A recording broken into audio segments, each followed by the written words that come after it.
It is said that there is the tomb of the first emperor in Mountly. It wouldn't be surprising at all if there are any secrets up here. Wang Bei, it's a pity that I don't know about that what's her name, dear fairy, or I would have shared this secret with everyone. Dear fairy, hooly hooly. I can sell my own information. Tell me what you know. Hooly smiled helplessly when he saw the message that popped up on that chat log on his way to climb the mountain. This guy is really the same as in the last life, and it is really shameless. During the 10 years of his last life, Hooly had everything taken away from him by Lu Yuner, and the only thing she couldn't take away from him was the ability given to him by this calamity. Aside from the useless mall, the chat channel was the only thing that could give him a glimmer of hope for life. After the end of the first cataclysm, there would be a global chat channel in addition to the regional chat channels, and the various lists at that time were selected from the global chat channels. The 10 people on the heavenly ranking list were no exception.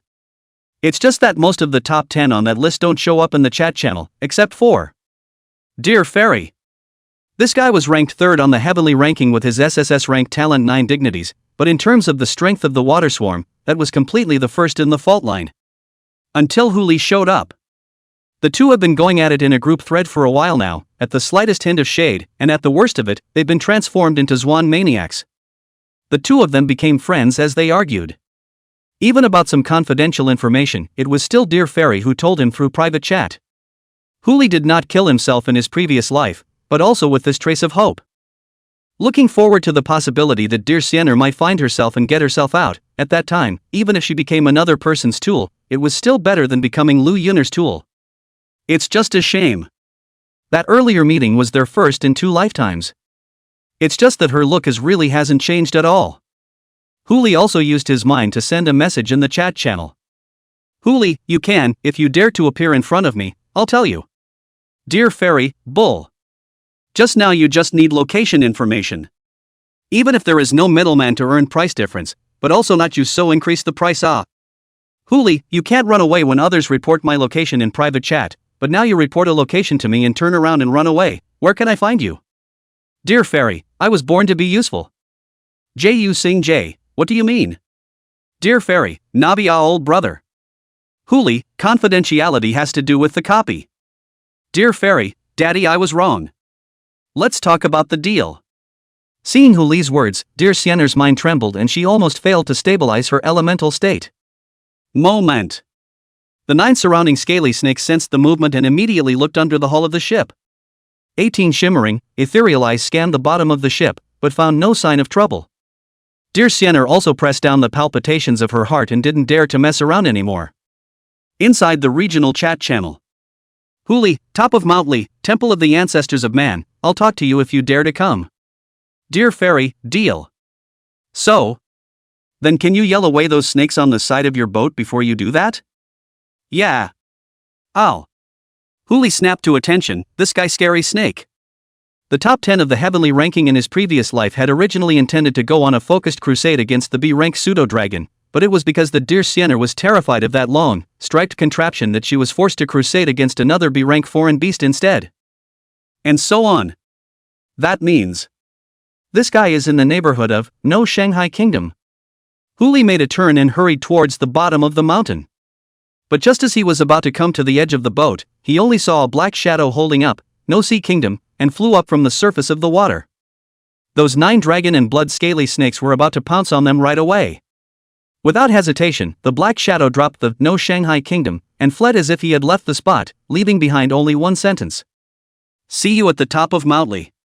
Gotta. This guy is really hiding under the boat. If there weren't those 9 dragon blood scaly snakes around, she was afraid that she wasn't planning to just hide like this and wait until the next time he and Xia Qingwan ate, then she would come back to dabble in a meal or something. Let's just say it's worthy of her. Hooly shook his head helplessly and had no choice but to turn his head and retrace his steps towards the mountain. That guy, shameless as he is, still has a clear mind when it comes to this kind of thing. Master. Xia Qingwan couldn't help but speak from the sidelines, why don't I go around the back? No need. Hooly interrupted, we can't keep her if she wants to leave. There was no way around it, the 9 Zun was one of the strongest of those talents even among the SSS ranked talents. Capable of regulating or even transforming into the 9 elements at will, unless the power outside of the elements was used to complete a one-strike kill, it could not be retained at all. Let's go up the hill first. Yes. The two made their way up the mountain. When he arrived at the human ancestor temple, the deer Siener had already transformed into a black shadow and was waiting there. Huli utilized the eye of true vision to scan and found that there were still a few survivors hiding in the temple. This wasn't arranged by Deer Fairy, it was probably the survivors on the mountain who thought to come here to try their luck after seeing the chat logs. Although such a person could easily die, only such a person could possibly grasp the chance in the midst of the calamity. Finally, Deer Fairy let out a light laugh and stood at the entrance of the temple, and Huli looked at each other from afar. Tell me, what's so confidential? I told you it's classified, it must be a single serving. Huli looked toward that human ancestor temple. There are still some ears inside. Should you go and fix it, or should I? Chapter 27, I'm just sick. It's not a big deal. Deer Siener turned her head and looked towards that human ancestor temple. Her heart could not help but ripple. Sure enough. This fellow should possess a scrying type of talent, otherwise it would be impossible for him to know his name and know that someone was hiding inside the human ancestor temple. But what about the long knife in his hand just now, and the fireball that was thrown to the top of the mountain? 3 gifts? Is this his reward after completing 2 global announcements? The quantities are right on the money. But what about the ship, the 9 scaly snakes, and this survivor transformed into a black panther beside him? These things, for those survivors nowadays, let alone obtaining them, even hearing about them or touching them is impossible. Instead, he was able to have as much as he could, and even knew about the copy. What the hell is going on here? Don't freeze. Huli could see that Deer Siener was thinking, and immediately opened his mouth to interrupt her. Going or not? If you don't go, I'll find someone else. Since you've spoken, I'll just watch from the sidelines. Huli didn't say anything and just gave Xia Qingwan a look. The other party made a forward lunge and immediately turned into a black shadow, scurrying into that human ancestral temple. Without Huli's precise orders, she naturally wouldn't kill anyone rashly, and just whisked out the 4 people inside. 2 men, 2 women. One of the pairs was a man and a woman, a young man and a young woman, and when Huli saw them, his eyes lit up. Weish. The future 7th in the heavenly ranking, the elder of the Salvation Society, this S-ranked copy of the Earth Kingdom was also cleared by him, and all the contents were announced within the chat channel. Huli scanned with his eye of true vision, and realized that his opponent possessed the S-ranked talent 100 refinements. A physical body strengthening type of talent, the simple description is? As long as it can't kill me, it will eventually make me stronger. All damage inflicted on him that didn't kill him in a single second would make his physique stronger. It is also a growth class talent. But with this kind of talent, it shouldn't be able to be the 7th in the heavenly ranking. The little girl next to Wei Shu is called Wei Xiaoqing. It looked 70% similar to him, so it should be a sister or something like that, with the S-rank talent lookout. The scrying class talent, while not as good as the Eye of True Sight, possesses an ability that the Eye of True Sight does not have. Being able to judge the attitude and state of all living and non-living beings around her towards her through the state of her chi, she is able to find out if there is any danger or look for props and items that are useful to her at the first time. As for the other 2, a middle-aged man with shady eyes, dressed in hunter's clothes, looking at anyone as if they were looking at prey. Average talent, just a B-rank shooting type talent. The other woman was shivering in the middle of the crowd, huddled in her furs in the middle of a rainstorm, her eyes sweeping over Huli every now and then. Guess nothing good was brewing. Sure enough. Just as the Black Panther drove them over, the woman lunged directly at Huli. The move was as deliberate as it needed to be. Buzz. Blades exploded, sharpness slicing through torsos. A head instantly rolled down from the top of the mountain, mingling with the torrential rain as it fell down the cliff. Ah! The little girl next to Wei Shu immediately let out a gasp. In the next instant, it was Wei Shu who covered her mouth with his hand, hastily pulling it behind him and looking at Huli with the eyes of a monster. Take it easy. With that, Huli put away the long knife in his hand and kicked the woman's body down. I'm a sick man, it's no big deal. It's the fact that whenever a woman touches you, you get all kinds of uncomfortable and you want to kill someone. Usually, of course, I don't just kill people. Since all of you are out, we might as well talk about a deal. Huli looked at the crowd, a kind smile hanging at the corner of his mouth. I don't know everyone, how much are you willing to pay for your lives? Wei Shu and Wei Xiaoqing both didn't say anything, just staring intently at Huli in front of them. Just the old hunter. His eyes immediately shifted from Huli to that Black Panther. It was too late. The old hunter drew a dagger from his waist and pounced directly towards that Black Panther. As a hunter with a physique of 8, strength of 8, and speed of 7, with years of hunting experience accumulated, he could completely kill most of today's survivors in seconds. Pity. Xia Qingwan belongs to a small group. Even if she didn't have bestialization, with the increase in Hu Li's attributes, she could kill the old hunter with one hand in seconds. A claw slapped down. The old hunter was immediately slapped on the floor tiles, with at least several bones broken all over his body, and the dagger in his hand rolled to the ground. Xia Qingwan looked up to Hu Li for instructions on whether or not to make a move against him. If it were any other situation, Hu Li would not hesitate to make a move. But Wei Shi's in. He still wasn't too keen on killing people when it wasn't necessary. Wei Shu, the kind of person he once wanted to be. It was only because of various reasons that he had become what he was now, but a pure person like Wei Shu still deserved his respect. His goodness to all beings is most pure and unrequited. Hu Li slowly shook his head, and the claws that were ready to end the old hunter's life resettled on the floor tiles. Tell you what, I'll propose a little program, and it's up to you whether you agree to it or not. Hu Li laughed lightly and looked at Wei Shu and the little girl behind him. Copies, you guys saw it in the chat channel, right? This copy requires a group of 5 people to open. We have 3 people here. This old guy is wasted, so we don't have to forget about it, plus the 2 of you will be just right. As a reward for buying your lives, all of your earnings inside the copy belong to me. How about that? Wei Shu frowned and immediately spoke. I'll go with you and spare my sister. Is it really a sister? Hu Li frowned slightly. That would be strange, judging from Wei Shu's attitude towards Wei Xiaoqing. He shouldn't have never heard of this name in his previous life. Brother. Children don't interrupt when adults are talking. Wei Shu stared at Hu Li and wondered if there were beads of sweat mixed with rainwater sliding down. Counting the guy on the ground, there's just as many as 5, and he's more useful than my sister. Better bring it. Without waiting for Hu to leave his mouth, dear Siener, who had been watching from the side, said blandly, staying here will only be more dangerous than staying with us. That's a good one. Once the copy is open, an alert will be turned on in the area. Everyone in the region knew that Hu Li and dear Siener had come to the human ancestor temple, and anyone who was here would come to join in the fun. At that time, Wei Xiaoqing would be like a piece of delicious cake on the table. Anyone would want to come and take a bite.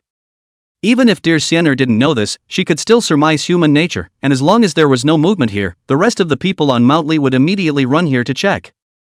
Wei Shu held Wei Xiaoqing's hand tightly, caught in a tangle. Brother, just let me go in with you. Wait a minute. Hu Li tilted his head, a face surprised to look at the two. Here, not I say it, you stay here to entangle what? For a time, there was silence outside the temple of the human ancestor. Hu Li squatted down, looked at Wei Xiaoqing behind that Wei Shu, and beckoned, little girl, come over here. With alarm bells ringing in his heart, Wei Shu could not help but hold Wei Xiaoqing's hand tightly, not daring to move. But that Wei Xiaoqing broke away from Wei Shu's hand and ran toward Hu Li, seeming not to be afraid of this brother at all. S-grade talent chi looking. In Wei Xiaoqing's eyes, Hu Li's chi would not hurt her. She just stood in front of Hu Li, looking up at him obediently. My name is Hu Li, what's yours? Wei Xiaoqing. Hello Greenie, I'm older than you so you should call me brother. Good boy. Hu Li raised his hand and rubbed it on Wei Xiaoqing's head. I've decided, you'll follow us into the copy. As for the other words, not yet finished. The old hunter who was smashed into the floor tiles got up violently and rushed towards Wei Xiaoqing with his dagger. Chapter 28 S-rank copy Earth Kingdom. This old hunter was trying to coerce Wei Xiaoqing to force Hu Li to let him go. After all, Hu Li's love for this little girl was obvious to anyone with eyes. The next instant, an ancient sword fell from the air. Plunging into the old hunter's spine, the entire blade disappeared into the floor tiles together. Hu Li looked at the corpse and casually drew out his ancient knife. I've told you that I want to kill people when I touch women, why don't you believe me? After saying that, he held Wei Xiaoqing's small hand and walked towards that human ancestor temple. Along the way, no matter it was Wei Shu or dear Siener, they all looked at him with a look of having seen a ghost, and only that Xia Qingwan silently followed behind him. Go. Hu Li looked at the two men. What are you waiting for? The two of them didn't say anything, just staring at him holding Wei Xiaoqing's hand. It's not like we're in touch again. Oh, that. Hu Li also sensed the gazes of the two, and then explained with a light smile, to add to that, this disease of mine is episodic, and there are times when it just won't kill anyone. Whether Hu Li would kill or not, that Wei Shu would not back down. He took a step forward and rushed past that Xie Qingwan to Wei Xiaoqing's side, holding her other hand and protecting her at all times. As for dear Fairy, she was naturally much less of a wimp about all this. Listening to what that Huli meant, not only did he intend to tell her about the secrets of the copy, he also intended to take her directly into the copy. This kind of good thing is not something you can get away with. The five entered the main hall of the human ancestor temple before and after. Two later established statues stood in the center, Nuwa and Fushi. Huli bowed and paid his respects after entering the hall, and the few people following behind him followed his example and saluted towards the two statues. He then began to pace around the main hall, walking around the entire main hall in circle after circle, as if he was looking for something. Token. The initial opening of each copy is completed by a token. In his previous life, Wei Shu provided a copy of the Earth Kingdom Guide to see that the token that opens the Earth Kingdom is a token, and it is hidden in the main hall of this human ancestor temple. I just don't know if the token was born now that the novice period is still open. As the saying goes, if you're here, you can't just leave the place without even looking for it, right? Wanda. Huli circled around to the right side of the main temple, drew his longsword in a smooth manner, and raised his hand to point to the left side of the main temple. You start from the left side and lift the foundation of this temple. Yes, master. 3 words fell. That dear fairy's pupils clearly lit up. These 2 words do not seem to be mixed in a certain circle of people say out, but rather like from the heart of the title. She couldn't help but look at Huli, and the doubt in her eyes grew even more. This guy said that 5 survivors were needed to enter the replica, which meant that this woman in the guise of a Black Panther was also a survivor, but how could a survivor willingly recognize him as her master? Don't all freeze, together. Huli had already begun prying the floor tiles, not forgetting to look at that dear Sienner. Possessing the 9 dignities, she was no different than a mole when it came to digging. But she seemed to be intentionally hiding her clumsiness, and after just answering the question, she ran outside the temple, picked up the old hunter's dagger and started prying the floor tiles. Huli saw the situation, a mouthful of old blood blocked in the throat, almost did not break defense. You pretend you. Brother! Wei Xiaoqing let out a soft cry, and that Wei Shu and Huli both turned their heads to look at her. After pondering for several breaths, she immediately hugged Wei Shu's arm and sweetly shouted towards Huli, Brother Huli, what you're looking for is probably about 10 meters below those 2 stone statues. As a young girl of 7 years old, she is already a skilled master of serving water yet. Thanks Greenie. Huli spat out a sentence, then immediately stepped forward and used his ancient sword to move the 2 stone sculptures away. Ever since he had seen Poseidon, he had been filled with awe for these gods. Even if he didn't believe in them, he had to respect them. After the stone sculpture was moved, Huli did not excavate. He just looked at dear Fairy without saying a word. What are you looking at me for? Dear Fairy crossed her arms and held her head high, and said with a straight face, I'm a girl, you're not going to make me do civil engineering work. If you don't make a move, I'll go to the bottom of the mountain and find a random person to join the team. Huli naturally knew how to take this guy 7 inches. Boss, you rest next to me. Just leave this kind of rough work to me. Dear Sienna immediately opened her mouth, and with a wave of her hand, an earth-colored fountain surged up from where the stone sculpture was originally located. Less than 3 seconds. A golden-colored token was exposed in front of everyone's eyes, but with the contact between the token and the air, in just a few seconds, the token transformed from its original golden color to a bronze color. Really? Huli's pupils lit up. This could be another opportunity for a leap in strength. With his previous life's knowledge of the Earth Kingdom, coupled with this team configuration, he was confident that he could clear the level within 20 hours. You'll still be able to catch the end of the novice period and the refreshment of the regional Fae by then. That token instantly fell into dear Sienna's hands. She played with it in her hand without giving it to Huli. This is the key to open the copy? Depends on what it's in the hands of, too.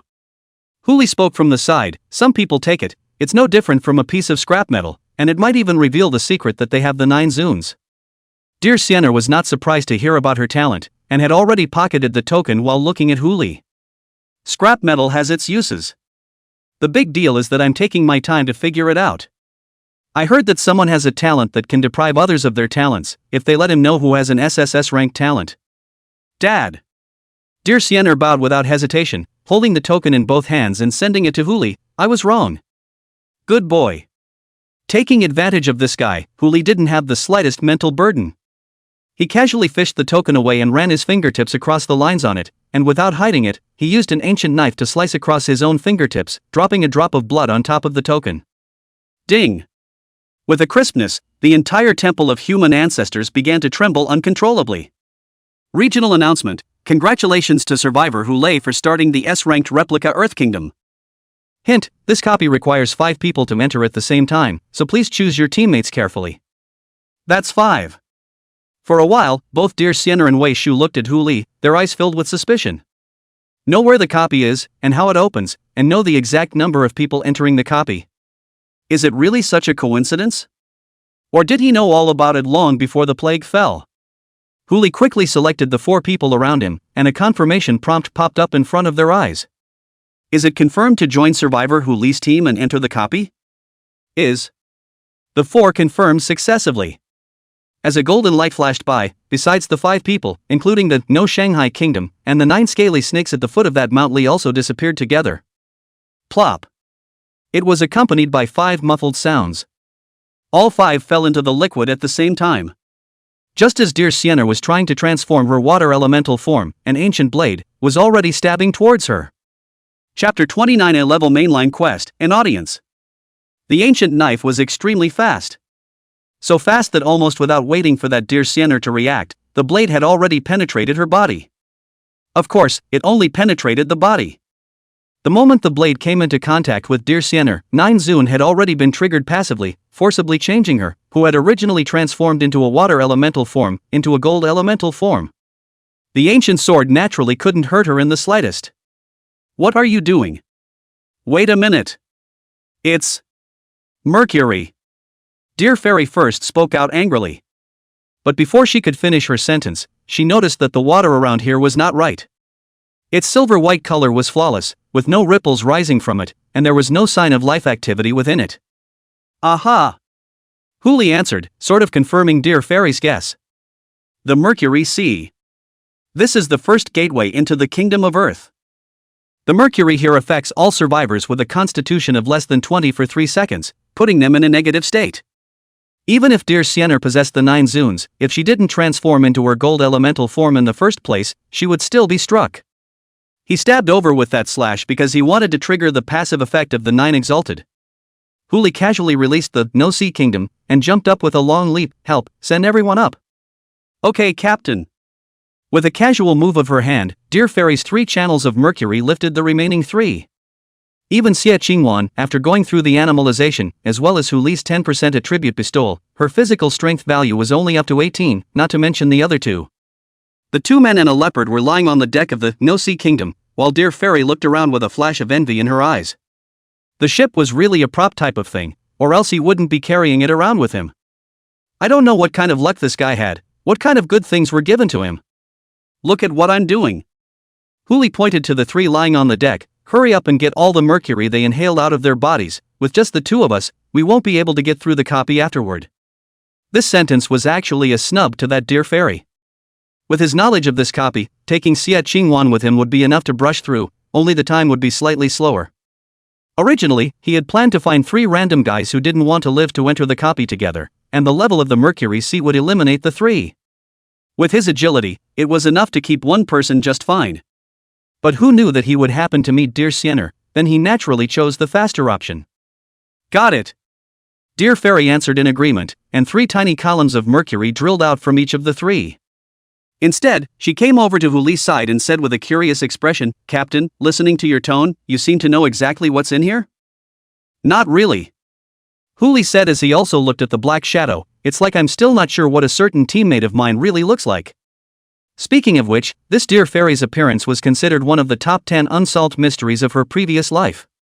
Whenever Dear Sienna showed her face, she used her attribute to transform into a layer of black shadow wrapped around herself, never showing her true face. Some people said that this Dear Fairy was as beautiful as the heavens, fearing that all beings would be envious, jealous, and obsessed with her beauty, leading to the neglect of her own strength, which is why she didn't show her face. Others said that this Dear Sienna was strangely ugly and didn't show her face because she was afraid of scaring the crowd. Usually, it only took less than 3 days for the latter to turn into the former, trumpeting Kagom's beauty in the regional channels. Almost once a day, just like clocking in at work. As for whether there were any threats. In short, the person in question said there were none. The only one. Also known as Huli. As Kagon's #1 black fan, he had maintained a daily black war since he had been imprisoned in the dungeon. Even though he was a black fan, he did want to see the real face of Kagome. Want to see it? Dear Fairy's sentence of doubt was directly followed by a tilt of her neck. No. I don't have any needle and eye medicine on me either, so I'm afraid it won't get better if I look at it. You. While the two were fighting, the three of them also awoke one after another. Xie Qingwan lowered her head to Huli's side, while Wei Shu held Wei Xiaoqing's hand tightly and looked around at the surrounding scene. As all five of them went into a state of wakefulness, a prompt went off. Ding. Welcome to the S-rank copy Earth Kingdom, please. Please. A cold, mechanical tone came with a snag. Before the crowd could understand what was happening, a thick sound of vicissitudes exploded around them. The visitor has an audience, why don't you worship? 4 words fell. The 5 people on top of that, no Shanghai Kingdom, didn't look halfway out of place. Instead, they looked around, seemingly searching for the source of the sound. Huli raised an eyebrow. If I remember correctly, these 8 words were for those whose intelligence attribute was not higher than 15, and as long as they were the ones who were below that attribute point, they would be judged to be in the state of submissive LV1 and would kneel to the source of the voice. All attribute values are cut by 5% throughout the copy, which is also a modest debuff. But now, all 5 didn't kneel. Guess it should be no Shanghai state that blocked the ruling. This is a lot easier. Heh, pretty tough bones. The sound of vicissitudes rang out again. I, for one, am waiting for you to come and die. Don't keep me waiting too long. Ding. Congratulations to the Survivor Squad for triggering the Class A main quest, Hajj. Grade A main quest, Hajime. Quest description: your arrival offends the majesty of the Emperor, please enter the Earth Kingdom as soon as possible. Task time, 59 minutes and 59 seconds. Task rewards, cumulative calculation. Mission failure, erase. 2 words in bright red, accompanied by a system prompt reflected in everyone's eyes. Other than Huli and Xie Qingwan, the other 3 could not help but frown. Wipe out. The weight of those 2 words speaks for itself. See, we're on the same rope now. Huli smiled and looked at the crowd, not at all half nervous. But the remaining 3, even that dear Siener, were not in the mood to talk to him at the moment. Because just in front of him, on a sea of mercury, a string of bubbles rose. There was something that looked like it was going to come out from under the mercury. Heads up. Huli spat out 2 words, and a light blue flame in his hand had already condensed in his palm. Boom. The moment the crowd looked up in response, a ball of fire had been thrown. A blue-colored rain fell over the mercury sea. The faint light of the fire, reflecting off the mercury, refracted the fire and overlapped the light flame effect, rendering the entire sea of mercury a pale blue. Right underneath that pale blue color, a single ghostly green pupil suddenly lit up. It then swooped down towards them. Look out! Wei Xiaoqing also exclaimed out in shock at this moment, as she tightly hugged Wei Shu's arm. So, those are foreign beasts? That's right. Huli laughed softly and did not use the fireball again. Instead, he held the black and gold ancient sword diagonally. Class F Fey Beast Silver Bat, kill 1, gain a little bit of experience and get a little bit of points. It's up to you how much you can harvest. Experience. Upon hearing those 2 words, both dear Siener and Wei Shu brightened up. Those who could achieve the heavenly ranking in the future were naturally aware of how rare this opportunity in front of them was. Dear Siener even directly waved her sleeve and flung over a sea of fire. Captain, you take a rest, just leave this kind of rough work to us. Huli held the ancient sword in his hand and smiled without saying a word. If it was only as simple as an F-rank alien beast, then how could this be called an S-rank copy? Chapter 30. Captain, command Fairy as much as you please. Seeing this, Xie Qingwan next to her also immediately transformed into a black panther. She came to the uppermost part of that, no sea kingdom, with a single leap, and stepping on the roof of the ship, she was able to barely reach the silver bats suspended above the sea of water and silver.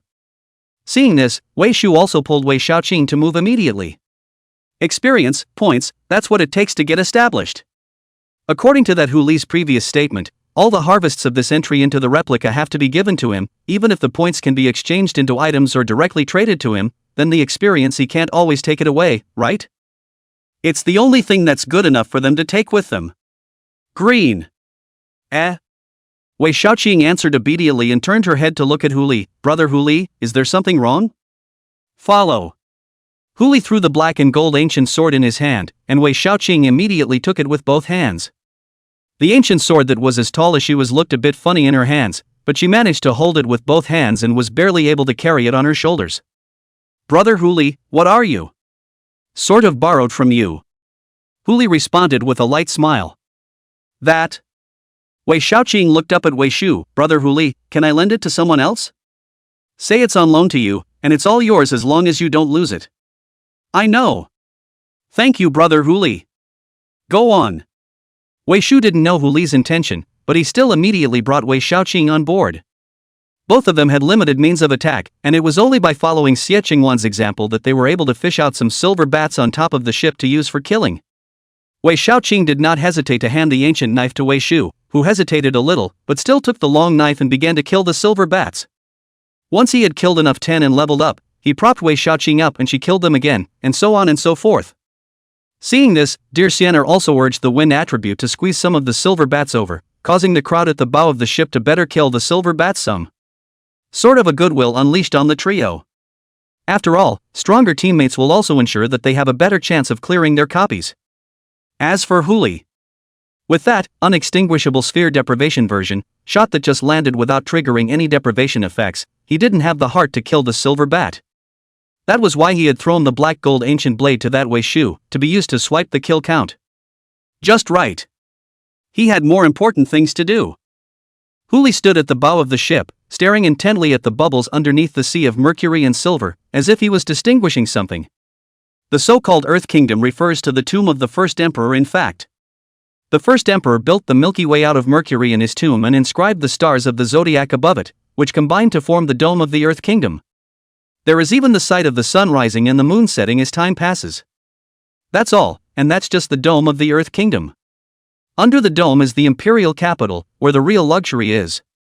There are many ways to get into the imperial capital. There are 3 options offered within that Earth Kingdom raider alone, which is what most survivors of the Brush Earth Kingdom copy choose to do. One is to kill a cumulative total of 10,000 silver bats within an hour, which will attract a D-class beast Silver Bat King. After successfully killing the Silver Bat King, you can obtain 2 of its eyeballs from the Silver Bat King's corpse, which can be used to open the door to the imperial capital. Upon entering, you will appear outside the gates of the imperial capital. The second is to find the pupil coffin of the first emperor, which represents the sun or the moon, in the middle of a sea of mercury. After the death of the first emperor, he divided his pair of eyes into 2, and put them into a gold coffin and a jade coffin, respectively, and let them float on the sea of mercury. The golden coffin represents the sun, and as long as the sun shines brightly outside of Mountly, the golden coffin will emit dazzling light, and when you look up from the Earth Kingdom, it's like looking up at the sun. The jade coffin, on the other hand, represents the Tyene. The bright moon outside Mountly is cunning, and the jade coffin will shed moonlight like the bright moon. The combination of the 2 represents the hunting patrol on behalf of heaven and the order of heaven. Only the first emperor had the courage to make such an arrangement. If you can find one of them, you can also ride on the gold or jade coffin directly to the tomb of the first emperor. The third one is a bit more complicated. I heard that this Mercury Sea itself is a big formation. As long as you can find the eye of the formation that controls the formation, not to mention entering the imperial capital, you can even cover the sun and moon above the dome, and at the end of the copy, you can even weaken the strength of the tombkeeper by 30%. Normally, the position of entering the Mercury Sea was random, and the position of the formation eye was also randomly changing, so it was as difficult as hell to find the formation eye. But for Huli, the difficulty was not very high. Once the eye of true sight is open, the essence of the Mercury Sea is revealed to the eye. I remembered that every time I entered the replica, that Lu Yuner had used this method to find the formation eye. It works about 6 times out of 10, and it's pretty much a matter of luck. Just a shame. This time, luck doesn't seem to be very good. Huli used his eye of true vision to scan all the places within his reach, but he was unable to see any suspected formation eyes, but he happened to see a surprise. The 2 coffin shadows were reflected in the middle of the Mercury Sea, one left and one right, one in front and one behind, symmetrically arranged. Hidden quest: the sun and the moon are the same.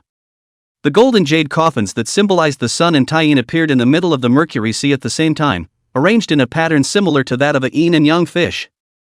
It is said that thousands of copies are made before this sight may occur once. As long as you take the pupil of the first emperor hidden in both the golden coffin and the jade coffin at the same time, you will be able to successfully trigger the quest.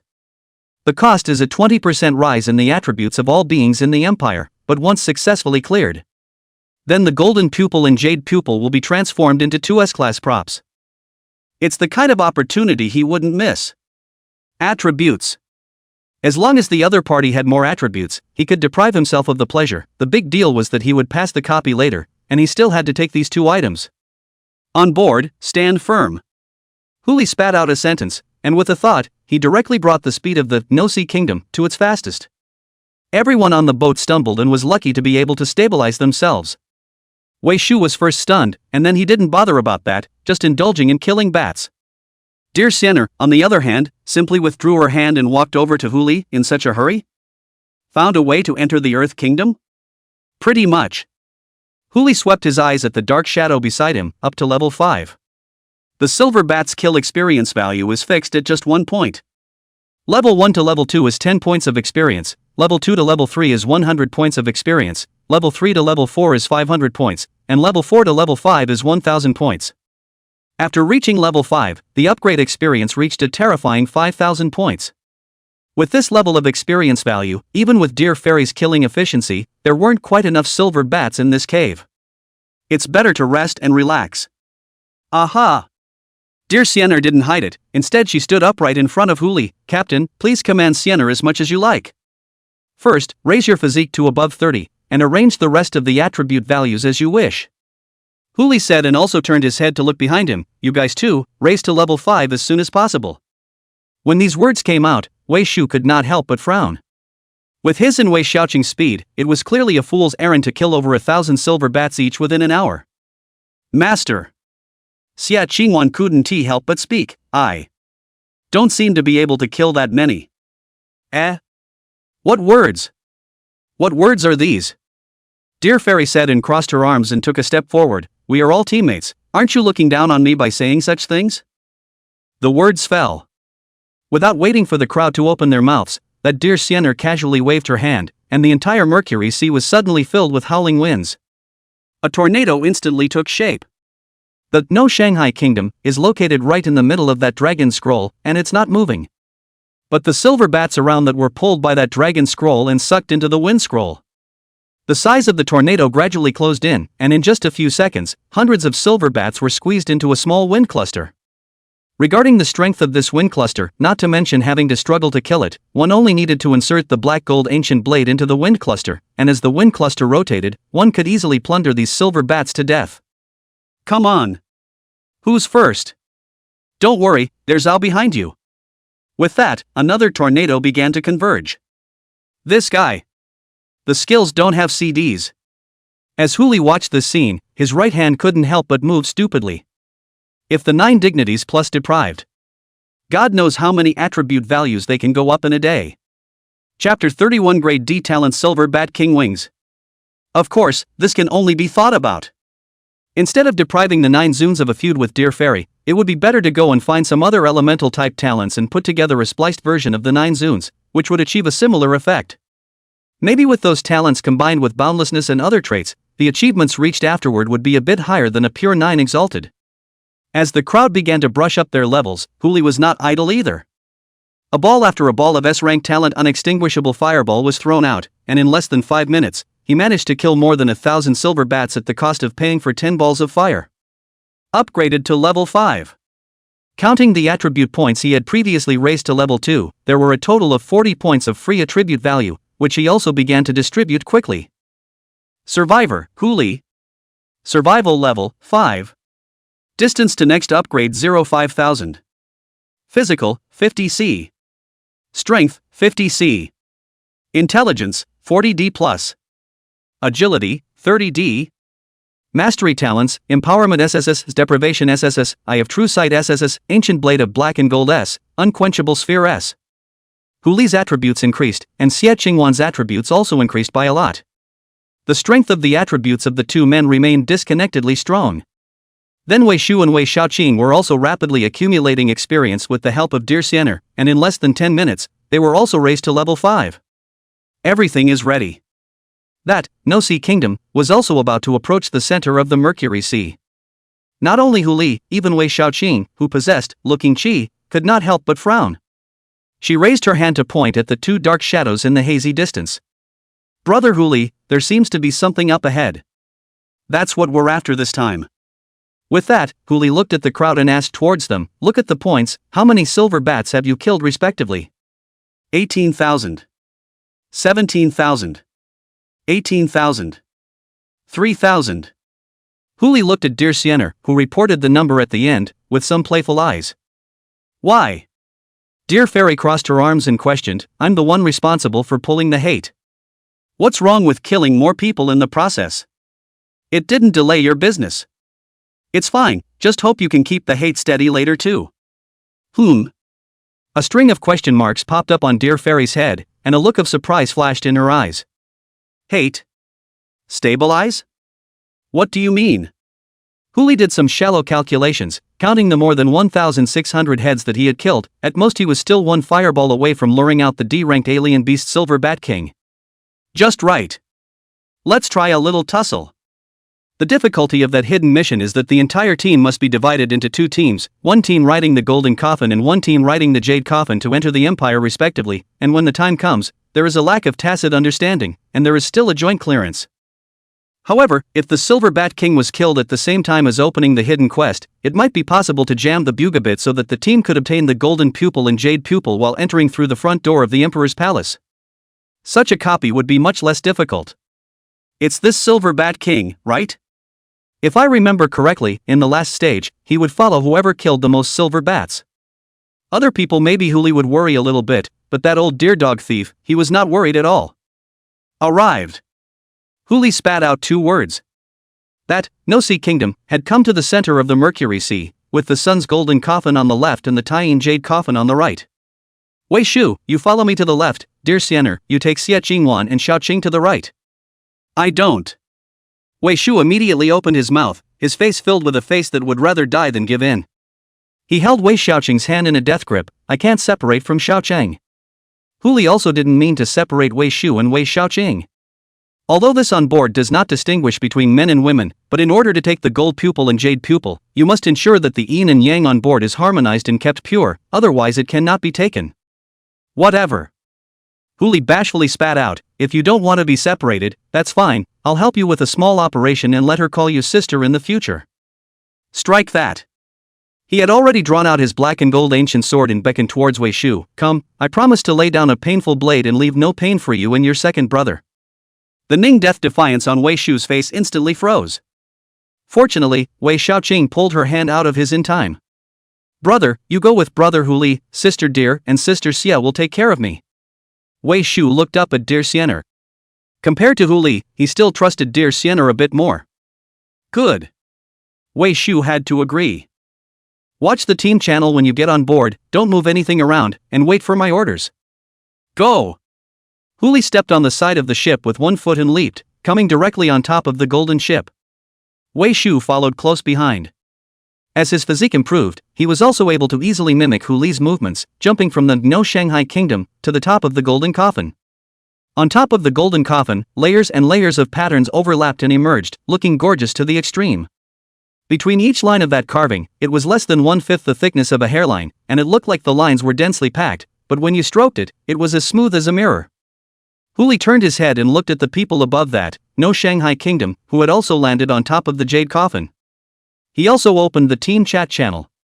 Hu Li, open the coffin, don't worry, there's no danger inside, there's only a jade box containing a bead, don't move it hastily. Dear Fairy, I know.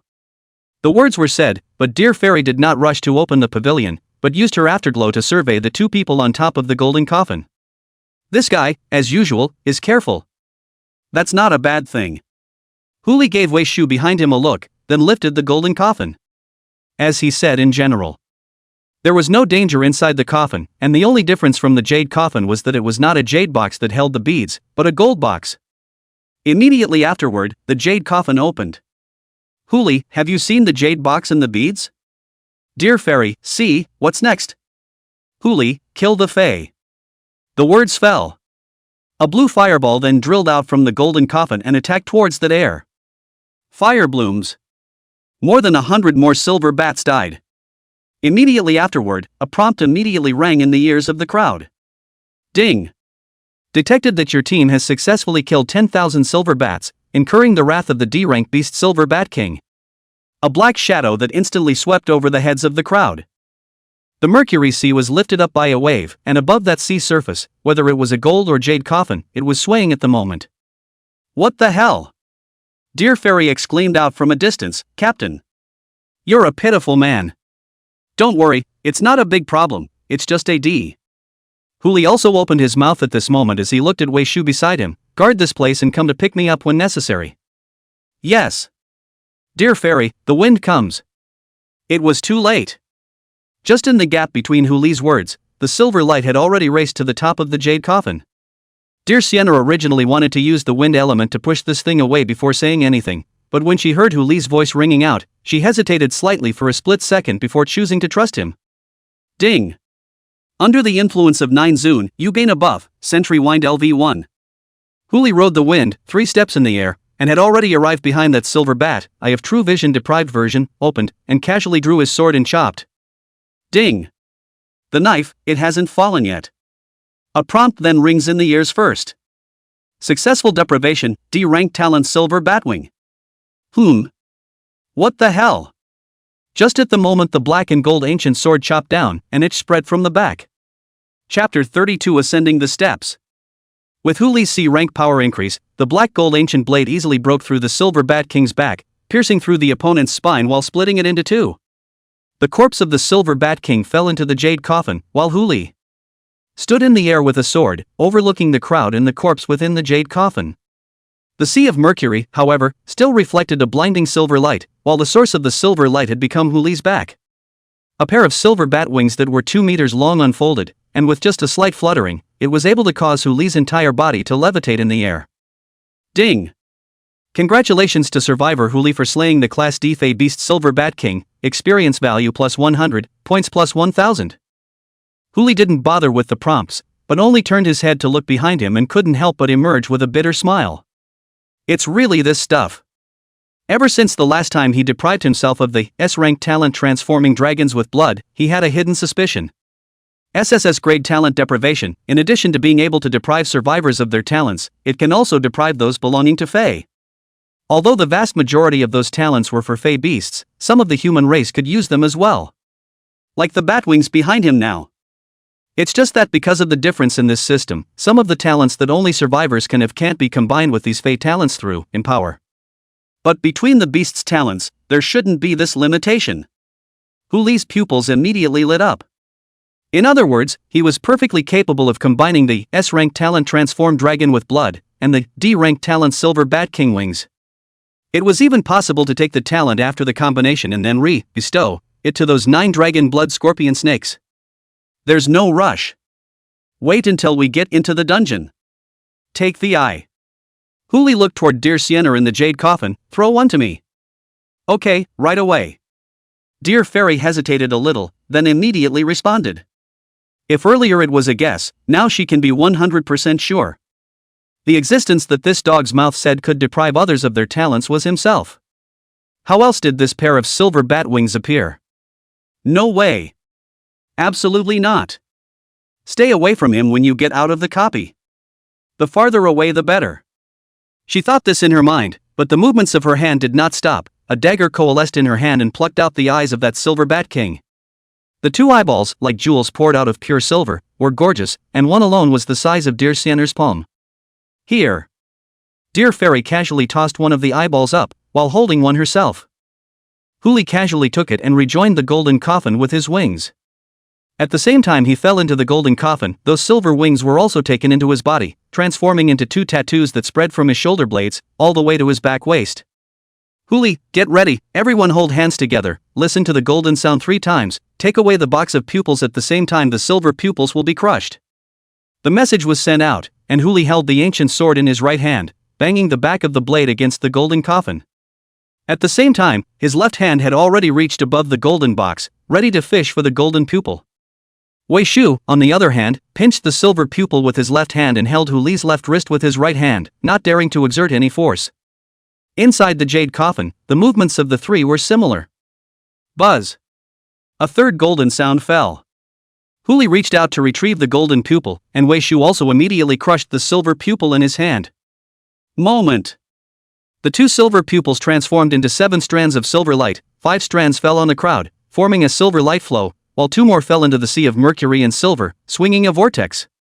The gold and jade coffins under the feet of the crowd, on the other hand, seemed like they were being lured by something, breaking free from the vortex and wanting to sail towards the distance. Huli's heart was delighted. It's a done deal. Sure enough, both passes can be triggered at the same time. Without this vortex, it was feared that the golden and jade coffins would have been like arrows leaving the strings, heading towards the depths of that earth kingdom. Huli grabbed Wei Shu, stepped on the edge of the golden coffin with 1 foot, and jumped towards that vortex. Jump!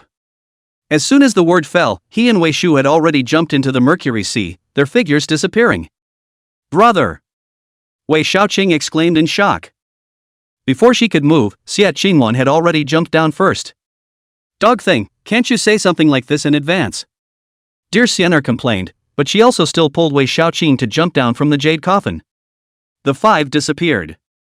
That sea of mercury instantly regained its calm. The gold and jade coffins then turned into 2 streams of light, rushing towards the edge of the mercury sea and disappearing without a trace. Outside the imperial palace. Huli slowly got up and tilted his head to look ahead. Black walls and golden tiles, cold and silent. The imperial palace, which had been silent for more than 2,000 years, sensed for the first time the gaze of a living person. The palace door was half open, and just the gap that was exposed allowed one to vaguely see the magnificent scene inside. Thousands of steps, 10,000 soldiers stood, and the bronze armor those soldiers wore was now glittering with a blinding golden aura. Upwards, there are 12 9-meter-high golden men standing on both sides of the palace, and further in, only vaguely visible standing 9 tall black shadows. Like the reflection of a tripod. After the 9 cauldrons comes the imperial palace. Since he was called the first emperor, even after death, he had to sit on top of the temple and look down on all the people in the netherworld. Ding! A crisp ringing sound pulled Huli's attention back. Dear Fairy and the others also successively appeared outside the imperial capital, and quest prompts popped up in front of everyone's eyes. Congratulations to the Survivor Squad for triggering the S-Class hidden mission. The sun and the moon are the same. S-Rank hidden mission. The sun and the moon are in the same place. Question description: you have taken what is rightfully yours from a certain being, causing it to be thunderously angry. All hostile beings in the imperial capital have plus 20% attributes. Duration of the mission, unlimited. Mission reward, S-Class props golden pupil, S-Class props jade pupil. Mission failure, wipe out anyone in the squad with golden or jade pupils. Note, either, leave the stuff behind. Or, leave you behind. Congratulations, Survivor Team has completed the A-Rank mainline Hajime, rewards are stacking. Main quest refreshed. Grade A main quest, ascending the steps. Mission description: to see his emperor, you must first defeat his soldiers. Task time, 59 minutes and 59 seconds. Task rewards, cumulative calculation. Mission failure, erase. 1 main quest, 1 hidden quest, all refreshed and completed. The corner of Huli's mouth arched. If you just triggered the hidden quest, then you would skip the immediate ascension, followed by the breaking of the formation, the asking of the tripod, and straight to the execution of the emperor. At that time it wasn't something as simple as simply dealing with the resurgence of the first emperor. All the living beings in the entire imperial palace would be drawn in. It would obviously be easier to enter from the entrance of the imperial palace and kill them step by step across the border. And the main quest rewards after accumulating were also a not so small harvest, so we couldn't just let it go, could we? Hiss. Dear Fairy couldn't help but suck in a breath of cool air. She frowned as she looked toward the 1,000 steps. I say, Captain, there looks to be quite a few people on top of those steps, plus the 20% attribute increase. Can we really beat it? Next to him, Wei Shaoqing was also frowning. With her talent, the level of danger exhibited by the chi emanating from inside could far exceed that of the Silver Bat King when it swooped in. She hurriedly scurried behind Wei Shu and poked out ahead, looking at Huli. We can't beat it. Huli laughed and shook his head. What? Dear Fairy froze. Huli casually waved his hand, and the 9D great exotic beasts dragon blood Jiao snakes instantly appeared in front of him. But it might not be too much food for them. Chapter 33, I'm in the middle of a robbery, aren't I? Moment. It was as if that dear Sienna had been fitted with a spring and bounced directly behind Huli. The moment she saw those 9 scaly snakes, she even forgot that the person in front of her possessed the ability to deprive others of their talents, and only focused on going in fear. How did you bring these guys in here? You think you can break through an S-ranked copy with just a few of us, huh? This is the killer, okay. With that, Huli raised his hand and beckoned, and the 9 scaly snakes immediately surrounded him. Dear Sienna hurriedly changed places and simply hid behind Wei Xiaoqing. The whole person squatted on the ground, hating the corners of her clothes. But even so, she still couldn't help but probe and look towards that Huli and the 9 scaly snakes. Vegetable and fun-loving. Huli spat out a sentence with precision. If you change other times, maybe dear Sienna will still argue a few sentences, but it is now that she froze and did not dare to say a word more. Huli's mind moved, and in doing so, he attempted to bestow deprivation, eye of true sight, fireless sphere, and ancient sword of black gold to silver batwing, but in the end, they all ended in failure. In the end, only 2 traits were successfully conferred. D-rank talent silver bat king wings, plus, trait boundless equals, C-rank talent silver bat king wings. C-grade talent silver bat royal wings, plus, S-grade talent transform dragon with blood, equals, B-grade talent dragon bat royal wings. Talent, Dragon Bat Royal Wings. Grade, B. Experience, 0-10,000. Effects, after unfolding, you can have the ability to fly. The speed of flight is determined by the agility attribute, and you can accumulate 1 point of experience for every kilometer you fly. Eye of True Sight hidden effect, suppresses all bat creatures, reducing their attribute values by 50% when deployed. Remarks, the Bat Emperor's back wing that contains a hint of dragon's blood may evolve unexpectedly as it is nourished by the dragon's blood. Done. Huli forced down the thought of wanting to manifest himself in front of people and did not directly summon the evolved Dragon Bat Imperial Wings to check the effect. After all, enough had been exposed, and later on, the Dragon Bat Imperial Wings would have to be bestowed to these 9 little ones. If they were to show them now, it was possible that the crowd would guess something later on. He raised his left hand and stroked over the heads of the 9 augurs in turn, bestowing the new talent he had gotten into them. The 9 scaly snakes suddenly had wings on their backs. A pair of red and gold mingled feathers suddenly blossomed from the front 1/3 section of the snake's body. After Huli's 2 bestowals, the feather no longer looked anything like a bat, and other than the outline still resembling something, it could be said to be completely different. The feathers, which were originally made up of bone and film, were now filled with flesh and blood and covered by a fine layer of reddish golden scales. It was not like something foreign, but rather like something that existed in itself, but had just never unfolded before. Unfortunately, it was just a B-rank talent bonus that brought no actual attribute boost. If he added some more attributes to these 9 dragon blood scorpions, he might even be able to directly raise them to C rank. Yeah, Class C.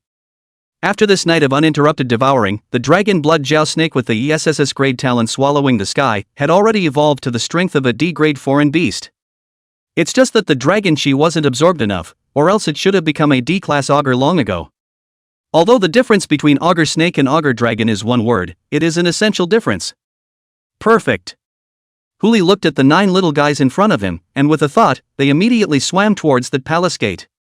The 9 snake heads united to push open the palace doors, exposing the entirety of the imperial palace to the public.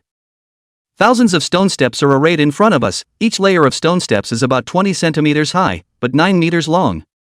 9 meters of stone steps, and on each step, there were 5 gold armored soldiers with guns. 1,000 steps, or 5,000 armored soldiers. There was no need for Hu to leave his mouth. The 9 scaly snakes looked like they had been starving for hundreds of years and directly pounced on them. 9D grade dragon blood scaly serpents that possessed the ability to fly and could spit out dragon flames against 5D grade armored soldiers that could only stand on the steps and pierce them with their spears. It was a complete one-sided crush. Do not even need to use the dragon flames, just a sweep of the snake tail in the air. Those armored soldiers fell to the east and west, fell on top of the long steps. Half of the ability to fight back is not there. Followed by a bite. The dragon and blood scaly serpent swallowed those armored soldiers into its stomach, turning them into a source of power as it continued to fight. Those more unlucky golden armored soldiers would dissipate into a white mist once they were killed in seconds. As for the others, naturally, he retained his strength and stood at the end to watch the battle. Slaying a gold armored soldier could gain some of the experience to be used to strengthen oneself, but in the end, it was only 100 experience. Kill enough 50 to move up a level and gain 10 attribute points. But once the battle is engaged, it will affect the control of the battlefield by the 9 scaly snakes, causing a 1+1-2 situation to appear. Not to mention the delay, it can cause unnecessary damage. Experience. There are ways to earn it, or the life is more important. As for points, there is another way to earn. Huli stood back and opened the Eye of True Vision Deprivation Edition to sweep over, and the armor soldier's information immediately popped up in front of his eyes. Species: Golden Armored Corpse Soldier. Grade: D. Physical Strength: 42D+. Strength: 31D. Intelligence: 19F. Agility: 21E. Talent: none. Mastery skills: Spear Thrust E, Bloodbath D. Remarks: Tomb Guard soldiers clad in bronze armor, possessing absolute loyalty to the First Emperor. Ding. Agility +1. It's done. Eye of True Sight Deprivation Edition has a 24-hour cooldown for each individual, but for different individuals, it's instantaneous. 5,000 gold armor. If everyone could be deprived of a little attribute value down the line, it would all be 5,000 attribute points. It's just a shame. This is ultimately the most desirable state of affairs. Huli swept over those gold armored corpse soldiers in front of him. Their body attributes didn't go up much, but quite a few gold armor parts as well as spears and the like appeared by their feet. Seeing the crowd around him casting strange gazes, Huli didn't want to confess that he possessed the talent, deprivation, so he simply shamelessly shouted. Look at what? Never seen Magneto's skills before. The crowd didn't speak, just turned their heads in silent agreement. You can't beat him, so of course you have to do what he says. In addition to Wei Xiaoqing. She just raised her hands and clapped, her eyes full of little stars. Brother Huli is great. Good boy. Huli raised his hand and rubbed Wei Xiaoqing's head, piecing together a complete pair of golden armor and handing it to Wei Xiaoqing. Here, wear it. Thank you, brother Huli. Wei Xiaoqing put the golden armor on her body after asking Wei Shu with her eyes. After dropping into a prop, the golden armor will change size according to body type as soon as it is equipped. With the D-grade armor wrapped around her, Wei Xiaoqing had a capital to save her life. Eyeing the envious, jealous, but not daring to speak eyes of Xia Qingwan next to him, Huli saved another set of golden armor for her. Dear Sienna next to her looked greedy. She looked at the 9 scaly snakes that were fighting above the long steps. She still didn't dare to enter the battlefield and participate in the battle. That was, after all, a set of D-ranked armor, which was considered the strongest defensive equipment at this stage, and it was good to have a set to protect your life. Friendly price, 3,000 points a set. Huli carried the third set of golden armor he had saved in his hand and looked at dear Sienna with smiling eyes. Boss dear, take care of business? 3,000, exactly all the points she had gained from killing the silver bat.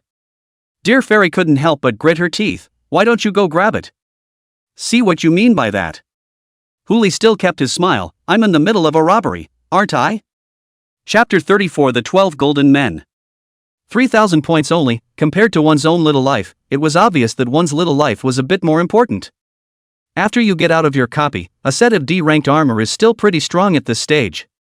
Dear Sienna gritted her teeth and still traded the points to Huli through them all. Thank you boss for taking care of me. Huli casually threw a set of golden armor over and threw a fourth set of golden armor to Wei Shu. Thanks to.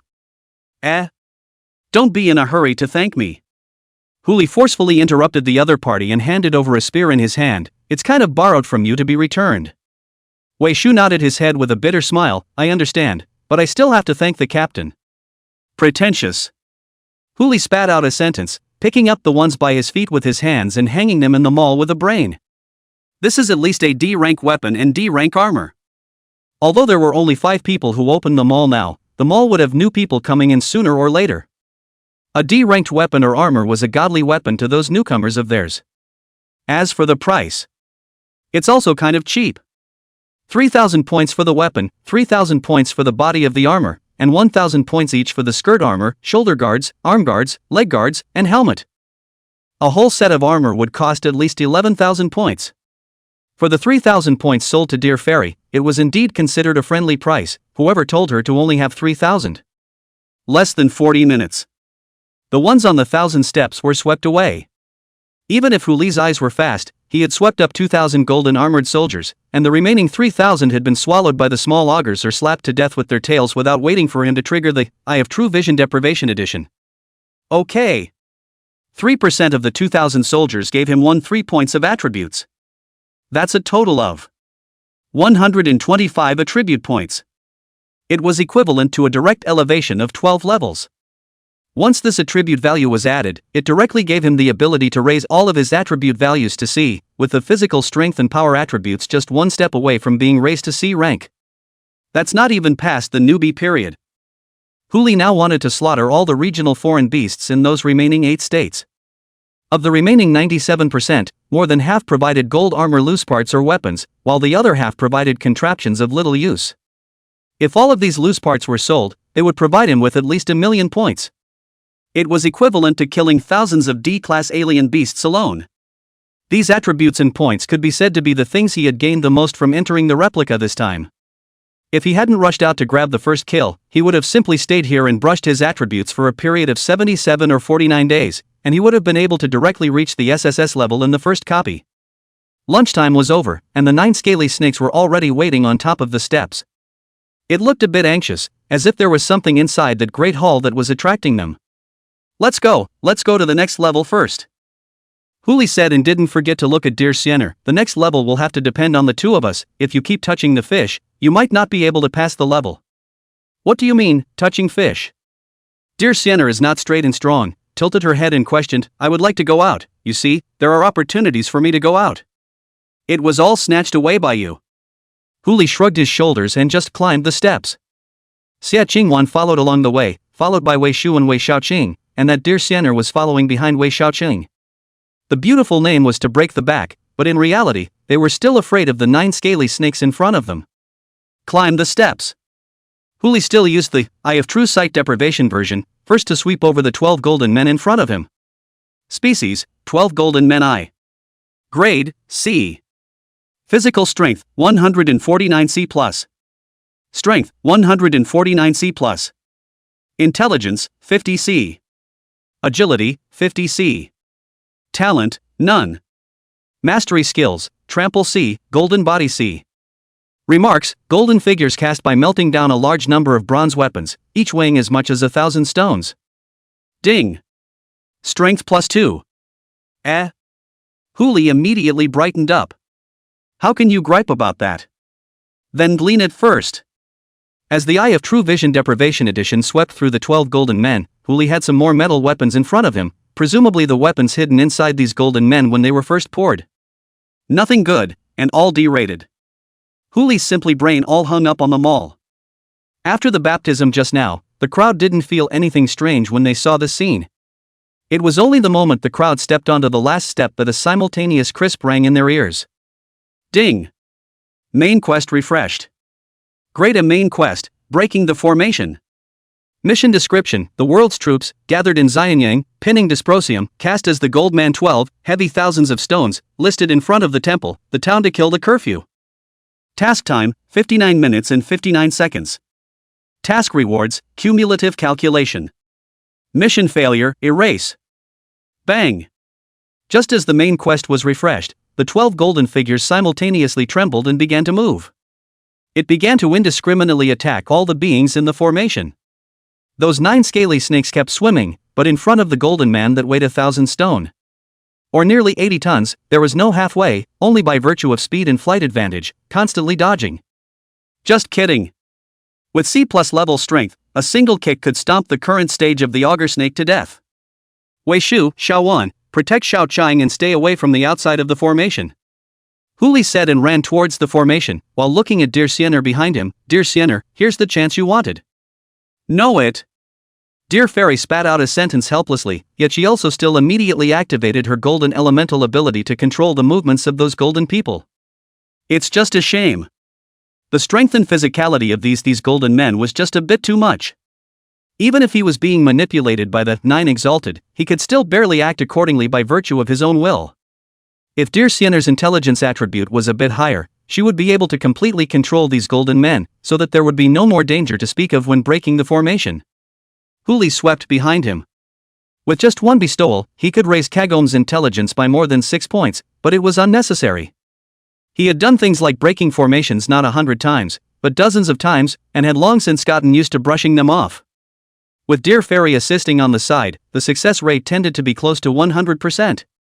Huli didn't even open the dragon bat royal wings behind him, he just quickly wandered among the 12 golden men, thus knocking at different parts of those golden men's bodies with his golden pupils. Yongquan Point, Comanche Point, Changxian Point, Yangwan Point, Vital Point, Zhongshu Point, Lingtai Point, Dashi Vertebrae Point, Fingfu Point, Baitui Point, and the solar plexus points on the left and right sides. They correspond to the soles of the feet, the calves, the tailbone, the hindquarters, the back of the heart, the middle of the spine, the upper middle of the spine, the top of the spine, the back of the brain notch, the center of the head, and the sides of the head. Accompanied by the buzzing explosion of gold and iron clashing, the 12 golden men shattered in response. It's just a shame. The shattering of these 12 golden men is not considered killing, only breaking the formation. So Huli did not gain any experience or points.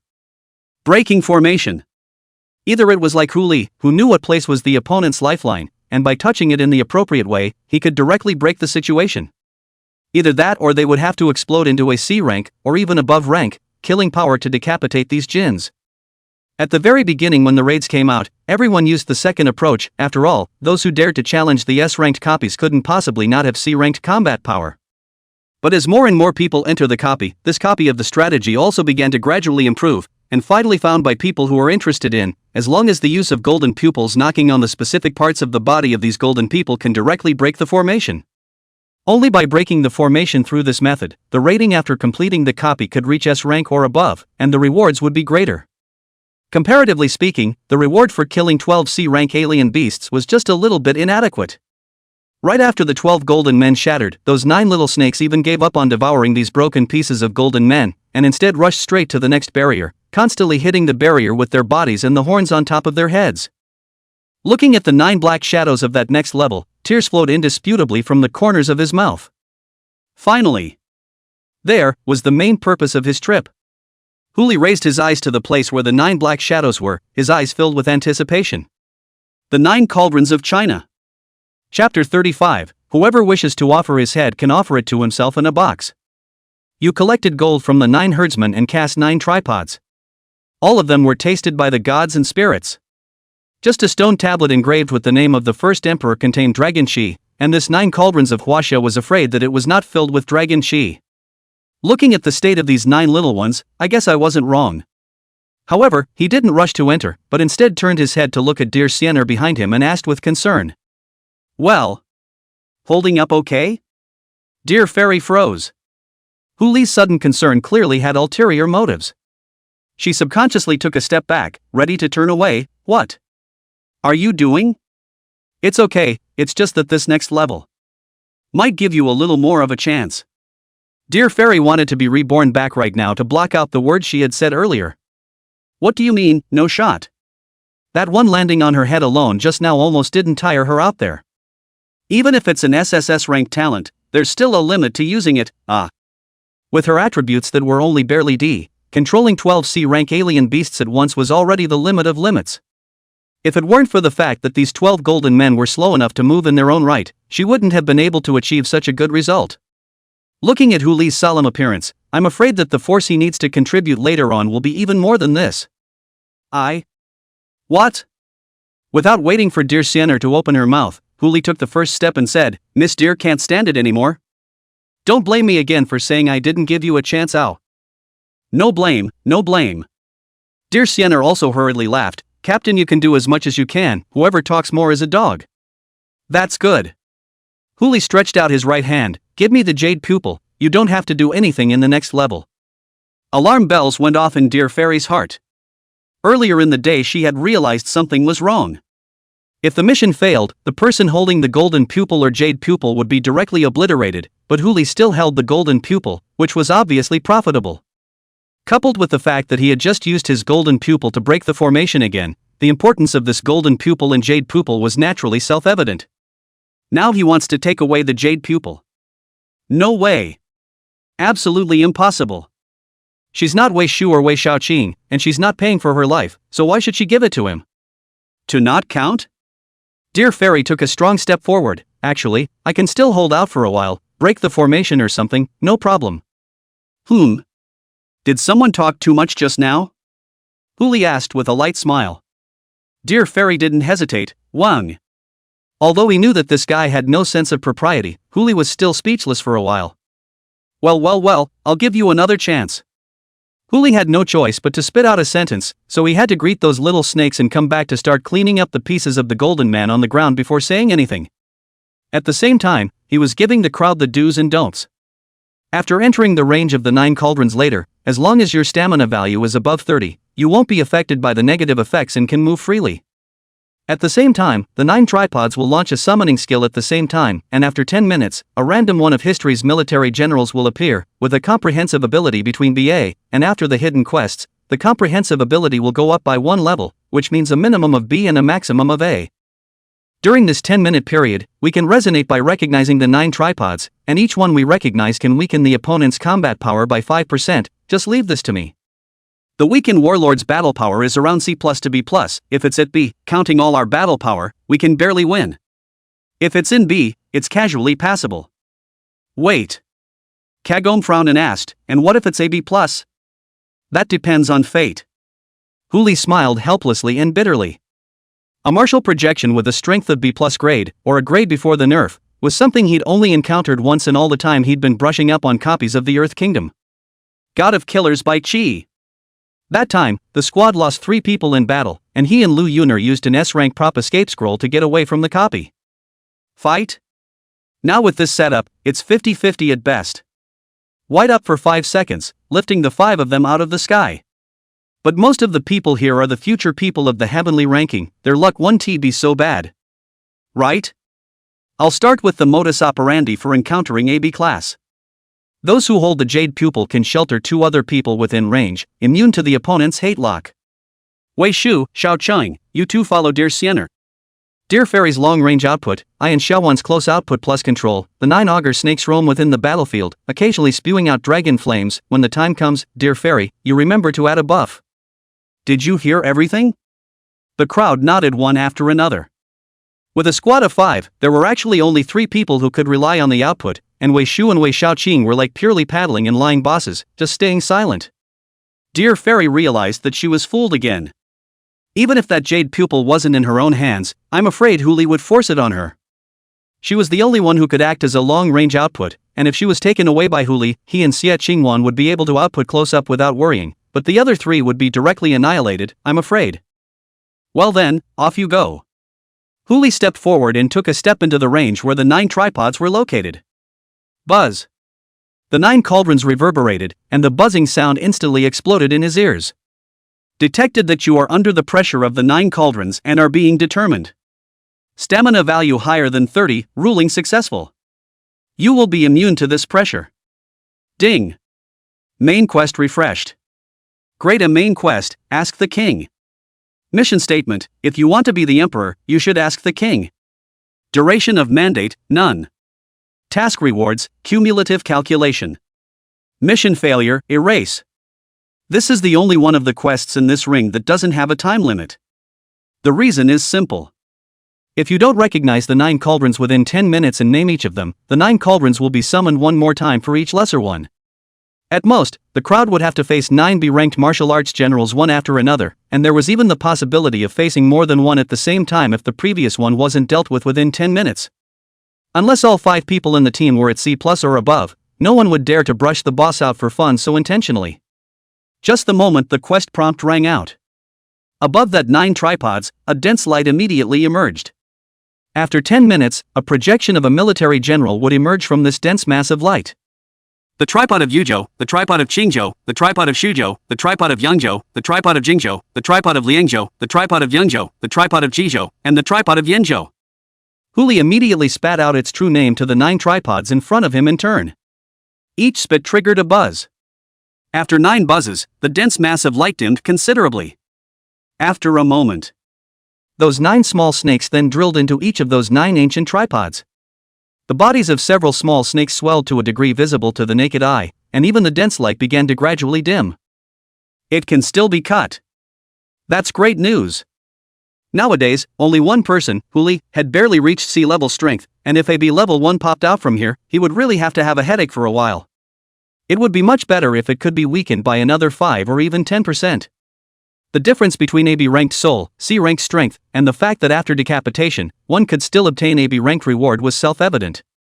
Time, minute by minute, passed. 10 minutes, here it is. The light mass instantly solidified. A white coat stepped out in the air, holding a halberd. With a stern gaze, he swept over the crowd in front of him and spoke softly. Those who wish to offer their heads may offer themselves to the box. Chapter 36. Having been long asleep, it is proper to bathe. Wake up! The god of murder, by Chi. This guy wasn't a character with a big scythe in some game, but a killing god who had beheaded over 400,000 people alive.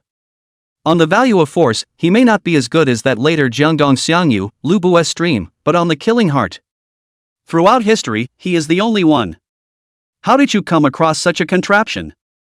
Even if it was a projection, it was by no means something they could fight at this stage. Almost simultaneously, several people present turned their heads to look at Huli, wanting to know from him what to do next. Phew! Huli exhaled a mouthful of turbid air. There was no other way at this moment.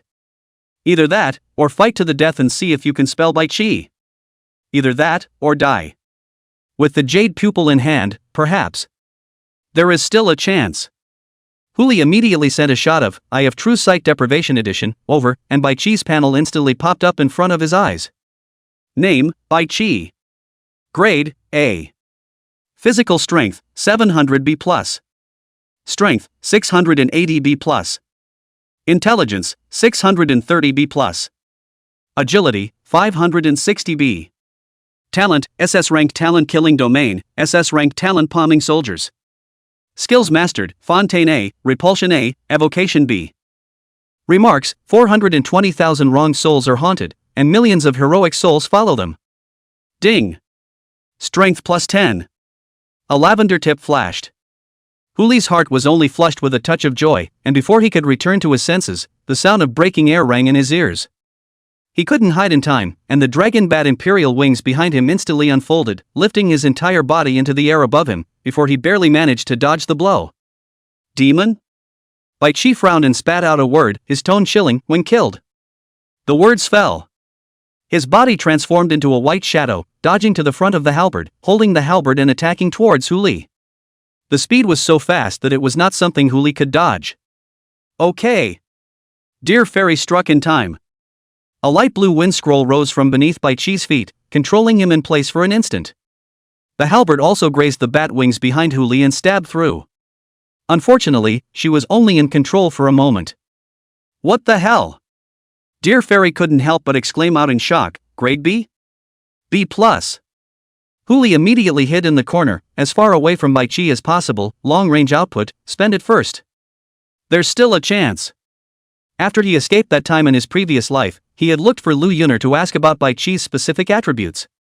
If I remember correctly, Bai Chi's original attributes should be 1,000, 972, 700, and 800 respectively. On top of that attribute, a 45% cut adds another 20%, which works out to be a 25% cut. But now, his attributes have been cut by a full 30%. 5% more than expected. There's only one possibility. While the 9 scaly snakes absorbed the dragon energy, it would also cause the strength of the projection to weaken. Now that the 9 small snakes are still in the 9 tripods, if this weakening effect can still be stacked 5 times. No, 4 times. Just 4 more times would weaken Bai Chi to be rank strength, and they would still have a chance then. Madaka. Another buzz exploded. That Bai Chi's halberd had already landed in front of Dear Siener. He dodged in, standing at a full meter 9, and looked down on Dear Fairy and the crowd behind her. A pair of narrow phoenix eyes slightly converged, thin lips slightly opened. Look at you holding a jade pupil, spare your life, if you help the demon race. Again when killed. The words fell. Bai Chi turned around once again and didn't bother with Huli who was flying in the air, but walked towards that Xia Qingwan. What the hell? Dear Siener didn't dare to strike again, but instead inquired towards Huli, this jade pupil effect is a one-time thing. It shouldn't be, and it's not necessarily true. You guys should hold off for now if it's not necessary. Huli had only met Bai Chi once, and that time he did not find the jade pupil, so he could not tell. As for others who have encountered Whitey, as far as he knew, during the 10-year period, there was not a single successful Earth Kingdom copy that had encountered Bai Chi. Or perhaps those teams that encountered Bai Qi were reunited. Hu Li's brows wrinkled, seeing that Bai Qi was about to walk in front of Xie Chengwan. He didn't dare to hesitate, and directly threw a round of unextinguishable sphere dispossessed version over. Boom! Bai Qi casually waved his hand, smashing the fireball aside. The azure flame attached itself to his white clothes, and like a maggot in his tarsus, it began to gnaw away at the white cloak on his body a little bit. That kind of hit the spot. Intelligence +6. Another deprivation success. With this seal of approval, Hu Li also had a new perception of deprivation in his mind. As the level of the deprived object rises, so does the value of the deprived attribute. It's a godsend. If he could survive, he would have to grip this Bai Qi bald. Come on. He still had a total of 5 balls of fire stored, and at this moment, he threw them all out in a brain. Agility +7. S-Class Props Tiger Amulet +1.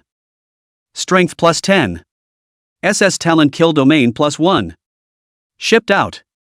Hu Li couldn't wait to see the specific use of that SS grade talent killing domain and S grade props Tiger Amulet for fear of attracting the wrath of the god of killing, and hurriedly took that Tiger Amulet into his arms. At the same time, that Xie Qingwan in front of Bai Qi immediately scurried to Hu Li's side, staring at Bai Qi from afar. After the 5 balls of fire exploded, that Bai Qi froze without moving and stood still to receive all the fireballs. A ball of azure flames attached itself to his white clothes, but it did not cause half a bit of damage to him personally. After all, it was a terrifying existence with a physical strength value of 700, and with Hu Li's 73 intelligence, unless he possessed a perverted SSS grade talent like 9 Zun, it would be impossible to cause any substantial damage to him. And even if there is, there's only so much of it. Meh. When Bai Qi saw this, he just let out a cold laugh. He raised his eyes to Hu Li. Is that all there is? Without waiting for Hu Li to respond, he casually ripped off his white clothes, revealing a body of hideous muscles. As a matter of fact, like this, there are more or less scars on the body of the military general, but in this Bai Qi body. Froze to see a little. Again. Bai Qi stepped forward and laughed out loud. If you haven't woken up from a long sleep, you deserve to bathe.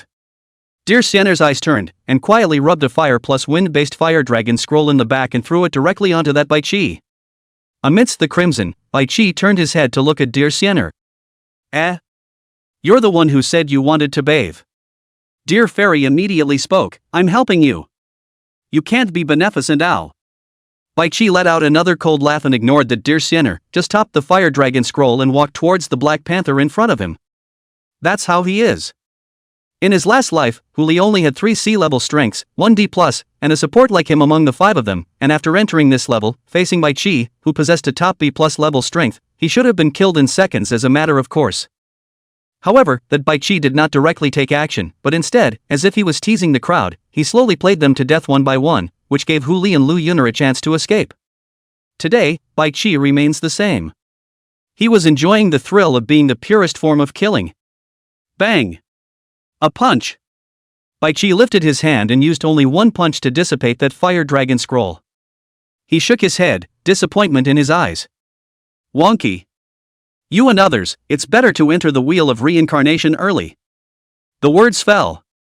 The halo above the 9 cauldrons cut down once again. Chapter 37 The Domain of the Killing God, Open. Bai Qi's brows instantly furrowed as he clearly sensed that his power had dropped quite a bit. At the same time, Hu Li's pupils lit up as he used his eye of true vision to sweep Bai Qi once more. Sure enough, his attributes were cut by another 5% on top of the A grade. Intelligence has been cut down to AB rating, with only physical strength and power still at AB+ rating. With just one more cut, his stamina and strength would also fall to B rank. By then, whether it was his own black gold ancient blade or Dear Fairy's 9 Zun would be able to inflict damage on the other party. Nowadays, if he found an opportunity to get close, he might be able to continue stripping attributes from him and speed up the process. Right.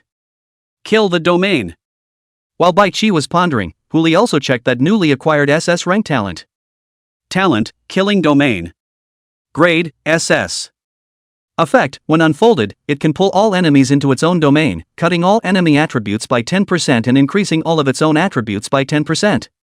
If the number of enemies exceeds 10, for each additional person, the enemy's attributes can be cut by 1% more and their own attributes can be increased by 1% more, up to a maximum of 50%. Duration, 1 minute. Cooling time, 24 hours. Remarks, come on, call me all the people in your family van. I won't fight for less than 50. Hiss. Worthy of an SS rank talent, this thing is completely customized for brushing monsters off. That is, the Earth country copy is only allowed to enter 5 people, which if it is put together 50. Afraid of the A level to come, all have to be killed by Chi back. It seems that you still have some tricks up your sleeves. Chi spoke blandly, his halberd slanting in his hand. Unfortunately, they are all curmudgeons. A hit. The opponent directly attacked towards the weakest Xie one. She didn't hesitate to transform into her panther state and roam the ground.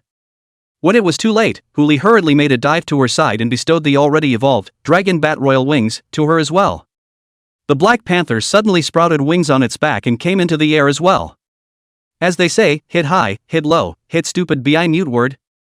As long as this Chi couldn't fly, his means of offense were extremely limited, and he could only attack by throwing his halberd. Huli also quickly bestowed the talent he possessed to the Killing Domain at this time. Eye of True Sight Deprivation Edition, plus, Killing Domain, equals, Pupil of Killing Domain Deprivation Edition. Fireball Deprivation Edition, plus, Killzone, equals, Killzone Inferno Deprivation Edition. Black Gold Ancient Knife, plus, Deprivation, equals, Black Gold Ancient Knife Deprivation Edition. Ancient Black and Gold Blade Deprivation Edition, plus, Killzone, equals, Blade of Killzone Deprivation Edition. Boundless, plus, Domain of Killing, equals, SS Grade Talent Domain of Killing God Evolvable. Other than the Sea God Sigil and Dragon Bat Emperor Wings, which could not be combined with the Yi Killing Domain, all the other talents were completed empowered, and Huli also checked in by combining the Black and Gold Ancient Blade with Deprivation. Nowadays, anyone who is cut by a Black and Gold Ancient Sword has a certain probability of being deprived of it. Unfortunately, it's only a certain probability. Otherwise, he could totally be a fish-cutting master in an oceanic apocalypse, and a slash of even just a little bit would put him over the top. Huli took a look at the brand new God-Killing Domain. Talent, Domain of the Slayer Stripped version. Grade, SS. Experience value, 0.1 million. Effect, when unfolded, it can pull all enemies into its own domain, cutting all enemy attributes by 10% and increasing all of its own attributes by 10%. If the number of enemies exceeds 10, for each additional person, you may cut the enemy's attributes by 1% more and increase your own attributes by 1% more, up to a maximum of 50%. And you can unleash the Blade of the Killing Domain and the Inferno of the Killing Domain at will in the Domain of the Killing God, and there will be a 1-second mandatory cooldown for each release. When the Domain of the Killing God is opened, the pupil of the Killing Domain will be forced to open, locking the opponent's range and immunizing them from all illusions. Duration, 1 minute. Cooling time, 24 hours. Hidden effect, for every enemy killed in the Domain of the Slaying God, 1 point of experience value can be accumulated. Remarks, come on, call me all the people in your family van. I won't fight for less than 50. This. It's the fusion of 2 SSS rank talents and 2 S rank talents of SS rank talents. The terror of its power was naturally self-evident. But now was not the time to open the Killing Domain. With his current attribute value, even if he opened the Killing Domain, cutting Chi's attributes by 10% and increasing his own attributes by 10%, it would still only be the lowest C rank beating the top B rank. Not steady enough. It's best to wait until Chi is nerfed another 5%. Counting the time just now, only 3 minutes had passed at most. The big deal was to wait another 3 minutes. As for the Fey beard in his arms that had, near-death LV1, attached to it, there was no way for him to touch Chi, and there was no way for him to use it at all. Just as Huli was thinking, Chi took advantage of the moment when the halberd fell from the air, and simply leaped, stepping on top of the halberd to utilize the force and leapt into the air. How dare you get distracted when you're fighting against this king? A punch. It smashed directly into Huli's face. A whopping 621 points of power smashed directly into Huli's face. Okay. He was also wearing the S-Class Prop Abyss. The Abyss trembled in response to this punch. It weakened the force by 1 layer, yet it still slammed Huli's entire body into the ground. He wouldn't have been able to get close enough to fight these guys without the protection of the Abyss. The Dragon Bat Imperial Wing was smashed into his body, and Huli's entire body lay on the ground, a strand of blood spilling out from the corner of his mouth, right onto the side of that halberd. But if he were to be crooked by 1 more centimeter, his entire body would be pierced through by the halberd. Huli slightly sidestepped his head, and a shot of Eye of True Sight deprived version landed on top of the halberd. Ding! Grade A props breaker halberd +1. He had used the eye of true sight on the weapon more than once, but this was the first time the deprivation had succeeded. It was estimated that the deprivation would only take effect if Bai Chi did not hold the halberd. Bang! Whitey landed on his feet. He came in front of Huli and slowly shook his head while overlooking him. Obviously he is a human being, but he has to use the things of a demonic beast. Reflect on that in your next life. Bai Chi gripped the broken army halberd and was about to pull it out, but realized that he couldn't. Weapons that didn't belong to him naturally wouldn't go into use. Demonic beast stuff or human stuff, it just works. Huli propped himself up and smiled out of the corner of his eye, as if he was making fun of Bai Chi. It's better than if you can't even pick up your own weapon. Meh. Bai Chi sneered, simply letting go of his breaking army halberd and clenching his right hand into a fist. I hope your bones are as hard as your mouth. A fist slammed down. At this distance, this damage, even opening the killing domain wouldn't work. Holding the Fey beard in his right hand, Huli had already stripped the near-death LV1 from it and was ready to take this opportunity to attach it to Bai Chi. Take a gamble. As long as near-death can take effect, then everything is solid. But the next instant, the Bai Chi in front of him instantly disappeared. When Huli turned his head, he only saw that Wei Shu holding Bai Chi's waist, and with the double boost of Dear Siener's Yin attribute and Yang attribute, he carried Bai Chi's entire body away. With Wei Shu's strength, he naturally could not carry Bai Chi's punch, but it was still easy to resist a stout man of less than 150 pounds. But this move could be stupid. Retreat. Huli got up and held the breaking army halberd in his backhand, wanting to rush forward, but he was heavily injured and had difficulty doing so. Bai Chi backhanded Wei Shu's neck, but instead of directly twisting him off, he turned his head to look at Dear Siener in the distance. The jade pupil held in Wei Shu's hand. It's all been said, jade pupil only gets one chance. It's too late. Can't wait for the second nerf. Domain of the killing god, open. Huli spat out 3 words, and a Mori white domain instantly unfolded. A color of white bones rendered heaven and earth, enveloping both Huli and Bai Chi. Wei Shu was judged to be an object outside the killing domain and bounced directly from Bai Chi's hands. Come on. Huli gripped his broken army halberd, braced himself and looked at Bai Chi in front of him. I'd like to see how much hardness you, Wuan Jun's bones, can have. Chapter 38 Killing Bai Chi. The words fell. God-killing pupil, God-killing flame, and God-killing blade triggered at the same time. A huge dark golden pupil hung high in the air, its gaze flowing, locking onto Bai Chi in front of it. One after another, fireballs with eerie, tragic whiteness were hurled from all directions of the domain of the slaying god. The shadows of the swords transformed into a tornado, and with every gust of breeze, there was an addition of swords to the body. Phew! Huli exhaled a mouthful of turbid air, and a touch of excitement flared up under his eyes. Strength +7. Power +1. Level B skill spirit evocation +1. Agility +4. B grade props boots +1. Intelligence +10. SS grade talent palm soldier +1. With the dense prompt boxes popping up in front of his eyes all of a sudden, new attributes were constantly being added, and his body was recovering at a rate visible to the naked eye. After all, for every second that passes, 2 deprivations are successfully triggered. 60 seconds, or a full 120 times.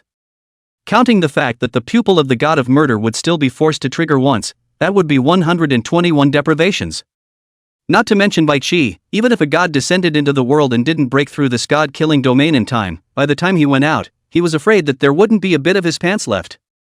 Thief! Bai Chi roared out angrily. In the midst of the sparks and sword light, he even managed to stand up and look at Huli in front of him. What have you done to me? You've called me a thief, what else can I do? With the blessing of the domain of the slaying god and the friendly sponsorship of angel investor Whitehead, Huli was able to stand up at this point. He turned his head, admiring the broken halberd. Your halberd is good, but it's mine now. Yours? Let's see if you have the life to take it. Bai Chi reached for his waist, as if searching for something, but did not find it. Is that what you're looking for? Huli obediently pulled out the S-class prop tiger amulet, put the lanyard on top of his index finger, and spun it around as if for fun. Xiao Baiya. It's not that I'm talking about you, how can you throw away something as important as a tiger talisman? Nah, it's a good thing I picked it up, if someone else had seen it, they might have given it back to you. Seek death. Bai Chi has moved to real fire. He stepped on his toes and crashed through the fireballs and sword lights with his body, running towards Huli. Luckily, Huli was quick on his feet. He immediately put the tiger talisman away and dodged sideways, dodging Bai Chi's attack, brushing against the wind of his opponent's fist to avoid it, and even swimming in it. It was as if had seen through all of his trajectories of action and directly predicted the operation. This was the efficacy of the pupil of the god of murder. As long as Bai Chi was still in the domain of the killing god, every move of the other party would be locked, predetermined, and even simulated in Huli's mind, with all the possible trajectories of actions used for judgment. 1 punch, 2 punches, 3 punches. Bai Chi only attacked and didn't defend, letting the fireballs and slashes hit his body. He just stood in front of Huli, greeting him with punch after punch. Huli didn't move either, just twisted his body to avoid Bai Chi's punches. With his still less than C+ agility, he was already able to dodge punches with a B agility. The two of them stood right in front of that broken army halberd, attacking and dodging until 50 seconds had passed. Time, almost. Under the increase of the domain of the killing god, Huli's physical strength and power value finally reached the standard for using the breaking army halberd. He casually drew out his army breaking halberd and stabbed out a halberd amidst the shroud of firelight. Bai Chi closes his fist in defense. But a halberd fell and still pierced his shoulder blade. Wuan Kuan. Huli took a step out and looked at the deflated Bai Chi projecting in front of him. This bone of yours, it's not too hard. Bai Chi didn't say anything, he just gripped his halberd and fiercely stepped forward. The broken army halberd completely pierced through his left shoulder, while he also came to Huli in a smooth manner, with one hand on top of the back of his hand holding the halberd. Oops. Huli's heart trembled and he wanted to let go of his hand and release his halberd. However, Bai Chi's strength was still above him, and he could still dodge in other places, but this right hand could not move no matter what. A punch. Bai Chi exchanged his life for injury and slammed his fist towards Huli's right arm. Click. With a crisp blast, Huli's right arm was smashed off in its entirety, and at the same time a status alert surfaced above his head. Broken arm LV3, +1. Broken arm LV3, strength attribute 30%. And so on. Is this broken arm considered status? That would be nice. Huli gritted his teeth and forced himself to endure the pain. His left hand flashed with white light and landed a punch on Bai Chi's face. Broken arm LV3, granted. As a white light flashed, Bai Chi's right arm was instantly broken. Huli takes advantage of the situation and draws back. The domain of the slaying god, over. As the burst of morose cold subsided, Xie Qingwan immediately stepped forward and stood guard in front of Huli's body. Dear Xiener, on the other hand, was already hiding in the distance, with the 9 Zuns ready to go. Even that Wei Shu was ready to rush forward and fight with Bai Chi. Not because of Huli, but because of Wei Shaoqing. He clearly knew that the only one who could take Wei Shaoqing out here was Huli, and even if he died, Huli couldn't die. Take it easy. Huli spat out 2 words, but did not greet the crowd to make a move. At this moment, Bai Chi was no longer enough to be feared. Calling the 9 cauldrons 45% attribute, Jiao Snake swallowing chi 10%, counting the present broken arm 30%, shoulder piercing injury 10%, even with the 20% increase after having opened the hidden quest, Bai Chi's strength attribute is now only 25%. Together with the 62 points of power that Huli had stolen from him, Bai Chi now had only 181 points of power left. At this value, not even Abyssal's defense can be broken. What else is there to be afraid of? Bai Chi frowned without saying anything. Even though his left shoulder was pierced by the breaking army halberd and his right hand was completely broken, it didn't affect the aura of solemnity on his body at all. He just sized up Huli in front of him. After watching for a long time, he let out a cold laugh. Meh. Why are you laughing? Huli couldn't help but wonder, but his heart was a little anxious. Does this one have any more tricks up his sleeve? Just trying to laugh. Bai Chi's eyes were all scrutinizing, not half resentful, but vaguely with a touch of appreciation. Remember to keep the tiger talisman, and wait for me to come to you to retrieve it. Wait. Fetch. What do you mean? Huli's pupils trembled. Although he knew that the Bai Chi in front of him was not his original body, but only a projection, but his original body should also be karma. This fetch back the word. Is not a little too scary. Facing Huli's doubt, that Bai Chi did not answer, but only raised his left hand and hammered his chest, shattering himself. As the god of killers, naturally, the only way to kill yourself is to kill yourself. How can there be any reason to leave it to others to decapitate? Click. Bai Chi's shadow shattered in response. Luckily, even if Bai Chi shattered himself, the reward for this kill fell on Huli's head. Ding! Congratulations to survivor Huli for slaying the A-ranked military general Bai Chi. Projection, experience value plus 100,000, points plus 1 million. Congratulations to survivor Huli who has successfully risen to the 9th level with plus 40 free attribute points. Please proceed to the panel in time for distribution. 100,000 experience, 1 million points. This is the reward for killing an A-ranked military general. Sure. These are all accessory items, the real good stuff can be hidden in the panels. Huli immediately opened his panel and evenly distributed the 40 points of attributes gained from the upgrade while starting to check his attributes. This is not to be seen. Huli was so happy that he almost didn't faint. Chapter 39 The Half-Dragon. Survivor, Huli. Survival rating, 9. Until next upgrade 350,000 500,000. Physical, 161 C+. Strength, 166 C+. Intelligence, 163 C+. Agility, 167 C+. Mastery talents, Empowerment SSS, Deprivation SSS, Eye of True Sight SSS, Domain of the Killing Goddesses, Palm Soldier SS, Ancient Sword of Black and Gold S, Unextinguishable Sphere S, Transforming Dragons with Blood S, Dragon Bat Royal Wings B. Skills, Fontaine A, Repulsion A, Evocation B. This skill was different from a talent, and for a skill to be used, it needed conditions for use. Like that, Square Sky, and Repulsion, both need to be equipped with the Broken Army Halberd in order to use them, and Evocation needs to be equipped with the Tiger Talisman. Fontaine and Repulse are both damaging skills that allow for a dual determination of strength and stamina at range, dealing large damage. The former is Decapitation, the latter is Breaking Formation. It was just that with Huli's current physical strength and power attributes, without the increase of the domain of the Slaying God, there was no way to use the Breaking Army Halberd, so he could only covet it for the time being. As for that evocation, Huli's scalp instantly tingled as he looked at the skill description. Skill, Evocation.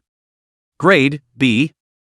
Requirements for use, equipped with the Tiger Talisman and with intelligence attribute of grade B or above. Effect, after using it, you can randomly summon a scene spirit to fight for you, whose attribute value does not exceed your attribute value. Duration, 1 minute. Cooling time, 24 hours. Remarks, is it said that there is no clothes? With my son. Seen the engine? Then, needless to say, Huli could have only seen Bai Chi as a Yingling. If he turned on this skill, wouldn't he be 100% summoning a Bai Chi with attributes equal to his own? He didn't even dare to think about how desperate their opponents would have to be if the domain of the Slaying God and the Slaying Domain were to open at the same time. Sure. Huli also didn't dare to think about what would happen if that summoned Bai Chi didn't listen to orders and backhandedly stabbed a knife towards his waist. Forget it, the intelligence attribute isn't up to par yet anyway, so let's just ignore it for now. As for that SS-ranked talent, Palm Soldier was even more outrageous. Talent, Palm Soldier. Grade, SS. Passive effect, all your friendly units, when fighting with you, have all their attributes increased by 10%. Remarks, all of you, follow my charge. Although this talent was not suitable for use in conjunction with other talents, the passive effect alone could bring close to a 10% gain to Xie Qingwan and the 9 Jiao Snakes, and even the teammates that teamed up with him. That's a percentage gain. Right now, their attribute points were only a few dozen, and the gain was only a few points, but if their attribute points reached triple digits, or even quadruple digits, this gain would be terrifying. Not to mention, this talent cannot be used in combination with other talents, but can be combined with a Jack of all trades trait. Boundless. After Huli granted Boundless to the Palm Soldier also possessed the growth trait. Although it required an increase of 1 million different units to upgrade, it was good to have the possibility of upgrading to an SSS-ranked talent. The difference between the two is not a fraction of a second. Huli's entire body was dislocated and sat paralyzed in place, but the smile at the corner of his mouth was harder to suppress than AK. Seeing that Bai Chi disappeared, the mission completion prompt rang out. That dear Siener few people also walked up boldly. Dear Siener simply squatted beside Huli and asked softly, "Hey, how did you do it? Wanna know?" Huli was forced to refresh and recover from his injuries after the upgrade, and now he was just waiting for the 9 little snakes to come out of the tripod. The mood was good, and naturally there was joking around. He turned his head to Dear Fairy, "I'll tell you if you let me take a look at what you look like." It's better then, I'm afraid I'll scare you. Dear Fairy said and looked away, but her eyes were still filled with curiosity. That's an A cut down to AB+. Just kill it? The calamity has only started for 2 days. No, almost 3 days only, as to be so outrageous. Brother Hu Li, are you alright? Wei Xiaoqing also came up at this moment. Just now your qi seems like it is about to die out. It's not alright now. Hu Li smiled and rubbed Wei Xiaoqing's head. Good boy, we've passed this hurdle, there's nothing that can be difficult for us behind. Don't worry about Ao. Aha! Wei Xiaoqing nodded heavily. As the possessor of a lookout, she could clearly determine who held ill will towards her and who was genuinely kind to her. Hu Li, obviously, is the latter. Although he was filled with that resentful and murderous aura intertwined with his body, Wei Xiaoqing was still able to glimpse a touch of imperceptible goodwill from within these auras. Especially when it came to her, the kindness was most pure. It's like her brother. So what do we do next? Dear Fairy also came over to the next level? This level is almost killing us, won't the next level be horrible? Wait a minute. Hu Li said in an unkind manner, it seems like I'm the only one half dead here, right? Generalize. Dear Fairy immediately curried favor, Captain 1 can hold up half the sky, you alone account for most of our team's combat power, if you're half dead, isn't that us half dead? Hu Li rolled his eyes and didn't say much, only explaining towards the crowd. The name of the next level is Execution of the Emperor. In terms of difficulty, it's to be higher than this level. Dear Fairy couldn't help but raise an eyebrow. But that's only in the conventional sense. Hu Li continued to speak, that Execution of the Emperor is a fixed difficulty, and there is only one boss to face the first emperor. His initial strength is A+, and after being strengthened by the hidden quest, it will reach S. But we still have the golden pupil and jade pupil in our hands, and when we enter the final level, these two items will part with 1/3 of the beginning emperor's abilities, transforming into the beginning emperor's teenage and prime form respectively, plus that twilight form that originally guarded the level, making a total of 3 bosses. Originally reaching S rank, the beginning emperor will transform into 3 B rank bosses after weakening, and instead of striking at the same time, it will successively go from a teenager with jade pupils, to a golden pupiled stalwart, to its final twilight form. The original difficulty of this level was that the junior patriarch led the 5,000 soldiers who had ascended the ranks to attack at the same time, and after successfully decapitating them, they entered the second round, where the stout patriarch entered the lineup with 12 golden men, and charged with the 5,000 soldiers who hadn't been killed in the first level. The third round is needless to say, the Twilight Patriarch summons the 9 cauldrons and evokes the spirits to unite the army in battle. If we reach this final level straight from the Mercury Sea and the Twilight Patriarch summons by Qi when he asks for the tripod, then we're bound to die, and even if we don't summon by Qi, it's still a bit difficult. But now that we've broken 3 levels in a row, it's equivalent to just facing a B rank strength boss and decapitating it. When these words came out, dear Sienna and the others were also in a state of fear. This copy, if there is no Hu Li to lead the way, who inexplicably breaks in and opens the hidden copy. Fear is not 5B level have to die here. Even a normal copy would require more than 5C+ to break the game. But then again, Hu Li, how on earth do you know so many details about the copies? Is it hard to believe that he swiped it once in a previous life? But that's also B rank strength. Wei Shu opened his mouth on the side, the Bai Qi that was just AB+ almost wiped out our group, and now you. The words were not finished. Wei Shu realized that Hu Li was looking at him and shut up, no longer speaking. If it was in the past, Hu Li might have ignored Wei Shu and just let him wait and see. But just now, since he dared to rush over and hug Bai Qi, then in Hu Li's heart, he was considered one of his own. Facing his own people, he naturally wouldn't be too cold-faced. Don't worry. Hu Li revealed a smile and looked into that 9 cauldrons, but we still have a killer weapon that we didn't use. This statement was made. Everyone looked up at the 9 tripods in front of them. That 9 cauldrons, as if sensing the weight of the gaze, instantly made a crisp shattering sound. Used as phonetic ka. With a ripple cracking. In each of the 9 tripods, a scaly snake swam out. No. I shouldn't say augur snakes anymore, they should now be called half-dragons. Chapter 40, kneel, bow, and leave your body intact. Nowadays, the half-dragon's body size had expanded violently, and its size had reached over 20 meters.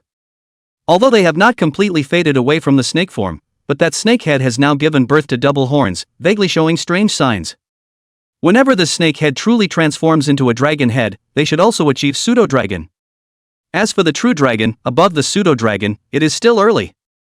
In his previous life, that dragon blood Jiao snake took 1 year to become a half-dragon, 3 years to become a pseudo-dragon, and waited until the 9th year to achieve a true dragon.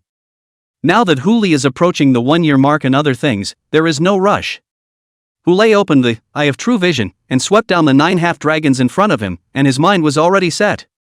This copy is solid.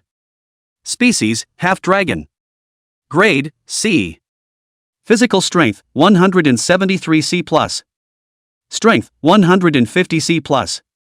Intelligence, 148 C. Agility, 137 C. Talent, transforming dragons with blood S, indestructible dragon inflammation S, dragon bat royal wings B. Mastery skills, Pummel E, Fangs E, Entangle F. Remarks, the body of a half-dragon, the soul of a python. All 9 half-dragons had reached C rank strength, with 2 of their strength and body attributes also reaching the C+ level. It was just a pity that the skills they had mastered were still too few, or else these 9 half-dragons alone would have been able to sweep right through that level behind them. Is this still a snake? Dear Xiener hid behind Xie Qingwan's back, poking out a head and looking timidly in front of her. As soon as they heard the word snake, the 9 half-dragons immediately turned their heads, their 18 golden glowing eyes staring at her intently. Dear Xiener immediately sucked in a mouthful of cool air and immediately buried her head into Xie Qingwan's back while shouting, "I'm sorry. I was wrong. That's what this guy does. He's got a big mouth, but he's quick to admit it. That's solid, let's go." Huli lightly laughed, letting the 9 half-dragons take the lead, and trailing behind himself, he took steps towards that one large hall. 99 steps later, the people came to that hall. As a foreign beast, the half-dragon had no way to push open the gate of the great hall, so it could only hover outside the hall, giving Huli a path. Huli stepped forward and pushed the door open with both hands. A burst of golden light exploded before his eyes.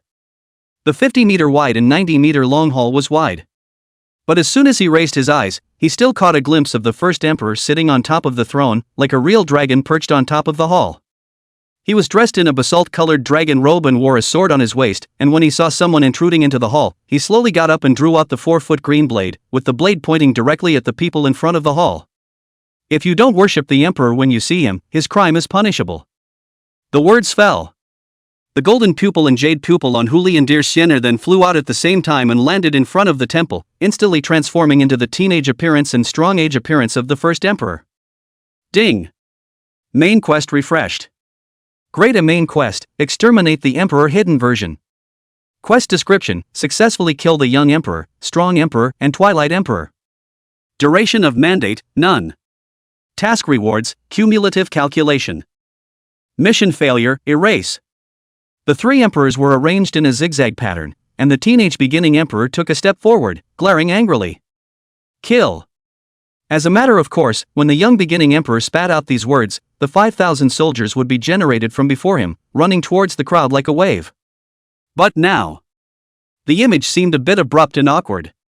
The young beginning emperor was stunned as he looked at the scene in front of him. Good boy. Don't be afraid. Huli laughed softly as he stepped forward, dragging his ancient black and gold blade across the floor tiles with a flash of sparks. I'll be a little lighter. Eye of True Sight Deprivation Edition, open. Name, Gengzi Zhang. Grade, S. Physical strength, 450B. Strength, 458B. Intelligence, 580B. Agility, 460B. Talents, SSS grade talent Divine Destiny, S grade talent Vast Strategies, S grade talent Unification, S grade talent Visionary. Mastery of skills, none. Remarks, duh. L drops. All of them. Intelligence plus 13. It's elevated again. Previously, depriving a ranked by chi of his attributes would only add 10 points at most. 13 points were added at once in the face of an S-ranked being. It's a boost, not a star. Just a shame. Now that the domain of the slaying god was cooled down, the unextinguishable orb was not hoarded, and the probability of using the black and gold long knife to deprive it was extremely low. There's no wool gathering at all. It's better to get it over with. Do it. 2 words fell. dear fairy casually threw out a ball of thunder. Immediately after that was when the 9 half-dragons suddenly sprouted wings on their backs and swooped up. Huli didn't dare to be careless and met him with the black and gold ancient sword in hand, looking for an opportunity to strike between the gaps.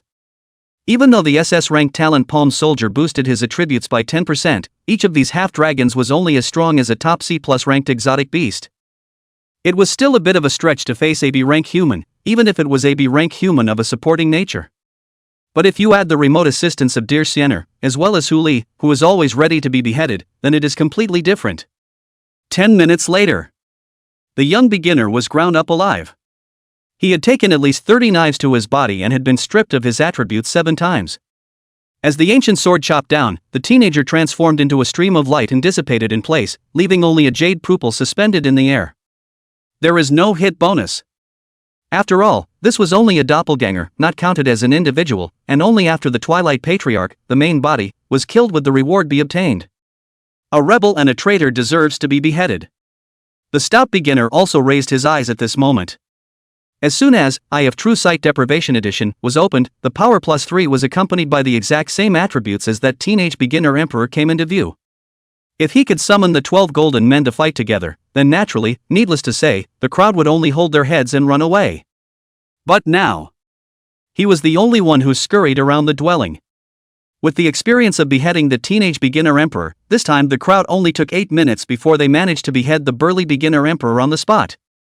Huli controlled the force and angle and managed to chop 40 times and deprive 10 times of his attributes. There's one last one left. Holding an ancient sword, Huli stood in front of that dragon chair with a 9-headed half-dragon hovering behind him, revealing a smile towards the Twilight Patriarch. Your turn, my old baby. Without waiting for the Twilight Patriarch to speak, Huli looked at the Twilight Patriarch while opening the Eye of True Sight Deprivation Edition. Intelligence +2. Pity. 300% deprivations, plus the fact that he hadn't peeled off a single talent after so many cuts on the 3 patriarchs with his ancient knife in hand. But still has a chance. Huli immediately mentally rose up and ordered towards those 9 half-dragons. Just like just now, only surrounded but not killed, by him looking for opportunities to slowly grind. 10 knives. 20 knives. By the time the 30th slash was made, Huli clearly sensed that this Twilight beginner might not be able to hold on. But he'd only triggered deprivation a total of 6 times. Each time it was 120 points of random attributes, and not even a single piece of equipment was touched down, let alone a talent. Forget it. The big deal is to come back next month and brush up. Each copy has a separate cooldown, and each person can only enter each copy once per month. Everything would be refreshed and reset by then, and he'd be able to come back and try again to see if he could strip some of the talent off of this patriarch. Those 3 golden S's really made Huli's eyes water. It's time to end it. Huli spat out 4 words and chopped down with the last slash. The prompt he wanted still didn't pop up in front of his eyes. Nope. Why is there not even a hit alert? In an instant, that golden pupil and jade pupil but violently drilled into the Twilight beginner's body. His originally dim eyes were now glowing with light. The aura belonging to an S-class powerhouse instantly erupted. 9.5 dragons were cleared out of dragon chair range. Only Huli. He had reached 205 stamina points and held up through the ruling. At this moment, he was half kneeling on the ground, holding a black and gold ancient sword, thrusting the blade above the high platform, before barely surviving this first wave of pressure. Griffin. In his heyday, the first emperor stepped forward and looked down on Huli in front of him, a foot hanging on the back of his head, ready to fall at any moment. I'll give you a chance. Kneel down, bow down, leave your body intact, enter my kingdom of earth, and worship the general. Chapter 41 SSS Grade Talent Divine Destiny Get. How else? Huli's heart trembled violently. Since the appearance of the Earth Kingdom copy of the guide, Wei Shu had been perfecting the contents within the guide, whether it was the hidden quests or the possible appearance of Bai Qi, all of which he had also published. But in this guide, it has never been recorded since the beginning that there is still a possibility of a second stage for the beginning emperor. This is S-class. An S-ranked copy of the Keeper, who can beat that? Not a word? The beginning emperor laughed coldly and gently shook his head as a pair of cloud-patterned dragon shoes under his feet violently descended. It's too late. It was too late. Only in a split second, that the hall suddenly generated a clear wind, dear Siener forcefully lifted that pair of cloud-patterned dragon crawler for an instant. The 9 half-dragons in the distance immediately rushed over, their mouths wide open as they attempted to swallow the person in front of them. The corners of the Twilight Beginner's mouth rose slightly, as if he was watching a joke, as he swung his 4-foot green blade forward. Huli also got up immediately. While the beginning Emperor was distracted from dealing with the 9 half-dragons, he immediately stripped the Yi Dying status from the 1 Fey beard in his arms and sent it towards him. Dying to empower success. Before the 4-foot blade could touch the half-dragon, it fell from the air. The pair of cloud-patterned dragon shoes also landed on Huli's side, without any force, just like a feather floating down. You. The Twilight Beginning Emperor's entire body lay on top of the dragon chair, raising his hand and pointing at Huli in front of him. What have you done to me? Is this the strength of an S-class? That Shu Hongyu was on the verge of death, directly lying on the ground like a dead fish. This guy can actually still talk. Phew. Huli didn't answer his question, but just immediately stepped forward, his right hand flashing with pure black light, and quickly touched the top of his head 3 times. 3 deprivations, only 1 successful. Ding! Deprivation successful. Congratulations to Survivor Huli for obtaining the SSS grade prop Ancestral Dragon Robe. SSS level. Strange, this level of equipment shouldn't be in this copy. Although Huli was puzzled in his heart, he could hardly hide his joy. He didn't care about the beginning Emperor in front of him, and the astonished gazes of the people behind him, and directly put that Ancestral Dragon Robe into the mall warehouse. When the Twilight Beginner saw his clothes being stripped, he was furious and raised his arms, his fingertips trembling slightly. You. Stutter and stop talking. Huli spat out a sentence, and the long black and gold sword in his hand instantly penetrated the neck of the beginning Emperor, who only had a stamina value of 1. As a burst of golden light dissipated, a series of prompts popped into view. SSS grade talent destiny +1. Ding! Congratulations to Survivor Team Huli for successfully killing the S-Class Emperor. The whole team shares 1 million experience and 10 million points equally. Kill drop, S-Class weapon Tenchi sword +1. Congratulations to Survivor Squad Huli for completing the hidden quest Sun and Moon in the same sky. Reward S-Class props Golden Pupil +1, S-Class props Jade Pupil +1. Congratulations to Survivor Squad Huli for completing the A-rank mainline quest Extermination of the Emperor. All rewards are calculated based on score stacking. Rating in progress? You will receive 500% of the final reward for your SSS Plus rating. Final reward, Random S-Class Props +1, Random S-Class Skills +1, Experience Value +500,000, Points +5 million. Global announcement, congratulations to Survivor Squad Huli, Xie Chengwan, Dear Xian Air, Wei Shu, and Wei Xiaoqing for completing the first pass of the S-ranked copy Earth Kingdom, and each of them receives a random S-rank reward +1. Ding! Congratulations to Survivor Huli who has successfully risen to level 12 with +30 free attribute points. Please proceed to the panel in time for distribution. The copy will automatically close after 60 seconds, forcing a teleportation away. A series of prompts went off. Not only Huli, but the crowd was also dazzled. Just that equal share of 200,000 experience alone was enough to raise them from level 5 to level 10, not counting the copy rewards. I'm afraid that even Wei Xiaoqing, who had the worst rating, would be able to take advantage of this wave of opportunity to directly raise to 11. Other than that, just from this experience income, they had harvested a full 100 points of attribute value. Of course, the one who gained the most was Huli. He casually put that S-rank prop Tianzi sword into his warehouse, and instead of rushing to check his attributes, he looked at his newly acquired SSS rank talent, Heaven's Destiny. Gift, Destiny. Grade, SSS. Passive effect, opens the hidden attribute, luck. This attribute is reset randomly every day, the lowest is 0, the highest is 10. Active effect, increase your luck value to 10 points. Eye of True Sight hidden effect, unlocked after obtaining SSS grade item Jade Seal of Transmission. Duration, 1 minute. Cooling time, 24 hours. Remarks, I am the chosen one. Hiss. Huli couldn't help but suck in a breath of cold air. Isn't this talent? Just a 1 minute a day Euro experience card. If you turn on this talent during a raffle, or when you refresh the mall every day, the picture is simply not good enough. Sure enough, there wasn't a single SSS ranked talent that wasn't strong. As for that SSS grade prop, the Jade Seal of Transmission, that thing has long since fallen to nowhere. There's nothing in the kingdom of earth. Is it hard to go to that Wu Zetian's tomb to fish for it? Huli didn't care much about this, but immediately began a new round of empowerment grand plans. Deprivation plus Divine Destiny equals Deprivation Divine Destiny Edition. Empowerment plus Mandate of Heaven equals Empowerment Mandate of Heaven Edition. Palm Soldier plus Destiny equals Palm Soldier Destiny Edition. God of Killers plus Destiny equals God of Killers Destiny Edition.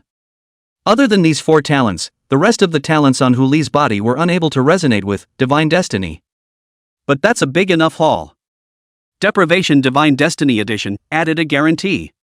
The original, Deprivation, could only use Deprivation 3 times a day on an individual, but whether or not it succeeded only depended on the face, whereas the current version of Divine Destiny was able to guarantee that out of the 3 times of Deprivation, it would surely succeed once. Empowerment Divine Destiny Edition was even more outrageous. Regardless of whether Huli was empowering a status or an attribute, the Divine Destiny Edition would float 1% 10% above the base. What kind of concept is that? In physical strength alone, Huli now possessed 200 points, and using an empowerment once would have only fixedly empowered 10%, or 20 points. After the Divine Destiny version of Uplift, he'll be able to grant his opponent 22 points. That number may not seem like a big boost, but it's a percentage increase. If it was the Broken Arm LV3 that was granted to Bai Chi last time, the strength that would have only been cut by 30% would now be cut by 30% 33%. The boosts from Palm Soldier and Domain of the Killing God wouldn't count for much. The Palm Soldier's attribute increase to friendly units was now raised to 15%, and the Domain of the Slaying God's attribute increases and cuts to both sides were raised to 15%. As for that SSS grade prop Ancestral Dragon Robe, strange to say, Huli purposely took it out and looked at it with the eye of true vision, and surprisingly, there was no effect or description on it, not even a note. It was like an ordinary piece of clothing, only for some reason, it was titled as an SSS grade prop by the system. Could it be a bug? It shouldn't. Huli didn't think much about it, but just put this dress into the warehouse, and put the golden pupil in front of him, and the jade pupil into his palm. Aside from Divine Destiny, the biggest takeaways from this copy were these 2 things. Name, Golden Pupil. Category, Props. Grade, S. Effect, plus 5% to all attributes when worn, doubled when worn with Jade Pupil. Hidden effect, put into double pupils together with Jade Pupil, there is a certain chance to open the S-class profession Pupil Master. Remarks, taking the essence of the sun, quenching the left pupil, accumulating for 1,000 years, turning it into a golden pupil. Name, Jade Pupil. Category, Props. Grade, S. Effect, plus 5% to all attributes when worn, doubled when worn with golden pupil.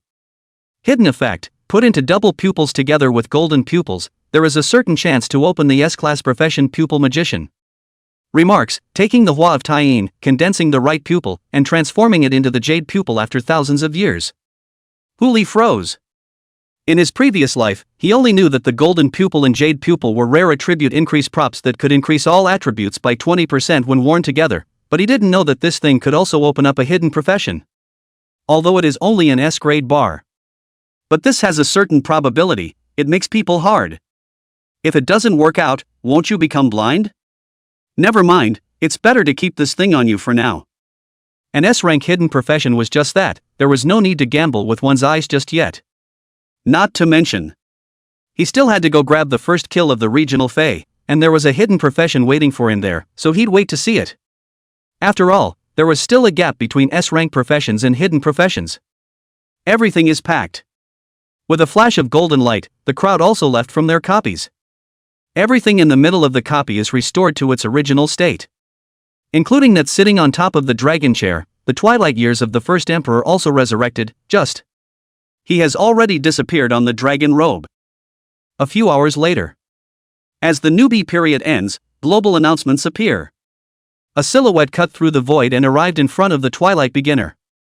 Looking at the beginning emperor, who was dressed in plain white, the silhouette let out a question. No more? How can that be? Chapter 42, Returning Life. Outside the Temple of the Ancestors of Man. The rainstorm continued, the canopy vaguely shimmering. February 19th, 6 a.m. There are 18 hours left until the end of the novice period. The crowd had just emerged from their copies when a barrage of chat messages bombarded them in front of their eyes erupted. Whether it was Huli or the other people who had cleared the copy, they were all within the scope of the discussion in this chat message. Especially him and Kagome. The two had previously erupted into conflict, but now they were teammates in a joint clearance. It would be a bit unusual if there wasn't a bit of gossip in this. Go. Huli didn't rush to the lottery, but turned his head to look at the three people on the side. Come with me to the boat first to rest and relax, and after that, I won't stop you if you want to go somewhere. I'll forget it. Dear Sienna spat out 5 words, and her figure was already hanging above mid-air. As the saying goes, you can't afford to be defensive.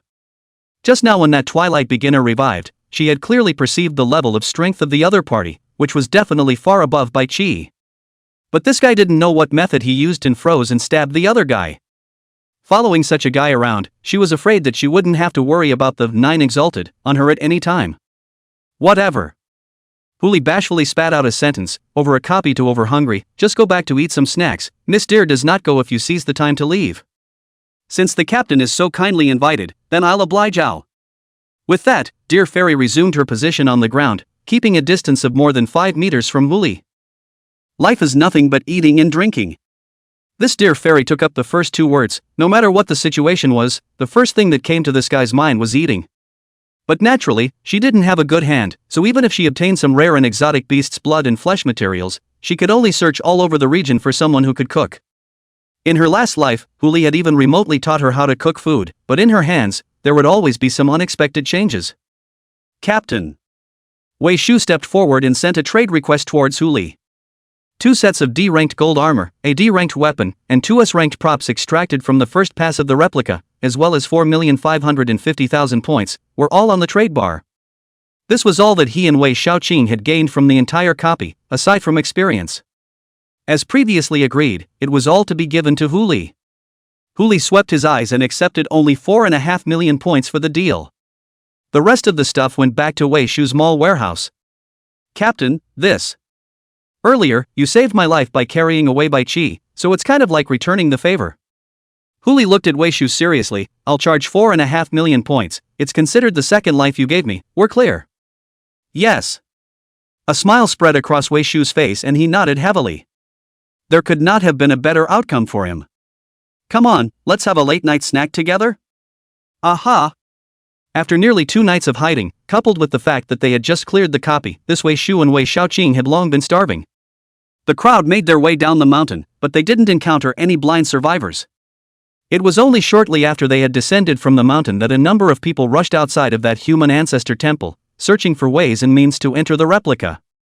Apart from the first copy opening, which requires finding a token, for subsequent copies, this step is no longer required and can be triggered by simply approaching the copy range. It was just that when they saw that the level of that copy was S-ranked, almost everyone backed out, and only a few little unlucky ones went in with a hard-on and didn't come out again in the end. No Shanghai State, above. Huli had everyone open the mall and purchased some alien beast blood and meat from it, along with some ordinary meat, and began to roast the meat. This cuisine, to put it simply, can be baked by just about anyone. But it's still a matter of craftsmanship to really grill them tender and juicy.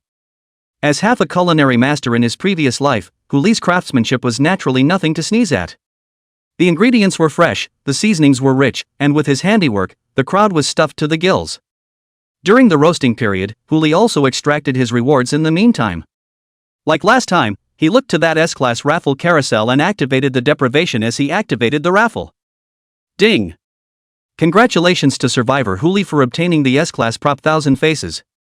Congratulations to Survivor Huli for obtaining the S-class material Qilong tail. Name, 1000 faces. Category, props. Grade, S. Effect, when worn, you can disguise yourself as any human individual you've ever seen, excluding attributes, voice, and body type. Remarks, hey. Guess who I am? Name, Qilongwei. Category, materials. Grade, S. Effect, S-class beast Qilong's tail, rich in a large amount of blood and flesh qi, can increase strength attribute by 10-30 points and stamina attribute by 20-60 points after consuming it. Remarks, little thief, eat my tail. Stuff, all good stuff.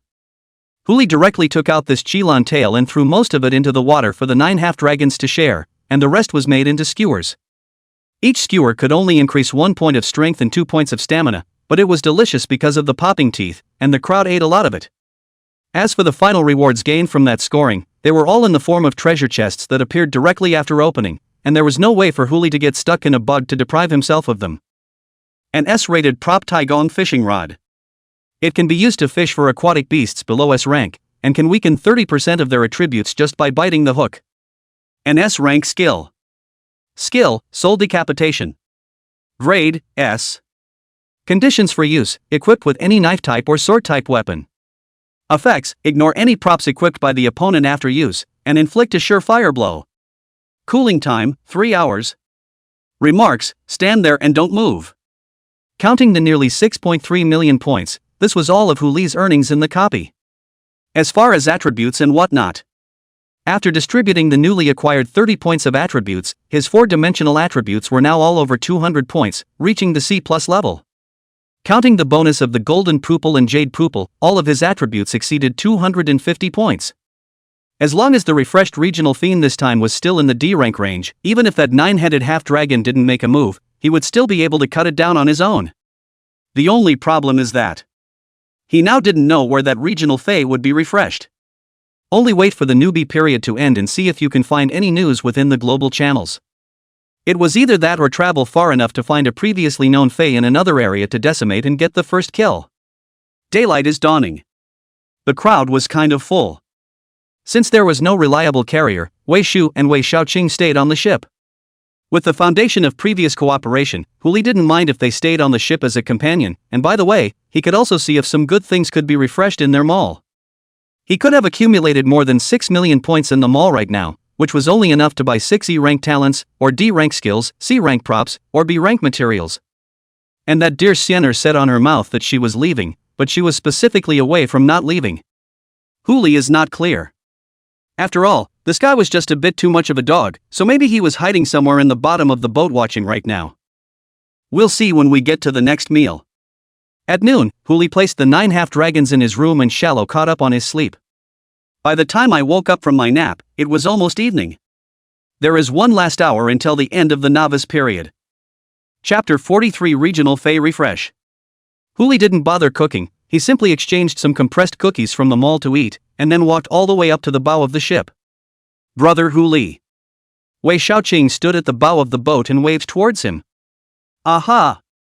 Huli casually responded, glancing at Wei Shu, who was squatting next to him, already red in the face, gritting his teeth as if he was engaged in a zoo sparring match with someone.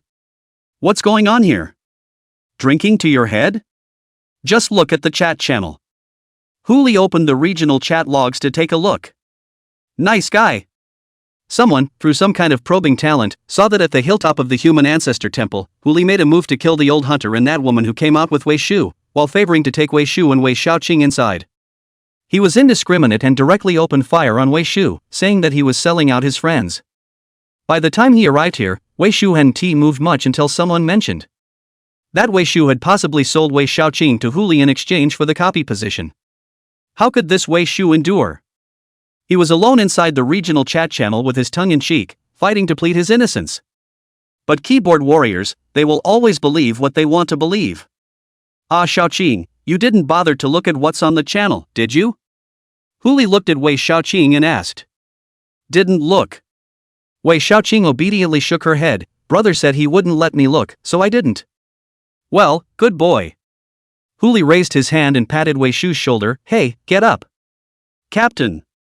Wei Shu looked like a rash man, hastily getting up as if he had only just realized that Huli had come to his side. Don't curse, just write down the guys' names, and we'll find them one by one when the time comes. Is this easy to find? Don't worry, it's not easy to find now, but in another hour, ironically, it will be good. Wei Shu's head tilted, his eyes filled with incomprehension. Until an hour later.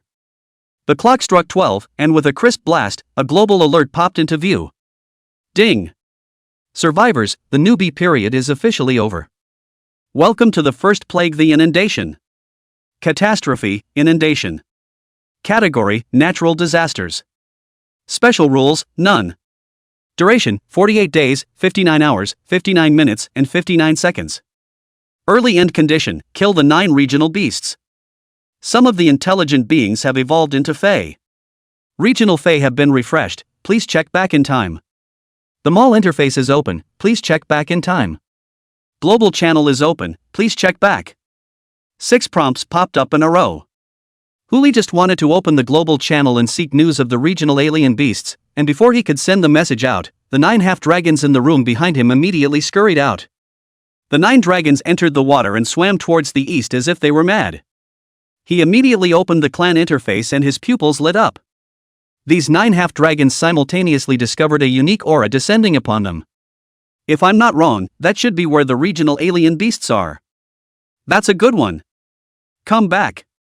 At Huli's command, the 9-headed half-dragon immediately suppressed its nature and turned its head back to the front of the No Shanghai Kingdom.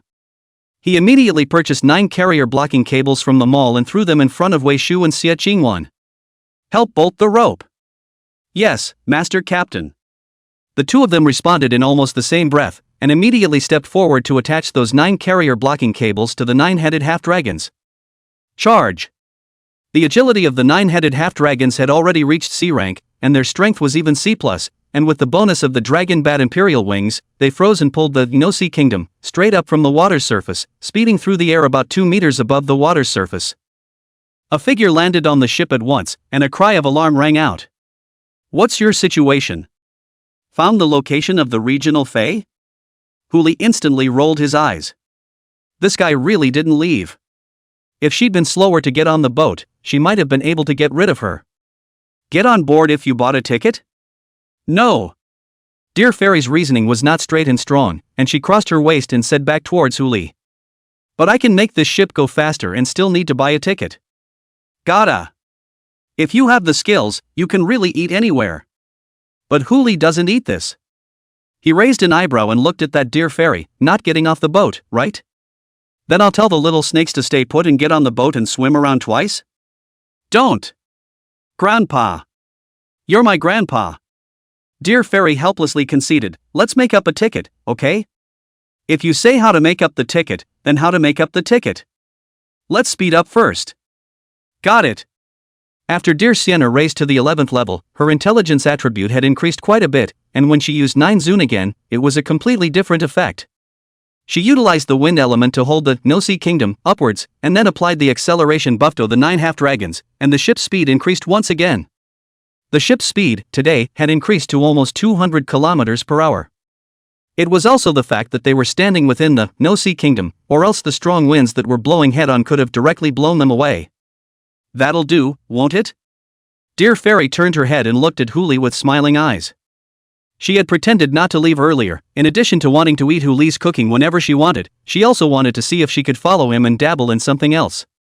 Just getting into a wave of copies was enough to put them 10 levels ahead of everyone else, and God knows what other pithy secrets he held, and how much he could rub off on them. No, if he was in such a hurry to rush to a certain region, he must have found the traces of the regional Fae beast. If you can also rub this reward.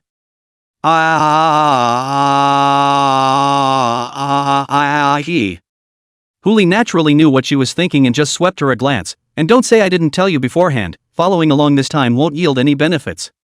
See what you mean by that. Dear Fairy immediately raised her head, I'm just a boat rider, what benefits can I ask for? Besides, it was you, Captain, who led us to get out of the copy in the first place, and you still want your favors? Wouldn't I be too much of a bad person then? Oh? And what are you doing eating my food? Well. Dear Fairy pondered seriously for several breaths, counting you as a good cook? Huli was speechless for a while. He also didn't forget that there was still something left to take care of and turned his head to look at Wei Shu.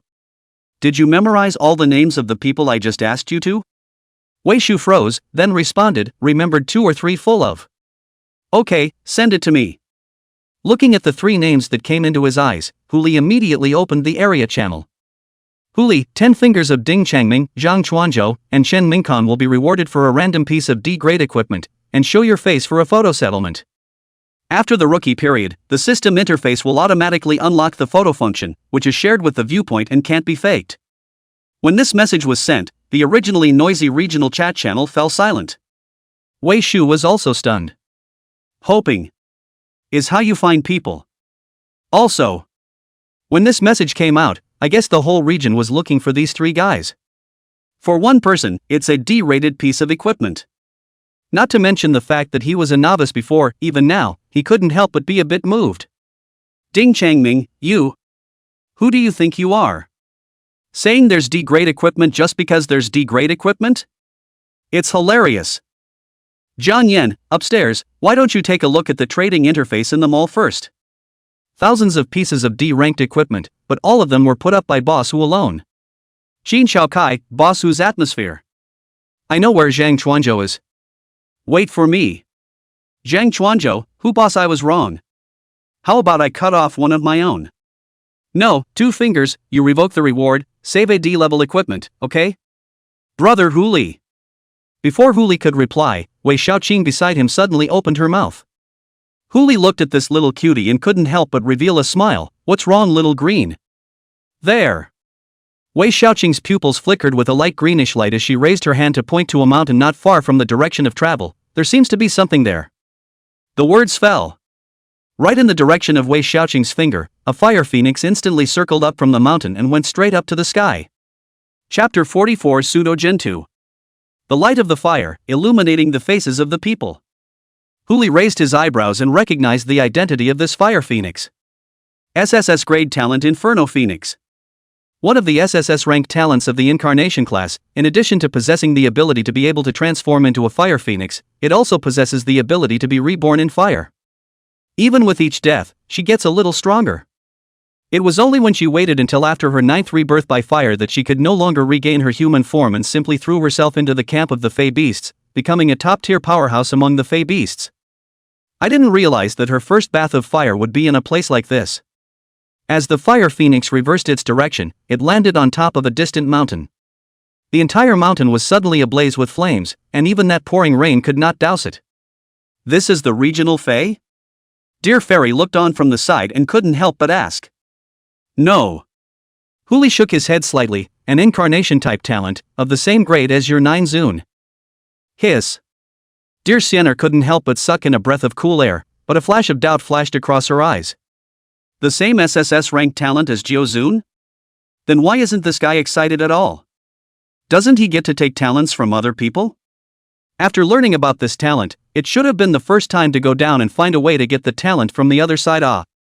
Either, the probability of him obtaining a talent from someone else is not 100%, or there is something more important than this SSS grade talent waiting for him. Or maybe both. Dear Sienna stopped talking and just stood silently at the side, overlooking the flames derived from that fire phoenix. This flame strength, even nowadays she couldn't compare to using the 9 Zuns, and she didn't know how many SSS ranked talents there were in this world, and if each one was so perverted. Hu Li stood at the bow of the ship, overlooking the flames while a flash of thought flashed through his pupils. In his previous life, this one was unable to convert into a human after a full 9 times of nirvana before choosing to devote himself to the Fey camp. If he had saved her now and prevented her from completing her 9th nirvana, would it have changed her end? The thought flickered, and Hu Li quickly rejected it in his mind. Regrets abound. Even if the possessor of the fire phoenix defected to the Fey camp, so what? To him now, it was also just an object to use deprivation in the future. There was no need to bother. The focus now is to find the area Fey and get the first kill before anything else. Just as he was thinking about it, the flames on that mountain surged and once again transformed into a fire phoenix that shot straight up into the sky, heading straight towards the east with a speed faster than the No-See Kingdom. Hu Li couldn't help but let out a cry of doubt. In just this short time of less than 2 seconds, that fire phoenix had already rushed to the mid-air in front of them, leaving only a tail inflammation for the people on board. This is trying to rob the monster. Unlike the bosses among the copies, the regional beasts would not be equally divided, and whoever grabbed the last hit would be the one who killed it. This was why Hu Li and Dear Sienna said that she couldn't take advantage of the situation. But now, seeing this fire phoenix's stance, it was going to compete with them for speed and go for the first kill. Nope. How does this fire phoenix know where the regional beasts are refreshed? Is it also by perception? Hu Li immediately frowned. Bloodline sensing existed between high-grade foreign beasts, like those 9 half-dragons. They just sensed that a bloodline similar to theirs had appeared. That's why they were so excited, even if they were thousands of miles apart. The fire phoenix's stance was very similar to those half-dragons. But one of them was of the phoenix bloodline, and the other was of the dragon bloodline. How could they have a bloodline induction at the same time? If a fey beast that has both dragon bloodline and phoenix bloodline. Huli didn't even dare to think about what level such a foreign beast would grow to in the future. No, not just the future. An E-ranked dragon blood Jiao snake became a D rank directly after becoming a regional fey beast. If it was a fey beast that possessed the bloodline of both the dragon and phoenix clans, perhaps it would be D rank at birth, and after the increase of the regional fey beasts, it would most likely reach C rank or above directly. Counting the bloodline suppression, the 9 half-dragons could only exert D rank strength at most, and he himself was only a C+, and the domain of the killing god hadn't finished cooling down yet, so it was better to be careful. Huli couldn't help but turn his head to look at Dear Sienner. Slow down a bit. What's wrong? Dear Fairy first put a stop to the increase, then spoke out in confusion. Is there something wrong? That regional foreign beast may be a bit tougher than we thought. Huli looked at Wei Shu. Wei Shu, you stay on the boat with Xiao Chang later and don't take half a step away. Aye, Captain. Brother Huli. Wei Xiaoqing immediately raised her hand. Me. I can help with my talent as well. Got it. Huli couldn't help but squeeze out a smile and raised his hand to rub Xiaoqing's head. Xiaoqing's talent is chi looking right? Just stand at the bow of the boat and remind Brother Huli where there is danger. Aha! Wei Xiaoqing nodded heavily. 2 hours later. The 9 half-dragons stopped. As the 9 dragons entered the water, the fiery phoenix also hovered in midair, seemingly waiting for something. Huli stepped forward and put those 9 carrier-blocking cables into the warehouse, put those 9 half-dragons into the water first, and then the eye of true vision opened fully and looked around. Wei Xiaoqing, who possessed the scrying skill, was in the same mold. It was just that no matter how the two of them looked at it, they didn't find anything different around them, not like there was an area alien beast. But the half-dragon and that fire phoenix both stopped here. There must be a reason. Huli took out the map from the warehouse and compared it slightly based on the distance and direction, quickly finding the general location. Yin Xiu. Ancient Central Plains, near the birthplace of Yin and Shang. If this place can give birth to a regional foreign beast that triggers the resonance of both the dragon descendant and the phoenix descendant, then it is estimated that there is only one kind of foreign beast. Dang! A sound of gold and iron clashing exploded, sending layers of ripples through the water. The 9 half-dragons immediately poked their heads out from beneath the surface of the water, their 9 dragon heads staring intently at the distant water, their scales tightening. The fire phoenix in the air slowly lifted its wings and looked down on the water. Suddenly, the falling torrential rain was frozen in the air, and there was silence all around, only the sound of ripples in the water hitting the hull of the ship. Dang! Another crisp blast. A faint blue shimmer emerged from under the water. Brother Huli! Wei Xiaoqing immediately cried out in alarm, danger. Huli didn't say anything, he just protected Wei Xiaoqing behind him, his hand already gripping the black gold ancient blade. Keep a close eye on that water. Only to see the massive ghostly blue light rapidly approaching, and in the blink of an eye, it had rushed out of the water. Madaka! The sound of a phoenix pierced his ears. Huli tilted his head to look into the air, and before he could open that eye of true vision deprived version, the ghostly blue fire phoenix had already collided with that fire phoenix. Moment. Fusion.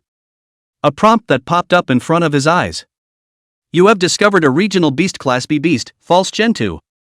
Chapter 45. Come on, Uncle will do your beauty salon for you. Grade B. Huli looked at the prompt in front of him and sucked in a breath of cold air. Don't D level he can kill in seconds, C level he can let go, but this. B level.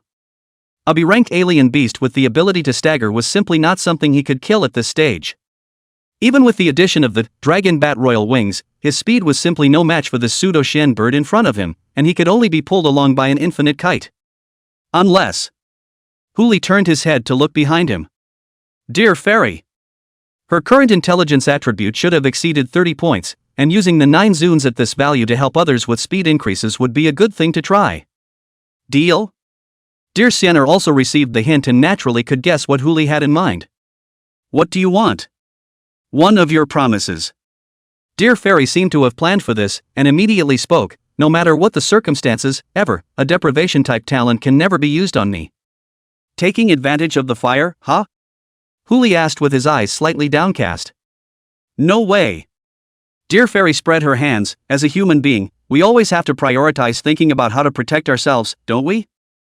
As long as you promise me that it won't be difficult to assist you in killing this fey beast, and by that time, all the rewards of this fey beast, I can do without. This condition was nothing to lose for Huli. Anyway, he hadn't found out how to break the 9-zone shield yet, so it was fine to agree to her. It's that this condition is not equal. Add another one.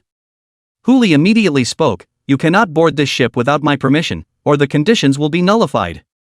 Self-preservation. And who doesn't want to protect themselves?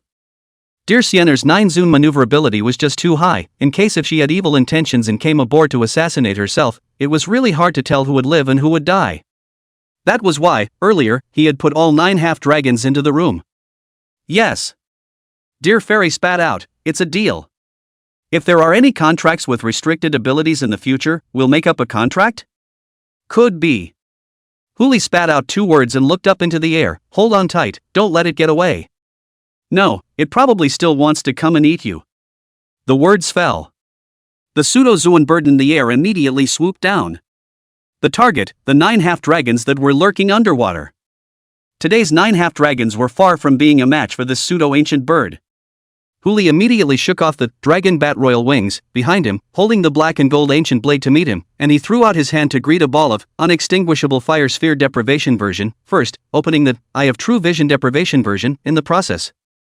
Dear Fairy's increase was a close second. A ball of fire that was originally only the size of a basketball instantly swelled more than 5 times, slamming down on the pseudo-ancient bird. Its panel, too, immediately popped into view. Species, Pseudo-Gen 2. Grade, B. Physical strength, 180C+. Strength, 143C. Intelligence, 124C. Agility, 210C+. Talents, Return to Life SSS, Phoenix Descent SS, Dragon Soul S. Mastery of Skills, Obedience to Heaven's Order A, Collecting Feathers and Returning to the Nest B, Facing the Phoenix B. Remarks, the heavenly bird of prey descends to give birth to Shang. Agility +3. Strength +3. 2 deprivation cues popped up. Huli was stunned. AB grade Fey with C grade attributes? What's going on here? Without waiting for him to come back to his senses, that shot of fireball directly burned the pseudo-gen bird to a half-crippled state. Fell straight into the water. This is dead. It's not right. Very much 120% wrong. Huli hung in the air and waited for a few breaths without noticing the kill prompt popping up from in front of his eyes, and his brows were suddenly wrinkled. The next instant, the pseudo-shen bird then scurried out of the flames of that indestructible fireball and appeared in front of Huli's eyes once again. Just that look, as if to say, come and beat me up. Bathed in fire. Isn't that the gift of the fire phoenix? Huli frowned and didn't strike at the other party hastily, only checking the other party's attribute panel once again. Now all the attributes of the pseudo-genjutsu were up by 20%. Although it was still a 1-move second cargo, Huli didn't dare to strike again. It went up 20% at a time, and if it could really be reborn 9 times like the Fire Phoenix, then by the last time, he would be directly confronted with an A-ranked Fey Beast. That's a lot of playing with a pipsqueak. Even if they opened up the domain of the killing god, they wouldn't necessarily be able to kill each other. Unless we find out why this guy can have a bathos first. Huli's gaze instantly landed on the only SSS-ranked talent on it. The panel popped up and it dawned on him. Gift, Fate. Grade, SSS. Active effect, fuses a Fey that also has the Phoenix bloodline with its highest ranked talent. Remarks, all Phoenixes are of the same origin, live with me. That's the stuff. The pseudo-shin bird had swallowed that survivor who had transformed into a fire phoenix, causing it to possess the ability to regenerate itself from a fire phoenix, causing it, whose original grade was only C, to be directly elevated to B grade. That is, the attributes are still stuck in the C grade only, which if you kill a few more times, a generation of a class exotic beasts will be able to come out. Clank. The pseudo-shin bird let out a low chirp, as if questioning Huli. What's up, little old me? Why don't you just stand there? Come on, hit me. I'm coming if you don't. Huli had no choice but to put away his long sword and hook his hand towards that shin bird, signaling the other party to come over. There was only one option today if you wanted to kill the basilisk. Stall for 40 minutes and wait for the cooldown of the domain of the Slayer to end. At that time, once the active effect of Heaven's Destiny was on, he would pull up his current luck value of only 4 points to 10 points, and use intensive and indiscriminate bombardment to see if he could strip the Fire Phoenix out of his opponent's body. 1 minute is just enough time. Just drag it out for a while longer. That Shin bird wasn't stupid either. Seeing that Huli had withdrawn his sword and had no intention of making a move, he immediately prepared to turn around and leave. Did I let you go? Huli, with Dear Sienna's boost, made a dive and came directly behind the Shin bird, clapped its wings with both legs and froze on its neck. Clank! Clank! The Shin bird cried out, trying to break free from Huli's grip. It's just a shame. None of its stamina and strength could compare to Huli's, and it could only carry him and keep struggling. Huli's right hand flashed with black light. Deprivation Destiny Edition, open. Just because the domain of the killing god was a crushing move didn't mean that he couldn't take the opportunity to glean 2 first. 3 deprivations for continuous use. With the Heaven's Destiny version of the guarantee in place, Huli succeeded at least once, and there was a bird feather in his hand he was surprised to see.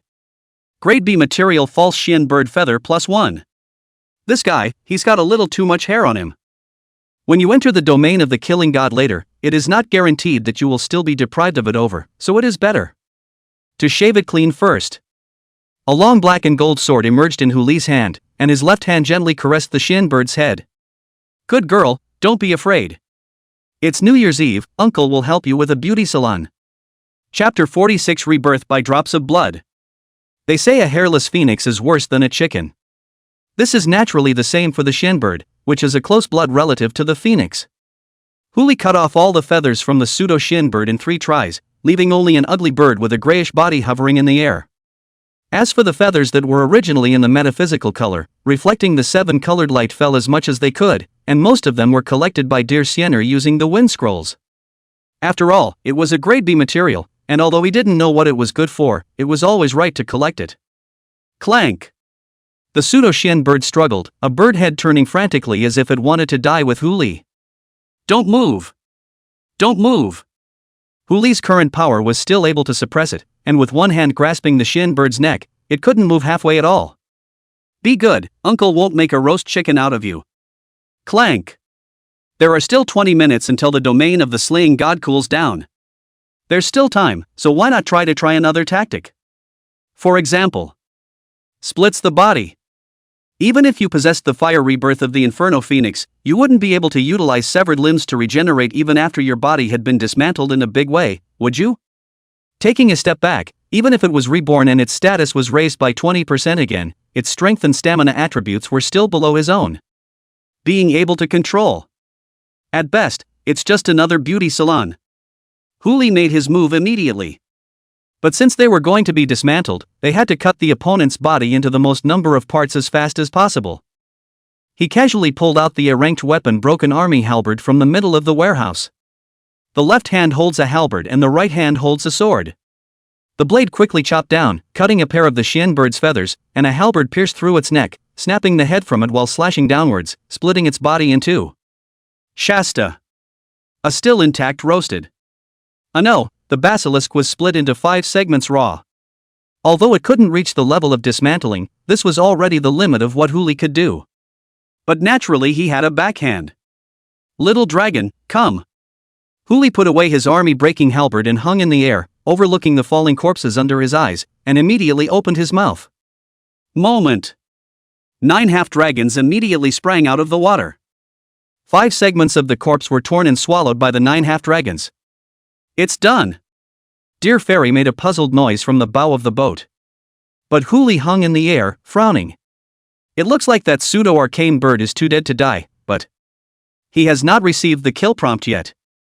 That means that the other side can still be resurrected. Moment. A ball of reddish golden light lit up from the blade of his black gold ancient sword, accompanied by gusts of tremors. Huli's pupils trembled as he flung out his hand and swung that mass of red golden light out. Is that a drop of blood? The blood drops are reborn. The red gold light quickly condensed into the shape of an Shin bird. All the injuries recovered, not to mention that even the feathers that had just been shaved off grew back, and even the size expanded by about 1/5. Clank. Another cry. Pseudo-Gentoo reappears. only now it had increased its attributes by 44% from earlier. It's really a small knife pulling on the ass to open the eyes of the master. Huli instantly became excited. It's a drop of blood to be reborn. The harder this talent was to deal with in front of him, the stronger it would be when it was in his hands. Other than that, even without the increase in attributes after rebirth, just those 9 drops of blood rebirth would be enough for one to stand on top of the world. He made a forward dash and turned to the basilisk in an instant, and was just about to roll over and mount it when the other dodged and prepared to flee. Although it's already been reborn once, the scene where I just shaved is still stuck in front of my eyes. It naturally didn't dare to provoke the other party at such a time. If we can't mess with it, we can't hide from it. Run? Can you run? Huli laughed lightly, directly bursting into speed, once again riding on its back, only this time. There is a slight reluctance. If this Shin bird died once more, I'm afraid that even if he was assisted by dear Siener, there would be no way to catch up with it. Gonna have to be a little conservative with this next move. Clank. The basilisk let out another wailing protest. Good girl, don't move. Huli once again raised his hand and stroked the head of the Shin bird. It is said that once born, twice familiar, let's be faster this time and try to end the battle in 10 minutes out. If you don't say anything, I'll take that as a yes. Clank. What? Let me go faster. Okay. The basilisk burst into a fit of grief and could only allow the guy to shave his back. It was also that there were no tall buildings or anything like that around here, or else it would inevitably run headlong into it, not seeking to die together, but only to die again. 15 minutes later. The basilisk turned into a great chicken once again. Huli patted its bird's head with satisfaction, and at the same time, that killing god's domain had already cooled down. Foreplay over, ready to move on to the next part? Clank.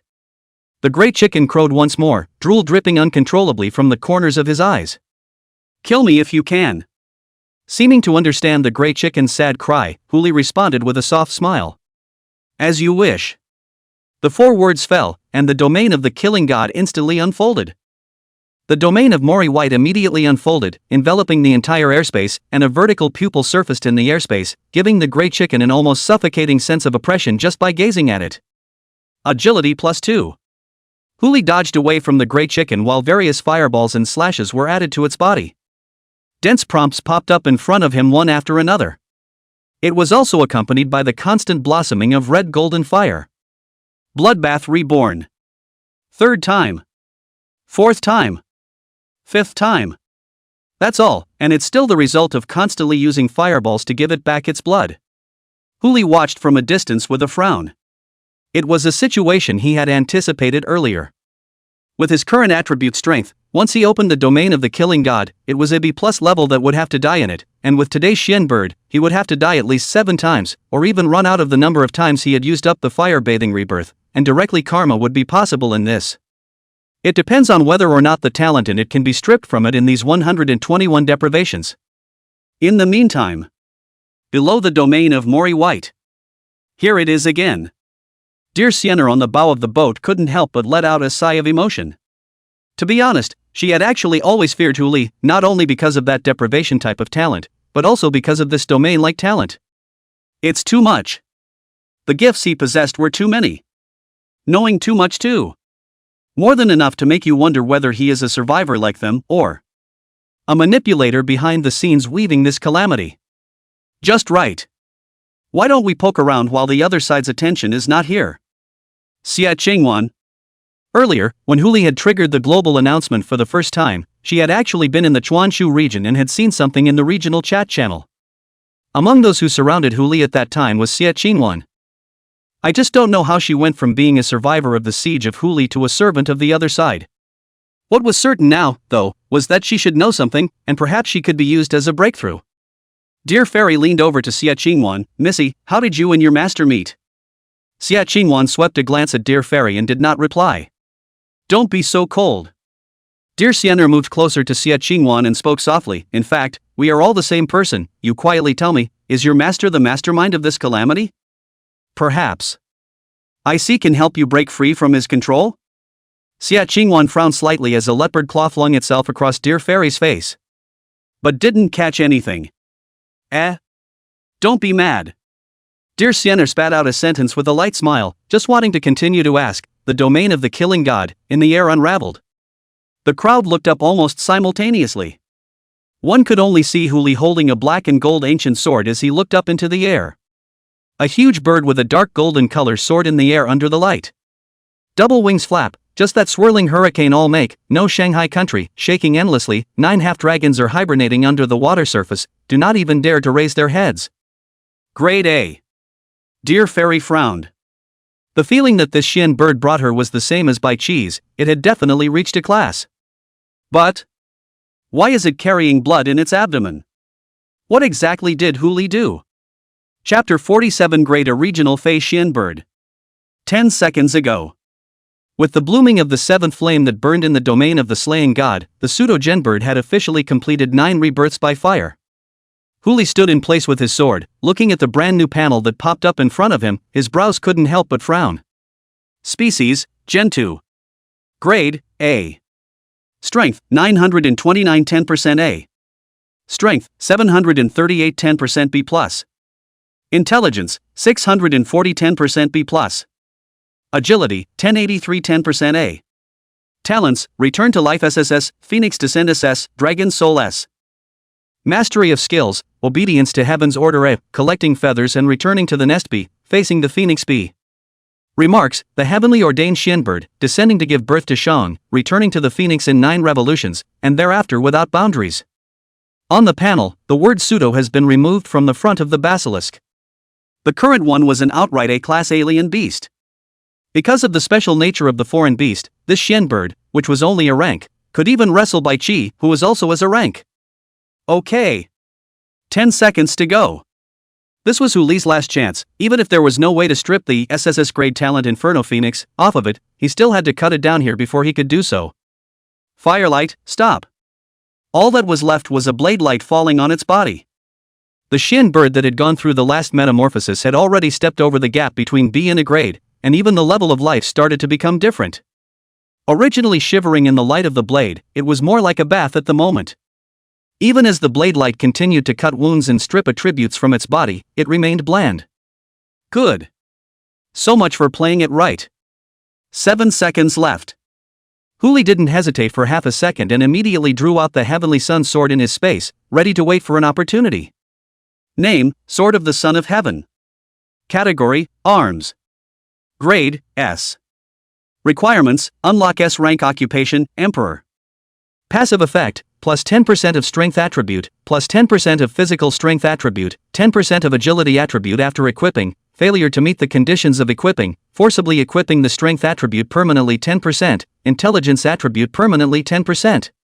Active effect, attack the opponent and cause 1 judgment, the opponent's physical strength attribute plus strength attribute is less than yours, it will be a direct spike, higher than yours it will be a one-time judgment, 30% probability of a spike, 30% probability of a serious injury, 30% probability of a light injury, 10% probability of nothing happening. Cooling off time, 30 days. Remarks, when the Son of Heaven is angry, he will ambush millions of corpses. This weapon, it could be completely said to be the exclusive equipment of the Emperor profession.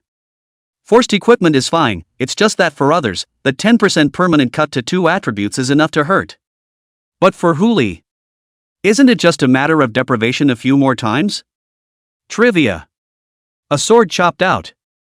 Huli simultaneously turned on his first, Divine Fate, effect, raising his luck value to 10 points. With a crisp ring, the adjudication begins.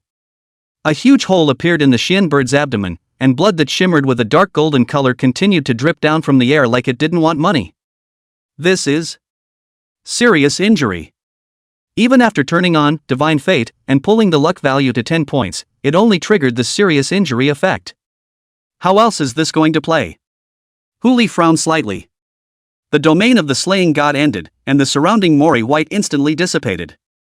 A global announcement went off instantly. Global announcement, congratulations, the Fei Xian bird has become the first A-class Fei, all Fei attributes in the region are uplifted by 10%. 3. The moment the global announcement rang out, a canopy also appeared in the air at once. The figure of the Genta surfaced in the eyes of everyone around the globe.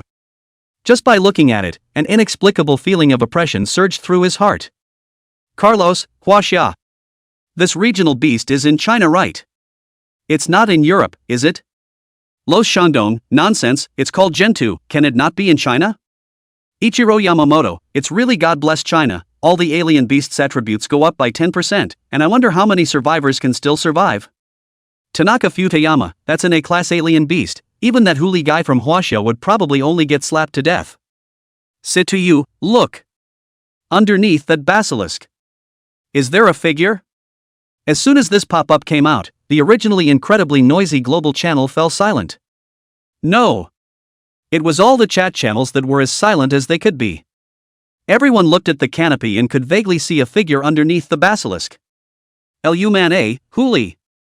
It's Huli. I've seen what this big guy looks like. In the meantime. Keep it. Huli spat out 3 words and immediately reclaimed the Heavenly Sun sword back into the warehouse, holding up the black gold ancient blade to meet him. He didn't care about the canopy over his head, and he ignored those messages on the global channels. For all he knew, this could be their last chance. If they couldn't kill the Xian bird this time, when it recovered from its injuries and mended its body in the meantime, they would be facing a true A rank, or even A+ rank regional alien beast in the future. It's no longer about the hidden profession of that first kill. Rather, it's about Huli's future plans. Each new plague that descends will have a qualitative increase on the Fae. If the Xian bird hadn't been killed before the second plague came, the entire China feared that it would become a no-go area for survivors.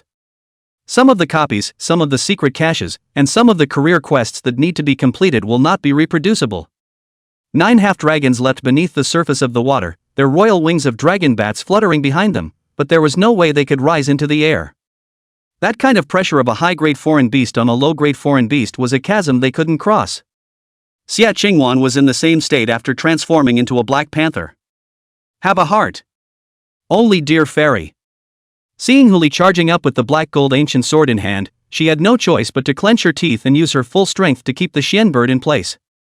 A strand of blood spilled from the corner of his mouth. To forcefully activate the 9 zuns in such a manner would still have an effect on her body. A knife. Holding the black and gold ancient sword in his hand, Huli didn't enter the Xian bird's abdomen, but he was also fanned into the water by the feathered wings. Almost simultaneously. Kagome couldn't hold out much longer. The whole person half-kneeled on the deck, his figure was hidden, and he could only look at the Xian bird flying into the darkness of the night and dissipating into thin air. Master. Without the pressure, Xia Qingwan immediately pounced into the water, searching for Huli. The 9 half-dragons even immediately panicked into a ball underwater, each searching for their masters. Okay. As a half-dragon surfaced, Huli was carried and landed on the deck. Wei Shu immediately stepped forward and checked up on Huli's injuries. That Wei Xiaoqing's eyes then flashed with a flash of green light and slowly spoke, Brother Huli is fine, he just passed out, recuperating for a few days will be fine. Phew. Hearing the news that Huli was only unconscious, dear Xiener was sort of relieved. She didn't maintain the state of camouflage on her body any longer, just wiped off the blood from the corner of her mouth in one smooth motion. As soon as he looked up, just as he was about to tell the crowd to hurry up and leave, he realized that all 4 of them were tilting their heads and staring blankly at him. Sister Fairy. Wei Xiaoqing looked at her and couldn't help but speak in a demented manner, how can you look so good? Dear Xiener smiled helplessly, and in the eyes of the crowd, it was like 100 flowers blooming. Even Xia Qingwan couldn't help but raise her hand and stroke it towards her own face, as if she was somewhat ashamed of herself. Okay, first things first. Dear Xiener spat out a sentence helplessly, and with a casual gesture, with her best efforts, she drove the Qingfeng and maneuvered the ship in the opposite direction of where Xian bird had left. She looked at Xia Qingwan and Wei Shu, that Xian bird doesn't know if it's still coming back or not, so until Huli and I regain our status, we'll have to rely on the 2 of you. This breeze will last for 12 hours, and after 12 hours, if Huli and I haven't woken up, I'll have to trouble you, Xiaoqing, to wake me up. Aha! Wei Xiaoqing nodded heavily, don't worry, Sister Xiener. Xiaoqing promises to complete the mission. Be good. Dear Xiener crouched down before she spat out a word, and just when she wanted to rub Xiaoqing's head, her entire body fell into a fainting spell, and her body leaned forward, fainting on Wei Xiaoqing. Send the master and her to her room first. Once dear Xiener fainted, the dominant person on the ship naturally became Xia Qingwan. She picked up Huli and looked at the global and regional chat channels that were constantly refreshing messages in front of her eyes, and turned her head to sweep Wei Shu. Mr. Wei, you should be pretty good at remembering names, right? Huh? Wei Shu couldn't help but stare. Those screeching bugs on the global channel and the regional channels are annoying, and I'd also appreciate it if you take down the names of those people. Xia Qingwan hugged Hu Li and walked into the cabin. I think the master will make friends with them when he wakes up. Thinking of the name that Hu Li had asked him to memorize earlier on how to make friends, Wei Shu's mind suddenly came to a clear understanding. He nodded and looked at Xia Qingwan, promised to complete the mission. Chapter 48 Class C Beast Tide. Dryness and burning. Hu Li slowly raised his eyes, only to feel that he was about to die of thirst. He subconsciously thought he was back in the dungeon in the beginning. Okay. He raised his eyes to the mall interface, which still had over 6 million points in it. One of the main reasons why he could be so imprisoned in the dungeon by Lu Yuner in the first place was still that he had never left any points in his mall. Just because of that Lu Yuner's words, saying something like from now on, there will be no separation, all the points thereafter, Hu Li handed them over to her. Otherwise, even if he was in a dungeon, he could at least seek a glimmer of hope from the mall. Hu Li shook his head and put these bad memories behind him, immediately exchanging a bottle of warm water from the mall and hastily pouring it down his throat. It was barely comfortable. He scanned the prompts and realized that no kill rewards had appeared, which meant that the last slash he had cut out before passing out still hadn't killed the Xian bird. Fortunately, even if the Xian bird wasn't killed by himself, he wasn't killed by anyone else. The first kill reward is still there. Sort of a blessing in disguise. Hu Li immediately checked his panel. Survivor, Hu Li. Survival level, 12.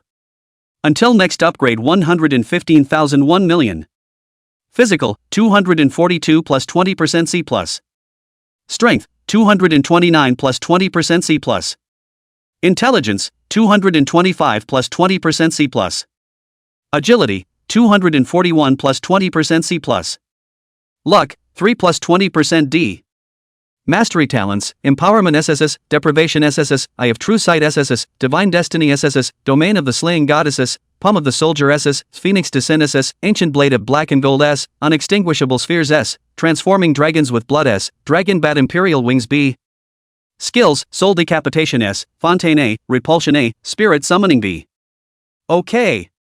It pays off in the end. In addition to both physical strength and agility going up by about 30 points, the SS grade talent Phoenix Descent was also stripped from the Xian bird. It's just a shame that the intelligence and strength dropped by close to 30 points, and the final boost was just under 10 points. Sort of a no-brainer. Hu Li propped himself up from the bed and checked up on the specific effects of that Phoenix Descent, and with just one glance, his eyes instantly lit up. Talent, Phoenix Descent. Grade, SS. Passive effect, plus 30% to all fire elemental damage dealt, 30% to all fire elemental damage taken. Remarks, a noble feathered race with a partial phoenix bloodline.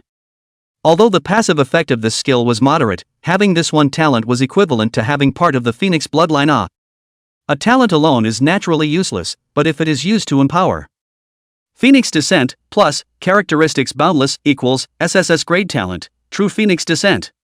True Phoenix Descent, plus, Dragon Bat Royal Wings, equals, grade A talent Dragon Phoenix Bat Wings. True Phoenix Descent, plus, Transforming Dragons with Blood, equals, SS grade talent Dragon Phoenix Inheritance. True Phoenix Descent, plus, Unquenchable Fireball, equals, SS grade talent Phoenix Fury. Hu Li combined all the talents that could be combined with True Phoenix Descent, and directly raised the level of the 3 talents by 1 notch. Not to mention that the Dragon Phoenix Batwing was faster, its hidden effect was changed to inflict attribute cuts on all feathered and scaled ones below a rank.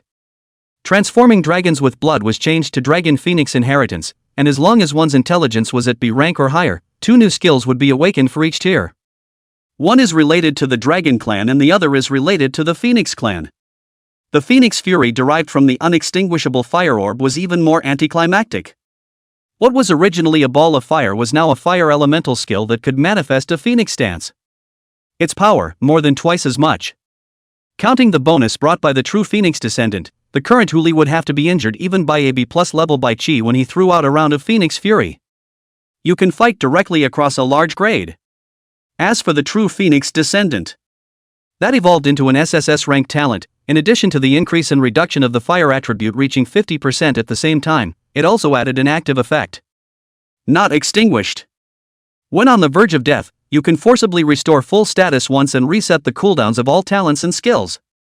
Cooling off time, 30 days. This is equivalent to the youthful mini version of Yin Huang's 9 deaths. But it's better than nothing. Phew. Huli exhaled a mouthful of turbid air, a touch of joy flooding the bottom of his eyes, changing his earlier assessment of the fight. It's not that it's not a loss, it's a bloody profit. Not to mention an additional SSS rank talent for life preservation, he also upgraded his main means of output by a notch, and even gained a career like SS rank talent. Next, as long as he improved his attributes, he would be able to have usable skills for himself, and his attacking ability would be taken to the next level, not to mention the possibility of great growth. The only downside is that the basilisk didn't catch it. But so what? There were 8 more of the same regional exotics. Today there are at least 6 locations he remembers where they are. Big deal, just go ahead and decimate these regional fey beasts before turning around and looking for that Xian bird. He didn't believe it, as long as it was still within the time frame of the first catastrophe, a Mira-class alien beast could still turn over the sky.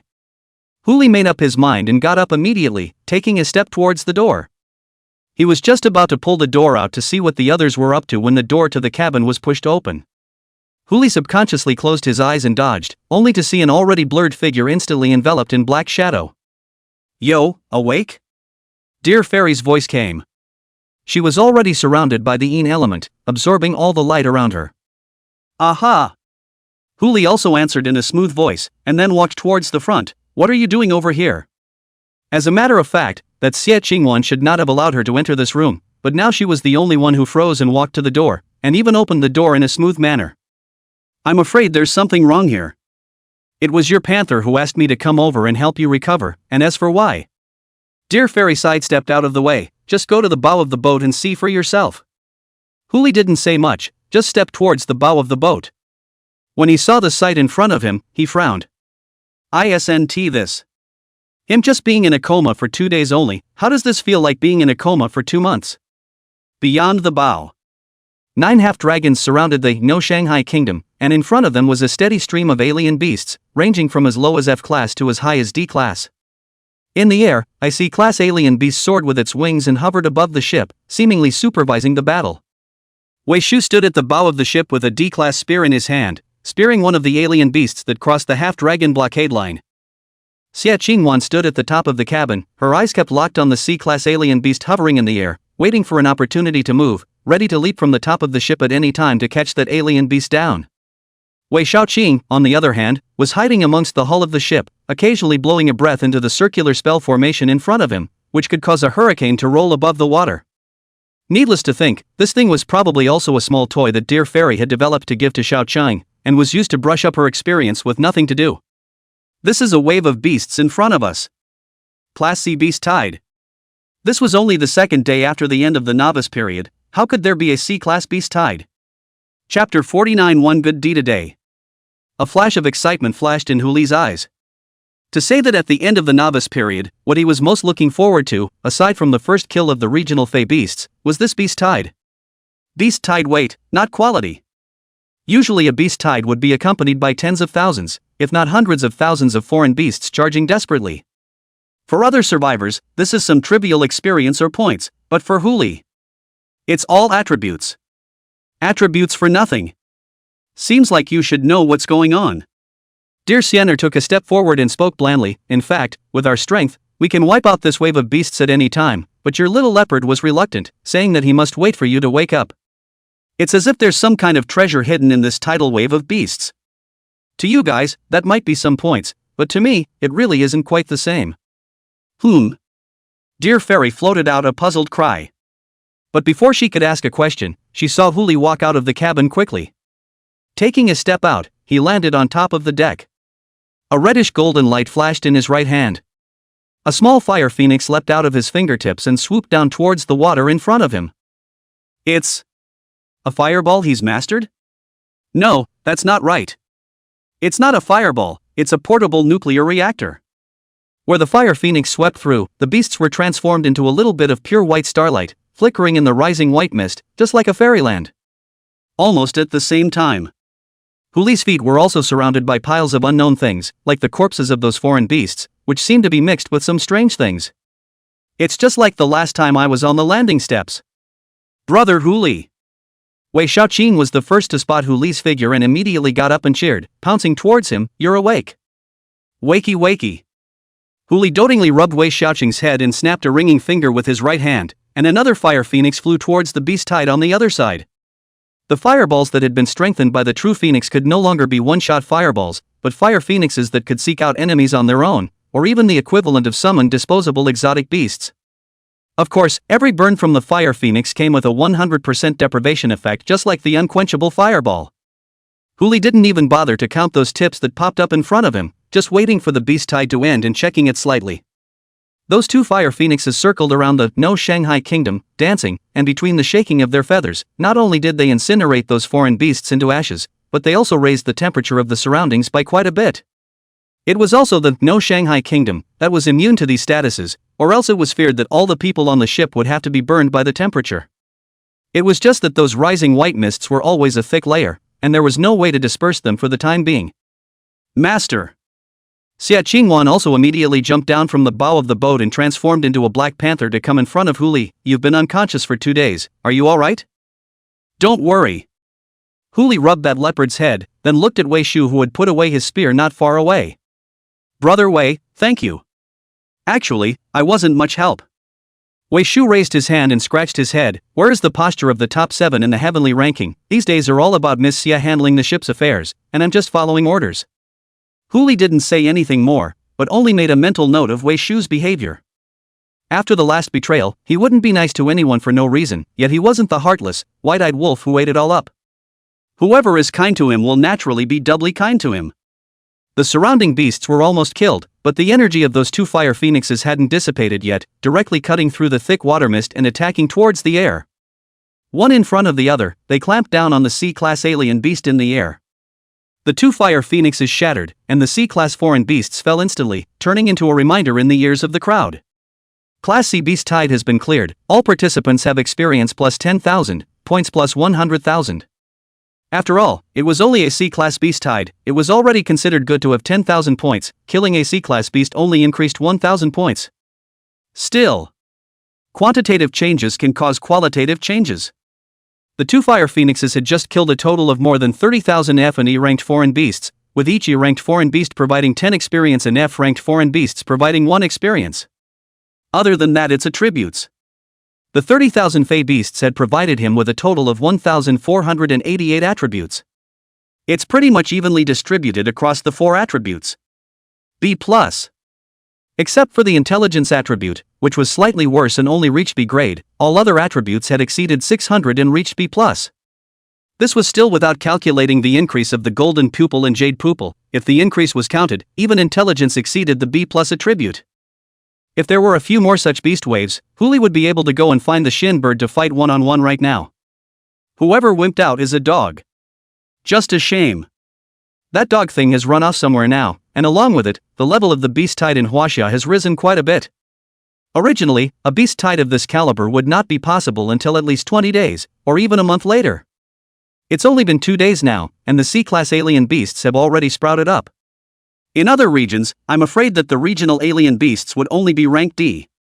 Even if there was a beast tide, it would only be rank E. As the saying goes, woe is me. This nowadays, the difficulty of survival in the Chinese region is elevated, but as long as there are survivors who can survive, then in the regional war afterward, China will inevitably be riding high. The rewards of the regional wars, but they can be exempted from all plagues for a certain period of time. It is a rare opportunity for any region. Captain, Wei Shu said and walked over, pulling out a notebook from his arms and handing it to Huli. It is? Name book. Wei Shu looked at Xia Qingwan beside Huli. Miss Xia asked me to record it. It's all about people with foul mouths. Xia Qingwan spoke angrily. After you were knocked down into the water by the Shin bird, master, they were full of inside the regional and global channels, so I had him write down the names. I can't help it. A loyal dog can't bear to see its master suffer a bit. Not even if her master himself didn't know about it. So, as Huli said that, he raised his hand and tapped on Wei Shu's shoulder, and his left hand immediately flashed with a flash of white light. Giving. Wei Shu's 4-dimensional attributes increased by nearly 60 points each. His pupils instantly trembled, and before he could say anything, Huli tapped him a second time on the shoulder. Black Gold Ancient Blade Unlimited Growth Edition, Empower. Even though it doesn't come with a deprivation effect, that's still an S-rank talent that can grow. For Wei Shu, it was an S-rank talent for nothing. For Hu Li, it is just that for 24 hours, he can't use the Black Gold Ancient Knife Pure Edition. After 24 hours, the Pure Edition Black and Gold Ancient Blade would also revert back to him with all the same attributes that had been given out. But he could still use the deprived version of the Black and Gold Ancient Blade, which didn't count for half as much. Team. Wei Shu was just about to open his mouth when Hu Li tapped him a third time on the shoulder. S-rank skill soul chopper, empower. Captain. Wei Shu, an old face reddened, froze in excitement, unable to speak. You this is. Oh, take it easy, it's just a deal with you, it's a payment in advance.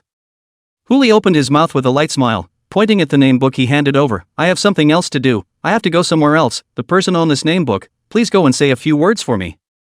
What? Words? First sentence, want to die, or want to live? What if you want to die? You'll be doing a good deed for the day and help them end their lives. Then what if it's trying to live? Wei Shu opened his mouth in doubt. That would require a second sentence. The corner of Hu Li's mouth rose slightly. Make them prefix every message they send in the chat channel from now on with the phrase, Daddy Hu Li, I was wrong. If it doesn't add up, just get them one more time and go straight to the day. Wait a minute. Dear Fairy was speechless for a moment and couldn't help but ask, why do you like people calling you Dad so much? Wouldn't it make me too girly if I called Mom? Chapter 50. Help me, help me. 3 more requests for votes. Since we're splitting up, it's only natural that we'll have to find another mode of transportation. Hu Li used 1,200,000 points to purchase a yacht from the shopping center and gave it to Wei Shu, with the intention of letting him take Wei Shaoqing away with him. The sky is the limit after all. Although he appreciated Wei Shu in his last life, in this life, he had not thought of riding out the calamity with him.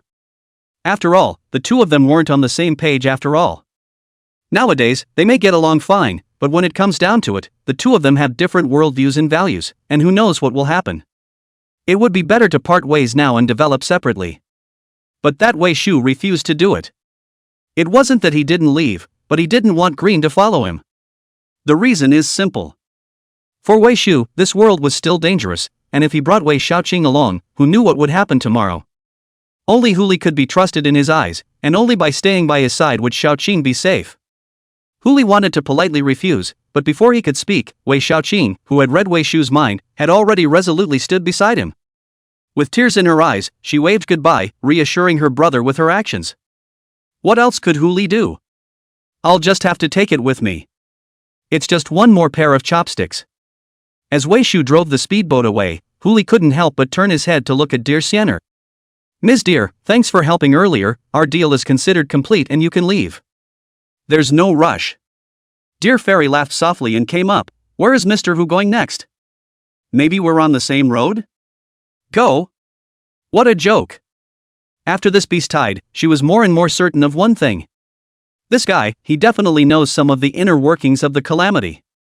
Otherwise, it was impossible to be as calm as a man in the face of a wave of beasts, as if he had already known it, and even waved his hand as that talent changed once again. Others couldn't perceive it, but she could clearly detect it. If his previous fireball could only deal 10 points of damage, the 2 fire phoenixes just now could each deal at least 60 points of damage. No, the second fire phoenix's damage had likely reached 70 points.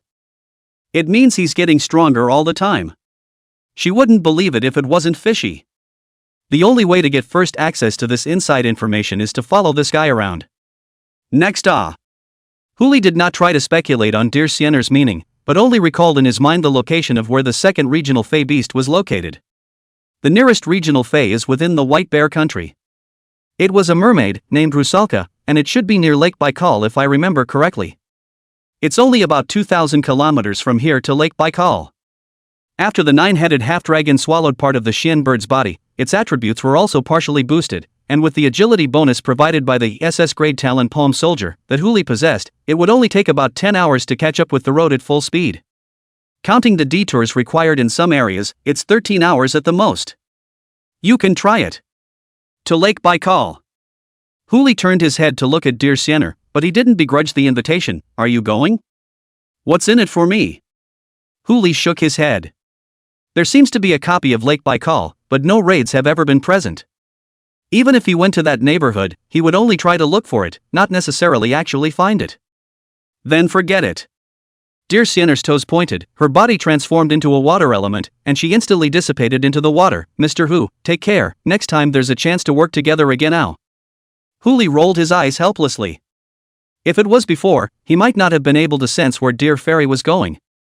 But now, the B-level intelligence attribute can completely crush this guy, and naturally, he can also sense the movements of the other party.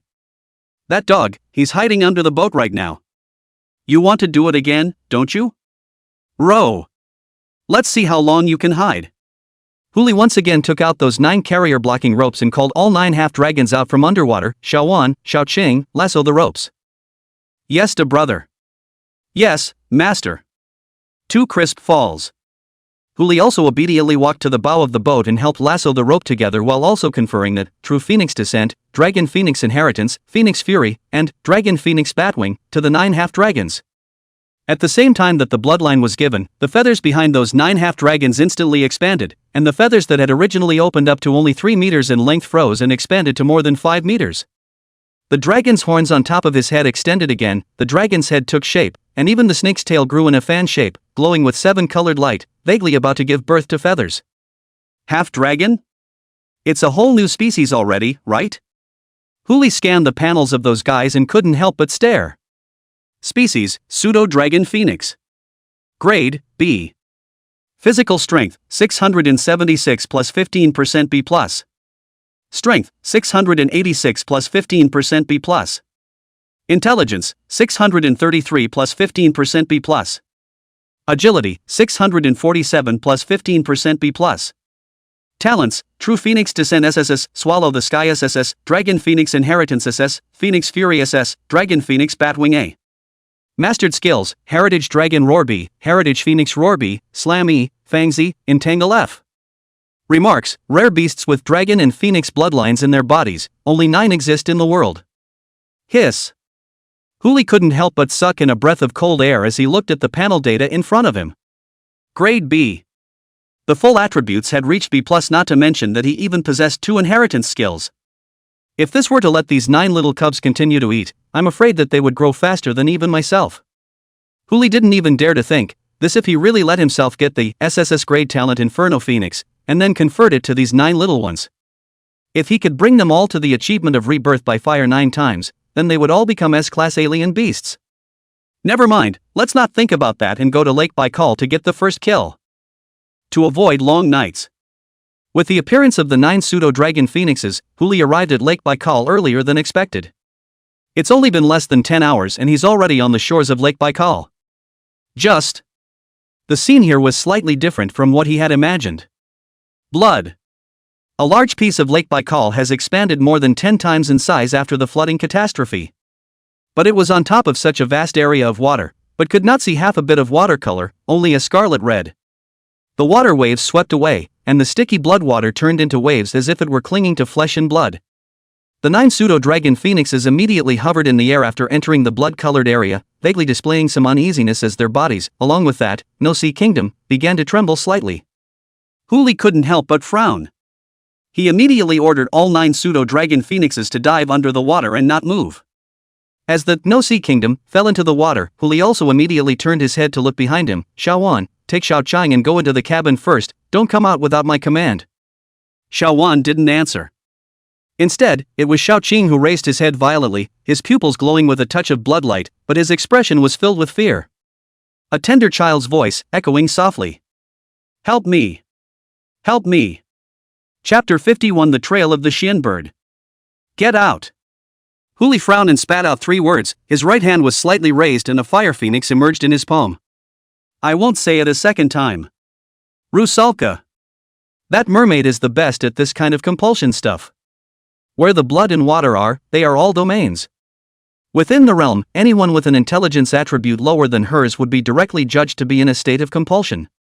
This was also why it was clearly the lowest ranked and weakest existence amongst the several regional Fey beasts, yet it was not selected to be the first regional Fey beast to be decimated. It seemed to feel threatened, or perhaps because of something else. Rusalka immediately withdrew his compulsion on Wei Xiaoqing and Xie Qingwan, and instead, a half-human tall perch scurried up from the bottom of the boat. The fish's tail slapped the deck one by one, its dropsy eyes constantly searching for Huli's position, and after locking on, another sound came. Help me! Help me! Brother Huli! Wei Xiaoqing was startled and immediately scurried behind Huli. Next to her, Xia Qingwan also returned to normal at this moment, transforming into a black panther at the first opportunity, stretching out her claws and hanging above that fish. As long as Huli gave the order, he could slap this fish alive at any time. Huli, however, came to his senses. He put away the fire phoenix burning in his palm and squatted in front of the perch. You want me to save you? Why? Bird. What a big bird. It's right over my head. Lord Sea God. Please also shelter your people. Huli's pupils trembled. Neptune. No wonder this guy was so obedient, it was probably because he had sensed the sea god's aura present in his body. As for the birds, it must be the Gentoo. It was unlikely that any fae other than it would have made the regional fae look like this. That guy, he's around here too? Huli didn't dare to hesitate and raised his foot to land on the deck. Dear fairy, come out. With the flow of a clear wind, dear Sienna immediately appeared in front of the crowd and even arched her hand towards Huli. What's your order, Mr. Great Sage? Don't stop here to cost the landlord, the Gentoo could be around here, get ready. Can kill? Dear fairy couldn't help but voice out in doubt as well. Try. Huli spat out 2 words blandly. 2 days had passed, and the domain of the killing god had finished cooling down, so if he was given another chance to pull the other party into the domain of the killing god, with his strength nowadays, he would be able to take a shot at it. Yes. Dear Sienna answered, but her eyes were even more filled with curiosity when she looked at Huli. Although she was hiding underwater just now, she heard the word sea god clearly. With a wave of his hand, Huli made all 9 pseudo-dragon phoenixes hide under the waters. Only then did he look at the perch. Where is your essence and that bird? I can save you. I'm in the water and it's in the sky. Huli was speechless for a while. Do you believe that I will throw you into the water now too? Say the exact location. Don't. Don't. The mournful voice sounded again. It's under a cloud. There are several reefs next to me. This description is like being on the streets of Canton and saying there's a stone-ground intestinal noodle underneath the building. Huli rolled his eyes and backhanded the perch's head with his black and gold ancient sword, kicking it into the lake. The fish is put away for soup. Okay. Without waiting for Xia Qingwan to lay her hands on it, the perch's body had already been collected by dear Sienna. Huli didn't care about this, just immediately ordered in the clan interface. Looking for Rusalka. Lake Baikal covers an area of 30,000 square kilometers, and now, after the inundation catastrophe, the waters have expanded again.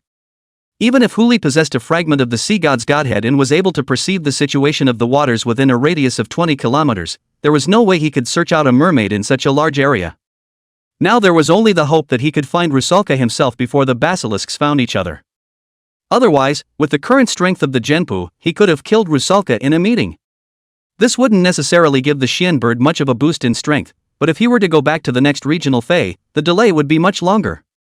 Brother Huli. Wei Xiaoqing timidly raised her hand. What's wrong, Green? Huli turned his head to Wei Xiaoqing and asked with concern, was it because you were just frightened? No. Not. Wei Xiaoqing's pupils glowed with a ghostly light as he raised his hand and pointed in the northwest direction of Lake Baikal. The Xian bird you're looking for should be in that direction. Right. Almost forgot that this girl's talent was chi-looking. As long as the creature she has observed is within a certain range, it will be locked in position by her. Great. Huli raised his hand and rubbed her head. Brother Huli will go do his business first and give you a reward after he finds it. Aha! Wei Xiaoqing nodded heavily. Subsequently, without Huli having to say much, that dear Sienna had already laid down acceleration gains for the No Sea Kingdom. The 9 pseudo-dragon phoenixes quickly surrounded the area, swimming under the water surrounding the No Sea Kingdom, ready to pounce on and tear each other apart when they encountered the Xian bird. Nowadays, they already have some intelligence, and the earlier scene that was suffocating to the extreme can still be engraved in their minds. Their 9 existences that were going to become true dragons and true phoenixes in the future were actually being pressed under the water by a tiny Xian bird, not even daring to raise their heads. It was also a great insult to the Fae. There must be a snowstorm of shame. 10 minutes later. Standing at the bow of the ship, Huli vaguely saw the Xian bird hovering in the air. That size, that pressure, and that shrill cry, it was indeed that guy alright. It seemed that after the Xian bird had reached the A rank, it also possessed partial intelligence and understood what methods to employ in order to quickly recover from its injuries and become stronger. Swallowing. Among the Fey beasts, even if they didn't possess the heaven-swallowing talent like the nine-headed pseudo-dragon phoenix, they could still strengthen themselves by swallowing blood and flesh. It was just that for the higher the rank of the foreign beast, the quality of that blood and flesh used to strengthen itself had to be higher as well. For an A-class Xian bird, it was obvious that only a regional Fey could barely meet its requirements. Rusalka, obviously, is one of the options. Huli looked at the guy hovering in the air, and the corners of his mouth could not help but raise. It's really not a big deal. If this Xian bird had changed its target, he might not have been able to find this guy. But it was the same place that he had come from. Then it's just bad luck. The usual rules for later. Huli spat out a sentence and turned his head to look at Dear Siener. This can be considered as another transaction for us. Whatever you need, you can ask. Later. Dear Siener said, the various increases had already been put on Huli's body. Time is short, the task is heavy, wait until you kill the Xian bird first. Yes. Huli spat out a word and stomped his feet, and a brand new dragon phoenix batwing opened up behind him. With these feathers, it was almost impossible to see any relation to the Bat clan anymore. The layers of feathers that covered the top were like dragon scales flashing with bright light, sharp and incomparable. Huli lifted his wings and flew, his B+ grade speed bursting out as he rushed towards the Xian bird in the air. Chapter 52 Regional Fey. First kill. Madaka. A caw sounded again. Apparently, the Xian bird had also spotted the swooping Huli. It barely hesitated for a second, its A-class speed pulling right up to full speed as it fled in a more northerly direction. Trying to run? Huli once again opened the Eye of True Vision Deprivation version, and a bird feather once again appeared in his hand, which he casually put into storage. However, when he wanted to smoothly pull the Xian bird into the domain of the slaying god, a prompt popped up. There are no enemies within the selectable range. Please try again later. Lean. Huli couldn't help but curse in his heart, and when he raised his eyes again, the Xian bird had already flown out of sight. Run away. Seems like he's still not fast enough. There are still not enough means of long-range attack either. But that's okay. At least Rusalka was still in Baikal, and he had gained insight into what the Genta was up to. Swallowing other regional beasts to recover from their injuries. Other than the nearby Rusalka, the nearest regional Fey were almost at the European range, and even if the Gento had reached a rank and could cross over to other regions to look for regional Fey, it wouldn't necessarily be as fast as itself. Big deal, just go to the next position and plug this guy. But now. Huli lowered his head and looked towards the surface of Lake Baikal. That endless color of blood quickly converged towards his body after the basilisk left. A few short breaths later, the piece of blood water condensed into a throne-like blood-colored reef. Rusalka just half-leaned against the bloody reef. A scarlet fishtail was half in the water and half exposed on the reef, with layers of scales covering it all the way up to the neck, and beyond that, an elf-like head. Pointed ears, long hair, and the only thing that stung to the core were the fangs. A hand was raised with a layer of webbing still attached between his 5 fingers. See? Words, before spitting out a single word. A fire phoenix then immediately swooped towards it. As the tone fell, that fire phoenix also instantly wrapped Rusalka in it. In the blink of an eye, the scarlet reef crumbled, and all that was left of it was a puddle of ashes. Ding! Global announcement, congratulations to survivor Huli for being the first to kill the C-ranked regional alien beast Rusaka, and obtaining a random S-ranked talent 1. Congratulations to survivor Huli for slaying the Class C regional Fey Rusalka, experience value plus 1000, points plus 10,000. Congratulations to survivor Huli for obtaining Grade A Material Mermaid Beast Dan 1, Grade C Material Mermaid Song 1. Wait a minute. Huli looked at the prompt in front of him and frowned. Not a hidden profession. This. How is this possible? In his last life, the one that the heavenly ranking team killed was also this Rusalka, and the reward he received was the hidden profession. It can't be that the beheadings are all the same and this reward is different, can it? And so on. Huli looked at the golden tips flashing before his eyes and suddenly realized a difference. Grade. In his previous life, although the Fey beast killed by the heavenly ranking team was also a Rusalka, the one that was killed was AB ranked Rusalka. What you get is the first kill for decapitating AB ranked regional Fey. And what you got yourself was only the first kill of the C-ranked regional Fae. This is a different level, and the rewards will naturally be different. Huli was helpless for a while. He had missed this point in all his calculations. Luckily, though, there's at least a consolation prize of S-ranked talent. Just right. He still had to go after that Shin bird, and when he found the next regional Fae, he would train it to be ranked before killing it. If you have the chance, you will also have the head of the basilisk in your pocket. The first kills of B-ranked regional beasts were all random hidden professions now, and there was no telling what the reward would be for the first kill of an A-ranked regional beast. Huli had experienced the lowest depths of the abyss, so naturally, he wouldn't be frustrated by a small accident. He quickly gathered his emotions and pocketed the 2 materials on the reef, opening his panel in the process. That S-ranked talent had been issued directly to him. Talent, Stargazer. Grade, S.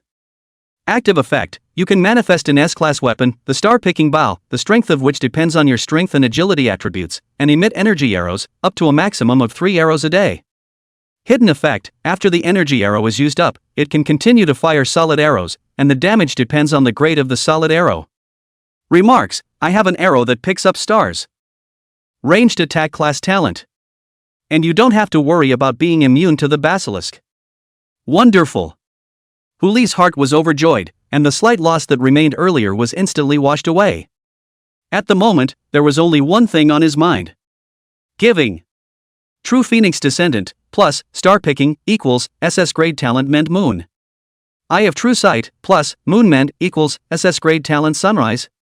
Deprivation, plus, Day by Day, equals, SS grade talent Day by Day Deprivation version.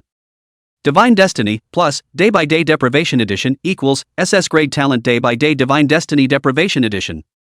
Trait Boundless, plus, Day by Day Destiny Deprivation Edition, equals, SS grade talent Day by Day Infinite. Phoenix Fury, plus, Day by Day Destiny Deprivation Edition, equals, SS grade talent Day by Day Phoenix Spectre. Sunrise Phoenix Yagami, plus, Domain of the Killing God, equals, Feather of the Killing God. After 7 empowerments, the picking of the stars. No, it should be called Day by Day. The details of the description has changed almost completely. Aside from the combination with the Domain of the Killing God, which gave the Domain of the Killing God 1 more means of attack, the remaining 5 empowerments all brought earth-shattering changes to Plucked Star. As for the other talents, there was no way to grant them to Day by Day, so they could only be dismissed. Talent, Day by Day Destiny Stripped Edition. Grade, SS. Experience, 0-10 million. Active effect 1, you can manifest a SS grade weapon Sun Bow, the strength depends on your strength and agility attributes, emit energy arrows, you can store 3 Phoenix Vectors per day, after firing, you can transform into an attribute-less arrow to chase the opponent until the Phoenix Vector breaks or the opponent dies, no upper limit for storage. Active effect 2, a being that is attacked will have a probability of being deprived of an attribute, item, skill, or talent, with 1 guaranteed success for every 3 deprivations. Passive effect, for every living creature killed with this skill, 1 point of experience can be stored. Hidden effect, after the energy arrow is used up, it can continue to fire solid arrows, and the damage depends on the grade of the solid arrow. Remarks, I have an arrow that goes by the sun. Huli's heart trembled as he read the description of the talent. Is this the talent that combines 4 SSS level talents? It is not too perverse. He obediently summoned out that day-defying bow. A bow body made of fine gold appeared in his hand. Huli hooked his finger on top of the bowstring and gently pulled it. A phoenix shadow emerged between the bowstring and the bow body, gradually solidifying. Target, Gentoo. Madaka. As Huli's finger loosened, the phoenix silhouette immediately took off the bow and chased after the Xian bird in the direction it had disappeared. Speed that could be far faster than the Xian bird. Huli's heart could not help but feel happy when he saw this, and he immediately drew his bow and fired the remaining 2 arrows together. As for whether or not they could catch up, and whether or not they could kill the Xian bird after catching up, it would just depend on luck. Okay. Huli never put all his hopes on luck. He turned his head towards the No Shanghai Kingdom that was sailing towards him and looked at Dear Fairy on the boat. Miss Dear, would you mind going for a swim around somewhere farther away? As long as you don't take me to Southeast Asia, you can still visit other places. What about Scandinavia? The corner of Huli's mouth lifted slightly. You can meet elves and dragons. Oh. Chapter 53. What if I want your life? Or do we go for the regional fae? When Dear Fairy heard such a large area spanning, she would naturally associate it with the first kill prompt just now. Yes. Huli didn't deny it either. He looked at deer Xiener in front of him and seriously gave a suggestion. In addition to the Xian bird that rushed over, there are still 2 regional beasts in the Nordic region. I want the first kill of one of them, and the reward of the remaining one can be given to you. No way. With the current speed of Xian bird's injury recovery, by the time he arrived in Northern Europe, the other party would most likely have already recovered to his PK rank, and if Dear Fairy wasn't around at that time, I'm afraid it would be difficult for him to deal with the other party on his own. Joint action at the moment is the best option. Dear Fairy instantly brightened up. Is there a copy? The boost that the last S-ranked copy Earth Kingdom had given her was huge, and it could completely throw off the other survivors at this stage, but it also brought a drawback. Even in the face of the beast tide, there was no way for her to continue raising her strength. At this stage it is possible to survive safely, but who knows what will happen in the future. It is always right to accumulate more strength and heritage. A copy, and one with Huli in it, was clearly the best choice for improving strength. There is rather a... Huli grimaced. It's this copy, isn't it? It's a little weird. In addition to the Earth Kingdom copy, the other copies, even if there are more or less some cheats, it's an incomplete cheat. The situation after entering the copy is ever changing, and no one knows what will happen. In the Nordic region, there was an infamous copy that had no specific level. The initial copy level was only E. However, as the side quests continue to expand, the entire copy level might even be raised to S rank. Copy 9 Realms. After entering the copy, you will be randomly transported to one of the 9 realms and receive a random main quest. As long as you complete it, it will be considered a pass. But according to the experience of those bigwigs in the previous life, it was said that someone had once seen the god King Auden in this copy. This is, at this stage, the only SSS-ranked character that can appear. It would have been nice to replicate that guy's questline, meet the god King Odin, and glean a handful on him on the way out of the copy in passing. Wouldn't that be beautiful? Just have it. Kagome didn't care.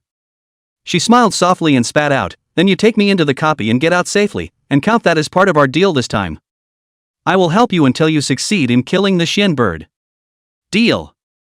You'll also have to find a reliable hitchhiker to get into the replica. Dear Fairy obviously counts as one. After the two reached a deal, the torrential rain in that air gradually stopped. Dear Xiener couldn't help but look up into the air, her pupils trembling. The rain has stopped. Stop. Huli looked towards the sky at the sun peeking out from the clouds, but it's only stopping raining in this area. If the basilisk is killed, it will stop raining in Wachovia, too. Dear Fairy frowned lightly, as if she had decided on something. She immediately raised her arms and shouted, "Then what are you waiting for? Let's go!" After saying that, the entire No Shanghai Kingdom sped off in the direction the Xian bird had left. The 9-headed pseudo-dragon phoenix also immediately swam to the bow of the ship and took the initiative to take the carrier-blocking rope in its mouth, running towards the distance. This was not obstructed by the torrential rain, and the speed of No Shanghai Kingdom was obviously a bit faster. Right. The excited Dear Xiener turned her head to Huli. I haven't asked you yet, where is the destination again this time? The Fair Islands. Where? A question mark couldn't help but pop up on Dear Fairy's head. Norway, about 6,000 kilometers in a straight line from here. Dear Fairy, 6,000 kilometers. Even at the current speed, it would take 30 hours of sleepless forward travel. That's still counting straight line distances. Nowadays, the waters have not yet flooded the entire White Bear country. There are still quite a few belonging to the land area. Want to walk over in a straight line? Obviously unlikely. So, they also need at least more than 40 hours to catch up, and maybe even more time. Dushan instantly swung for the fences, dropping about 20% of her speed. Huli didn't say much, but just let out a bitter smile, sat on the bow of the boat and casually drew out the ES-grade prop Taigong fishing rod, and started fishing. No, it's no longer considered fishing at this speed, it should be called hooking. He looked at the global chat channel and the regional chat channel in passing, diving silently. It was a habit he'd picked up in his 10 years in the dungeon.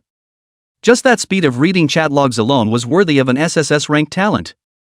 On the global channel, most of the survivors were discussing the news of his earlier kill of the regional Fae, as well as the news of the rain stopping within the White Bear country.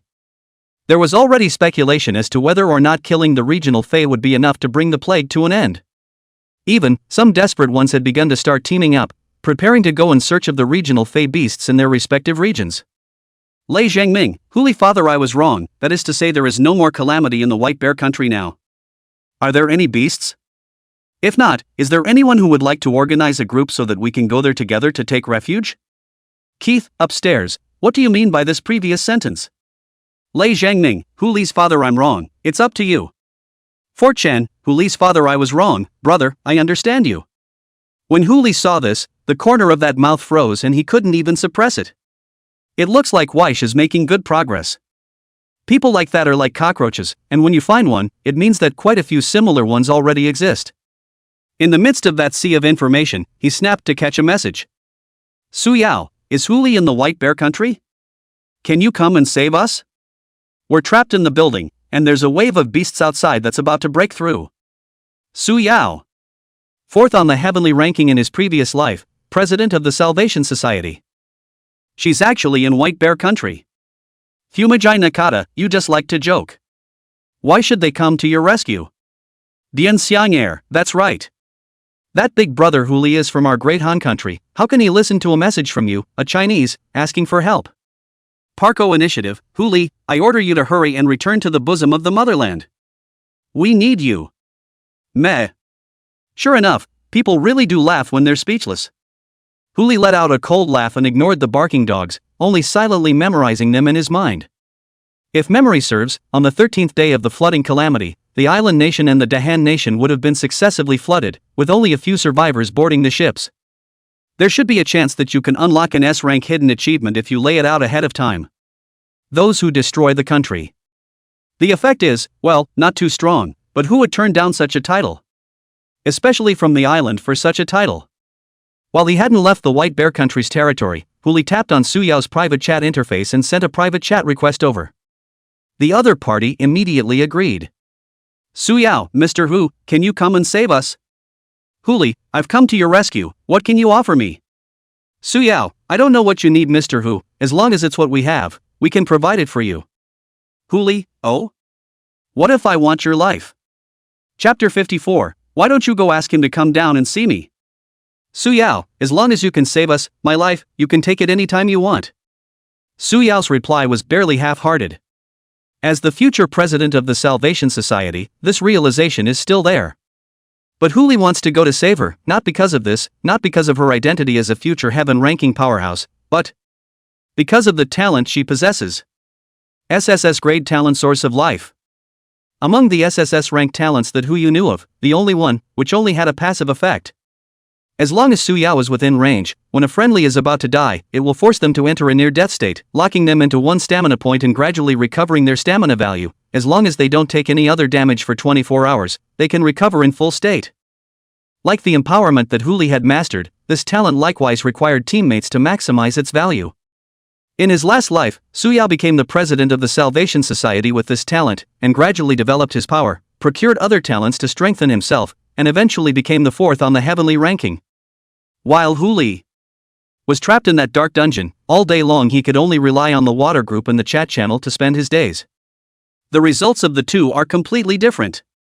But this life is different. Just right. Bringing Su Yao along was indeed a good choice if you were going to take a stroll around the replica 9 realms. Hurley, deal made, where are you now? Su Yao, in a residential building in Irkutsk City, surrounded by a wave of Class D beasts, with the alpha xenomorphs invisible, we have a total of 231 people here, 35 are currently injured and incapacitated, the rest of us are still able to fight, and at most, we can still hold out for less than 2 hours. Information that is incredibly detailed. It was close to just telling Huli which street to attack from for a better breakout. The place is not far away either, just 70 kilometers from the southern shore of Lake Baikal. Huli, half an hour, wait for me. Su Yao, thanks a lot. Huli issued a command towards the 9-headed pseudo-dragon phoenix in the Horde interface, and, no Shanghai Kingdom, directly turned around. Dear Fairy couldn't help but let out a cry of doubt, not going to look for the Xian bird? Let's go grab a teammate first. Mate? Dear Xianer's eyes were full of doubts, but seeing that Huli had no intention to continue answering, she didn't ask any more questions. Soon, no Shanghai State sailed into the city of Irkutsk. After 3 days of heavy rains, coupled with the rising waters of Lake Baikal, the waterline within the city has risen to over 20 meters. Churches, stores, and all other buildings have been submerged in the water except for some residential buildings of 10 stories or more. As far as the eye could see, the city was densely packed with all types of foreign beasts. crabs half a man's height, lobsters 2 meters long, and tentacles as thick as water tanks vaguely sticking out of the water. Hu Li's eyes directly lit up. Faye? This stuff is a fine ingredient. He couldn't help but turn his head to look at dear Fairy just in time to see the guy swallow. Apparently, this Toutai also saw the way in, and was currently turning his head to look at him. Watch from the sidelines. Hu Li spat out a sentence helplessly, and casually took out the day-defying bow, holding the bow in his left hand and the string in his right hand, with 9 Shin bird tail feathers clipped to his fingers, while setting the targets to various types of foreign beasts respectively. Whoosh! Fingers unclenched, the 9 tail feathers broke above the water's surface, running through the bodies of all the alien beasts they touched along the way. For every 3 foreign beasts pierced, a deprivation prompt would pop up in front of Hu Li's eyes. Arrows. Who says feathers can't be used as arrows? Not to mention the strength of the feathers of an A-grade shinbird, even the strength of the feathers of the C-grade shinbird that Hu Li had picked off earlier was enough to compare to a D-grade weapon. A bird feather was equivalent to a D-ranked arrow. Piercing through the bodies of these E-ranked alien beasts was simply not too easy. Although the efficiency was not as fast as using Phoenix Fury, it was better than being safe. This is the center of the city. If a Phoenix Fury went down, God knows how many unlucky people would follow along and ascend to heaven in place. He had people to find, and that kind of opportunity was better left to the island. Anyway, they have experience and are kind of used to it. In a flash, the densely packed foreign beasts only had a smattering of rarer ones left alive. In the end, it's not going to make much of a difference, so let's just leave that to the survivors in the city. Hu Li had harvested some of the attributes, and all types of ingredients had been piled up around his feet. He turned his head to look at Kagome, who had tears running indisputably down the corners of her mouth, and just about buried her head in the pile of ingredients and started gnawing on it straight away. Wanda, put it away first, don't make someone crave for it then. Yes, master. Xia Qingwan replied back and immediately put those ingredients into the warehouse. As for that someone, it's like she didn't hear it at all. Anyway, it's not named. Anyone can pick up money, but who's going to pick up curses? In the meantime, the chat channel exploded straight away. The news of various alien beasts being penetrated and killed by a black shadow spread throughout the region. Suyao's private chat message was also sent over at the first time. Suyao, Mr. Hu, are you here? Hu Li, yes, what are some of the more conspicuous buildings in your neighborhood? I'll come to you. If it was anyone else, they might have just lost it at this point. Anyway, the crisis is over, so who cares about your promises? If you're so capable, you can find it yourself. But Su Yao was different. With little hesitation, she immediately sent her location information. Within the city of Irkutsk, it's still easy to find. Hu Li maneuvered the No Shanghai Kingdom and drove through the city, finding the building in less than 10 minutes. But as soon as No Shanghai State approached the residential building, before Hu Li could disembark, a big man with a full beard poked his head out of the window, holding a sprayer in his hand and aiming his gun at the crowd. Don't move! Get off the ship! Get out of the boat! After the chat system's translation, the White Bear country language spoken by the other party was directly translated into Chinese. Hu Li looked at the bearded man and smiled helplessly. You can't tell me that Su Yao came up with this method to deal with me? I'd really suspect I'd recognized the wrong person. What's Su Yao? I don't know what you're talking about. Anyway, if you don't want to eat a gun, get off the boat now. Screw, whose eyes were red and glazed over. Well, get off the boat and get off the boat. Hu Li walked helplessly to the bow of the boat, took a step and came to the bearded man with a disinterested look on his face. And then what? What are you going to do? Send you to God, of course. The bearded man snarled and pulled the trigger without hesitation. The bullets, like heavenly flowers, instantly landed on Hu Li. But also just falls on the body. It couldn't even leave some trace on the abyss. I'm lazy and don't really want to move. Hu Li's right hand was slightly raised, and a black and gold ancient sword was already in his hand, the blade landing on the neck of that bearded man. Why don't you go ask him to come down and see me? Chapter 55, To raise pigs, one needs a pigsty. Enemy attack. Enemy attack. The bearded man's teeth clenched and he immediately roared towards the upstairs. Hu Li had all the time in the world to stop him, but didn't do anything about it, just looked at the other party with smiling eyes. What is the difficulty in getting rid of bugs like cockroaches? It's not about killing each other outright, but how to make sure that after killing a cockroach, there are no other cockroaches in the room. There is the simplest and crudest way to do this. Centralized extermination of all cockroaches. Right now, the bearded man was helping him do that.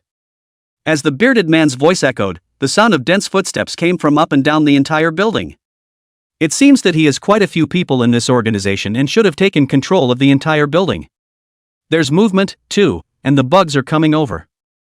Huli swept through his opponent's panel with the Eye of True Vision Deprivation Edition, and not finding anything of value, he sent him to God with a direct slash. A scarlet-stained head slammed to the floor, cutting a scarlet trail across the floor and rolling down towards the doorway. Bang! A muffled thud came from the door to the room as it was pushed right through. A man in bronze armor was seen standing outside the door of the room, holding a spear. He was just about to launch a charge towards Huli when his head dropped and he saw the head at that foot. Blasty! The man hissed out, tears in his eyes. He snapped his head up and charged at Huli. I want you to pay for your life. Huli took a step forward, facing this level of charge. He only needed to slightly raise his hand, and with just one fingertip, he resisted the opponent's thrusting spear. He looked the man up and down, and instantly laughed out bitterly, bringing a knife to a chopper seller. You're quite imaginative. The words fell. Huli drew out the spear in his opponent's hand and landed a blade on his neck. A scarlet red surfaced even though he had not exerted any force. To be able to afford these two props, I think you should be some kind of small head. Let's go, take me to Su Yao. Feeling the threat to his life, the man's anger that had surged to his mind instantly subsided, and his body kept trembling like a patient with Parkinson's. I don't know who Su Yao is. No? Then I'm sorry. Huli fired another round of Eye of True Sight Deprivation version, and after determining that he had no use for it, he decapitated his head with a single slash. Looking up, he looked at the survivors pouring in from the other floors. Nearly 100 people successively poured into the building, but only less than 10 people blocked the doorway, using the threshold as a boundary, dead against the onslaught of the people behind them, fearing to take half a step beyond the minefield. In front, what are you blocking for? Hurry up and go in to save people. Yeah, what's going on in there? Let's go in first and take a look. Hey, up front, you hear me? The hallway became more and more noisy, but the dozen or so people blocking the threshold froze and didn't dare to move. Only because of those two heads. One, of the Vratskys, and the other belonged to their leader. As an existence with a D-rank weapon and D-rank armor, yet he had died in the room, it was enough to prove a lot of things. Not to mention moving on, if they weren't packed behind them, I'm afraid they would have run away screaming. Yes. Huli held the knife in his hand, blood constantly slipping from the tip of the knife, looking at the dozen or so people outside the threshold and beckoning. You guys come in, what's it like to have so many people blocking the doorway? Those dozen people were not Chinese, yet they still understood Huli's meaning through the system translation. The crowd looked at each other in disbelief, no one daring to take that step first. Not coming in, are you? Huli dragged his sword and slowly stepped forward.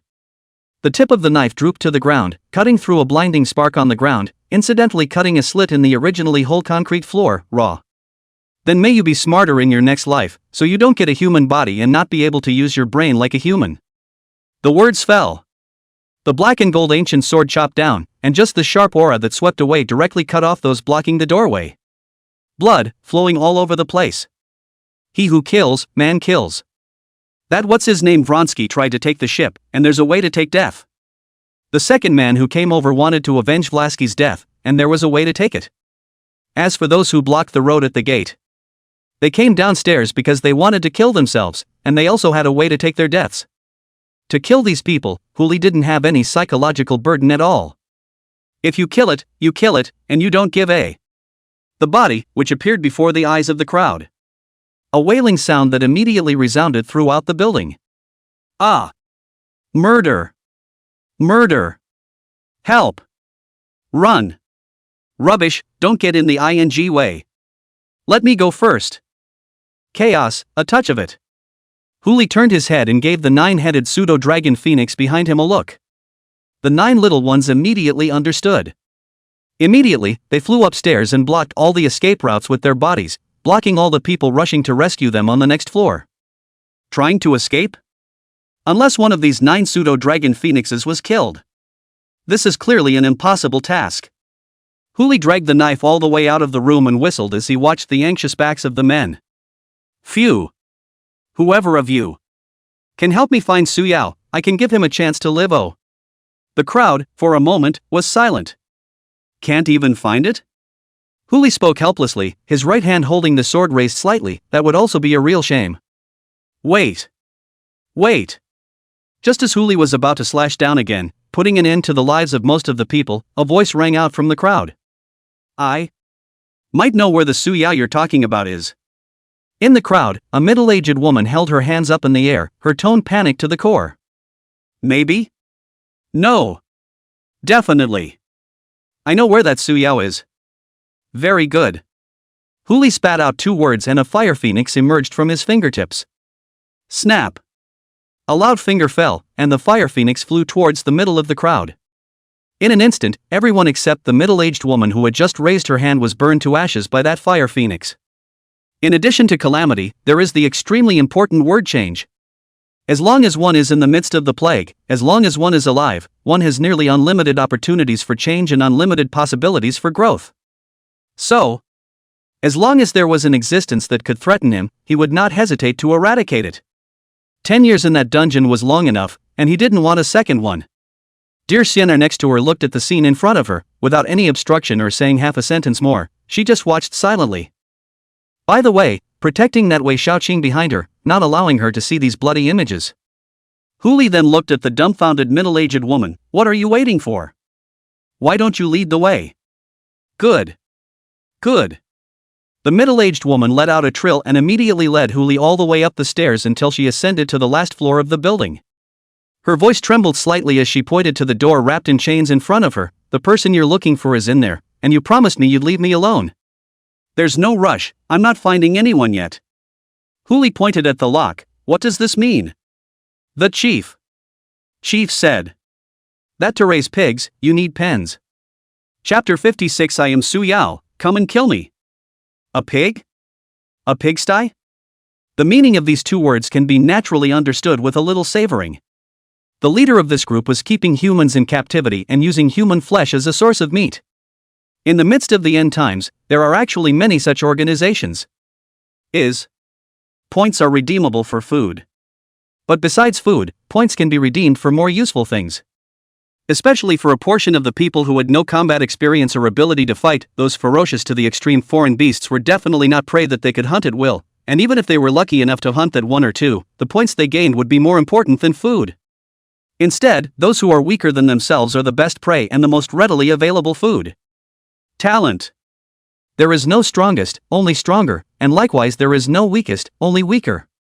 It's easy to control these prey with just a gun. Especially in other countries besides China, there are literally countless people who legally carry guns, and it's only natural that they would be the first to disguise themselves as hunters, hunting those weaker than themselves. Like right now. Su Yao was afraid that he wasn't with the others and was being held as prey on the top floor. Alright, get lost. Hearing these 4 words, that middle-aged woman was like being pardoned, and without saying a word of thanks, she turned her head and walked towards the stairs. But the moment she passed by Xie Qinwan, a black claw flashed by. The middle-aged woman's head was directly slapped to pieces, and her entire body fell to the bottom of the building. Just kidding. Someone who has been threatened with death by himself clearly has the potential to become a hidden threat to himself later. How could such a person let her go? As the old saying goes, if you don't get rid of the grass, it will grow again in the spring. Huli naturally couldn't let this happen.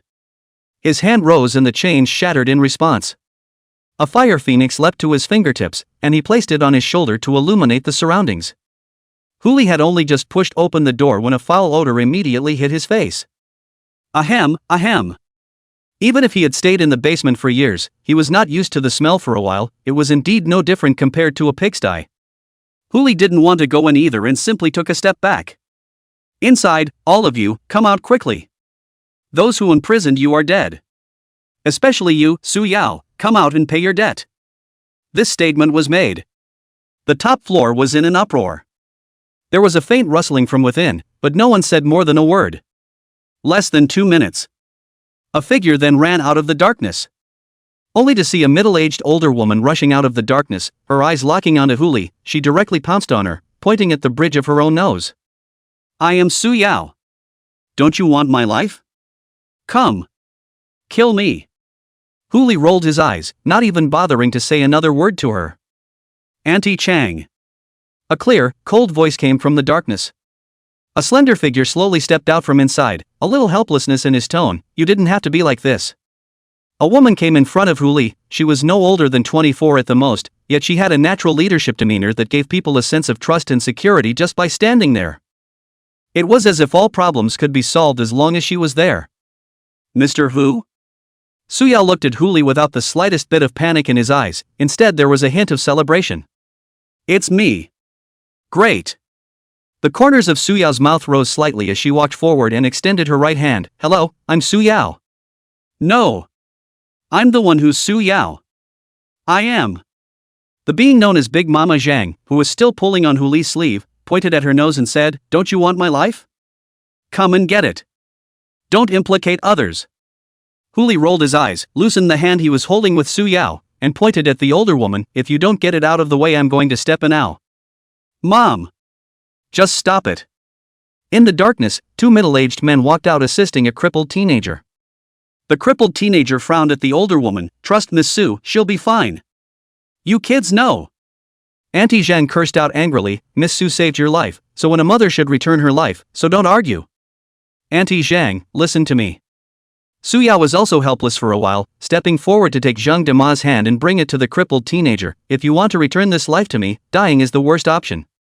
If you die, who will take care of Chang from now on? Me? Or Lu? Or Uncle Li? None of us will be as attentive as you are, nor will we put Xiao Zhang at the tip of our hearts than ours. But you will, and Chang will likewise have you at the tip of his heart. If you die, Chang won't live long, and then it will be two lives that die.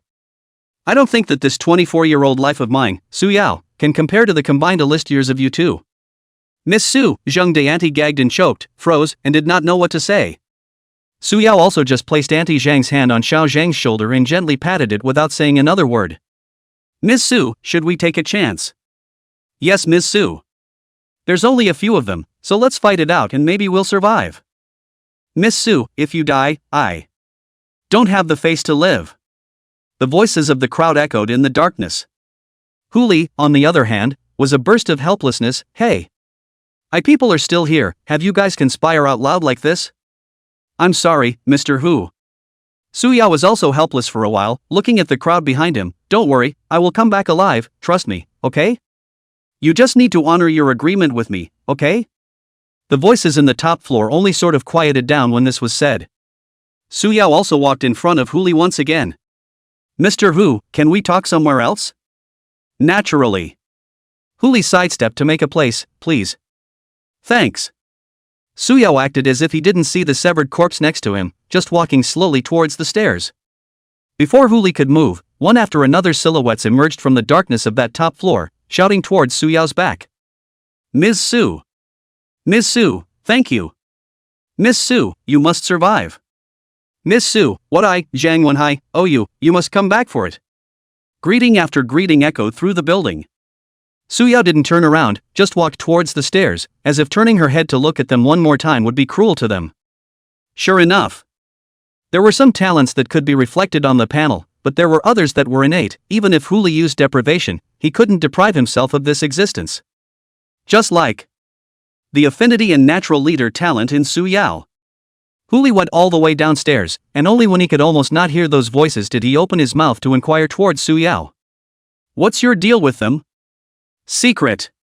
Suyao also stopped and turned his head to look at Hu Li. So? Mr. Hu, you came all this way to save me. It can't be as simple as simply wanting to kill me, right? What do you want with my life? It's just handy to talk to smart people, but... Hu Li trailed off, and the black and gold ancient sword was already on Suyao's neck. I for one don't like to be passive, and I don't like it when I ask a question and get another question. Now, I'll ask a question and you answer it. Understand? Chapter 57 Grade A Copy North Sea. This knife was already on his neck, but Suyao still didn't have panic. She calmly looked at Hu Li in front of her and nodded slightly, no longer saying half a word.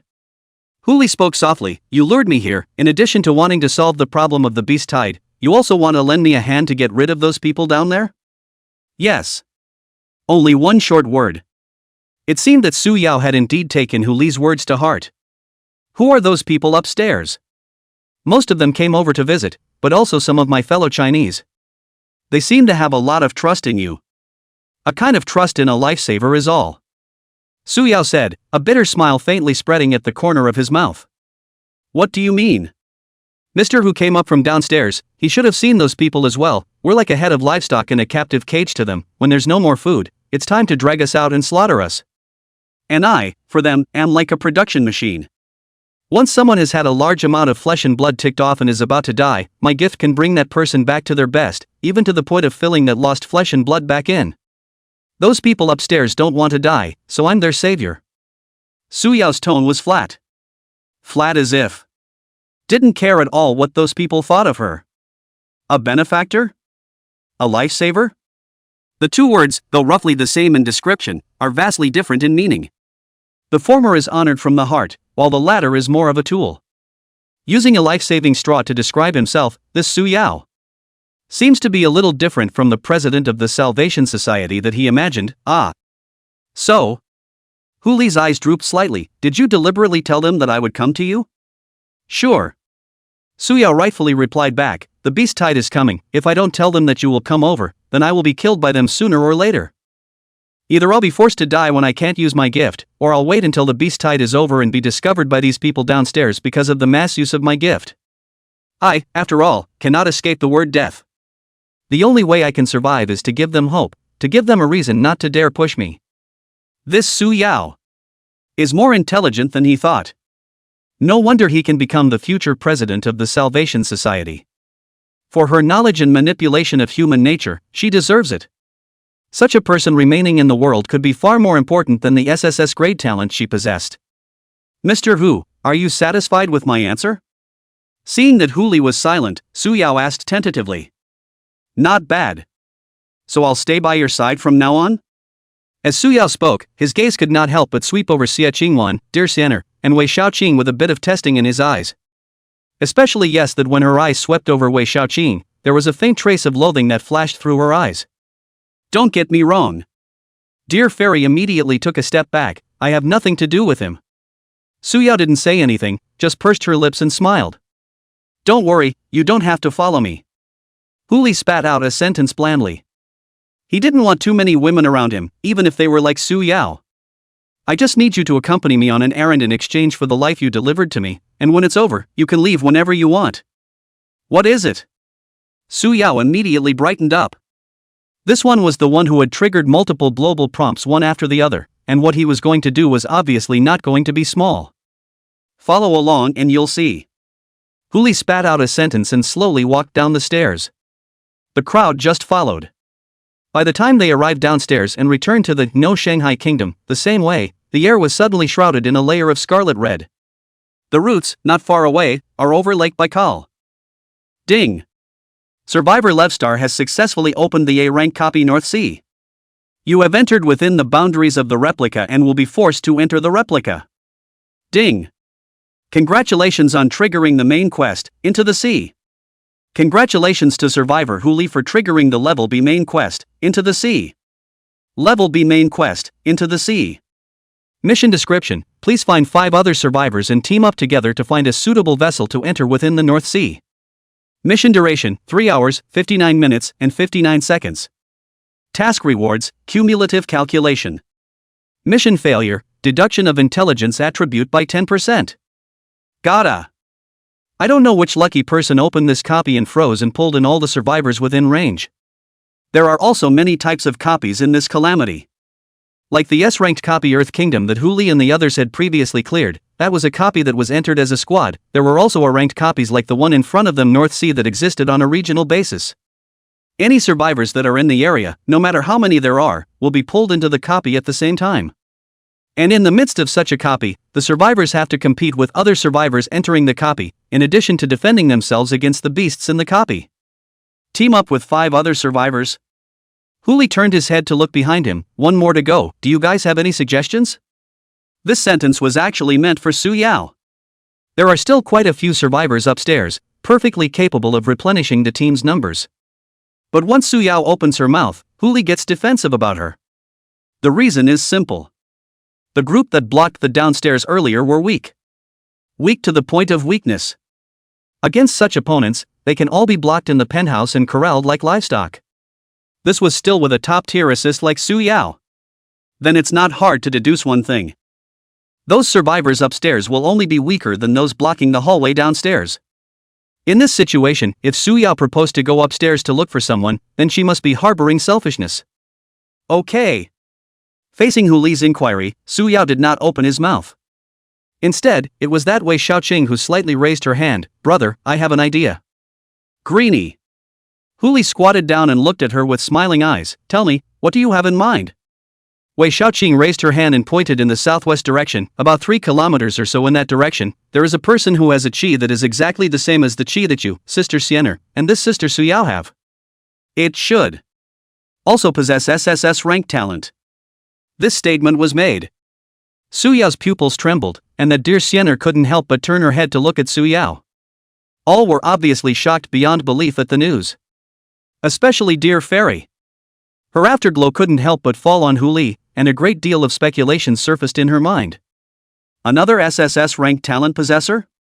With so many distress messages, this fox specially ran over to save the Su Yao. It couldn't be that he was looking at the SSS grade talent in her, right? Right. That must be it. Where on earth did this guy even learn all this information? Chapter 58 Nua's Projection. No Shanghai Kingdom immediately moved forward in the direction Wei Xiaoqing had pointed out. Hu Li stood on the deck and looked at it from a distance, his face elated and unable to hide it. He really didn't expect that there was even an SSS-rank talent possessor around. Even Xiaoqing had developed a hidden use of the S-rank talent-looking qi. Isn't this a customized talent exploration radar for him? Hu Li was now slightly moved, thinking about whether or not to bestow a copy of the normal version of the Eye of True Vision over to her as well. Eye of True Vision, plus, Looking Qi, plus an S-rank profession pupil artist. Hu Li didn't even dare to think that the future Wei Xiaoqing would grow to a terrifying point. Of course, none of this is now. Hu Li is wary of all women. Naturally, this also included Wei Xiaoqing, who could now be unconditionally protected by herself, but could not possibly be unconditionally trusted by herself. It's better to talk about it later. Less than 10 minutes. No Shanghai Kingdom came right near the location Wei Xiaoqing pointed out. There are no skyscrapers here, just a church. But strangely enough, it's amazing how this church just stands in the water. The nearly 20-meter-high water wall surrounded the entire church, leaving a space of thousands of square meters in the middle, and the people inside were actually doing their prayers and chanting extremely normally, as if everything outside had nothing to do with them. Hu Li frowned lightly. This was clearly the effect of some kind of talent, but he had never heard of such a talent in his previous life. As a round of Eye of True Sight was thrown over, but no alert panel popped up in front of Hu Li's eyes.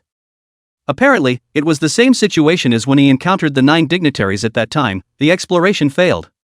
It was as if there was an invisible barrier in front of his eyes, isolating the church from the outside world together, and even shielding the probing of the Eye of True Vision. It was easy to break the barrier. Even if it's an SSS-level talent, it has to show the user's attributes. Even if this barrier is stronger, it's still the same, just a knife. Hu Li drew out his black gold ancient sword and casually chopped it. The blade cut through the barrier, but the church still exists, and the surrounding wall of water still exists, as if nothing has happened. A barrier? Nope. Is this more of a illusion? An illusion that can create a linkage with reality. That's a problem. To break an illusion, you have to enter it. Although Hu Li didn't mind having an additional SSS-ranked talent, he wanted to save time and get the first kills of the B-ranked area fiend and the A-ranked area fiend first. This would have taken an unknown amount of time to get into the illusion. After all, the illusion class SSS level talent is not much use to him. Forget it, let's go. Hu Li spat out a sentence and maneuvered the No Shanghai Kingdom back towards the direction of Lake Baikal. It's just a teammate. Just pick one up on the way. About 10 minutes or less. A man in a life jacket drifted in right at the bow position. It looks like it's drowning. Next to him, Su Yao frowned slightly but didn't say anything, while dear Xiener and Hu Li acted as if they didn't see it, intending to skim right past. Only Wei Xiaoqing. She stepped forward and tugged on Hu Li's coat, speaking softly, "Brother, that person has a problem." "Whom?" Huli let out a soft grunt and subconsciously swept over the other party with his eye of true vision, and his pupils lit up. Survivor, Alex.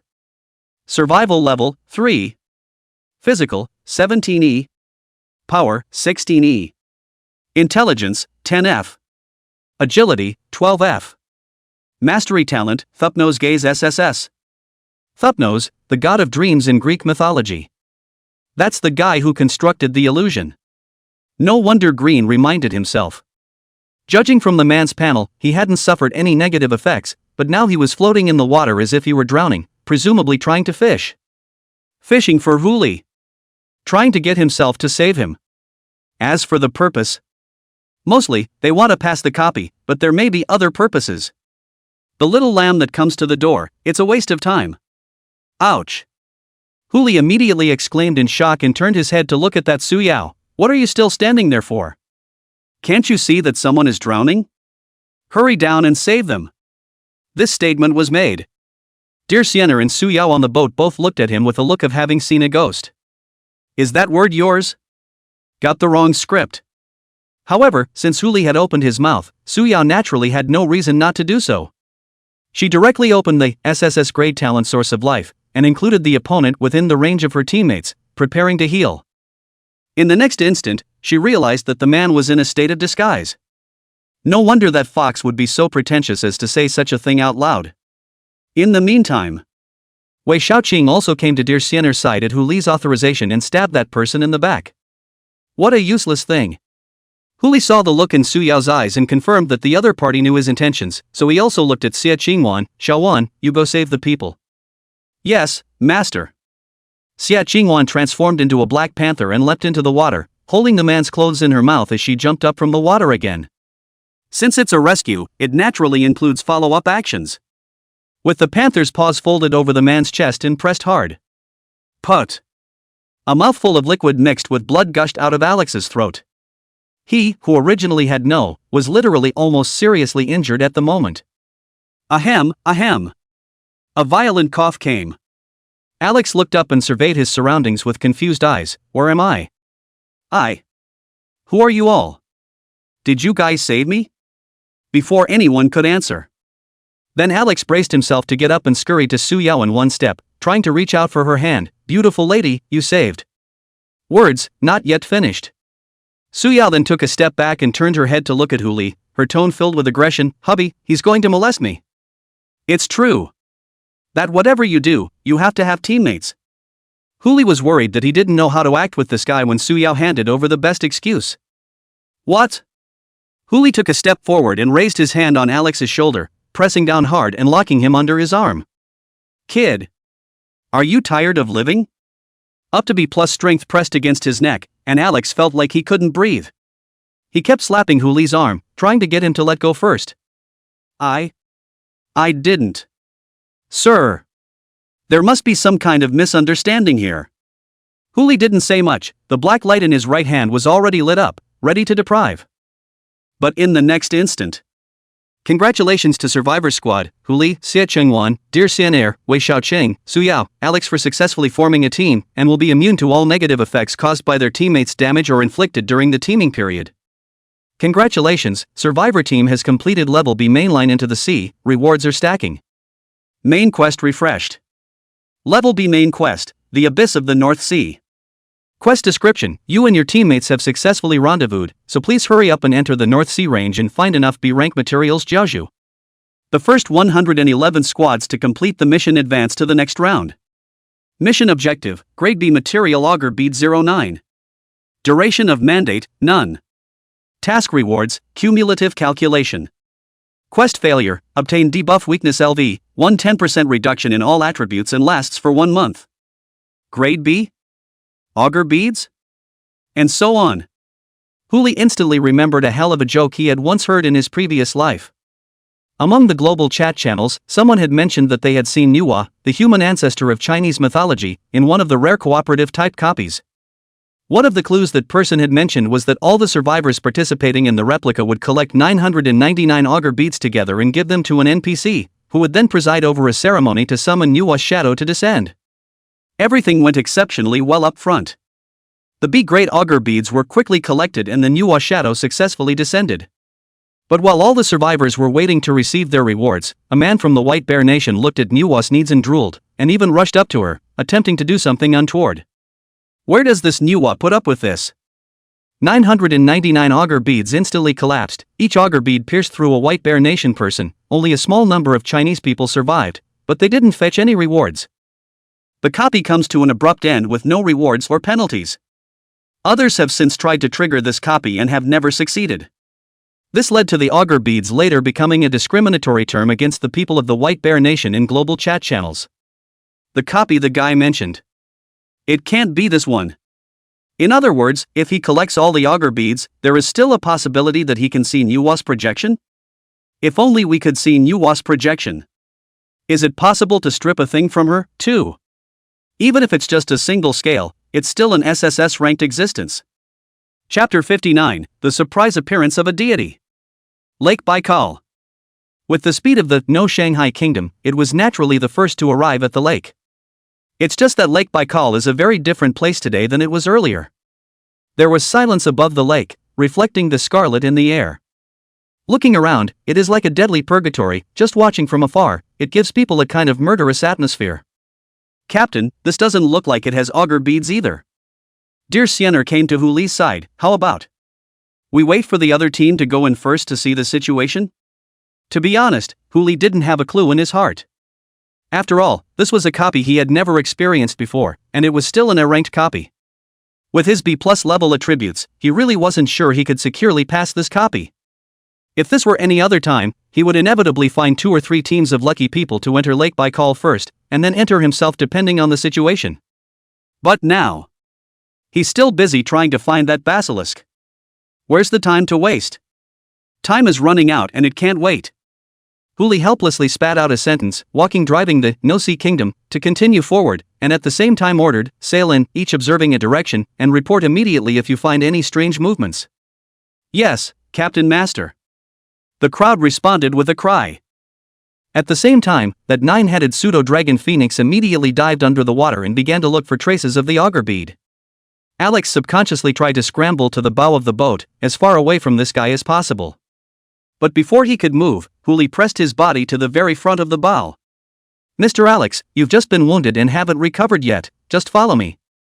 Because of the rule that teammates can't attack each other, resulting in Hu Li not being able to strip the talent from Alex right now, Still, it was only a matter of time.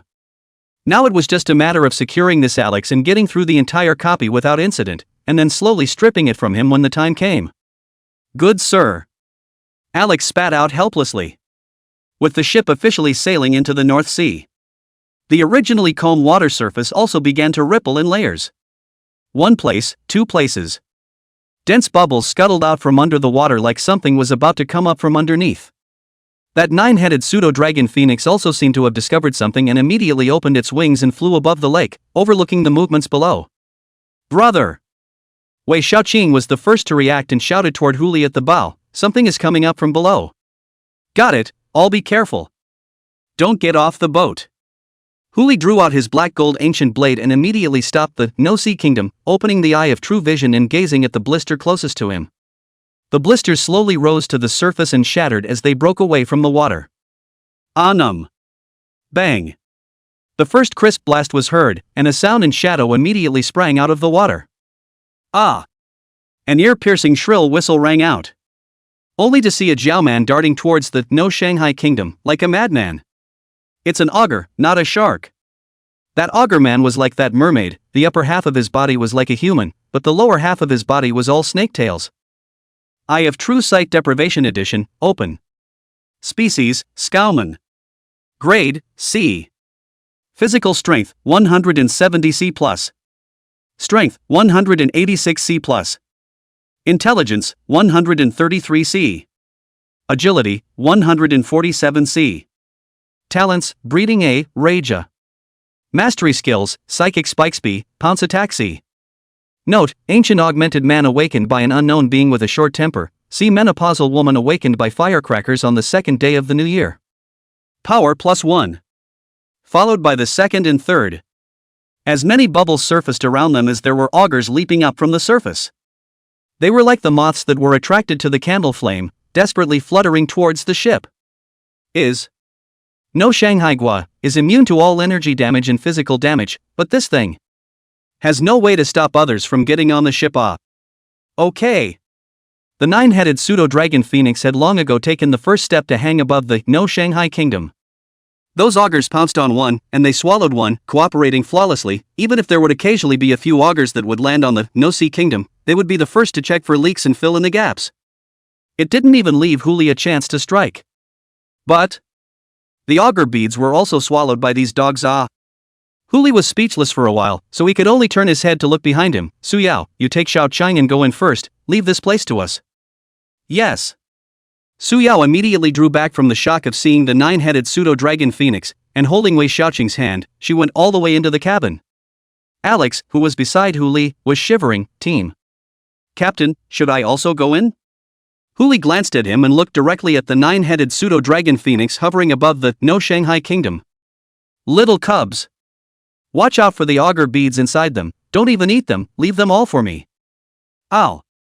The nine-headed pseudo-dragon phoenix responded at the same time, indicating that it knew.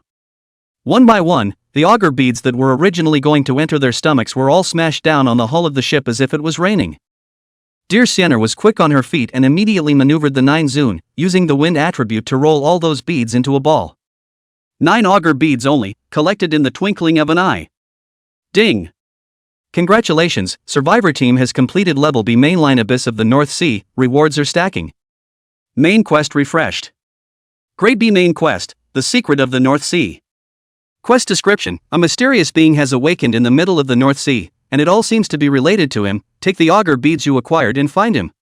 Mission objective, locked, will be unlocked after all squads have completed the mission. Duration of mandate, none. Task rewards, cumulative calculation. Mission failure, forced erasure. Here we go. Sure enough, it's the same as the one described in the last life. It is true that we have to take the augur beads to find a certain being, only. We don't know yet whether that being is going to use the augur beads to make sacrifices and summon the Nuwa projection. More and more augur beads fell from the air. Those 9 pseudo-dragon phoenixes were like an abyss that couldn't be filled. No matter how many more augurs came, it was just a bite to them. Huli's Eye of True Vision Deprivation Edition had also been left on, and densely packed prompt boxes popped up, only a small portion of which were attribute values as well. More was left or materials stripped from these alien beasts. C-grade material, used as an arrow. Huli is too weak. But use it to hang it up for sale in the mall and you can still earn some points. Some people who had awakened a forging type talent would need these materials to forge weapons. Less than half an hour. The water is pretty much cleared of augurs. There are still some Jiao people under the water, but they don't have the iron head of those Jiao people before, that is, one don't dare to come up to risk their head. The moment the augur beads that Dear Sienna had collected reached 1,000, a figure came running at once from the center of Lake Baikal. The speed was so fast that even Huli couldn't quite see it. Little. Huli had only spat out one word, and there was still the word heart yet to be uttered, when the silhouette had already flashed to the top of the No Shanghai Kingdom. A mighty pressure descended violently. Huli instantly recalled the scene on the first day of his rebirth when he met the sea god. That's gods. Chapter 60 Nuwa Projection. At this moment, Huli's excitement overpowered his fear. Deity, meaning a different level of life. If something could be stripped from him, even the most insignificant one, it could be a legendary artifact. Huli first threw a normal version of Eye of True Vision over to test the waters, and a panel popped up in front of his eyes. Name, Kitakai Wako. Rank, S under seal. Attributes, unknown. Mastery of talent, unknown. It's still S rank after being sealed? Even blocking out part of the true sight's eyes probing? Thinking that he had perceived correctly, this one should belong to the same category of gods as the previous sea god. But Poseidon is a projection, and in what state this one exists, that's less clear. Beihai Rua was wearing a green shirt, with a shell dangling from his waist, holding a jade laurel, and a head of white hair hanging down, but he did not wear a crown and bind his hair, as if he had just awakened from sleep and hurried over. He was just about to open his mouth to speak when he jerked his head around to look at Huli. Discovered. Beihai Rua's eyes drooped slightly, and he let out a series of ancient tones, unable to make out what was being said. Okay. The system still translates properly. Kid, don't you understand that when you're not being polite? Sorry, senpai. Huli immediately bowed and arched his hand, goose-stepping that fast. It's my fault, I won't dare next time. It's dare, not won't. Wait until later when you dare. No. It's as many chances as there are to come. An A-ranked difficulty copy could not possibly exist with an S-ranked opponent. Or an S-rank after being sealed. If there is an S-class presence, then it will inevitably only be their friendlies, or guide class NPCs. As long as the attitude is put right, this one shouldn't be too harsh. Okay. It's a good thing I didn't just use the deprived version of the Eye of True Sight, or else I really wouldn't have been able to. It's good to learn from your mistakes. Beihai spat out a sentence softly, and his gaze could not help but fall on the augur beads in front of dear Sienner. Can these augur beads be given to the old man for a use? Don't worry, I won't use you guys for nothing. When I finish the sacrifice, there will naturally be benefits for you all. This. Dear Sienner turned her head to look at Huli. Yes. Huli immediately opened his mouth and responded, augur beads and whatnot, they're just foreign objects. Since Senior took these things to be useful, then they'll all be given to Senior. Count on your boy to know what he's doing. The corner of Beihai-rua's mouth rose slightly, and with a wave of his long sleeve, the augur beads in front of the crowd instantly disappeared. He also lowered his eyes and swept over the crowd, softly inquiring, just in time.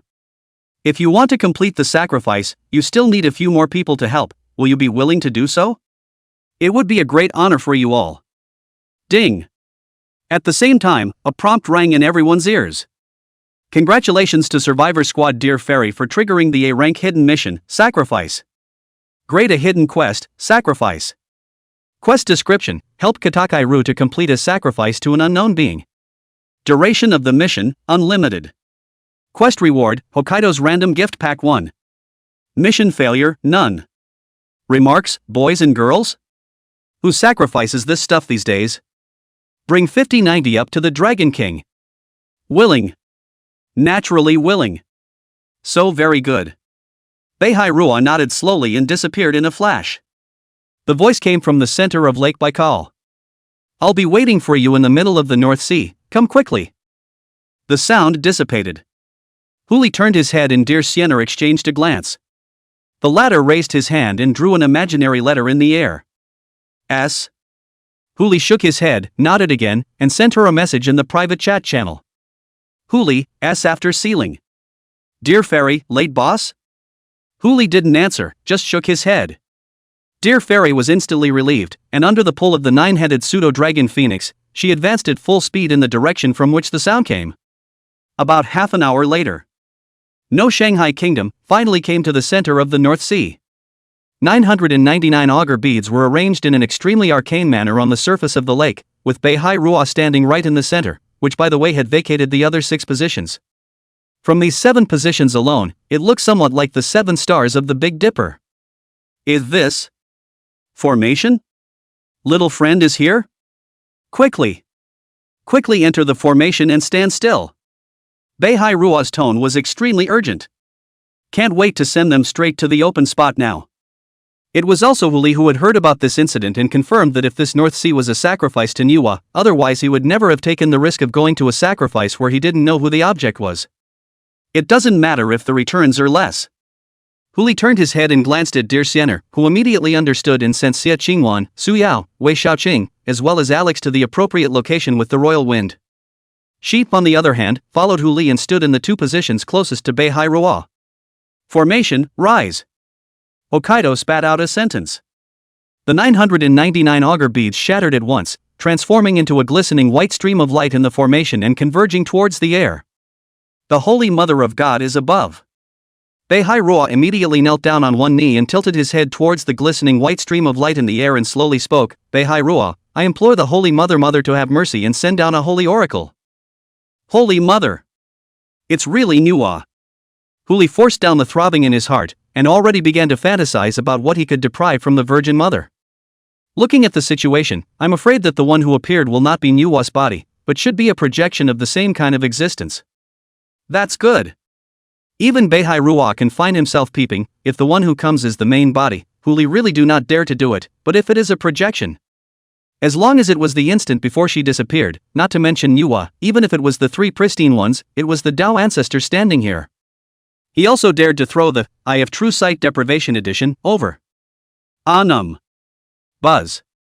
The glistening white streams of light converged into a ball of light, constantly vibrating and buzzing in the air. But other than that, there was no more movement in the air. Failed? Huli couldn't help but frown. Could it be that not 100% of the time after this copy is opened, Manhwa can be summoned? Buzz. Another buzz. Beihai raised his head, but there was no trace of frustration in his eyes arising from his failure. Instead, he immediately buried his head and worshipped with extreme reverence. His body actually began to tremble uncontrollably. Like expecting something to come down. Hurry! Beihai lowered his voice and immediately commanded towards the few people around him, kneel down. The Holy Mother is about to descend. Buzz. Almost simultaneously, the third tremor ended. The glistening white stream of light above the heads of the crowd transformed into a figure. A human body with a snake's tail and a colorful body. An even more intense divine pressure fell violently. Alex, Wei Xiaoqing, and Xie Qingwan fell to their knees one after another. Suya was slightly stunned and also immediately knelt in place, not daring to raise his head. Dear Fairy, on the other hand, frowned for a moment, then knelt down on one knee and hung her head. Only Huli. He remained where he was, looking up at Manhwa's projection, his pupils flickering with black and gold light. Out of the corner of his eye, a smear of blood gradually overflowed. Chapter 61 Shattering of the Godhead. Put. As a panel popped out, a mouthful of old blood gushed out of Huli's throat. Name, Manhwa Projection. Level, unknown. Attributes, unknown. Mastery of talent, unknown. He immediately bowed, and though he did not kneel, he did not dare to look up again. Earlier, he had already sensed the pressure that Manhwa's projection had brought upon him, and with his physical qualities, he was barely able to hold on and stand in place. But as the Eye of True Vision was perceived, the Manhwa projection also landed its gaze on him. That pressure then instantly swelled more than 100 times, which in causing himself to be injured. That, and it's just a look. Unbridled. Beihai immediately roared out in anger. A head of white hair fluttered, and a large number of pale green-colored scales trembled around his body all of a sudden, and his pair of eyes were dyed crimson, as if he would swallow Huli at any time. Xie Qingwan immediately leaned towards Huli, ready to fight to the death. Dear Xianer and Su Yao, on the other hand, watched from afar and did not move. Wakey. Obviously like 2 words fell, in the ears of the crowd but as if the mouth of the heavenly constitution general, deafening. Beihai immediately behaved like a kitten and prostrated herself before Manhwa's projection. Holy Mother! Xiao is here. They're all good kids, don't be too hard on them. Yes. A sentence falls. Huli's heart that was racing in his chest also finally came to a halt. He breathed a long sigh of relief and was just about to look up when his afterglow swept a flash of white light down in front of him. A serpent's tail glowing with a holy white light lodged into view. Even the arcane patterns on the scales could be seen clearly. The next instant, a touch of cold rested on his jaw and a gentle pressure lifted his head. 4 eyes. Those golden eyes, dotted with pure white pupils, scrutinized him as if they were viewing some work of art. Huli similarly sized up the owner of these eyes. The face was absolutely beautiful, as if all the beauty in his mind had been concentrated into the same face, but he felt half intoxicated, only a single-minded fear. Kids. The Manhwa projection lightly opened its thin lips and slowly spoke, the things in your body are a bit much. Seen through? Also, as a Manhwa projection, it was fine if he didn't pay attention to himself. It would be normal to see through all the secrets in one's body if one was concerned.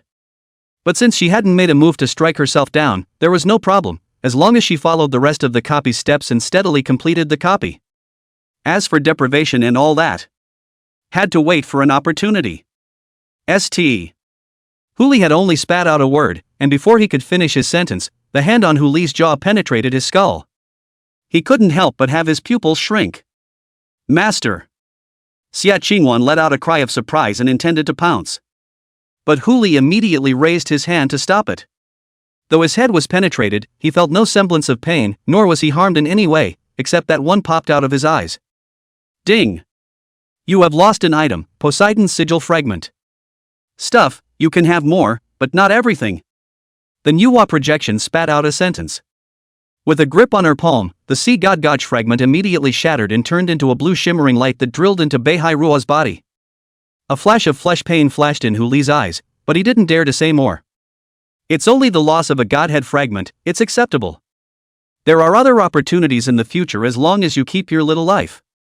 Many thanks to the Holy Mother for her generous gift. Beihai Rua immediately bowed and bent his head. There's no point in keeping this stuff when it won't absorb for you. Nuwa's projection withdrew his hand and didn't forget to give Hu Li an explanation. She still stood in front of Hu Li, looking down on him. Tell me, as a reward for you having summoned me, plus the godhead fragment just now, what reward or compensation do you want? Here's your chance. All the myths related to Nuwa instantly flashed through Hu Li's mind. The mountain and river map? Red hydrangea? Or simply just ask Nuwa to give himself a few hundred SSS level talents or a few hidden professions to pick from? That's a Holy Mother. One of the 6 saints of heaven and earth. Even though the other party was only a projection, it would still be easy to do all of this. But the problem is that there are so many choices that you don't know what to choose. Dry. The Holy Mother of God is above. Hu Li directly kneeled on both knees and prostrated himself. I was born as a human, and I am your child in and of myself. What's wrong with giving something to your mother as an heir? How dare he ask his mother for something? As long as the Holy Mother is willing, my whole life is yours. It's just a mere fragment of the divine lattice. If you want to take it, just take it. I, my child, will never complain. Shasta. Whether it was dear Sienna or Su Yao, or Wei Shaoqing who was a bit further away, they all couldn't help but freeze in place. This was the first time they had seen Hu Li in this state. This is becoming a child of Nuwa. Oh. Nuwa's projection also let out a light laugh. Just now, weren't you not happy to kneel? It's not that I didn't recognize you earlier. Hu Li immediately looked up with an awkward smile at the corner of his mouth. Falsehoods, indeed. If the gods of this world want to force themselves to kneel, don't say you're Nuwa. Even if you're the Tao ancestor, you won't be able to. But if one wants to kneel, even if it's just a handful of yellow soil, no one can stop them. Okay, get up first. Hu Li immediately got up, but the station well. With a slight change, he had already come to stand at Nuwa's side, living as if he were some child beside her. Nuwa's projected eyes swept and his gaze landed on Xie Qingwang. Carrying a demon bloodline, it's a pity that the foundation is too poor, granting you a good bloodline. The words fell. A dark purple stream of light drilled into Xie Qingwang's body. She was overjoyed and bowed toward Nuwa's projection, many thanks to the Holy Mother. Hu Li was shocked when he scanned with his eye of true vision. The original, a rank talent incarnate Black Panther, had disappeared, and what appeared instead was S-rank talent Predator. Predator, one of the ancient demonic beasts. Possessing 5 tails and a horn, its voice is like a bell, like thunder, and in terms of strength it is naturally not comparable to a Black Panther. That girl, you do it. The Nuwa projection turned her head to look at dear Sienna on the side and beckoned slightly. Dear Sienna leaped and immediately arrived in front of Nuwa's projection, subconsciously wanting to kneel down, but was prevented by an invisible force, and ultimately did not kneel down. A play, one scene is enough. Nuwa raised her hand and rubbed dear Fairy's head. You don't have to learn from him. Dear Fairy's heart was seen through, and a moment of shame came over her, so she could only gently nod her head. Aha. Only when Nuwa's projection casually waved her hand, 9 elemental light clusters instantly appeared in the air. Gold, wood, water, fire, earth, wind, thunder, yin and yang. Just the right attribute for what the 9 jinns represent. The 9 elemental light clusters instantly condensed and transformed into 9 spirit beads that were strung together and landed in front of dear Sienna. This is a reward for you. Hu Li couldn't help it and swept it with his eye of true vision, and his pupils instantly quaked. He is now somewhat looking forward to what my reward will be. Chapter 62 SSS Grade Hidden Profession Sky Hunter. Name, 9 Spirits. Category, Props. Grade, SSS. Active effect, when using the element corresponding to the 9 spirits, you will receive a 100% increase. Eye of True Sight Hidden effect, when the user faces death, it will shatter 9 of the spirit beads, restoring the user's status to its peak. Remarks, a spirit bead pendant cast by the hand of Nuwa's projection, composed of the 9 elements of gold, wood, water, fire, earth, wind, thunder, yin, and yang, and bound to the survivor dear fairy. That's a totally tailor-made SSS-rated prop. An A-class copy? Even SSS-ranked copies don't always have this kind of reward, alright. That note, it seems like it's somewhat directed at him. Thank you, Holy Mother. The moment dear Sienna received the string, she also immediately opened her mouth, and after putting it on her hand, her figure became even more imperceptible. Good boy. The Nuwa projection laughed softly and rubbed her head, then dropped her gaze on Su Yao. You, come here. Su Yao was embarrassed for a while, but didn't move. There was no way around it, she was the only one here who couldn't walk on water, so she could only stand in place and arch her hand toward Nuwa's projection. Holy Mother, I. The Nuwa projection didn't say much, just raised her hand. Su Yao suddenly appeared in front of the crowd. He who saves the world should first save himself. The Nuwa projection spat out a sentence softly and raised her hand to land on Su Yao's head. With a flash of light, before Su Yao could react, Huli's pupils trembled first. Isn't that phrase the slogan of the Future Salvation Society? Could it be that this Su Yao had also participated in this copy in his previous life, and had even seen the Nuwa projection? Thank you, Holy Mother, for your guidance. Su Yao bowed, his pupils already full of tears. Huli still searched through her panel with his eye of true vision, and his heart shuddered. Next to that, SSS ranked talent source of life, another new SSS ranked talent was violently added. Talent, Rhinoceros. Grade, SSS. Passive effect, you will perceive the thoughts of all creatures around you, whether evil or good. Eye of true sight hidden effect, when the sensed creature trusts you 100%, you may modify the opponent's none. Remarks, the heart is in the right place and has insight into all beings. That's an SSS ranked talent. Huli was instantly disgruntled. We are all the same, why give Su Yao an SSS grade talent, give dear Sienna an SSS grade prop, and our little Black Panther only has an S grade talent? That's still trading for an A-list talent. Isn't that a little too biased? Duong. Huli was just having a thought when the Nuwa projection raised her hand and knocked him on the head. He immediately clasped his hands over his head, and Nuwa's projected voice sounded off to the side. People are all different and have the same capacity to endure. Even if I give her these things, is it something she can handle? That. Huli gave another awkward laugh. Holy Mother, I was just thinking about it. With a turn of her head, Nuwa's projection ignored him and took the initiative to take a step towards the front, holding Wei Shaoqing in her arms. The Nuwa projection, which was 3 meters tall, was holding Shaoqing as if she was holding a baby. What do you want, little girl? This treatment can be said to be the same as Huli. The first 3 were all giving and asking for whatever they wanted, but Huli and Wei Shaoqing were the only ones that Nuwa's projection took the initiative to ask what they wanted. I want to help brother and Huli brother. Wei Shaoqing was not afraid of the Nuwa projection, and gathered enough courage to spit out a sentence, I am now too weak now. It's a good kid with a promising future. Strike that. With a wave of Nuwa's projection, 2 streams of light immediately flew out from Huli's body. Golden pupils, jade pupils. The 2 streams of light melted into a ball of light in the hands of Nuwa's projection and fell into the top of Wei Shaoqing's head. Her eyes instantly transformed into the appearance of golden and jade pupils. Shouldn't. Huli was delighted in his heart and immediately used his eye of true vision to look towards Wei Shaoqing, and there was a column of occupation on the panel, followed by a row of small words. S-class pupil artist. One was his 20% increase in attributes, and the other was the addition of an S-rank profession to the team. If Huli had a choice, he would naturally choose the latter. The increase brought by an excellent profession was far more than 20% of attributes.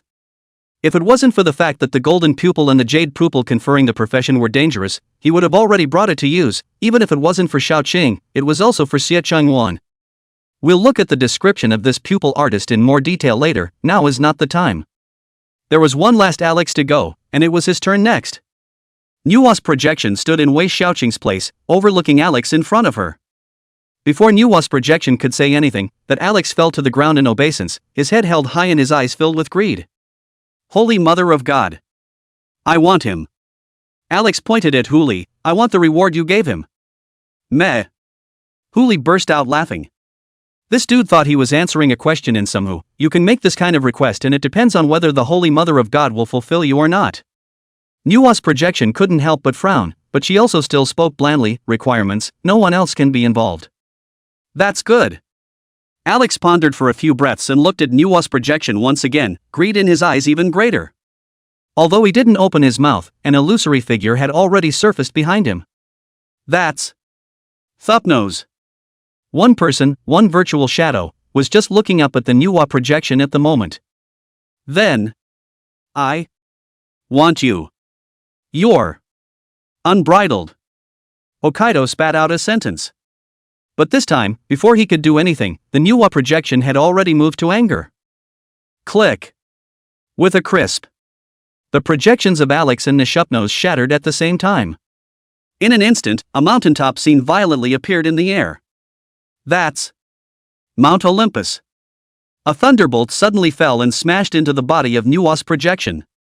A thick voice echoed between heaven and earth. Nuwa, are you going to tear up the agreement between us? In the meantime, the original illusory figure of Nuwa's projection was violently solidified, and although it was only for a moment, Huli could clearly perceive that the other party no longer seemed to be a projection. Rather, entity. Tear up the agreement? Nuwa let out a light laugh. You, too, are worthy of mentioning those 4 words? The other side was dumbfounded. The mountain-top projection shattered with it. Huli and others in Lake Baikal naturally could not perceive what happened, but far away in the vicinity of Greece, the pouring rainstorm became more and more violent, and under the howling winds, even the buildings were directly swept away. Greetings, Holy Mother. Beihai Rual once again spoke out in excitement. He naturally noticed the change in this Nuwa projection as well. This is Nuwa proper. Even at his peak state, he probably wouldn't even be able to see the corner of this big brother's coat before he was right. Aha! Nuwa spat out the word softly, as if she was in a bit of a hurry. She lowered her eyes and dropped her gaze on Huli, a dense cloud of lavender color emerging from her palm and slightly holding it up. This is my reward for you. The words fell. Nuwa's body dissipated. The mauve mist also slowly floated down to Huli. He reached out and dragged it down, while the dense mass instantly merged into his body. A prompt that exploded in his ears. Ding! Congratulations to Survivor Huli for unlocking the SSS grade hidden profession, Sky Hunter. Chapter 63 SSS grade transfer mission, Hunting on Behalf of the Heavens. SSS class hidden professions. Huli's pupils trembled slightly, not even noticing that Nuwa's main body had disappeared. Hidden professions, too, are divided into levels. Those hidden professions that I had heard of in my previous life, it seemed that the highest was only SS level. What this SSS level hidden profession meant was naturally self-evident. This was followed by a prompt popping up in front of you. Ding! Congratulations to Survivor Huli for triggering the SSS level transfer mission, Hunting on Behalf of Heaven. SSS grade transfer mission, Hunting on Behalf of the Sky. Quest description: being valued by Nuwa, you are qualified to become her spokesperson. Please try your best to prove to heaven and earth that you can take up this responsibility. Mission objective: the sky is falling and the flood is destroying the world. Please use all means to stop the global inundation, and in the process, your participation rate is more than 30%. Duration of mandate: none. Quest reward: unlock profession Sky Hunter, and obtain 1 SSS grade profession equipment, 1 SSS grade profession skill. Mission failure: occupation Sky Hunter disappears permanently. Hiss. One could only say that it was worthy of being an SSS ranked hidden profession. The difficulty of transferring this thing is pretty unique. To completely lift the flooding calamity, it also requires a participation degree of more than 30%. This task, but anyone who is a normal person can't do it. Luckily, he wasn't considered anything normal.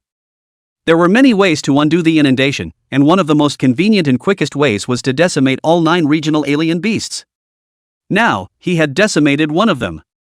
In other words, there were still 8 more regional alien beasts, so once he swept all these contraptions away, wouldn't the flooding be lifted? Let's not even talk about a 30% participation rate. Sure enough, when Huli looked at the transfer quest again, there was already an additional status bar below. Mission progress, 10%. Prove yourself right. Then the next step is much better. Huli had just returned to his senses when he saw a dark shadow coming together. Although he couldn't see the dear Siener's face, he could sense the curiosity within this fellow's eyes. How about it? What goodies did Nuwa give you? I'm ashamed to say she gave me $30 million. Dear Sienna suddenly had a disheveled tone. Don't say it if you don't want to say it, but don't fool people with anything like be careful, be happy, and pay attention to safety. Miss Dear is really smart and clever. Ch. Cheap bastard, drinking cold water. Dear Fairy quenched and turned her head to ignore him. Gentlemen. Beihai Rua also approached at this moment. He was full of smiles, and he could clearly feel that the aura around him had become different. Huli didn't use the eye of true vision on him again rashly, yet he could still feel the growth in the other party's strength. Maybe. Is already at SS level? Beihai Rua arched his hand towards the crowd. Many thanks to all of you little friends for helping me and allowing me to see the Holy Mother's true body. The benefits that were promised to you little friends earlier should also be given to you little friends. Ding! Congratulations to Survivor Team Huli for successfully clearing the copy of the North Sea. Congratulations to Survivor Team Huli for completing the A-rank hidden quest sacrifice. Reward, Kitakazu's mystery gift pack. Congratulations to Survivor Squad Huli for completing the A-rank mainline quest summoning ahead of schedule. All rewards are calculated based on score stacking. Rating in progress? You will receive 100% of the final reward for a rating of S. Final reward, experience value plus 10,000, points plus 100,000. The copy will automatically close in 60 seconds, forcing a teleportation away, so please get ready. That's a pass? Sure enough, the meaning of this copy's existence should be to give the Beihai Rua after awakening a chance to make a sacrifice, to be used to summon Nuwa's projection. But as for why he summoned the Nuwa projection, Huli wasn't sure and didn't understand, and only felt a pang of confusion. Other than that, the projection of the Olympus mountain range that had just surfaced, as well as the thunderbolt that had descended out of thin air, was enough to explain a lot. Those so-called gods seem to know some hidden secrets about the plague. It's just that those layers are not something he has access to yet. Even a sealed Beihai Rua could reach S rank. Huli didn't even dare to think about what kind of terrifying level those so-called deities would reach. Is it the SSS class of the 9th Cataclysm? Or the SSS class of the 12th Calamities? You know that the F rank in that 9th Cataclysm can be equivalent to the SSS rank intensity of the 1st Cataclysm. Young friends, this is what the old man has promised you, please keep it. Beihai Rua's voice rang out, interrupting Huli's thoughts. He didn't have the ability to customize rewards for everyone like Nuwa did, but instead, he casually waved his hand and delivered 5 balls of light in front of everyone's eyes. Huli did flash a flash of surprise in his eyes when he scanned with his eye of true vision. Talent, Manhwa. Grade, S. Active effect, you can manipulate all water sources within 1 cubic kilometer of your center. Manipulation, attack power, depending on your intelligence attribute. Duration, 30 seconds. Cooling time, 1 hour. Remarks, all rivers return to the sea, and all things are contained. Aside from Dear Fairy, the light clusters in front of all 4 of them were the same thing. It was just that this talent was too ribbed for Dear Fairy, so Beihai Rua replaced it with another item for her. Within that ball of light was the jade pendant he had previously carried with him. As for how well it works. Before Huli could use his eye of true vision to make a sweep, the Dear Fairy took a step ahead and pocketed it. This woman, and she calls herself petty. Isn't she still the same? Thank you, sir. Huli raised his hand and touched the light mass, and the talent turned into streams of light that didn't enter his body. He subconsciously arched his hand towards Beihai Rua. However, Beihai Rua immediately dodged the salute with a flash of his body and smiled bitterly towards Huli. This lord, I can't afford your gift. You can just call me Xiao Rua. Xiao Rua? Huli was confused and couldn't help but voice out in doubt. Beihai Rua answered, as if the name Rua was a great honor for him. Huli then came back to his senses. It's Tenkara. This is one of the characteristics of the hidden professions.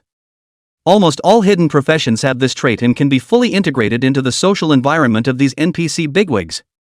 I heard that there was a hidden profession called the Divine Fate Master in his previous life, which wasn't very strong, but was able to peek into the corner of heaven's fate, and even when these NPC bigwigs saw him, they were all respectful. Of course, not all hidden professions were like Skyhunter, who could be so honored by a god. As a hidden profession handpicked by Nuwa, although Huli has not completed the transfer task yet, there is no delay for Beihai Rua to post up and sell a favor. While you still have some time before you leave your copy, why not? Ahem. Huli lightly coughed twice, looked at the Beihai Rua in front of him, and softly opened his mouth. Xiao Rua.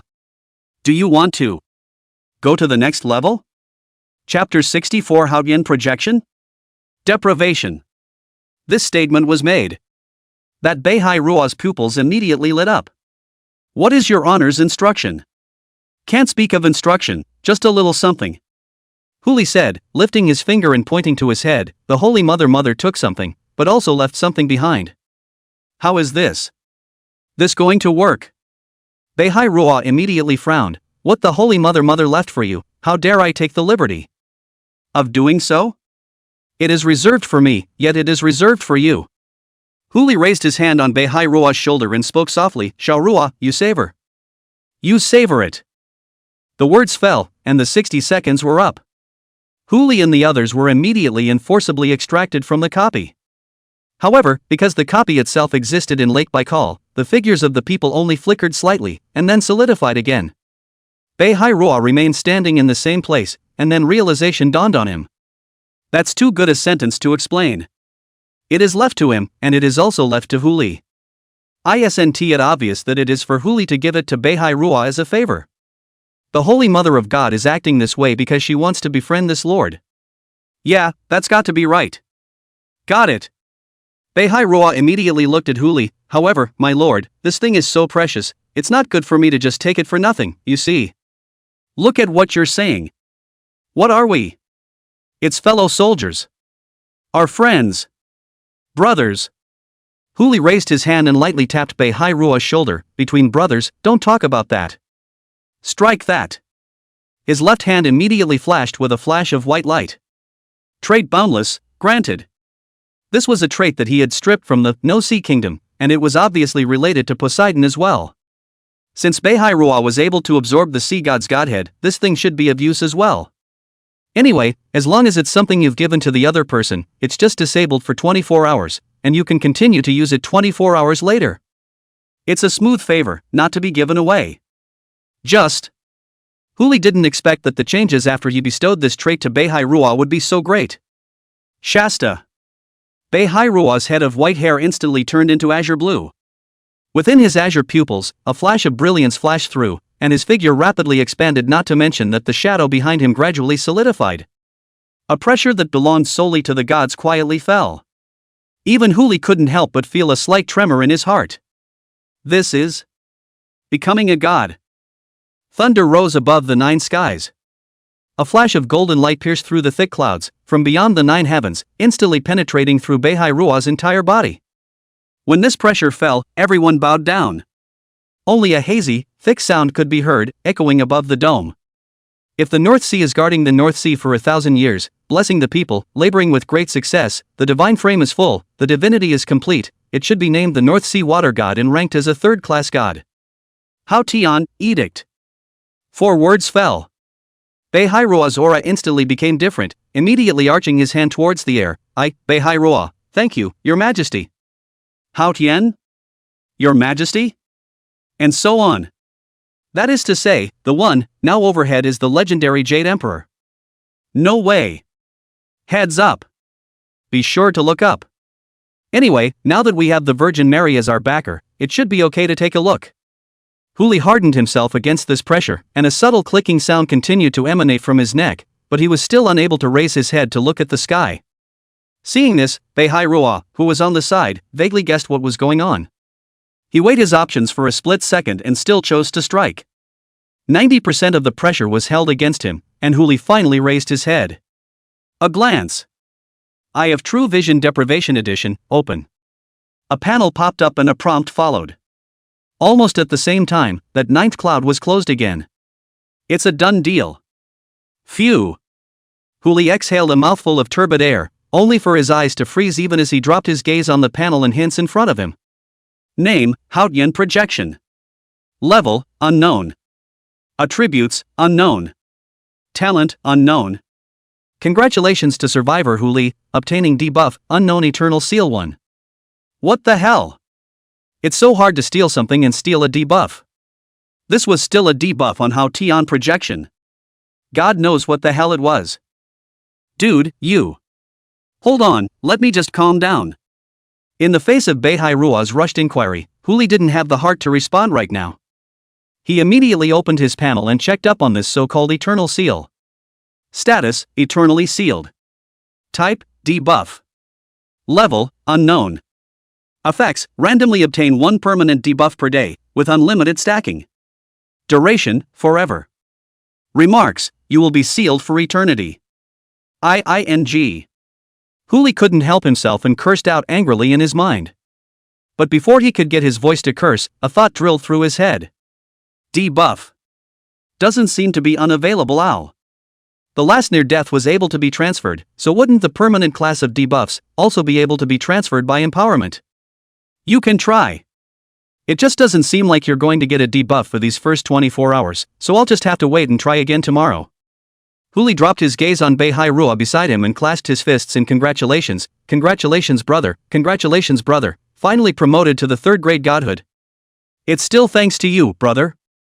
Beihai was overjoyed and overflowing with joy. You know that this divine promotion can be difficult. Although he was nominally the sea god of the North Sea, the so-called North Sea was just that big of an area, and this sea god position of his was at most a 4th class. If you want to be promoted, you have to fulfill 3 conditions. Strength, divine character, and divinity. Beihai strength was unquestionable, barely enough to reach the threshold of becoming a god, and just now Nuwa had also complemented his godhood in a smooth manner. The only thing missing was divinity. The original Beihai only needed time to accumulate enough divinity, but this bestowal by Huli directly saved him 100 years. This, indeed, is a great favor. Brother, let's not talk as a family. Beihai looked at Huli with joy. We are a little older, so we'll take the risk of recognizing the name of an elder brother. Tell me, what do you want to do? We'll do it for you.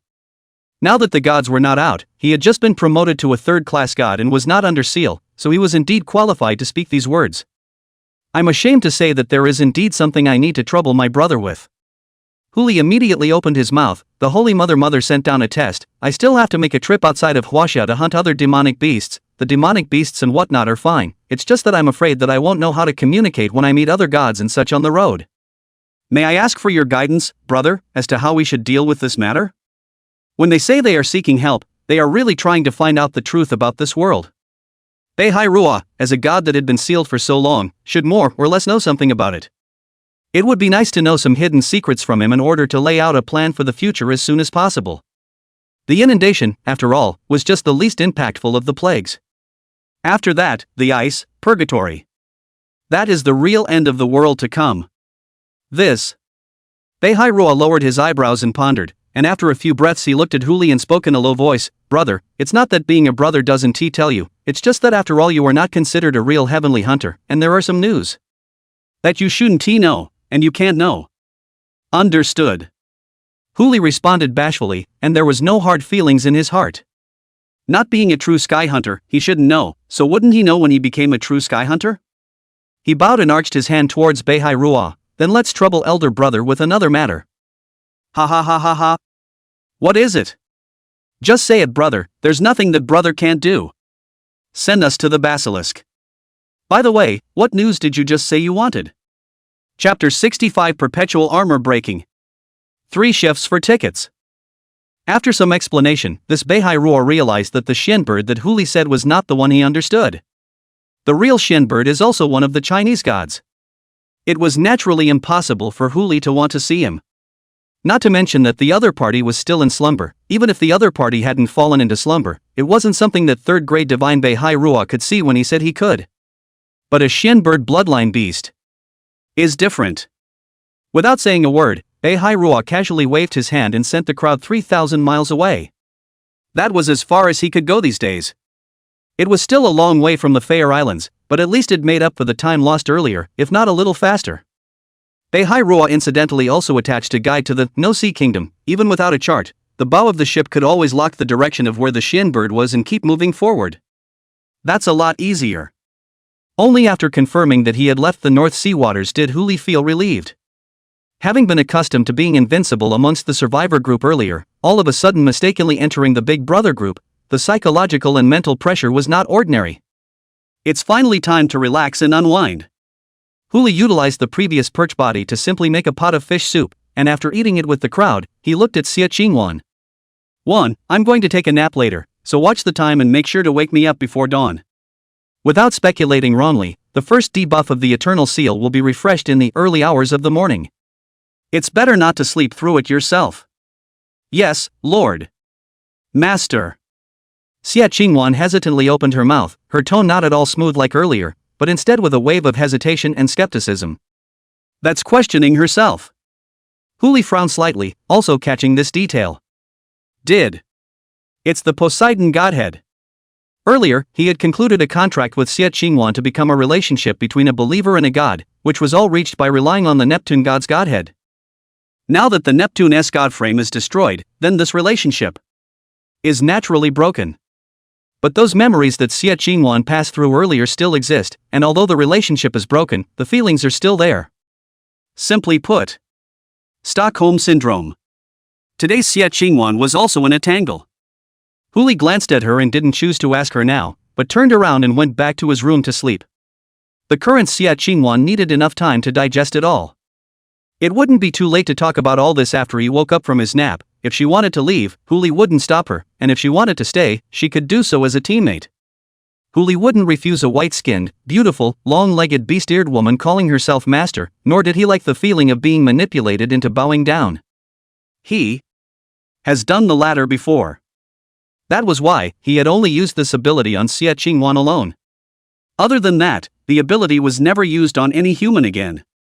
The reason was simple, he didn't want to see shadows belonging to his past in anyone. Okay. Those 9 little cubs had all been recontracted with a pact contract, or else once this godhead was shattered, it was really hard to know how to control them. Hu Li went straight to the bed and fell into a sound sleep, dissipating his body's exhaustion. A peaceful sleep was achieved until Xia Qingwan's voice rang in his ears. Master! Master, it's almost midnight, wake up! Hu Li opened his eyes and saw Xia Qingwan, who was shoving herself in front of him, and couldn't help but prop himself up to look at the time on the panel. February 23, 23:50 hours. 10 minutes to midnight the next day. 45 days remain until the second plague descends. He looked at Xia Qingwan and spoke with a light smile, still calling me master? This. Xia Qingwan froze, wasn't it the master who told me to call you that? That was before. Hu Li stared tightly into her eyes. You've helped me a lot during this period of time, and it's also a way of paying back the life you were supposed to give me earlier. I'm giving you 2 choices now. If you don't want to stay on the ship, you can choose a place to disembark and I'll send you there, and we'll call it quits. If you want to stay by my side, that's fine, you don't have to call me master from now on, the 2 of us are considered companions. Xia Qingwan's eyes instantly turned red. This stance, completely without the previous cold imperial sister's appearance, on the contrary, there is more of a flavor of icy pity. She didn't say anything either, just kept sobbing with crystals in her eyes. What are you doing? Hu Li had his hands full at once. Although he was a man who had sealed his heart and locked his love, he still couldn't see a woman cry, especially in this kind of situation where he didn't say anything and just looked at you and cried. Don't cry. Let's talk this over, okay? We didn't treat you badly, did we? In the meantime. In the middle of the other room, dear Xiener, who had smelled the wind, immediately had her pupils light up, and turned into a clear wind and crept to the doorway, starting to watch the show. Xia Qingwan sobbed, like an aggrieved kitten, Master. Master doesn't want me. I didn't say I didn't want you either. Hu Li was also helpless. I just thought that now that you have regained your self-awareness, you don't need to be controlled by me, so you can do whatever you want. Why do you need to follow me? But I just want to follow my master. Xia Qingwan looked at Hu Li seriously. Master is good to me, I know it, there won't be a second person in this world who is as good to me as Master. Then you follow. Hu Li looked helpless for a while, but in his heart, he felt relieved. He who possessed the eye of true sight could naturally tell if she was telling a lie or the truth. It turns out that there are more than just white wolves in this world. Hu Li propped himself up and walked slowly towards the door, but the title Master should be changed. You can call me whatever you want. No. Xia Qingwan laughed and spat out 2 words before sticking up. Just call you Master. Just call. Just call. Hu Li was also helpless for a while. But as he pushed the door out, a dissipating breeze instantly caught his attention, and his already helpless expression instantly became even more speechless. This woman doesn't sleep. It's late at night and you're listening to the wall. Hu Li rolled his eyes and didn't poke at it, just walked all the way up to the deck. This Xiao Chang and Su Yao had both found rooms to rest in. Above the deck, Huli was the only one standing in the night, looking at the continuous rainstorm in front of him. They had already entered the middle of another region, where the regional alien beasts had not yet been wiped out, so the torrential rain continued. I don't know where that dog thing, the Gentoo, has flown to, close to 6,000 kilometers, but it doesn't rest at all. Huli spat in his mind, but his gaze stayed fixed on his panel as well. Time, flying by. The moment the time came to 0, a prompt also popped up in front of his eyes. Eternal Seal, you gain debuff, Perpetual Armor Break LV9. Status, Perpetual Armor Breaking. Type, debuff. Rank, 9. Effects, 90% reduction of all defensive talents, skills, and props effects. Duration, permanent. Remarks, let me see who's not wearing any clothes. Huli couldn't help but twitch the corners of his mouth when he saw this. The debuff, it's really outrageous enough. But it wasn't as if he didn't have a way out. A golden light flashed in Huli's hand, and the black and gold ancient sword immediately surfaced in his palm. With a thought, he immediately attached the status Perpetual Armor Breaking to the black gold ancient blade. With a flash of golden light, Perpetual Armor Breaker disappeared from his status bar, only to surface on top of the black and gold ancient blade. Above the description of the black and gold ancient blade's talent, there was an additional column of passive effects. Passive effect 1 Perpetual Armor Breaking, anyone hit by this blade will gain LV1 Armor Breaking effect, which can be stacked indefinitely up to LV9. It's a done deal. Huli's pupils trembled and his eyes were filled with joy. It was at the same time that a thunderbolt passed through the air, illuminating the scene in the direction of the bow of the ship. A huge ship was traveling ahead. And there seems to be a bird squatting on top of that black shadow. Chapter 66 Suspected Shin Bird. Gen 2. Seems like it's really that guy. Because the distance was too far and there was a rain curtain covering the area, Huli had no way to use the eye of true sight on that black shadow. However, judging from the size of this black shadow, it was most likely that Shin Bird. Let's just say that thing can't cross 6,000 kilometers at once to find the next regional beast, so it's hitching a ride here. Huli's heart was delighted. After the last beast tied as well as the copy, his 4-dimensional attributes had all come to around 700, and he was just less than 100 values away from being A-ranked. Even without the increase of the golden and jade pupils, as long as he could pull the Shin Bird into the domain of the killing god, the domain of the killing god that had been strengthened by the day-defying Ba was already enough to decimate it. Prerequisite. Don't spook the snake. Huli turned his head to look behind him. Don't hide, come over with me. Xia Qingwan couldn't help but let out a cry of confusion. Master, who are you talking to? Me. Dear Fairy's voice rang out. Her figure immediately surfaced beside Huli. You're a dog, aren't you? Your nose is so smart? Can you even find me here? I'm a dog, so wouldn't you? B. Stop. Dear Fairy guessed what this guy was going to say and immediately interrupted. Aren't we going to do business? What's the point of fighting? Let's talk about it later. Huli rolled his eyes and silently replied, Are you sure you can get within 20 meters of it? Difficult. Dear Fairy frowned slightly. If Royal Wind takes you there, that guy is bound to find out, unless he goes underwater. This one's easy. Huli had also obtained 10,000 rivers earlier, but only because he had given the trait Boundless to Bei Hai Rua. He didn't combine it with his other talents in the first place. Now that Ground Zero has passed, Boundlessness has also been transformed back into a grantable state. Boundless plus 10,000 rivers equals weak water. Deprivation plus weak water equals river Nai. The Eye of True Vision plus the river Nai equals the river of forgetfulness. Mandate of Heaven plus river of forgetfulness equals Yellow Springs. Domain of the Slayer plus Yellow Springs equals Domain of the Yellow Springs. Although this Wanchuan can only be combined with 5 talents or characteristics, this one combination has completely changed a talent A. After the 4 bestowals of Boundlessness, Deprivation, Eye of True Vision, and Heaven's Mandate, an S-rank talent, Wanchuan, was directly transformed into an SS-rank talent, Yellow Springs, without accumulating experience. The original SS grade talent, the Domain of the Killing God, was also transformed into the Domain of the Yellow Springs after being empowered by the Yellow Springs, and the field that could only accommodate up to 50 enemies was directly raised to 100. That is to say, the Domain of the Yellow Springs, which cuts the opponent's attributes by up to 100% and boosts Huli's attributes by 100%. Gift, Yellow Springs. Grade, SS. Experience, 0-100 million. Active effect, depending on the user's intelligence attribute, generates a place of yellow springs within a certain range, and all water sources, spirits, and spirits within the place are under the user's control. Passive effect 1, as long as you are in the middle of the waters, a 1 kilometer radius will be fixed as a place of yellow springs. Passive effect 2, all damage dealt to you by undead type creatures is reduced by 90%, and damage dealt to undead type creatures is increased by 90%. Passive effect 3, all living beings within the yellow springs will be forced to trigger the Eye of True Sight Deprivation Edition once. Passive effect 4, all living or non-living beings that come into contact with the place of the yellow springs will be forcibly deprived of an item, attribute, talent, or skill.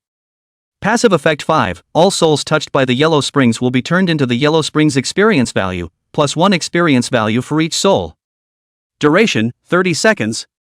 Cooling time, 7 days. Remarks, where all souls return, the living retreat. 5 passive effects in total. Huli's eyes went straight as he watched. If it wasn't for the fact that the duration of actively opening the yellow springs was only 30 seconds, while the cooldown reached 7 days, this talent, even more terrifying than the domain of the slaying god. No, it should be called the realm of the yellow springs now. The domain of the yellow springs is limited in number, and the range is fixed. However, what this yellow springs was limited to was the range, and as one's intelligence attribute increased, the range of this yellow springs would also increase. If you can cover a continent's worth of territory, another deprivation. Huli didn't even dare to think about how powerful he would be. Other than that, just that passive effect of 1 was enough to be counterintuitive, the equivalent of a 24-hour non-stop on and ignoring consumption of manhwa. It even comes with soul control. Go! Huli turned his head to look at Xie Qingwan. Xiaowan, stay on the ship and don't just walk around. Yes, master. With that said, Huli jumped into the water first and at the same time had that 9-headed pseudo-dragon phoenix follow him underwater. Yellow Springs passive instantly unfolded. The waters in a radius of 1 kilometer had become a place of yellow springs, and Huli, as if he had once again regained his sea god authority, sensed all the currents within a radius of 1 kilometer, as well as the activities of the underwater creatures. Dear Fairy also fell into the water at this moment.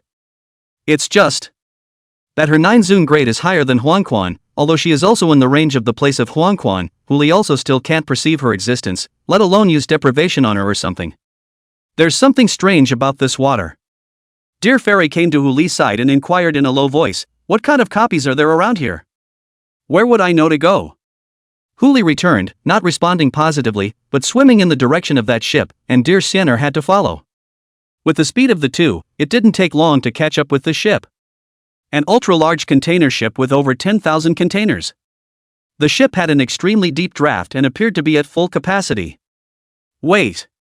Container ship. Huli frowned.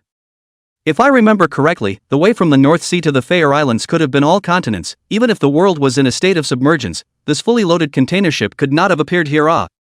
Could it be that Hakai Wako gave them the wrong direction? No, the Genpu was still on the ship. Could it be that the Genta had reversed course midway and instead of going to the Fair Islands, had chosen to go in a different direction? That's possible too. Dear Sienna watched as Huli was lost in thought, and she couldn't help but look at the other party, utilizing the flow of water to spread the sound. What's wrong? What's wrong? It's okay, let's get on the boat first. Yes. Huli and Dear Sienna leapt out of the water and came to a corner of the ship with the wind. The container ship was extremely large, plus there were a large number of containers on board used as cover, just 2 people on board, no one noticed. Coming closer, Huli was able to barely make out the dark shadow. The Eye of True Sight was opened. In the bottom of his eyes, he couldn't help but show a touch of disappointment. That black shadow wasn't a basilisk, but an S-rank talent of a bestiality class transformed into it. Forget it, it's better not to waste time and speed up the ship to find the basilisk. If this wasn't the Fair Islands, the basilisk was probably off looking for another regional alien that was closer and whose location he didn't know. Even though the No Shanghai Kingdom had a tracking function, in case the Shen bird had already recovered from its injuries by the time they arrived, it was still a bit difficult to get around. Who? Just as Huli turned his head and was just about to ask Dear Sienna to leave with him, a pillar of light struck the two in the face. Chapter 67. What did you just call me? Almost in the next instant, the side of a container opened instantly. With 2 hands, he pulled Huli and dear Sienna into the container. A dim light came on in the box. A dusty Chinese-American teenager came up and gestured toward them for silence. In the distance, the sound of the storm was interspersed with the sound of footsteps.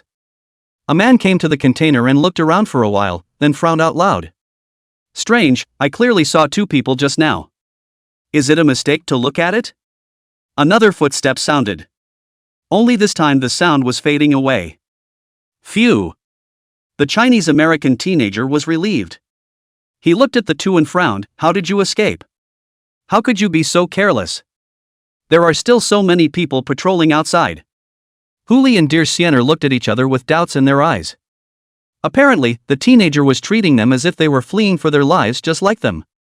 Huli didn't answer the teenager's words, he just couldn't help but look at the side of the container that was intact as he turned his head to look at it. But just now they clearly traveled from here, did. Space talent. He turned his head to the teenager, and the eye of true sight opened. Sure enough, a gift came into view at once. Grade A talent Space Leap. Although it was only the weakest category of spatial talent, if it could be deprived over, together with the various characteristics it given, the value of this A-class spatial talent was even far more than an S-class talent, or even an SS-class talent. Just as Huli wanted to make a move, the teenager once again grabbed his and dear fairy's hands. Never mind, let's just get you guys to safety first. Strike that. Another space leap. By the time Huli and dear Sienna came back to their senses, people had already gathered around them. A faint light lit overhead. There were at least dozens of people standing in the container below. There were young and old, mostly of Chinese descent, with a number of blacks among them. They gathered around and saw that the teenager had returned with another person, and there was no semblance of surprise in their eyes, only suspicion. Little Ya, aren't you only allowed to bring 1 person at a time? How? Do you do it this time? A middle-aged man immediately went up and asked. It's okay, Uncle Wang. He waved his hand, it's just once in a while, it's not a big problem. Come on, rest and relax. A middle-aged woman also immediately greeted us, handing Yi a cushion folded from her clothes. We've been relying on you to bring us supplies these past few days, even if you're gifted, that's not the way to use it. Don't worry, Aunt Wei, I'm fine, I can hold up. He said and sat down on the cushion, leaning against the container and began to rest. 2 leaps could not be a small burden on him. This kid only has less than E-level intelligence attribute. With 2 people, using 2 consecutive space leaps, not vomiting blood is considered his body bones are good. In addition to this man and woman container, there are also many people towards the small E cast a concerned gaze. But they are just gazes, none of them are like that middle-aged man and middle-aged woman, taking the initiative to come forward to care for Xiaoyi, just resting on their own. Huli also noticed that they all had different injuries on their bodies to a greater or lesser extent. It looked like it had escaped from somewhere. 2. That middle-aged man also looked at the 2 at this moment and hurriedly asked, how is the situation outside this now? How many people are still locked in the dungeon? How are your injuries? Do you have the ability to fight? Several questions were thrown out in a row. Huli, on the other hand, laughed out bitterly, you may have misunderstood, I. Click. Before Huli could finish his sentence, several bird claws were suddenly inserted into the container. Carrying the case was a fling. The crowd was suddenly spinning in the container, completely unable to stabilize themselves. Boom! With a muffled thud, the container was thrown back onto the deck and the door was blasted open immediately afterward. Heavy rain, gusty winds, wrapped in glare instantly poured into the container. Everyone couldn't help but subconsciously close their eyes. Immediately afterward, there was a ripping sound as the giant bird's claws lifted the entire top of the container like it was opening a can. A gruff ringing ensued. You rats, at last we've found you. Take them all away. The next instant, almost everyone turned their heads to look at Huli and dear Sienna, their eyes filled with resentment. It seemed as if they had mistakenly thought that they had brought these people with them. Have to say, this is indeed a bit too much of a coincidence. If this kind of thing was put on Huli, the first thing he would do would be to slaughter this newcomer. It's better to kill the wrong person than to let them go. Of course, these people don't have the strength as all. The men outside the container, armed with guns in their hands, immediately fishtailed the crowd and grabbed them before heading outside. It wasn't that the crowd didn't want to resist, it was that they simply couldn't. That bird could still be watching overhead. Run? Where to? Go! Go back and get your reward. The big man with the beard in the lead spat out a sentence and walked in the direction of that living area. As for the giant bird, instead, it flew back to its original position, a pair of bird eyes scanning the ship as if it was still patrolling something. Odds are, there should be someone else hiding on the boat. The dozens of people in the container were then controlled by these dozens of people all the way towards the living quarters.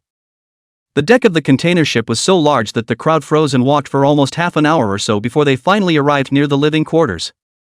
On the way, we also met many people with flashlights, exploring in the rain. There were many personnel, and the probing was more than careful. Not like a normal patrol, but like looking for something on deck. Once they entered the living quarters, a line of people hurried to them. At the head of the group was a white male, in his late 40s or so, with a weathered face, a furrowed brow, and a 4-bar epaulette on his shoulder. He stared at the crowd in front of him, looking up and down, his eyes filled with anger. "Captain!" The man who had returned from capturing the crowd immediately spoke out in excitement. He locked the door to the living quarters securely and saluted towards the captain in front of him, a total of 79 captured. Still at the captain's disposal. "Aha!" The captain responded, stepping straight forward and sweeping his gaze over the crowd. Due to the crowd's ostracization, it resulted in the two of them, Huli and Dear Siener, standing at the very front of the line. That captain's gaze fell directly on Huli, and his right hand reached directly towards him. It's a D power at best. Huli casually dodges it, though. He'd like to see what this guy was up to. The hand put Huli's neck in a chokehold and lifted him up with force. "Say!" That captain stormed out, "Where did you steal my stuff?" "I don't know what you're talking about." Huli feigned suffocation and opened his mouth towards that captain. "And lying." The captain shook his hand, 5 fingers gradually harder, and frowned at him, "You yellow-skinned pigs. As disgusting as those S. Good. I'll see how long you guys are going to hide. You really think I can't find you on the ship, don't you? Well, having said that, it would be a bit much to pretend." "Wait a minute." Huli opened his mouth normally, overlooking the captain, with that unkind smile at the corner of his mouth. "What did you just call me?" Chapter 68. I'll teach you 3 shifts for tickets. The captain didn't seem to realize what was about to happen. He was still glaring angrily at Huli in front of him, gritting his teeth. "Yellow-skinned pigs?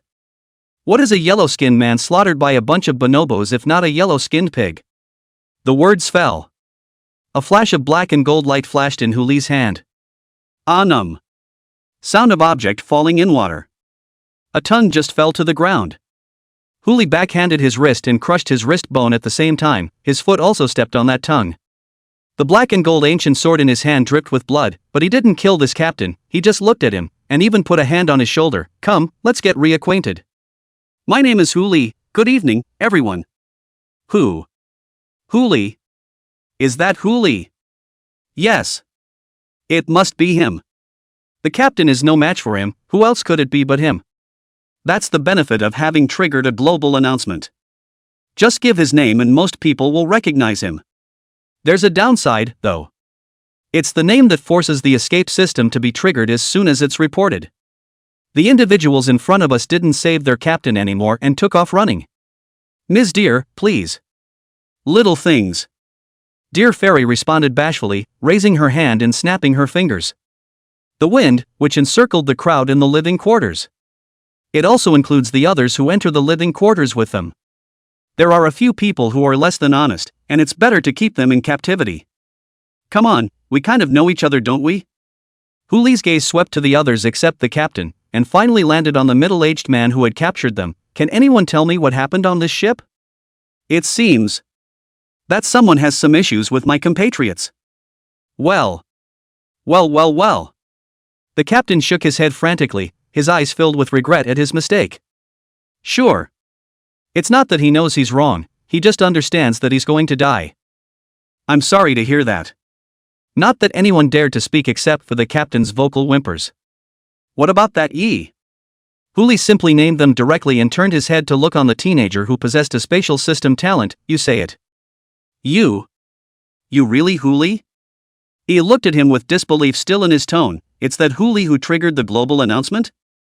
It's not the one they got to act? You have one more chance to answer the question. Huli spoke softly, if you can't give me the answer I want, I'll change. Then you're going somewhere with me. Yi immediately spoke, once you reach that place, you'll know what's happening. What place?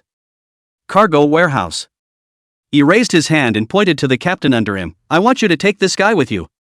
Could be. Huli raised his hand and grasped the captain's spine, his 5 fingers exerting a slight force. Captain Sama, you're okay with it, oh?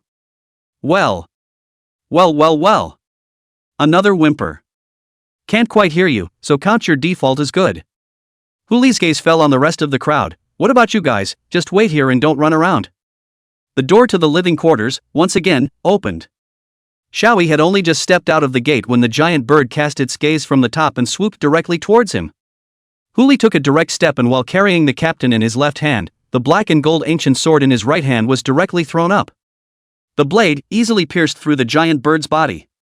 The giant bird immediately transformed into its human form and fell to the deck, spitting out blood. A large white man, looking over at the captain, who was caught in the crook of his arm, his voice trembled, the ship. Captain. Click. A muffled sound came. Huli stepped on it and directly crushed the man's head. He didn't forget to bend his head toward the man and instruct him, don't scare people in your next life out. My heart was pounding just now. This scene, looking at that Xiaoyi's heart also straightened up. It was the first time he had ever seen a person who interpreted the 5 words, kill without fear, to the fullest. What are you waiting for? Huli followed behind Yi and spoke in confusion, go. Yi answered and immediately walked towards the front. Forget it, walking is too slow. Huli turned his head to look at dear Xiener. The latter immediately understood, an acceleration buff was given on, and the crowd directly turned into a phantom in the rainy night, quickly moving in one direction. There are many entrances into the cargo bay. He brought Huli and the 2 of them to the cargo warehouse entrance, and what caught his eyes was a big lock that locked that elevator entrance. This requires the key. The words were not finished. Huli slashed downward with one of his black and gold ancient swords, the iron lock broke in response, his head tilted and he looked at Xiaoyi, and then what? Yi looked helpless and immediately pressed the elevator button. Only just after entering the elevator, Huli heard a burst of wailing sounds coming from the bottom of the cargo hold. The elevator quickly reached the cargo warehouse, and as the elevator doors opened, Huli instantly froze.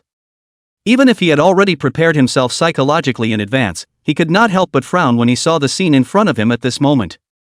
Unlike the earlier encounters near the North Sea, everyone here was captive, with their limbs bound in chains, their eyes shrouded in black cloth, and a bucket of water resting on their heads, with a small hole lodged in the bucket.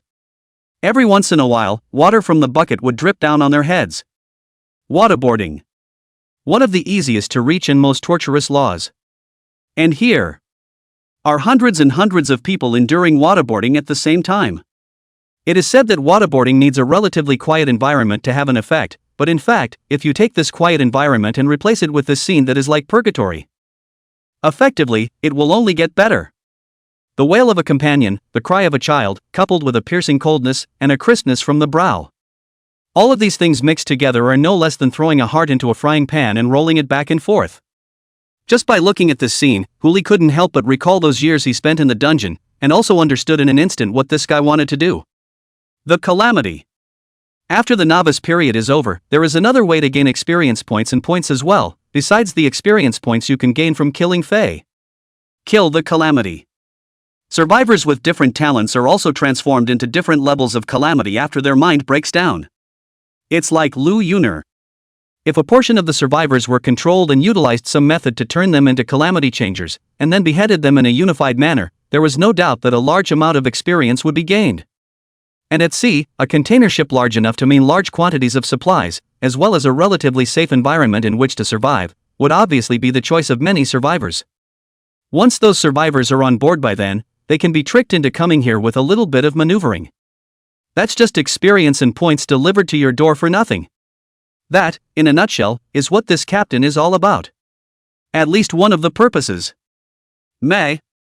Huli couldn't help but let out a cold laugh as he watched the scene. He casually lifted the captain to his feet and let out a soft laugh. You really are a frog on a mangy treasure, an ugly-looking flower to play with. Since you like to play so much, I'll make time for you. Like breeding calamity, huh? I'll teach you. Chapter 69 Eggle, God of the Deep. Ms. Dear, please go and bring Ms. Su in for a moment. Huli spoke blandly and flicked out a fire phoenix from his fingertips, shattering the bucket that was hanging above the heads of the crowd and breaking the water torture.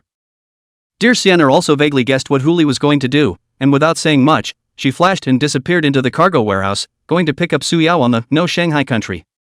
Huli then looked at E beside him. E, right? You go and untie the ropes from these people, is this okay? No problem. E returned and immediately went forward, starting to rescue the survivors who had not yet transformed into calamity changers. As for those who have become calamitous, saved is not saved. In a sense, the moment they became calamity, they had lost their identity as humans. Some high-level calamity changers might have their own independent consciousness and still have the ability to think again, but these calamity changers were obviously impossible. With the people in the cargo warehouse helping each other out, the survivors who were still conscious came to Huli one after another. They naturally knew who had saved them and looked at Huli with gratitude in their eyes. Mr. Hu. Stop. Just as one man was about to go forward to thank him, he was forcefully interrupted by Huli. Just to be clear, I'm not a noisy person, so if you guys want to thank me, keep your mouths shut and don't talk too much. This statement was made. The crowd nodded one after the other, and those survivors in charge of the rescue were treading lightly for fear of disturbing this once desired peace and quiet. Less than 10 points. Dear Sienna brought Su Yao back to the cargo warehouse, and the survivors who had been tied up had almost been rescued. Mr. Hu, this is. Su Yao's eyes carried a touch of doubt within them. Just in time, I don't know what's going on, let's hear it together. With that, Huli raised his hand and patted the captain on the head, looking at these survivors in front of him, to ensure the accuracy of the message. You all narrate it together, is that alright? A voice immediately sprang up from the crowd. Only a row of snow-white teeth lit up in the darkness. That's a demon. Why don't you kill him? Right. Kill him. Kill him. Darkness. There were the same rows of teeth lit up. Huli's eyes were slightly lowered, and he had already moved to kill. Do you guys think I'm consulting with you? The words fell.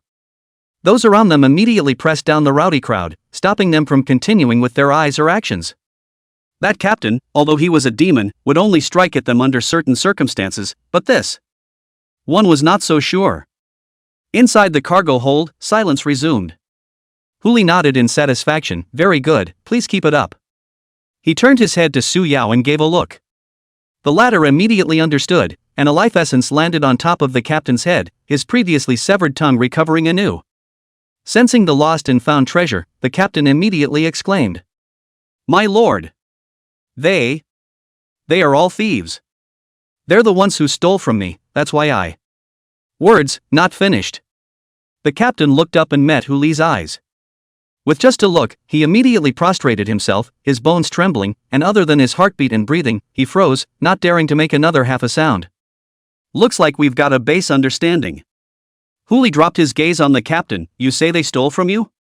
Now you can start narrating. Yes. Is this? The captain, still somewhat unfamiliar with the growing tongue, spoke slowly. In the beginning, we were just ordinary ships sailing on the sea, following a fixed route towards our destination. But that day the plague came, and our lives began to change, and we encountered many ships on the sea, and they had limited living supplies on board, and limited resistance to the winds and waves, so when they encountered a large ship like ours, they all took the initiative to ask for incorporation. The ones we met at the very beginning, they would also join us with supplies, and we thought that one more person would be one more strength, and we didn't even refuse. But as time passed, we encountered more and more people and less supplies, which I didn't take to heart after all. We had plenty of supplies in the hold, perfectly capable of supplying consumption. Until that day. We have met the gods. God?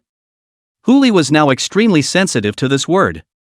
He, who had all but planned to interrupt the captain's description, was suddenly serious at the moment. Tell me carefully, how about a god? He said. His name is Egil and he is the god of the deep. The deep sea? Another Poseidon? Huli frowned slightly, vaguely sensing that something was wrong. In terms of different mythological systems, this authority of Poseidon is indeed controlled by different gods as well. As the most familiar sea gods, among them are Poseidon in Greek mythology, as well as the Dragon King of the Four Seas in Chinese mythology, and all kinds of water gods. Hokkaido, too, is one of them. As for this Egil, Huli had never really heard of it. It's one of the sea gods of Norse mythology. Dear Fairy saw Huli's doubt and spoke up from the sidelines. In addition to Egil, in Norse mythology, there is also a god of the near sea called Njord. Huli turned his head to look at Dear Siener and nodded slightly. Aha. Yes, it's Egil who runs the deep sea. The captain was suddenly agitated. His pupils glowed with near madness. The great Egil tells me that these men on my ship have stolen my power. My treasures. My wisdom. My life. Only when I take out of them, little by little, the power, and get my life back, can I become the whole me. You say. Are they thieves? The maniacal voice echoed through the cargo hold. Huli looked at the captain in front of him and had sensed that something was not quite right. From the news received from Beihai Ruah, all the gods in this world should not be able to show up for some reason. This so-called Egil is either a fake or a huge price to pay for the chance to meet the captain. Analyzing the situation at hand, this is clearly the former. Not to mention. Sea area. The scope of the Nordic myth's existence was obviously within the territory of Northern Europe, and if they were to follow the very beginning, the direction in which they had projected the Shin bird's escape, the North Sea Ruah had indeed sent them to the vicinity of Northern Europe as well. But the container ships in this Northern European neighborhood can't travel to this position in any way. Here, I'm afraid there's not a big problem. Huli looked at the captain and asked the question again. You said you originally carried cargo to your destination, right? Your route was from where to where? We're on the Asia-Europe route, departing from East Asian ports to the vicinity of the Mediterranean, and we're almost at our destination. Nope. 10 out of 10 is 120% wrong. Huli's geography is even worse, but he also understands one thing: this Mediterranean Sea is good in Europe, but it is extremely far away from Lake Baikal, even more than 7,000 kilometers. How could the North Sea Wacko encounter ships traveling to the Mediterranean when its capacity is only to cross 3,000 miles, or 1,500 kilometers? Fart. A middle-aged man immediately spoke up. You clearly met us on the North Pacific route. What Asia-Europe route? Aren't we on a North Atlantic course? What North Atlantic route? It's clearly the South Pacific route. Chapter 70 Getting on Board. 7 voices rang out. None of the answers received were quite the same though. There are really only a handful of shipping routes around this globe, and the crowds are pretty much all over the place here. Obviously just one containerized cargo ship can't swim the entire ocean in such a short period of time. Unless it's all about that so-called god of the deep. Other than this particular existence, Huli couldn't think of a second possibility. Huli frowned and immediately decided. Go! Having had the experience of his previous life, he was the most life-thirsty. He knew deep down that even if he possessed the strength he had today, he would never be a match for a god.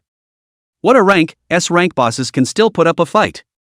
God would just as soon forget it. Even if this god was not famous and was even still in a state of slumber, it was by no means something that his own small existence of less than an A could touch. No matter what that god wants to do, staying away from is his best choice. As for this captain, Huli raised his hand and the light of the black and gold ancient sword flashed, cutting it into sticks. Then he turned his head and looked right at Dear Siener and Su Yao. Go. For the first time in their lives, the two men sensed a wave of panic and urgency from Huli's mouth. Without the slightest hesitation, they immediately turned around and walked towards the outside of the cargo warehouse. As for the cacophony behind that, the crowd didn't pay half as much attention. Because he had learned of the existence of the sea god, Huli didn't even dare to enter the water, only daring to open the dragon phoenix batwing behind him at the first opportunity, and flew directly towards the No Sea Kingdom. Seeing that Huli didn't enter the water, that Dear Siener also followed suit and took Su Yao and flew in the direction of the No Sea country. It was just that they had been flying for almost more than 10 minutes, and they still hadn't been able to see any traces of the No Shanghai Kingdom. Just now, Huli couldn't help but turn his head to look at Dear Siener behind him. You flew this far too? Kagome shook her head in silence. They couldn't find the location of No Shanghai Kingdom. Huli frowned. Even though No Shanghai Kingdom was forcibly bound to him, the only time No Shanghai Kingdom would be forced into his system storage was when he entered a copy or some other special realm. But now, he couldn't find the No Sea Kingdom, but he could clearly perceive that the No Sea Kingdom was nearby, and in this case, there was no way for him to put it into storage and resummon it. Look down there, you guys. Su Yao's voice rang out. Only a short distance below, a giant ship was sailing on the water. This ship is exactly the same as the one that was just there. Huli immediately hovered in the air, overlooking the ship. We'll go down again? Dear Fairy's voice rang out, her tone tinged with doubt. No need. Huli spat out 2 words blandly, and a cluster of fire phoenixes ignited at his fingertips. Madaka. With a cry, the fire phoenix immediately pounced on that container ship. This is the easiest way. Whatever that god of the deep was planning to do, it definitely had something to do with this ship, and as long as he destroyed this thing himself, it would be enough to ruin the other party's scheming. As to whether there will be a head-on conflict. When that guy trapped them here, a head-on conflict was unavoidable, and since that was the case, it might as well be simple. Let the conflict come harder. A burst of firelight illuminated the surroundings. With gouts of smoke rising from the water, the ship soon burned to ashes. If we're at peace, you're a god and I'm a man, it's okay for us to take a step back. But if you press on? I'm sorry, but there's fire in the mud, let alone in people. As long as you can't second me, then we'll meet in the realm of the Yellow Springs and see who wears out who. Huli looked around and waited for the divine wrath to descend. Unfortunately, the other side didn't do half as much. They were still floating in mid-air, and the sound of raindrops smashing into the water constantly resounded around them. Continues. Huli spat out 2 words and had no choice but to continue flying towards the front. Just before they could fly much farther, another ship came into view. This time, the ship was intact. Huli could even see the crowds of people walking back and forth on the ship. Dear Sienna and Su Yao were silent at the same time. They also encountered this situation for the first time, and at this moment did not show half a bit of panic, but only frowned at the scene in front of them, their minds constantly pondering on possible solutions to break the situation. Hide, can't hide, kill, can't kill. In that case, then deprivation is always deprivation. Before the fire phoenix could even touch the crowd just now, the afterburners had already incinerated them, not succeeding in triggering the deprivation. But the Eye of True Vision Deprivation Edition is different. There are hundreds of people on board, even if each of them only use the Eye of True Vision Deprivation Edition deprivation once, and then they will be reunited once more, and then wait for the other side to refresh, and so on and so forth. I don't believe I can't break this. Without waiting for the two to think of a way to break the situation, Huli had already looked at them. Stay behind me, don't get separated. Strike that. He had then swooped down and reappeared on top of the ship. The 2 women looked at each other and immediately followed. Only to see Huli arrive on top of the ship and directly find the closest crew member to him, holding the other person's neck with his backhand, ready to try with the normal version of deprivation first. But before he could do so, a crisp came from the ears of the crowd. Who? Huli brother. This voice is green. Not only Huyu, including Dear Sienna and Su Yao, the scene before them couldn't help but change. Originally, they were still on the container ship, and they were back in the No Shanghai country, again. Huli was choking Wei Xiaoqing's neck, looking at the other party with a grimace on his face. Green. He frowned and immediately let go, placing Wei Xiaoqing on the deck. At the same time, the Eye of True Vision opened and swept through the other party's panel. It was indeed Wei Xiaoqing, right? Brother Huli, what's wrong with you? Why are you suddenly coughing? Wei Xiaoqing's neck had an extra splash of crimson, speaking with a tiny cough. Su Yao immediately stepped forward and threw a heel over. Huli, look ahead. Without waiting for Hu to leave his mouth to explain, Dear Fairy's voice sounded immediately after. Only to see that container ship appear once again in front of No Sea Kingdom. Huli couldn't help but frown. Obviously, this was also something that the hidden existence had messed up. He didn't think that the other party was some kind of deep sea god. It was impossible to mess up so many things if it was just a deep sea god. The other party must have another identity. Just from the logic of the other party's actions, it was that they didn't want to let themselves kill anyone on that container ship, yet they wanted to let themselves board the container ship. That is to say, there is bound to be something or a task on the ship that the other party wants to take or accomplish for themselves. The being who had just replaced the container ship member he was going to kill with Wei Xiaoqing was also expressing a goodwill in addition to wanting to remind himself. Since the other party was able to replace the crew he was holding with Wei Xiaoqing, he was also able to replace the guys he had previously killed with Wei Xiaoqing, but he didn't do so. That's already considered an expression of goodwill. This kind of expression of goodwill was not to Huli's liking. Very unlikable. Don't you just want me on the boat? On it is. I hope you don't run away when the time comes. Chapter 71, Saying No. All die. 3 more requests for votes. Green, I'm sorry. Huli first squatted in front of Wei Xiaoqing and solemnly apologized. Earlier it was me who encountered something. I didn't mean to treat you like this. I know, brother Huli.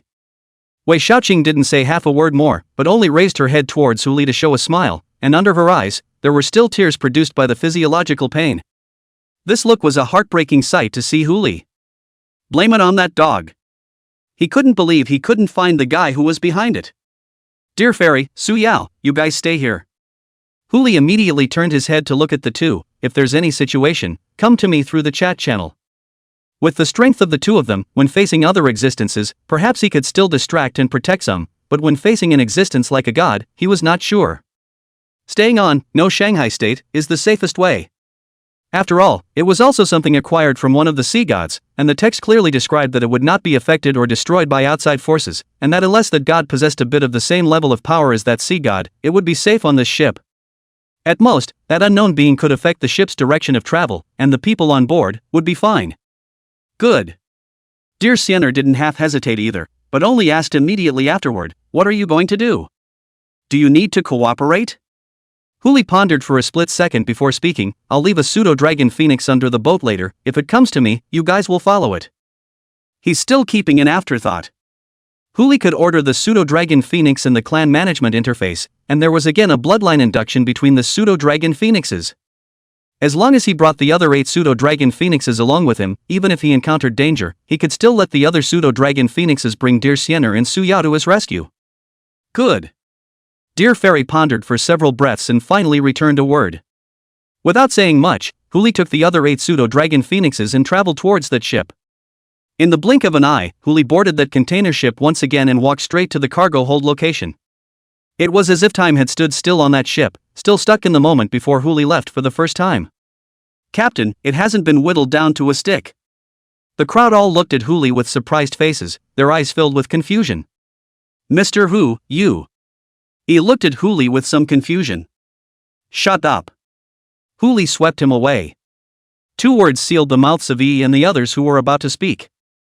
Huli re-arrived at the captain's side, raised his hand and landed on his shoulder. Give you a task, do it well and you can live, do it badly. I don't think you will be able to guess what the result is. The captain gulped, not daring to say more than a half word, and could only nod his head vigorously. You, gather everyone on board to the cargo hold. Remember, it's everyone. Huli said and then looked at Xiaoyi and the others. There are still some among you who escaped and are hiding on the ship, right? Find them, no problem, right? No problem. He took the initiative to step forward and smoothly put forward an idea. Mr. Hu, although I don't know what you want to do, there is a method that will allow us to gather those people together faster. Tell me about it. I want him. He raised his hand and pointed at the captain. If he can be escorted around every corner of the ship by us, I can guarantee to save at least half the time and not leave anyone behind. Could be. Huli didn't refuse. He directly broke the captain's limbs, and with the quadruple crippling debuff applied, this captain's strength attribute was directly cut by 100%, and was able to be easily controlled. As for the crew side, without the captain, isn't there still a first mate? Huli re-entered the living quarters, found a second mate and went to inform all the crew to go. It couldn't be helped that the first mate had just transformed into a giant bird and was chopped into a chicken frame by Huli. Half an hour later. Everyone on the ship, both the crew and those survivors who had subsequently boarded the ship, were concentrated in the cargo hold.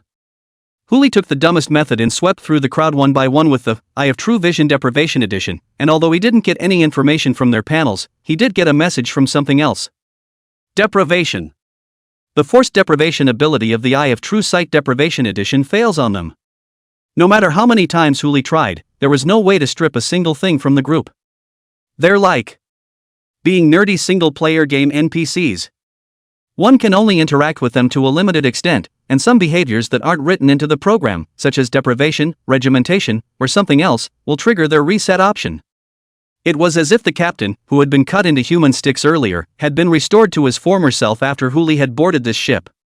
That is, one needs to find out what the guy wants him to do within that rule. Kill the captain? Nope. If killing the captain would have accomplished this, he would have done it long ago. By the same token, it's not right to torture the captain. The key to this breakthrough may well lie in the supposed eggles that the captain saw. Huli tossed and turned, and eventually had no choice but to look at the captain again. Here, describe more carefully what you experienced after you saw that eagle, the more detailed the better. Of course.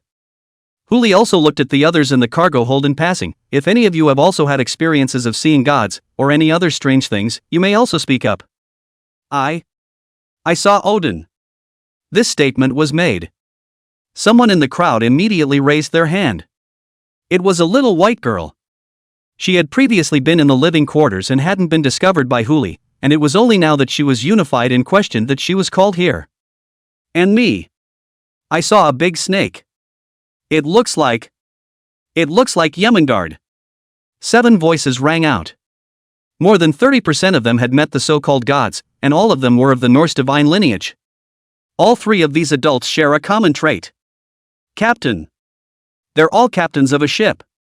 Some were guided to a certain place by meeting a god and encountered this container ship on the way, while others were hunted by certain gods, leading them to take refuge in this container. Those gods have assigned different tasks to each of these captains, like the captain of a container ship. Some captains are tasked with hiding, others with finding something. Eventually, all these so-called chosen of God converged on this one ship. Based on this incident alone, Huli could confirm one thing. The guy who messed up is bound to be in existence among the Norse god systems, and even most likely Loki, the god of fraud among the Norse gods, specializes in creating all kinds of illusions, as well as illusions. But I've never heard of any sightings of this one popping up in my previous life. Even if he had been imprisoned in the dungeon himself, even if he had been more insular, he had heard of some of the sightings of the gods in the present, but he had never heard anything about Loki. If it was really him, it would be really tricky. Stop. Huli spoke again, interrupting the crowd that was discussing in front of him. Think about what happened to you before you met these so-called gods. Or has there been any contact with anything in particular? When these words came out, the crowd immediately kept their mouths shut, firmly shutting up and refusing to spit out a single word. 3 seconds. Huli casually drew out the black and gold ancient knife and landed on the captain's neck. If you can't say it, all die. Captain? Death is death. Can you stop making me the first one all the time? Chapter 72, Fragments of the Godhead. Yes. The captain didn't want to die, he didn't half hesitate and spoke immediately. It was after the calamity, when I was rummaging through the cargo hold for usable goods, and then I saw that god of the deep in the cargo hold. Me too. One of the Chinese captains raised his hand. I also saw the Yemengard in the cargo hold while rummaging through the cargo. You're all in the cargo hold? A woman couldn't help but frown. I was in the room where I saw Fry the elf god. Room?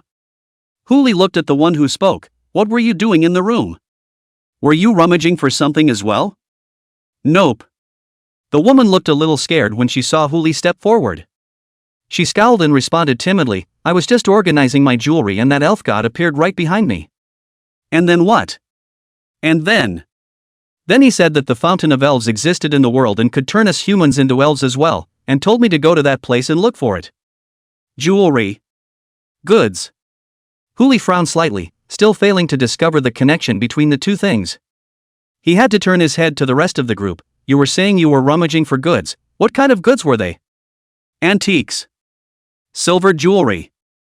Crafts. Artwork. Jewelry. Several answers drifted out one after another, and Huli's brows tightened more and more. Same point, gone again.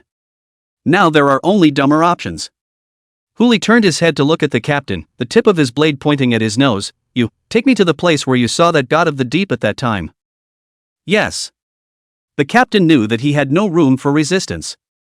He only had to show Huli the way all the way to a corner of the cargo hold. It's not like those places where containers are stacked. What was piled up here were some scattered goods, and the biggest box was only 1/10 the size of a standard container. It stood out as an anomaly next to those containers. As a matter of fact, these goods shouldn't be on the ship. The captain also explained on the sidelines, it was an acquaintance of mine who collected antiques and asked me to send them to Northern Europe, and I thought that it didn't weigh much and it wasn't any contraband, so I agreed to do it. I don't really want to hear that. Huli spat out a sentence blandly and swept his eyes over the goods. Go on, rummage through the goods again in the same order you rummaged through them the other day. Okay. The captain immediately went to work, removed the topmost side of the wooden box, placed it on the large chest in front of him, and began to rummage through it.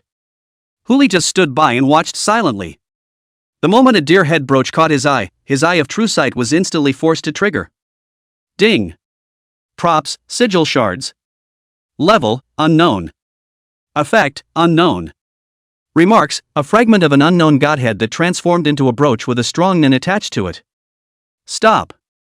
The moment he saw that the captain was about to reach for the deer head brooch, Huli immediately opened his mouth to interrupt him. Unknown shards of the godhead. Needless to say, this thing is bound to be the root cause of all this, or possibly even just one of the root causes. Odds are, others who saw the gods were exposed to something similar. Judging from the statistics just now, there are 13 captains on board, which means there are at least 13 similar items. What should I do, Big Brother? Huli's sudden voice scared the captain so much that he didn't dare to move. Give me the box and just stand where you are. Huli took the wooden box from the captain's hands and examined everything except the deer head brooch, and found nothing else out of the ordinary. He removed everything but the deer head brooch, not bothering to touch the thing directly, and turned toward where the crowd had gathered. Soon, under Huli's kind smile, the other 12 godhead fragments, too, all fell into the wooden box as much as they could. In addition to the deer head brooch, there is a solid gold bracelet, a solid gold tail ring, a sandalwood scepter, a buckskin cloak, opal earrings, a sterling silver dagger, a jeweled necklace, an antique brass mask, cowhide boots, a monocle, a seafoam pipe, and a dark green necktie. These 13 items are all fragments of the godhead. The results that Huli probed with his eye of true vision were all the same. Aside from the name sigil fragment, there was just a vague note. Read.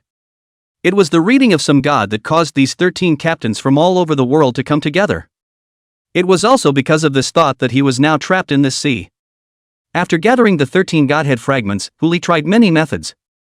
There was nothing special that happened, whether it was destroying, colliding, or placing the 13 pieces together, other than touching them in person. Even if he had let those survivors touch the items, he had tried the same and the result was still the same. Well. Huli stayed in the captain's room, looking at the 13 godhead fragments in front of him, and softly applauded. So much fun, huh? I'm going to give you one last chance, either come out and talk it over or... Huli said as a white light emerged from his palm. The eternal seal had surfaced in the palm of his hand. As long as he was willing, he could completely bestow this seal on these 13 godhead fragments. This is what was stripped from Hao Tian, not to mention that it is only a fragment of the divine personality of a certain Nordic god. Even if Odin Ben Din is here, he will only be sealed. Don't! Moment! A voice rang from Huli's ears. Only to see those 13 godhead fragments rapidly converge and take shape, a majestic shadow immediately surfaced in front of Huli's eyes. The man held a spear and wore golden armor, with a head of pure white curly hair spilling over his shoulders, with a thunderous gust of sound around him, and was nearly 3 meters tall, giving off a sense of oppression even when he was just sitting. My name is Odin, and you? Words, not yet finished. Huli had then arrived in front of him, his left hand hanging above his head with a smile at the corner of his mouth. Here, what's your name? Say it again for me. Odin? None of those 13 shards of the sigil could be associated with Odin, except for the pipe. If this thing was Odin, Huli directly ate this container ship. Cough. Cough. The Odin silhouette immediately coughed twice and transformed into the image of a young man. His face was 3 times tired and 3 times evil. Wearing a dark green suit, he raised his hand to straighten the tie at his neck and looked at Huli, his face full of helplessness. My friend, I haven't finished my words yet. I'm actually Loki, son of Odin. It's really this son of a... Huli, with scorn for him in his eyes, didn't open his mouth hastily, and the eternal seal in his hand was still flashing with a blinding white light. Don't be so nervous, my friend. A smile tugged at the corners of Loki's mouth as he took a slight step back. We're both earthly forgotten gods, what can't we talk about properly? Maybe we can even work together. Who's with you? And so on.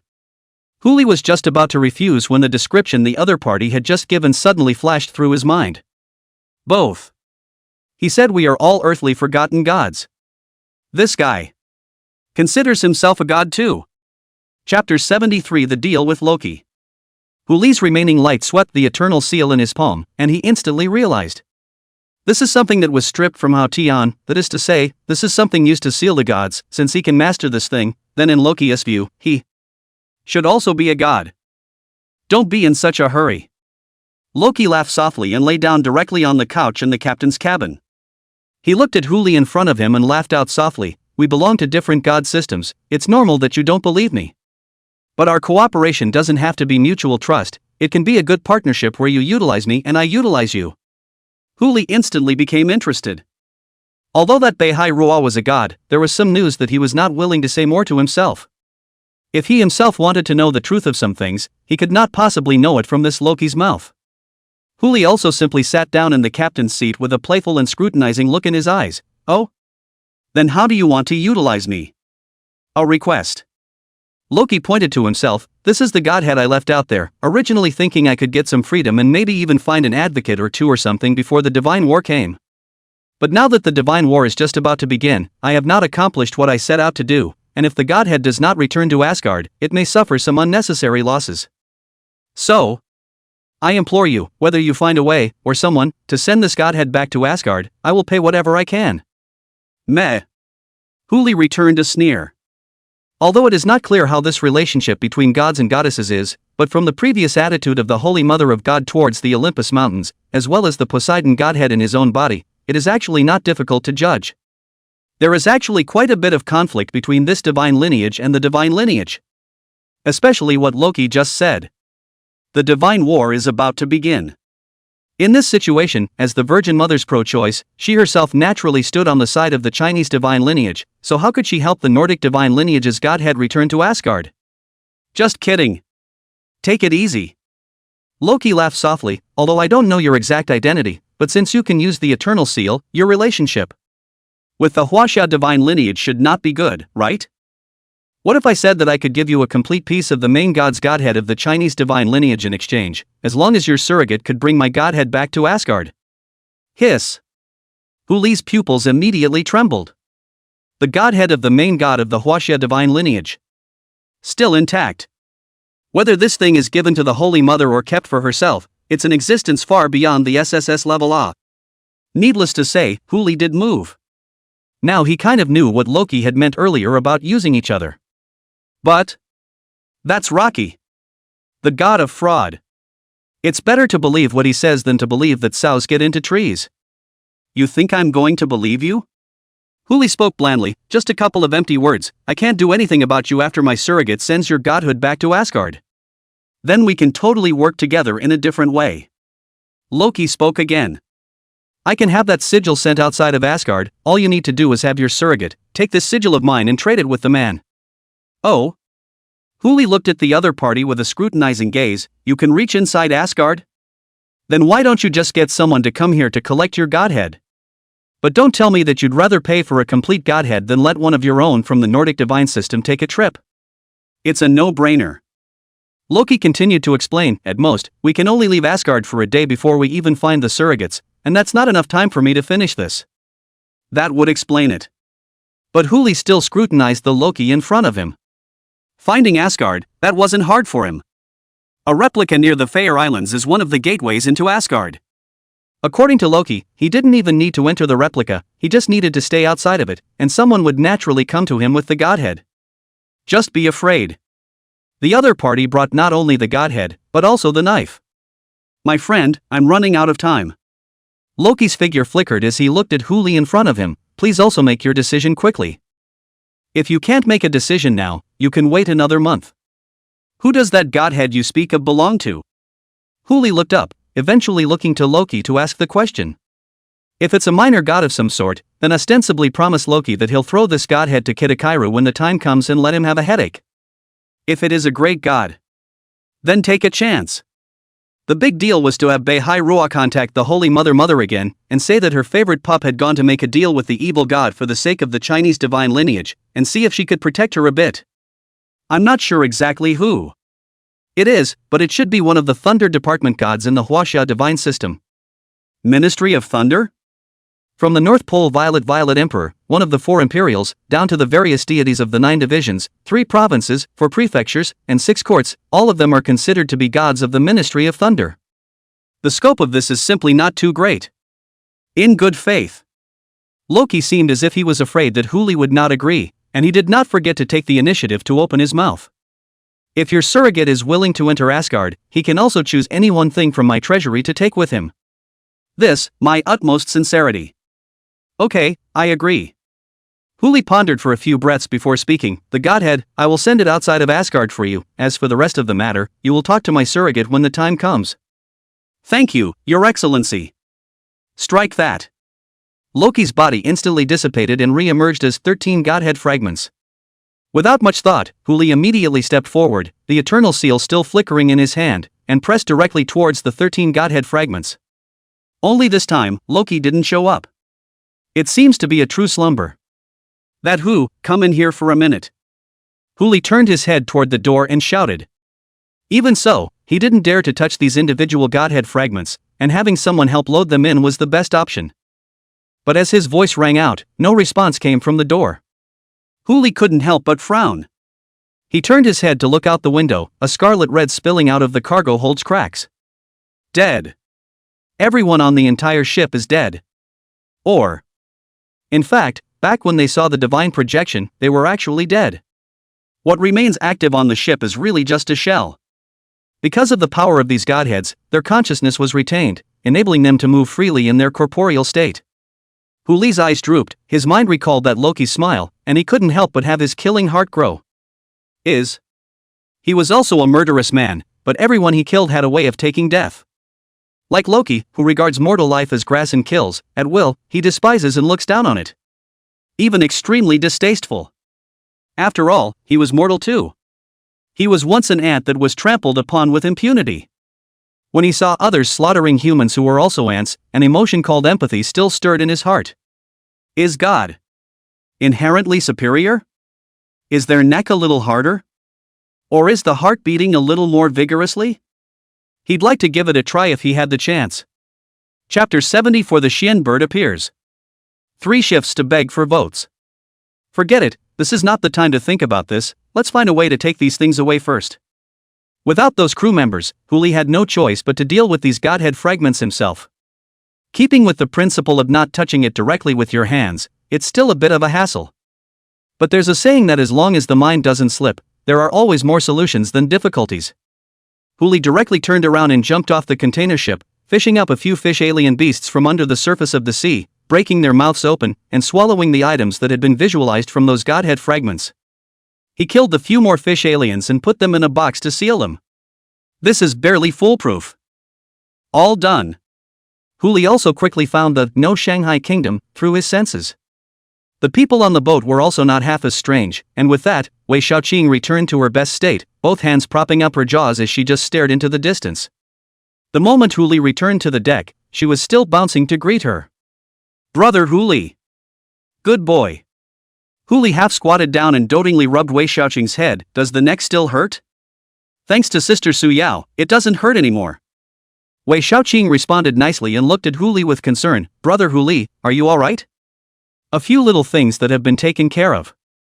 Huli laughed softly and responded, Shaoqing, hurry back to sleep, don't fail to grow taller by then. Aha!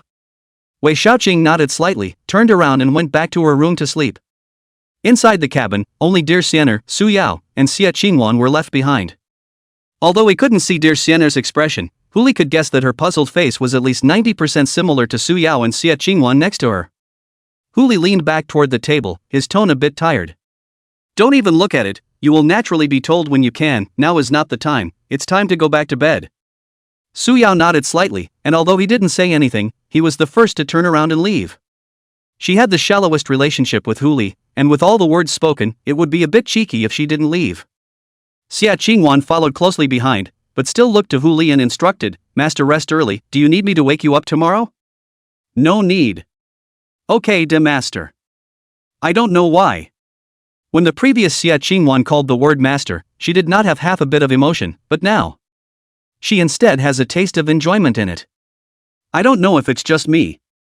As for dear fairy. Instead, she sat directly across from Huli with a curious look on her face and softly spat out 4 words, really Loki?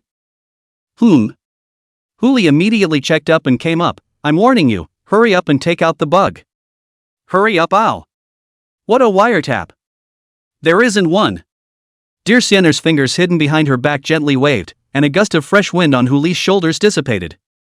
This was a brand new use of the wind attribute that she had developed based on the 9 spirits after obtaining them. It is possible to leave a wisp of fresh air with another person, creating an interlinked channel that can be two-way or one-way for transmitting a variety of sounds. She had heard all the conversation between Huli and Loki just now. And say no. Huli grabbed the wisp of breeze, his eyes slightly drooping. Then what is this? The wind.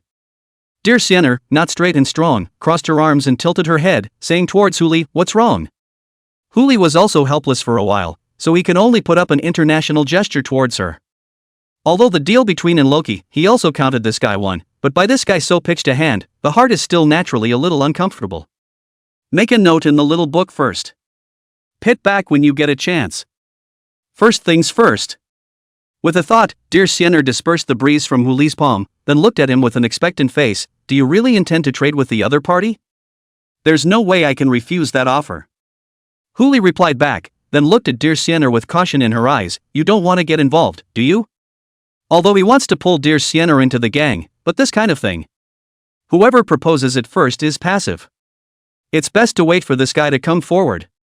Dear Sienner immediately nodded her head while responding, Bossu, you see that the two of us have worked together so many times, and there is a basis for cooperation, right? We don't want that so-called God's grimoire either, just give me the chance to pick out treasures in the treasure trove. Oh? Huli's tone rose, are you not afraid that they won't let you come out, or that? By the time you come out, you'll have changed? Dear Fairy was instantly in a state of hesitation. She really hadn't thought of that earlier.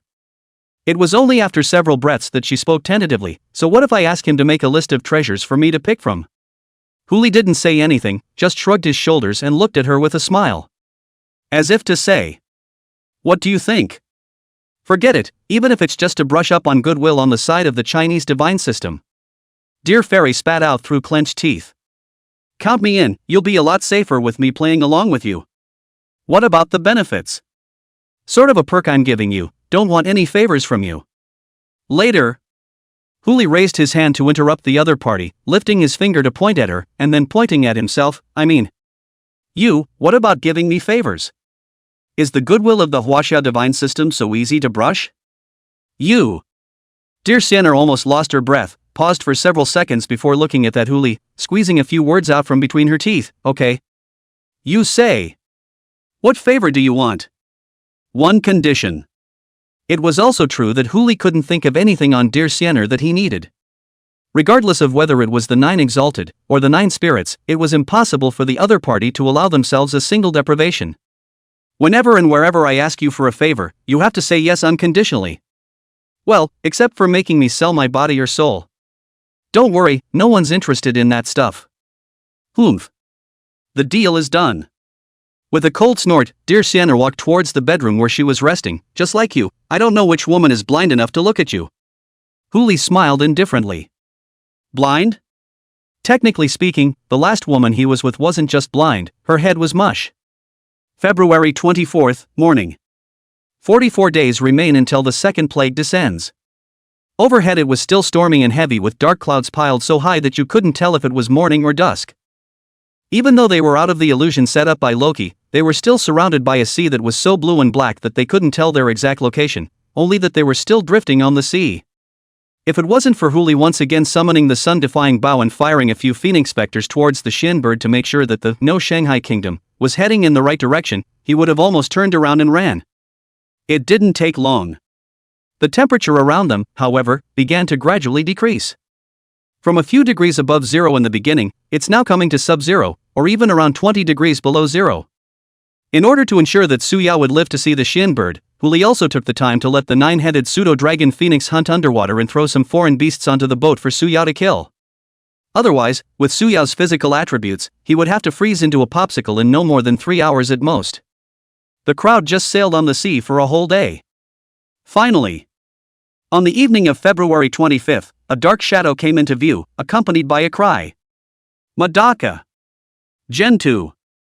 Huli and dear Sienner's eyes lit up almost simultaneously. The voice, sure enough, was the Gentoo all right. Chapter 75 Whoever is jealous is a dog. Found it! Dear Fairy exclaimed in shock. The past 2 days on this ship could be said to be extremely boring, if it wasn't for those meals that Huli had made to hold her over, she wouldn't have known how to muddle through. There was no way around it. Losing her cell phone, the internet, she lost most of her entertainment, especially being stuck on this ship. She now wanted to find the Xian bird faster than Huli did. Once the basilisk is slain, it may be time to go in search of Asgard. Don't worry, wait a little longer. Huli looked at the air, although he was already sure that it was the Xian bird, but he couldn't figure out why the Xian bird would come here. According to the previous logic, the Xian bird's main purpose should be to recover and recuperate from its injuries by sensing, searching for and devouring powerful foreign beasts. But what powerful foreign beasts will there be in this neighborhood?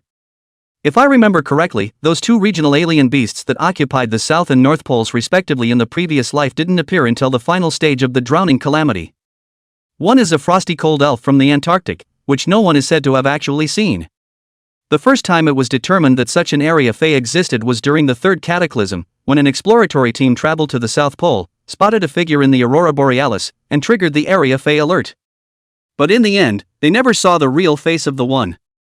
One was the Glacier Frost Bear, which had already reached the level of an A-class Fae beast when it was first born, occupying the entire Arctic continent and sealing the sky with frost, not to mention killing it. Even getting close to it was a problem.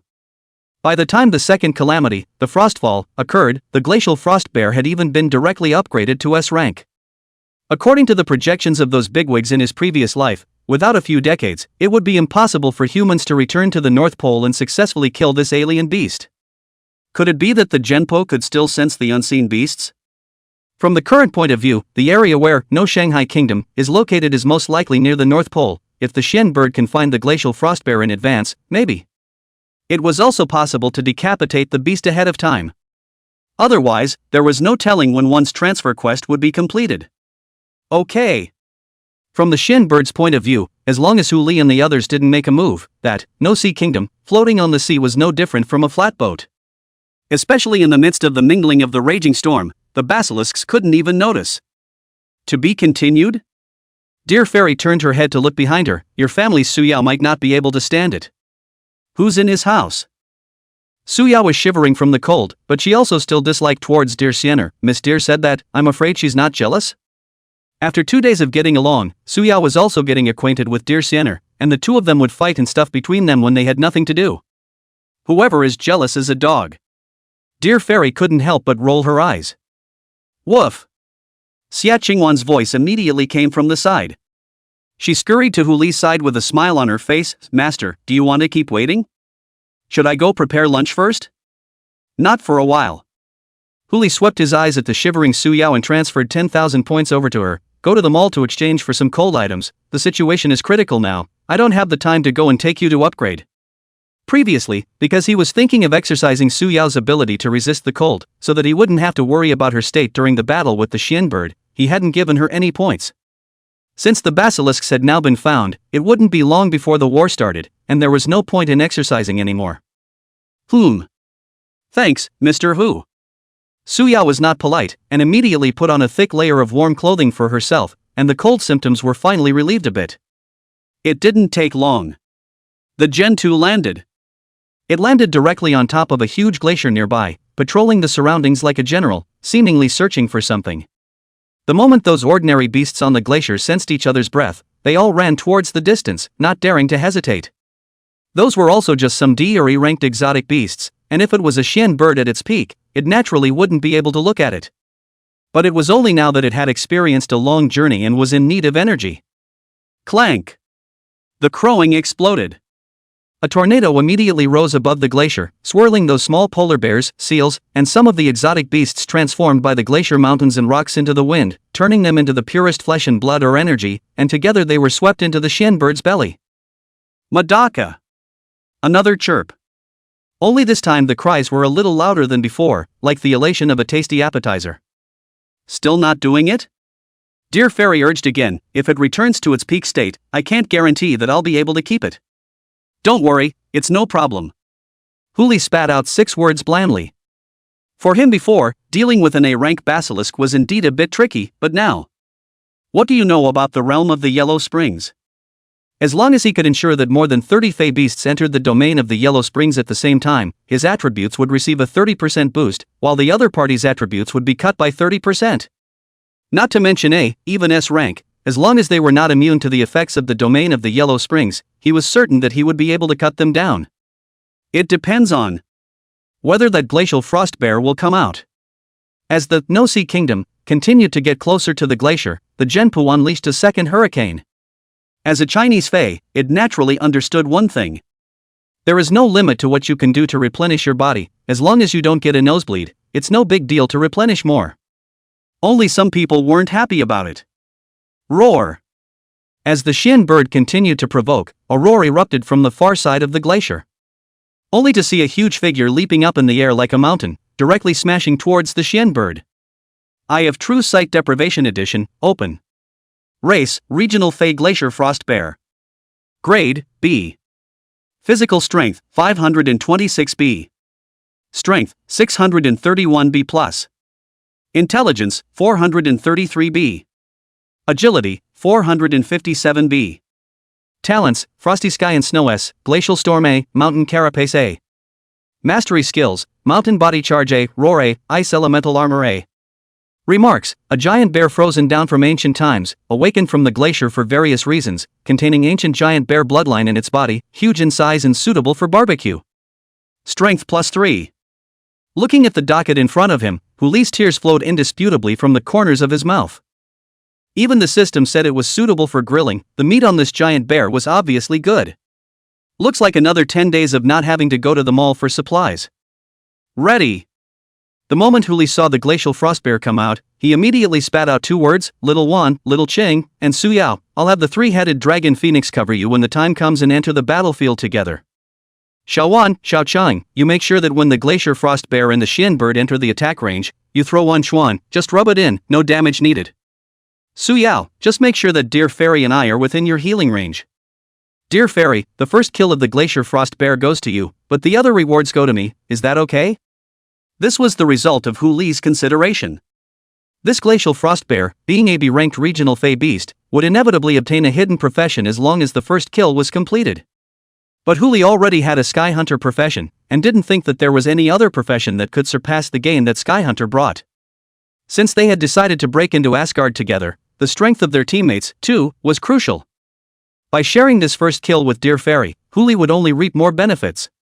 Thank you, Captain.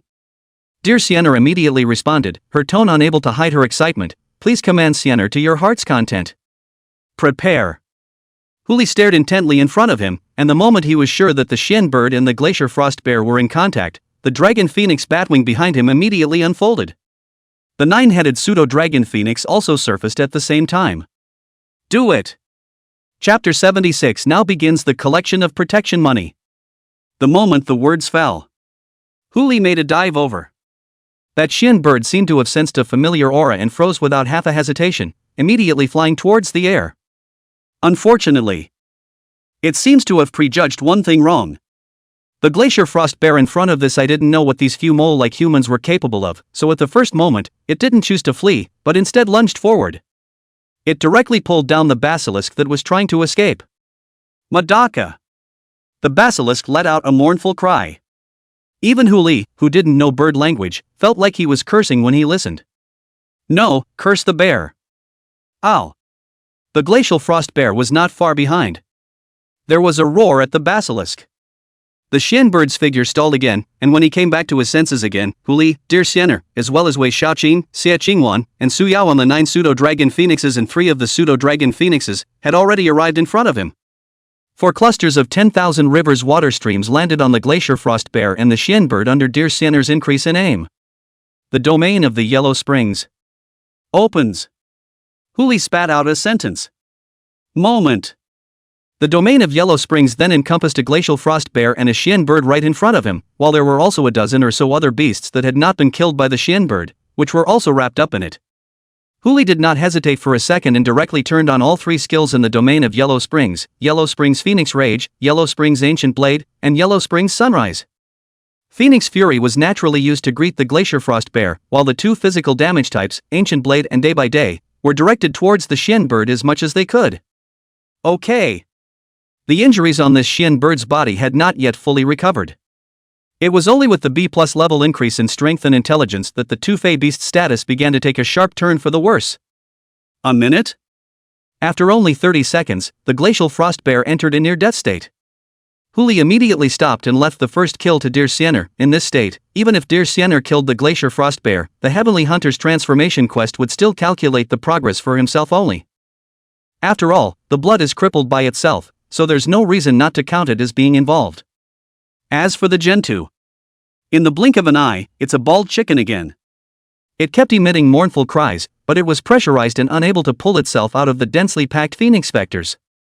Even the body of an A-class demonic beast looked frail and abnormal at this moment. Seeing this, Huli simply smashed the phoenix fury towards it as well. The fire elemental damage was negligible to it, and would even restore some of its injuries, but it was better than being able to trigger deprivation. As long as it could be stripped of the SSS rank talent restitution on it, it was all worth it. 1 minute, fleeting. The glacier frost bear entered a state of near death, and the Shin bird once again fell into a state of serious injury, and was just a foot away from death. The moment the domain of the Yellow Springs unraveled, the 8 heads for the pseudo-dragon phoenix immediately surrounded and encircled that Shin bird. Dear Siener also immediately made her move, blocking off the surrounding airspace. It was at this moment that she perceived the weakness of the Shin bird and Huli's terror. It's only been a few days. Earlier, he was beaten like a grandson by this Shin bird, and now he was beating the Shin bird like a chicken. The difference is not a little too big. Could it be because of the reward given to him by the Holy Mother Nuwa at that time? Also, from the beginning to the end, he didn't even mention what the reward was to come. Still frozen? Huli held the sun-defying bow and aimed at the Shin bird in front of him. If you don't do it, I'll help you. If it wasn't for the fact that he wanted to make sure that the glacier frost bear's kill would trigger a first kill reward, he would have piggybacked on the Shin bird to finish it off. In the event that the first kill of a grade A regional fiend would override the reward for the first kill of a grade B fiend, wouldn't Huli have wasted his efforts? Unfortunately, Xia Qingwan and Wei Xiaoqing's raw talent was still too weak, and obtaining a hidden profession at this stage was nowhere near as rewarding as Dear Siener obtaining a hidden profession. And the quicker the trip to Asgard, the better. By the time Loki reacted, there was no telling what would happen. So, this hidden profession will have to be given to Dear Fairy. Come on. Dear Fairy spat out a sentence and immediately made her move. Hand bloomed a fire lotus, fleeting, and then appeared has been from the glacier frost bear's body. The large fire lotus will be directly wrapped, swallowed. It's raining in the Arctic, and it's stopped. Ding! Global announcement. Congratulations to the survivors Dear Siener, Huli, Suyao, Wei Xiaoqing, and Xia Qingwan for successfully killing the B-rank regional beast glacier frost bear. 3. Slayer Dear Fairy, get random hidden profession 1. Auxiliaries Huli, Suyao, Wei Xiaoqing, Xia Qingwan, receive a random B grade set 1. This secondary reward is still the same as in the previous life. Grade B equipment, at this stage, is considered the strongest equipment, and it's not a bad idea to give a set directly. Moment. Another blow up in the global channel. First the first kill of a C-ranked regional Fae, then the first kill of a B-ranked regional Fae. Both of these first kill lists had Huli on them. It's even if the name comes up frequently. But what the hell is that hidden profession? It's been almost 10 days since the calamity descended, this newbie period is almost a week past, and they don't even know what the professions are, and people are getting hidden professions. Isn't this a little too outrageous? James, conspiracy. There's definitely a conspiracy. Even the chosen one can't be this outrageous. A week and you've worked your way up to B rank? Tang Jibin, Huli Dad, I was wrong, I now really know wrong. Wu Jianan, upstairs, that foreign devil, you cannot do does not mean that others cannot do, people and people's physique cannot be generalized, think of the years when I killed a northeast tiger with a sliding shovel, what did I say? Lu Xiaoqing, Huli's father, I'm looking for a tutorial on how to pass the Earth Kingdom copy, not for any other reason, just so I can come out and proclaim your power after I pass it. Jack Ray, when do you guys think this Huli will get the first kill of the A-rank region? If he kills all the regional fiends, will we not have to endure the calamity anymore? Dian Xianger, what do you mean by this Huli? It's clearly the Huli of our Dahan Republic, so please be careful with your wording. It's done. The first kill of a B-ranked regional Fae. Huli didn't bother paying attention to the news in the global channel at all, and just dropped his gaze on the Shin bird in the distance. If he didn't perceive it wrongly, when that glacial frost bear fell just now, the Shin bird's injuries had vaguely recovered a little. It was assumed that, just like in the previous life, the fall of each regional exotic beast would add power to the other regional exotic beasts. Follow this logic. If the basilisk bird is killed now, then there are still 6 regional alien beasts left, and they are afraid that their power will all be elevated to B level or even above B level. It was nothing for Huli. Even if it was upgraded to a rank, it would only be a one-time affair in the domain of the Yellow Springs. But for others around the globe, they're in for a rude awakening. Huli is addicted to killing, but he is also a person with a bottom line. There is still a little psychological burden in doing this kind of thing, but it is not difficult to solve this psychological burden. He opened the global chat channel and a message was sent out directly. Huli, actually, I'm the administrator of Calamity, and from now on, levying protection fees. Chapter 77 Heaven's Destiny Fire Phoenix Egg 3 shifts requesting tickets.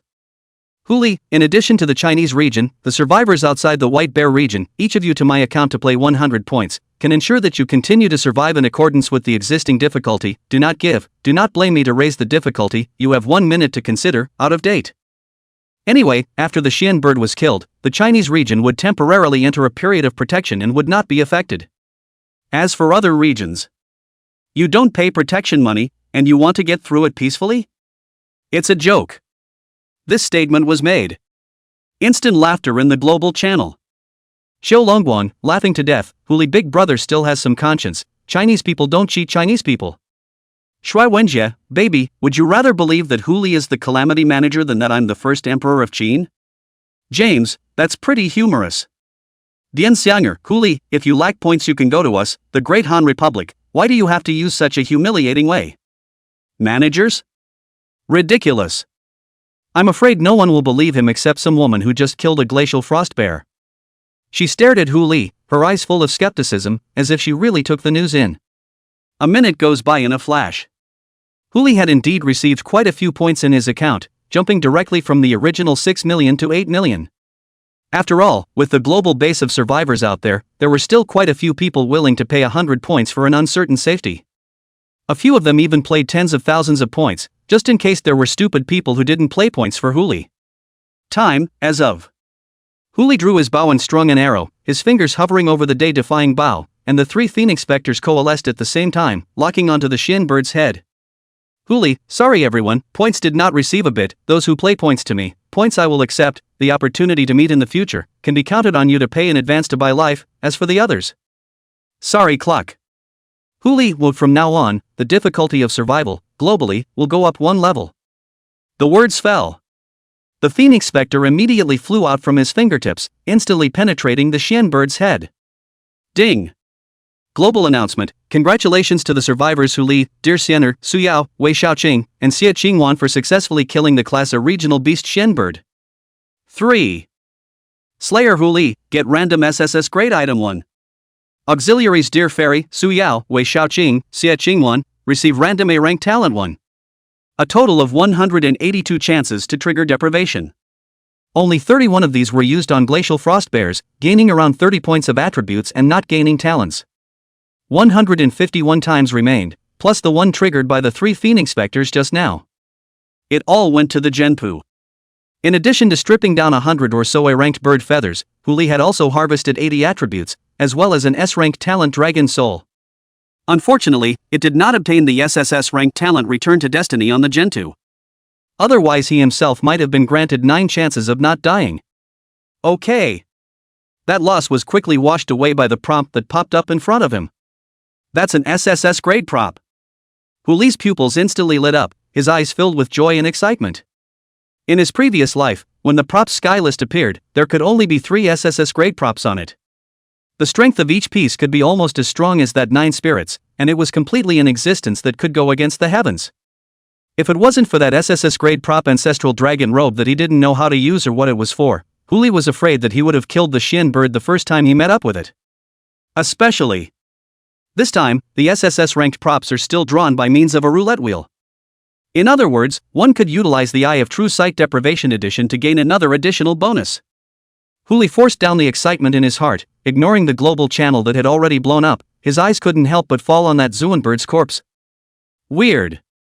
After the glacier frost bear died, there was no difference in the body, but after this Xian bird fell, it was as if something was still boiling in its body. Brother Huli! Wei Xiaoqing's voice immediately rang out.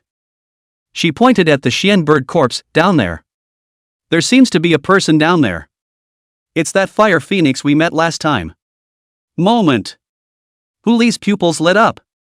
The fire phoenix that I met earlier. Isn't that the one that the Genpo used to swallow when using return to life? If she was still alive, wouldn't she still have a chance? Huli immediately came to the corpse of the Xian bird, lifted it, and really found a bird's egg in its abdomen. The corners of his mouth twitched, and he couldn't help but look at Wei Xiaoqing, who had rushed over. You're saying this thing is a person? This. Wei Xiaoqing also cannot help but be a little embarrassed, can only scratch his head. From the gas above, she is that fire phoenix, but why she is an egg? I do not know. Huli was helpless for a while, so he can only sweep over with a shot of the eye of true vision. Name, Destiny Fire Phoenix Egg. Category, Props. Level, Unknown. Effect, Unknown. Remarks, 9-turn Xianbird, destined to fall and turn into an egg. Huli's pupils trembled.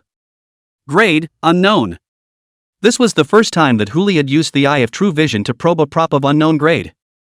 Judging from the unknowns that had been scoped out earlier, either the other side was hidden because of some power beyond the eye of true sight, or the other side wasn't something that the first calamity had access to.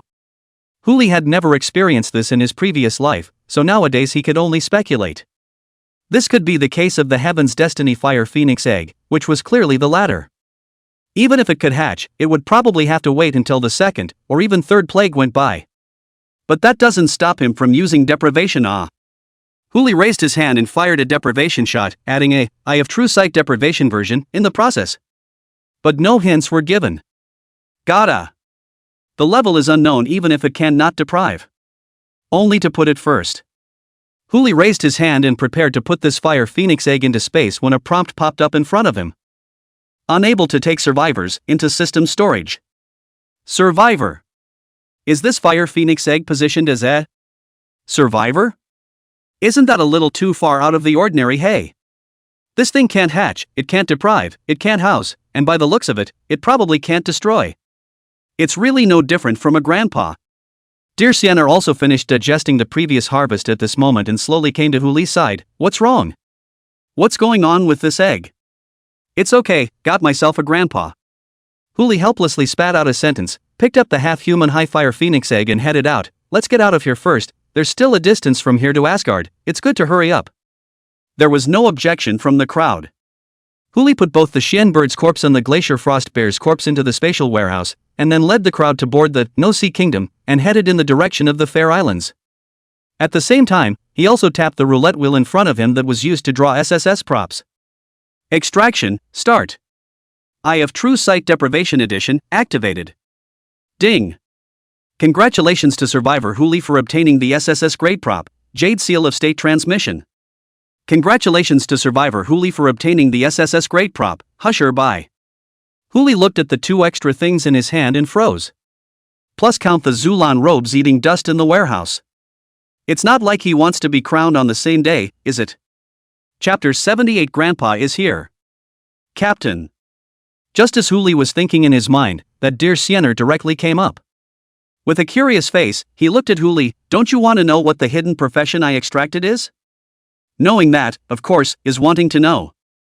It was also that the 9 Zun on dear Sienna's body was too heaven-defined to be seen through by his own eye of true vision, or else he would have known by now. Just. With the nature of this guy's dog, is he going to tell himself this kind of information directly? Apparently not. Huli swept her a glance and spoke softly. Go ahead, what do you want to know? Or you're the captain. Dear Fairy snapped out a laugh. Exchange. I'll tell you what my hidden profession is, and you give me your SSS-ranked hidden props for Kong Kong. Could be. Huli did not refuse, then spoke. You first. My occupation is. I don't believe it. Before dear Sienna could finish her sentence, Huli spat out 3 words first. I haven't even said what it is. Dear Fairy was speechless for a moment. Whatever you say, I don't believe it. Huli spoke blandly, pointing at the layer of haze on her body, unless you let me see it with my own eyes. Yeah. Dear Sienna instantly realized, no wonder this guy promised to be so dry. Originally there was an early calculation. The main purpose is still to lift that layer of haze on his body, and see all the attributes on his body in passing, and even there is a possibility to steal away the 9 honors on his body. Other than that, if she were to switch places, she would definitely try it once if she were Huli. That's an SSS rank talent after all. Who would refuse it? If you don't. Huli was fine with it. Anyway, he didn't know much about hidden professions in his previous life, so even if he knew what hidden professions Dear Fairy had obtained, he wouldn't be able to benefit much. Maybe the guy would even volunteer to tell himself. At least in terms of the current hidden profession Skyhunter, the hidden profession is something that needs to be obtained by completing the transformation quest, and one wonders if the same is true for the hidden profession rewarded by this first kill. Wait. Dear Fairy did call out to Huli. Agreed? Disagree. Dear Fairy looked up at Huli, but I want to make another deal with you. Tell me about it. Huli looked at Dear Fairy with smiling eyes. It seemed that she had been right, her hidden profession also required the completion of a transfer quest. Help me kill God. Farewell. Huli turned and walked away. He thought his transfer quest was hard enough. Good lord, this Dear Fairy looked up and said deicide. Do you really think God is a carrot planted on the side of the road? You can kill a god just by saying so. Manhwa is not to say, look at that North Sea Roa, that Rocky. Is you can kill it. Take it easy. Dear Fairy hurriedly stepped forward to stop Huli. Trade. There's a deal. I didn't ask you to go to regicide now, it's not impossible to wait for the future. Just tell me what it will take for you to help me accomplish this first. Huli only felt a headache. However, he did start to feel curious about Dear Fairy's hidden profession. A hidden profession that can only be unlocked by completing deicide, that has to be terrifying to a point. It is estimated that it is at least SSS level, right? You start by describing your transfer mission. How did you know it was a transfer quest? Dear Sienna immediately opened her mouth, a hint of realization flashing in her eyes. The reward you Manhwa gave you is also a hidden profession. Huli didn't need to hide this matter and nodded silently. Dear Fairy followed up by inquiring, then what is your transfer mission? Say it or not, if not I'll turn around and leave out. Huli was not going to spoil her. In the event that this guy backfired and went ahead to find the other regional alien beasts and cut them down, wouldn't he fail the transfer quest if his participation wasn't met? After all, the current her also possessed the ability to at least single-handedly take on a C rank or even B rank regional alien beast, so she had to defend herself. Say. Dear Fairy immediately described, I need to witness the fall of a god, and that god's fall has to have something to do with me in order for that to happen. It's just relevant, no labeling of participation? No. So you're thinking of hiring a murderer to kill God? Huli was helpless for a while. What else is there to do? That's a lot of ways to go. It's just about that, and it's entirely possible to participate in it in a number of ways, so the difficulty of this mission isn't so much about regicide as it is about how to find a god who's about to fall and participate in his fall. This is something that can probably be accomplished in Asgardery. God. Odin is a god, Loki is a god, and the guards of that Asgardian, too, are gods. As long as the other party possessed divinity and possessed a divine character, they could be called a god, and just letting an ordinary god fall, Loki was perfectly capable of doing that. At most, it was just adding a condition within the conditions that required him to behead a certain insignificant god, which was considered to have completed Dear Fairy's transfer mission. I can help you with this task. Huli looked at Dear Sienna, but what about the price? You say. Regional Fae. Huli was also very dry. I'm also more interested in all of the remaining 6 regional Fae, so if I help you complete your mission, you'll accompany me and settle these 6 Fae. Dear Sienna's tone rose, you shouldn't like me, right? Huli frowned slightly with a strange expression. What did you say? Why else would you make such an offer? Dear Sienna analyzed blandly, with your strength, aren't the remaining few regional alien beasts a handful? Why would you exchange them with this condition? And say you're not into me? This statement was made. The gazes of the others in that cabin were immediately cast. Wei Xiaoqing's rightfulness, Su Yao's gossip, and Xia Qingwan's loss. Don't worry, I wouldn't even look at Rusalka. Huli rolled his eyes. He made the request simply because he felt it was dangerous. If it was just killing a few regional alien beasts, it would be nothing, at most it would be a one-on-one fight with an A rank, which he was perfectly capable of doing. But the problem is that killing the regional alien beasts is linked to the Skyhunter's transfer quest. The difficulty of Dear Fairy's transfer quest was so high that it touched the gods at this stage. If Dear Fairy's hidden profession was also SSS ranked, then her own transfer mission would not be as simple as she thought it would be. If her hidden profession is lower than SSS rank, then the difficulty of the later stages of one's mission would be even higher than one could imagine. It was only now that he had killed 3 regional alien beasts, and he didn't know to what extent the other regional alien beasts had grown, so what should he do in case the 9th one grew to the SSS level after killing 8 regional alien beasts? He doesn't like to do things he's not sure of. So with such a booster in front of him, there was naturally no reason to let it go. Dear Fairy was furious when she heard herself compared to Rusalka, Huli. Grandpa's here. Chapter 79 Hidden Effect Divine Destiny. In the end, Dear Fairy did not take any other practical action. After all, she couldn't fight, and she couldn't win in a fight, so what else could she do? Just bear with it. It's the fish and beasts around here that suffer, all of them have been turned into someone's experience value. As for Huli, instead, he turned toward his room. It's at least almost 4,000, close to 5,000 kilometers from near the Arctic Ocean, north of the North Sea, to the Fjell Islands. With the speed of the No Sea Kingdom, it would take more than a day to sail without encountering any obstacles. It's early. Let's take a break first. By the way, go back to your room and see what hidden effects you'll get from the SSS Talent Heaven's Destiny after obtaining the SSS-ranked Prop Jade Seal of Transmission. With so many pairs of eyes around, he wouldn't dare to take those 3 items out here. It's not because of any reasoning about worrying about pikers or anything, but simply wanting a face. Whose good guy has all these SSS level props? Huli turned around and went back to his room. When he was sure that there were no eyes around him, and that others were consuming this harvest, he also began to move the contents of his spatial storage out of the room, looking at his brand new panel in the process. Survivor, Huli. Survival level, 14. Until next upgrade 1,534,412 5 million. Physical, 782B+. Power, 829A. Intelligence, 792B+. Agility, 804A. Unassigned attribute value, 10. Luck, 9SS. Profession, Skyhunter SSS unlocked. Mastery talents, Empowerment SSS, Deprivation SSS, Eye of True Sight SSS, True Phoenix Descent SSS, Divine Destiny SSS, Realm of the Yellow Springs SS, Palm of the Soldier SS, Phoenix Fury SS, Dragon Phoenix Inheritance SS, Sunrise SS, Yellow Springs SS, Ancient Sword of Black and Gold S, and Dragon Phoenix Badwing A. Skills, Soul Decapitation S, Fontaine A, Repulsion A, Spirit Summoning B. Backpack, SSS Grade Props Ancestral Dragon Robe, SSS Grade Props Husher by, SSS Grade Props Jade Seal of the Passing State. S-Class Props Abyss, S-Class Props TNZ Sword, S-Class Props Tiger Amulet, S-Class Props Thousand Faces, S-Class Props Taigong Fishing Rod, S-Class Props Shin Bird Beast Dan. Grade A Props Breaking Army Halberd, Grade A Props Jiao Snake Beast Dan, Grade A Props Frostbear Beast Dan, Grade A Props Mermaid Beast Dan. B Grade Props Boots of the Heavenly Army, B Grade Set War Generals.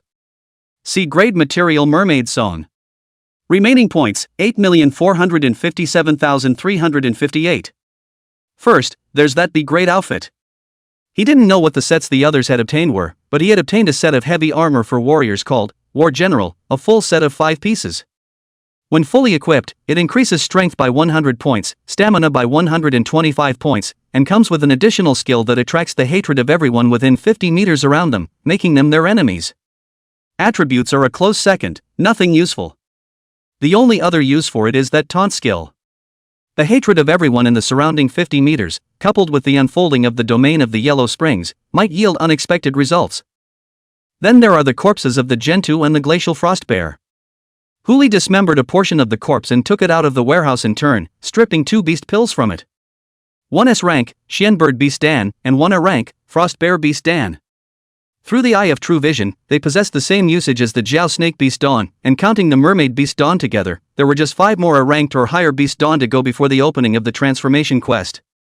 When the time came to hand over to Xia Qingwan to open the transfer quest, the profession obtained should be extremely compatible with her talent.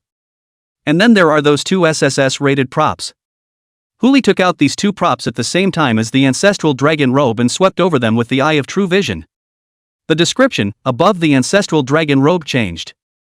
Name, Zulong robe. Category, props. Grade, SSS. Effect, unknown. Remarks, unknown 4-5. Behind the note, an additional progress bar appears. And the same situation is true on the panels on the Husher by and the heirloom jade seal. There is also no hint of anything other than this unknown progress bar. Available at Y45. Didn't you only have 3 of the same thing yourself? Huli immediately checked up on the other things in his backpack, but let him rummage through everything, no similar progress bar appeared. A conjecture came to his mind.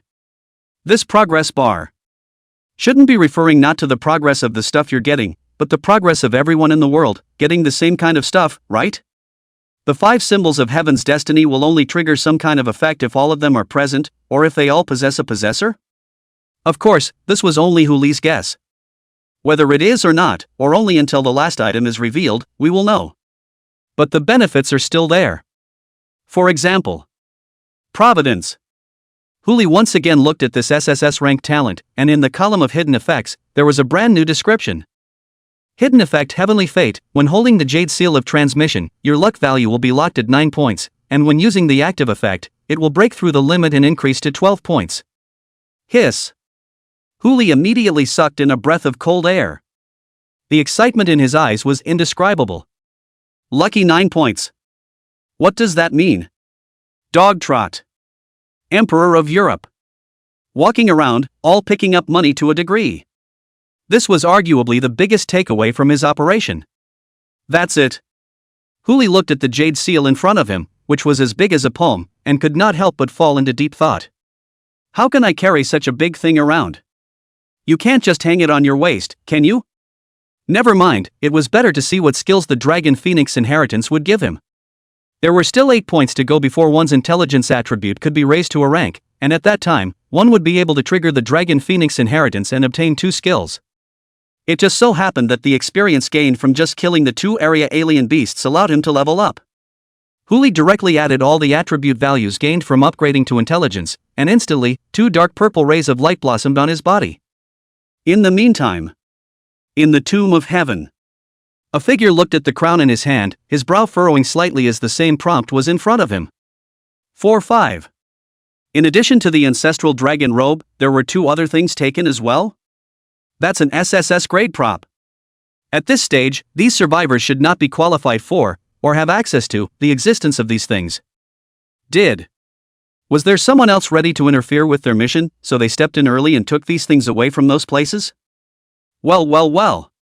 A voice, crisp in its clarity and tinged with anger, slowly sounded. She looked up into the air. You'd better not let me know who it is, or... Okay. Each of these 5 items had a sensing function, and it was only necessary to find one last item that symbolized heaven's destiny to activate the self-perception function of these 5 items. At that time, no matter who it is, no matter where it is, no one will be able to escape. Aside from the ancestral dragon robe and the Emperor's coronet, what else came next? Hutchinson's jewelry, the Jade Seal of Transmission, and Regulus. I don't know what those guys went for first. Mostly Regulus, of these things, it is the Husherby that is the most difficult to find and the least easy to find. Let's go to find the Husherby first, and then go to find the Seal of the State if it's not there. Those guys, if they really wanted to intervene, they wouldn't let Regulus sit there. Yeah, that's it. Chapter 80 Men Stay, Women Kill 3 Shifts for Tickets. February 26, 1 p.m.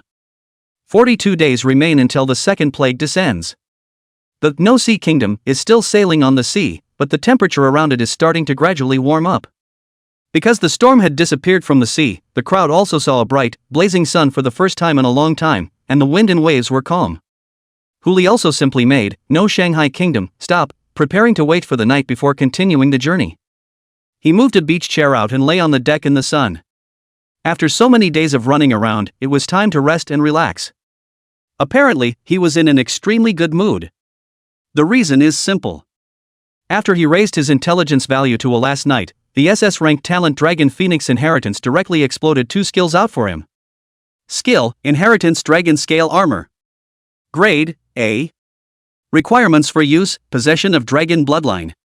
Effect: after use, it can transform the skin of the body into dragon scales, the strength of which is equal to its own physical attribute, with a maximum of no higher than grade A. Duration: 30 minutes. Cooling time: 12 hours. Remarks: dragons have scales, but I don't have them, so hit me. Skill: inheritance phoenix feather. Grade: A. Requirements: possessing the phoenix bloodline and having the feather. Effects: when used, you can turn your own feathers into sharp blades and throw them, the strength of which depends on your agility attribute, and the maximum is no more than grade A. Effects: when used, you can turn your own feathers into sharp blades and throw them. Cooling time: 24 hours. Remarks: who says a hairless phoenix is not as good as a chicken? Try it. One of these two skills was a defense skill, and the other made up for Huli's lack of escape skills. Although the phoenix feather did not have a high killing power, it was superior in that it did not require Huli to take the initiative to attack, and only needed to unfold the dragon phoenix batwing to attack directly, or it could be used when fleeing.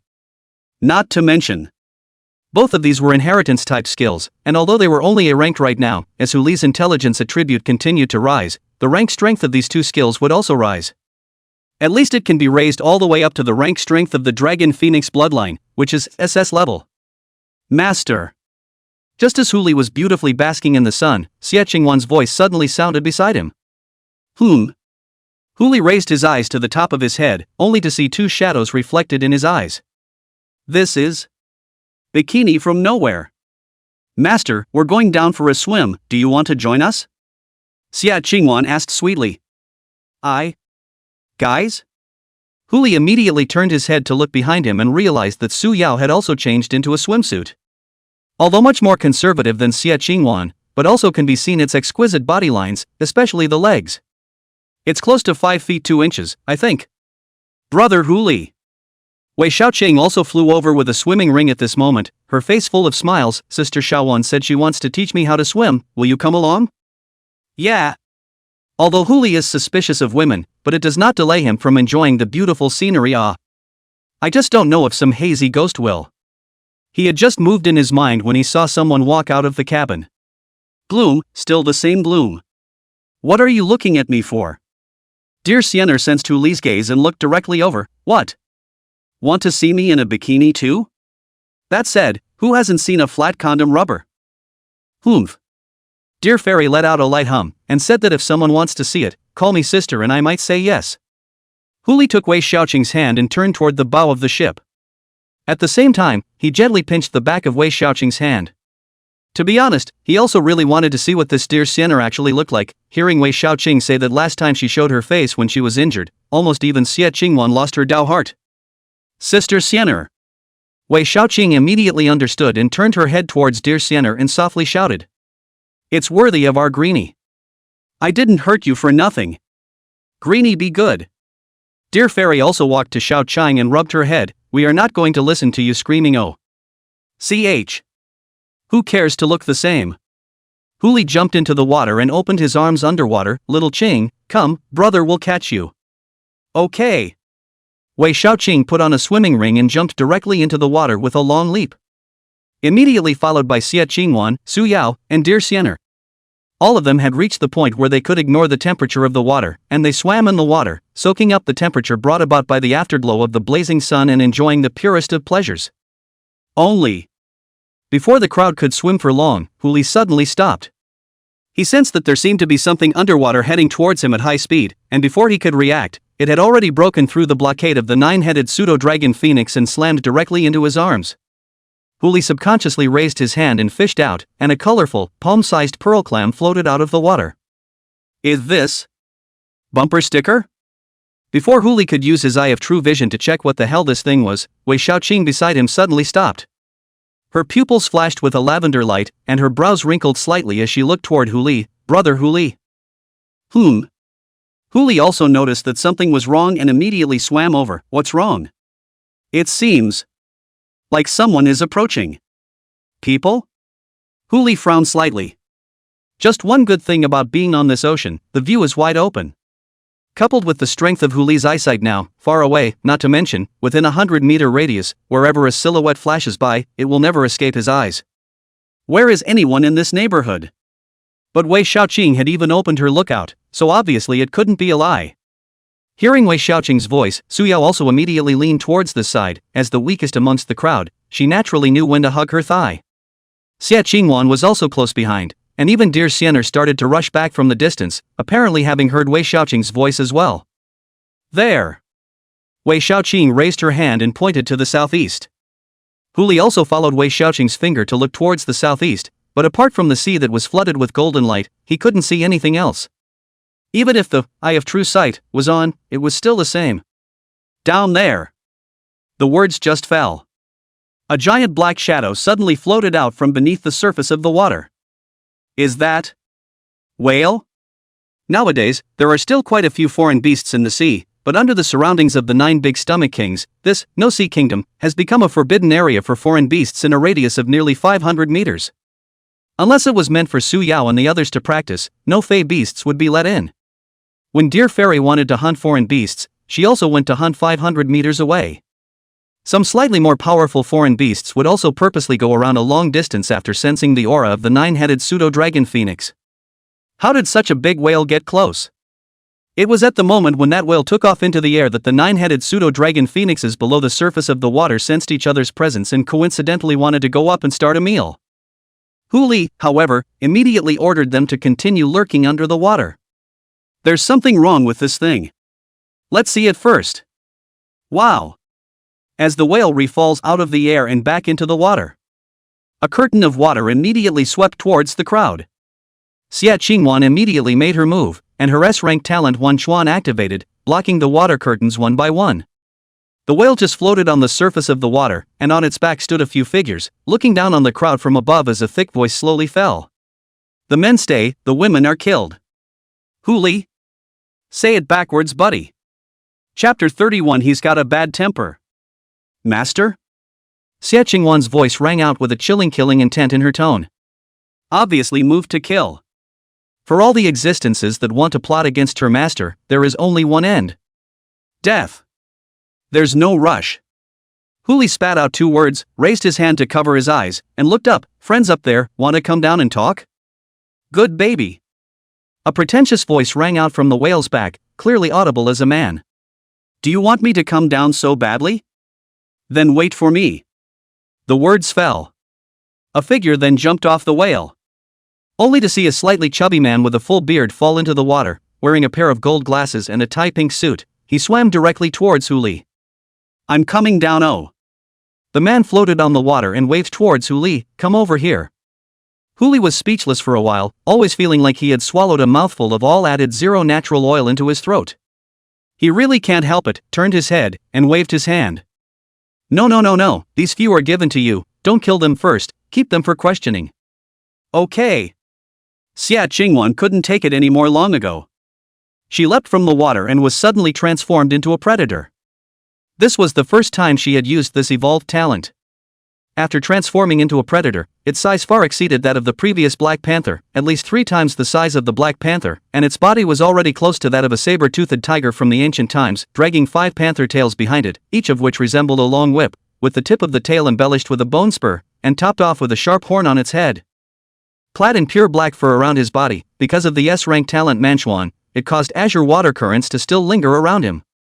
One step and a tail fling, all in one go.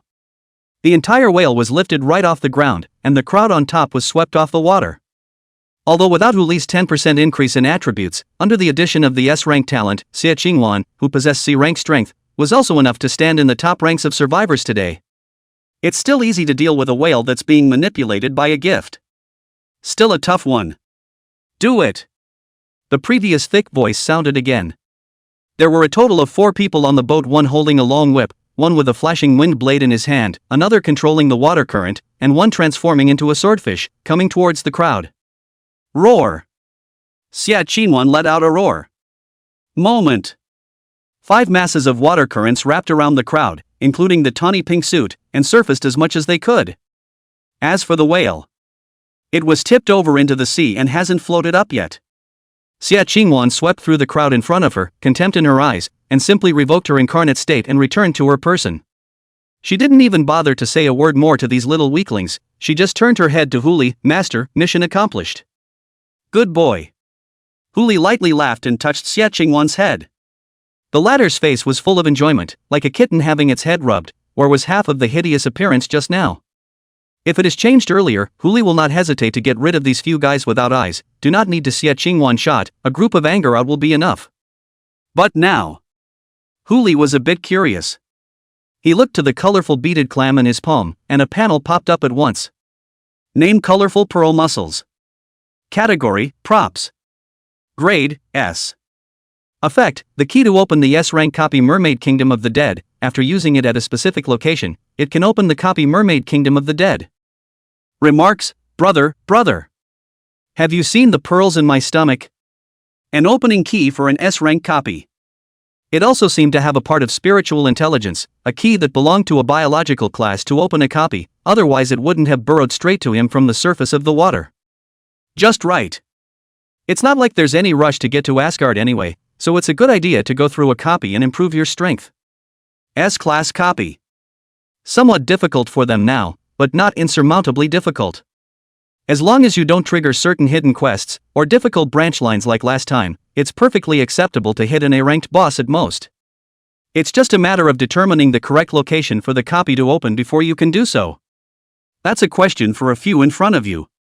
Huli raised the colorful beaded clam in his hand and spoke softly, "Tell me, where did you get this?"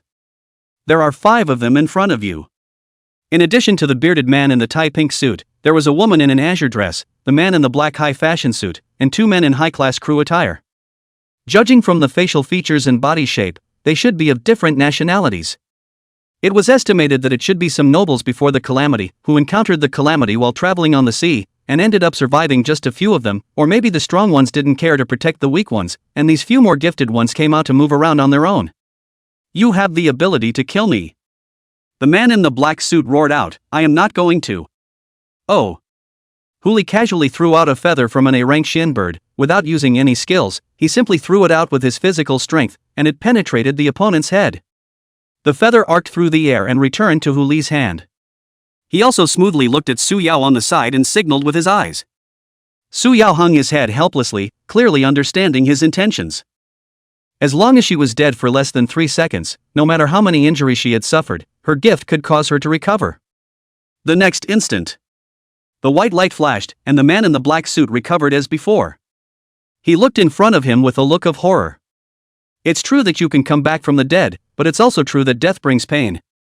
There are 2 kinds of people in the world who fear death the most. One, a natural cowardice, and another, who has experienced death firsthand. The second time. Still maintaining his smile, Huli held up the colorful beads and clams in his hand and looked in front of him. Can any of you tell me where this was found? Huli. Suddenly, the man in the black suit exclaimed, it was given to us by Lord Huli. Ask him if you dare. When these words came out, the faces of the people present couldn't be better. Huli was speechless and didn't even know what to say. Xie Qingwan almost couldn't hold back from stepping forward again.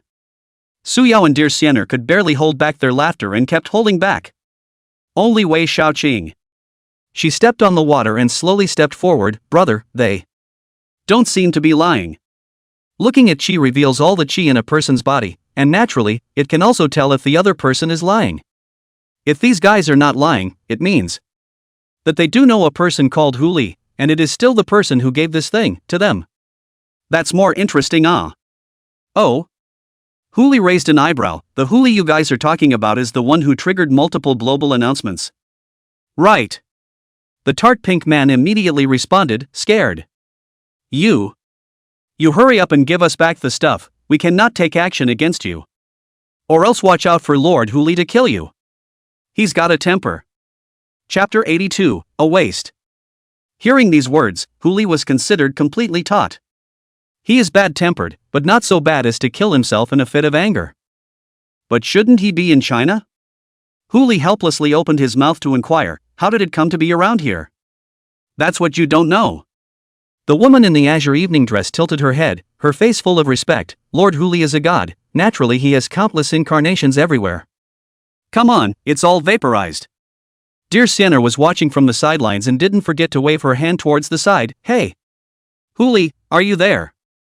If you are, make an emoticon Kong Kong with water vapor. Huli rolled his eyes and ignored the guy. He just looked at the few people in front of him. Let's do it this way, something. I can return to you, but you have to take us to see that Huli. Not for any other reason, he wanted to see who was so capable of impersonating himself, even if it was so successful. Pulling the tiger's skin to pull the big flag.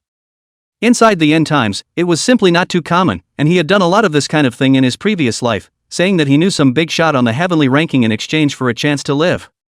I've even seen a couple of people who just pass themselves off as bigots on the basis of having the same name as a bigot. But like in front of me, the impersonation is so successful, and also fooled so many people. Is still the first time to see. Since he dared to do so, he naturally had to bear the consequences of doing so. It's not impossible, muttered out the woman in the gown. But the tie-pink man next to him wasn't happy about it. No way. Lord Huli's existence is hidden. We can't just bring anyone there. What should we do in case we are his enemies? Shut up. The man in the black suit frowned and spat out a sentence, and simply looked up at Huli. Brothers, I will not make it difficult for you. As long as you return the colorful beads and muscles to us, we can say a few words for you in front of Lord Huli, and if he agrees with you, we will then. Words, not yet finished. Another bird feather ran through the man in the black suit's skull. This time, Suyao wouldn't have the chance to resurrect others. Each individual, within 24 hours, had only one chance to recover from an injury as good as new, and the man in the suit had already used it once. Huli looked at the remaining few people. I'm sorry, you may not recognize the situation at hand. I am not discussing it with you. Bring, or don't bring, you have only two choices. Now, it can begin. Banned. The woman in the gown spoke immediately. She immediately exclaimed in shock. I'll take you guys. Very good. With a casual wave of Huli's hand, 3 more bird feathers flew out, penetrating the heads of everyone except the woman. Just lead the way. One is enough. In the midst of the end times, it is most taboo to be merciful. He cannot have the habit of raising tigers, as long as it is a beam, can kill as much as possible on the kill, cannot kill. Find a way to also kill. That woman watched her companions around her all turn into blood mist. Her heart was trembling and trembling, yet she didn't dare to move too much for fear of accidentally provoking the anger of the one in front of her. She knew that there was only one option at hand if she wanted to survive. Please. Huli spoke again. The woman turned, transformed into a swordfish, and burrowed into the sea with a scurry. It wasn't so much that she wanted to run away, but she couldn't help but use her fastest speed simply out of fear. Huli casually put the No Shanghai Kingdom into storage, but he also didn't call out the 9-headed pseudo-dragon phoenix that was lurking underwater, and simply utilized the yellow spring to dive underwater to follow that swordfish. The remaining few people also used Wan Chuan to follow. Even Wei Shaoqing could easily keep up with this swordfish traveling at full speed, so there was no need to expose his strength in this situation. From the previous description of that dress woman, this so-called Huli could be said to be very powerful in the eyes of the crowd, and even possessed more than just these 5 believers. Although Huli was confident that the other party would definitely not be strong enough to go anywhere, but it was always right to be cautious. It didn't take long. With the swordfish traveling at full speed, they soon saw a small island not far away. The area of the island is not big, it looks like. It is also about the same as a small county, but the survivors on the island are not a few. Hundreds? No, at least 1,000. Thousands of people just live on the island, and it seems that a tentative order has been established, or at least there have been no outbreaks of war or quarrels of any kind. To be able to do this was enough to show that the other party was not simple. Now is not a civilized society, everyone has a special ability, but also has their own ideas, can be in a short time so many people's ideas to seek common ground and put aside the differences, to form a power model. Is really not easy. It's just that the method used by this Huli doesn't seem to have seen the light of day. Before the people even got to the island, Huli had already seen some of the buildings that were starting to be built on the island. In addition to a large number of houses used for shelter from the wind and rain, there were more altar-type buildings, on which one could vaguely see traces of the blood of foreign beasts left behind. Arrived. The swordfish swam beyond this island and turned his head to look behind him. Everyone, Lord Huli is up there. I don't dare to go to find. No, don't you dare. Huli spoke softly, already stepping on that swordfish. There are times when making a decision is hard, but if it's making a choice, it's much easier. For instance, if you don't take us up there, I'll take you up there and say that you betrayed those 4 companions of yours and take us to the island. I don't think I need to keep describing what happens next, do I? The swordfish's heart trembled, but still, it only had the courage to swim towards the island, with the crowd following closely behind. With the swordfish on the island, the edge immediately welcomes a survivor. When he looked at the Huli crowd, no trace of scorn appeared in his eyes, instead he was filled with curiosity, and the first time he looked at the swordfish woman, he first tilted his head and opened his arms. Praise Huli. Hey Lisa, you brought new friends to the island. There's actually 5 of them at once, eh? Awesome. Lisa did the same as the man, tilted her head, and opened her arms. Praise Huli. Quills, this is not the time to talk about this. I have urgent business with Lord Huli. You hurry to help me check into the island. No problem. Quills returned, looking at Huli and the others in front of him, instantly becoming serious. He took out a book and prepared to start recording. What are all of your names? What talents do you possess? And what are your attribute additions? Tell me everything. The crowd didn't say anything, just stifled their laughter and looked at Huli, who had a dark face on the side. My name is Hu Yui. Huli forced down his anger and spoke blandly. Grade C talent, fire control. C grade talent, ah. Waste, ah. Chapter 83 Female version of Huli. 3 more requests for votes. That's what the words say. Quills frowned slightly, but looked to the rest of the group. What about you guys? His gaze fell on the hazy dear Siener, especially you. You've come to the island. Why are you still hiding? Do you think Lord Huli can't protect us? Oh, this one. This one is my passive talent. Dear Fairy forced a smile. My name is Lou Deer. My passive talent is C rank like a shadow. I can only stay in here. Another loser. Quills frowned and looked to the others, not moving his pen, but just frowning and staring at the others in front of him. Don't tell me that you guys are the same. The talent is all at C rank, or even below. Same. All the same. Xia Qingwan and the others nodded one after another. Even these two's talent was only C grade, so what was their talent? G rated? Or H class? Okay, thought it was some kind of newcomer, didn't realize it was just. Forget it. Quills looked over at Lisa, and the smirk in his eyes drove away a bit. Lisa, don't forget, your group's points will be expiring soon, and you won't be able to pass if you just get these people. If Lord Huli comes after you, I won't be able to cover for you. Don't worry, I know. Lisa hung her head in response. All right, go ahead.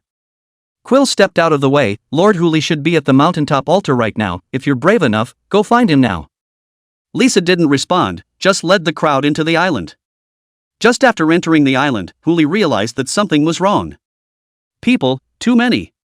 Nearly half of the island of thousands of people live near the beach. Although this is convenient to hunt the sea beasts, but also at any time to face the risk of suffering from the beast tide, even if there is no beast tide, the settlement may be flooded at any time. There is no reason to set up camp here, is right. Further in, there was a jungle instead. When he came over earlier, Huli saw that there were houses inside as well, and there were even quite a few spare spots, but even so, these people were still living outside. There is only one answer. Class. There is a social order here that has begun to establish class. This outermost, naturally, is the bottom survivor. Huli swept through with the eye of true vision and realized that the highest talent on those people was only a C rank, and there were many E ranks and F ranks. If they hadn't utilized certain tools, they might not even have been able to deal with the alien beasts in the sea. When Huli scrutinized them, those people didn't pay attention to Huli and the others, they just repeated the movements in their hands as if they were mechanical. Either making tools, or searching for alien beasts on the seashore, while some others were in charge of disposing of the carcasses of alien beasts on the seashore, splitting them into useful materials, and edible parts. It seems to be surprised that new people are coming to the island, and it also seems to be too late to be surprised. Lisa led Huli and the others all the way through the jungle and deeper into the island. There are a lot fewer people here. Most of the survivors were busy working out. It's also really a way to grow your attributes, just not nearly as fast as upgrading. For example, with a strength value of 100 points, it might take 10 hours or more of extreme iron lifting to raise the strength value by 1 point. There was also a very small portion of survivors trading supplies. Those supplies were harvested from the beasts. As a matter of fact, there was no great use for them, but those guys chopped down the price with a flying start. It's as if there's another use for these things around here.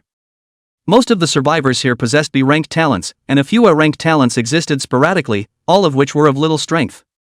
But the levels, however, had all reached level 7 or above. It's kind of strong at this stage. That swordfish woman was only level 9. Further in, it's the base of a small mountain. Looking up from below, one can vaguely see survivors living in some of the caves. I can only take you so far.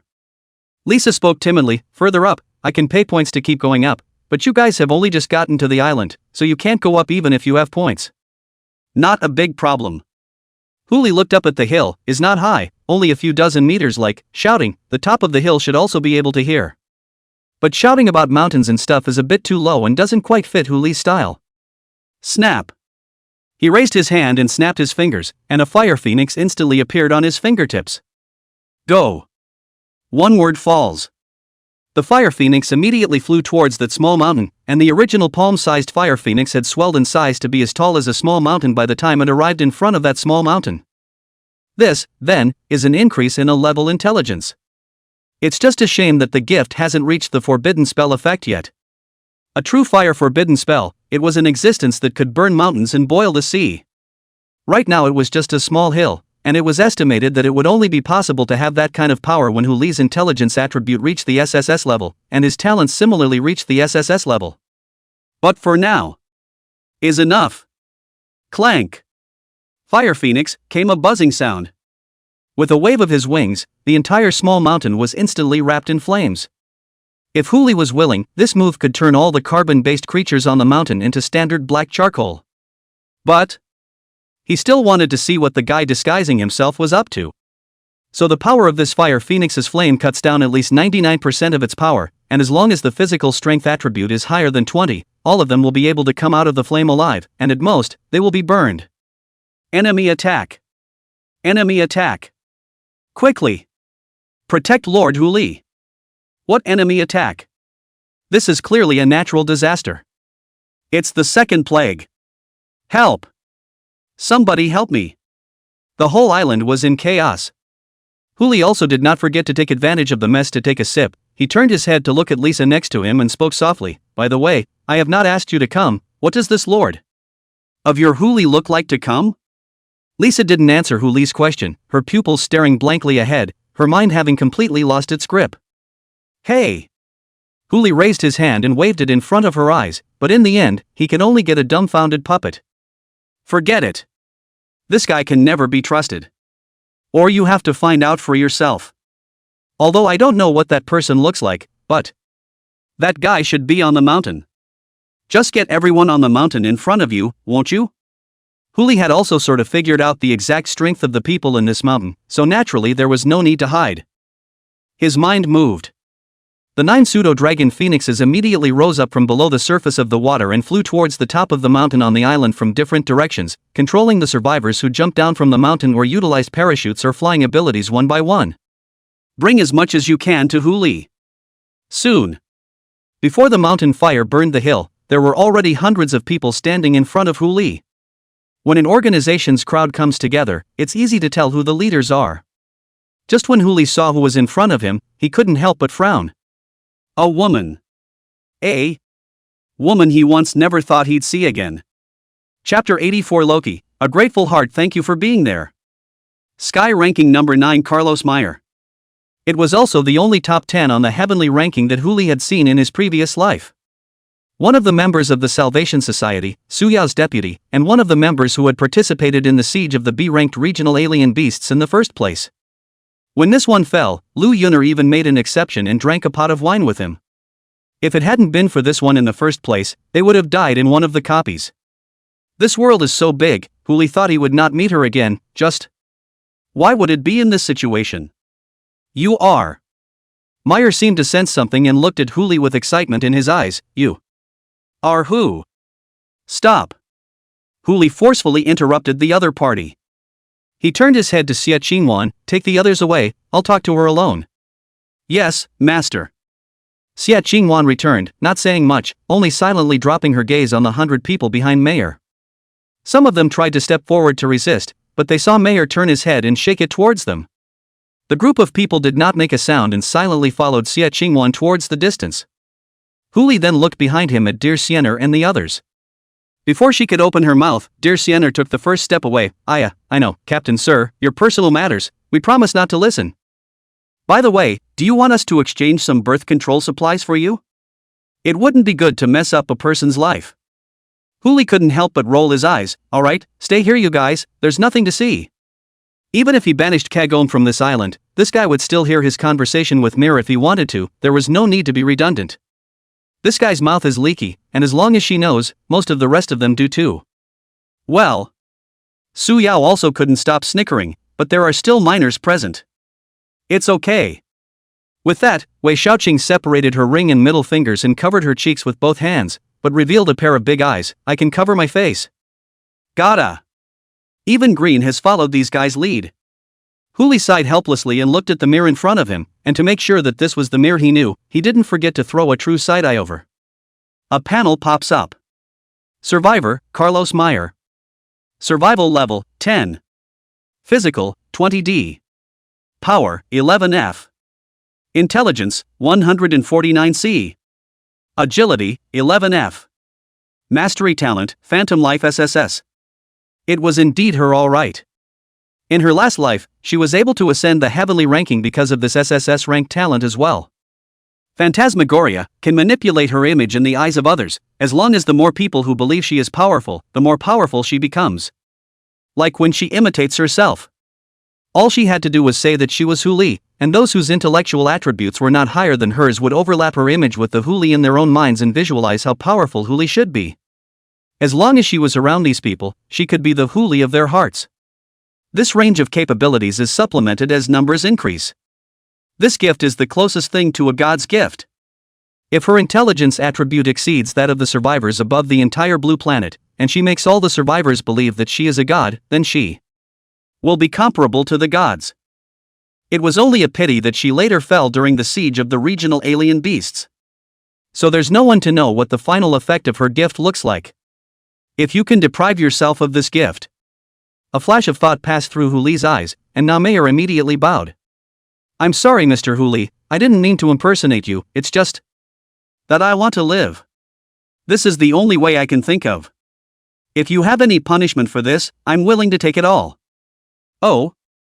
Huli let out a puzzled, are you sure? Okay. Mayer immediately raised his head, his eyes full of admiration for Huli. If Mr. Hu was going to go back on his word, I can only take it on. Wait, out of the blue. What do you mean? Huli froze for a moment. I don't seem to have promised you anything, right? Points. Mayer looked at Huli with a surprised expression. Didn't you say earlier that to raise the difficulty of the area, I had paid you a protection fee? A full $200,000. The corner of Huli's mouth twitched. When he killed the Xian bird earlier, he did send a message like this in the global channel. At that time, the points had gone up by almost 2 million, and he had only scanned the tips of those points that had been credited to his account without looking at them more than once. Now scroll back up. There was indeed a message that recorded Mir's transfer message, totaling 220,220, or 202,020. Love you, love you, love you. Not sure if that's a confession or what. Mr. Huli. Milton then looked like he was ready to die heroically. It's alright, it's true that I was the one who tarnished your prestige in the first place, and it's only human for you to kill me if you want to. She raised her jaw slightly, exposing her white neck to Huli. Please, do it. Life, even. Since the person had already paid for his life, Huli did not intend to take this life. 200,000. Presumably counting the share of everyone on the entire island. But life cannot be collected, other things well. That still need to be collected. 3 times. Just use divine destiny deprivation in her 3 times.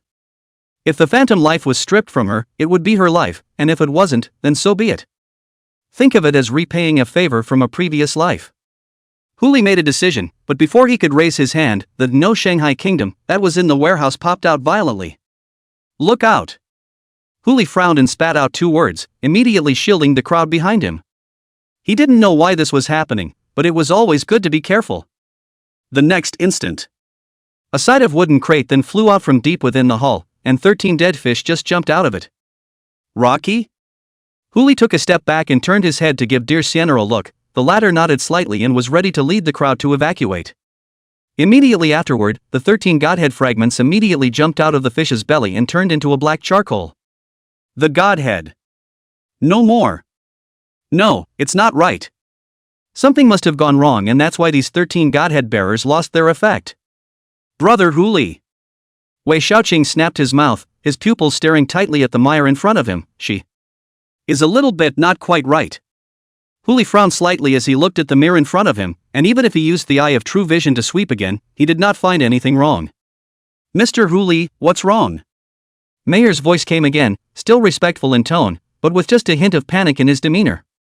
Had Green misjudged? Or was the situation that Green saw just in Mir's direction, and not referring to Mir itself? It's okay. Huli bashfully returned the sentence, just thought to first bring the crowd to leave this as a wrong place, but the next instant. How can it be okay? Mir's voice came again, a hint of doubt in his tone. I can't thank you enough, Mr. Huli. She smiled softly and opened her mouth, her right hand landed on the clothing between her neck, gently tugging it twice, a dark green tie, which appeared in front of her body. Thank you for finding me such a suitable surrogate. Chapter 85 Loki's Promise. Rocky. Huli frowned.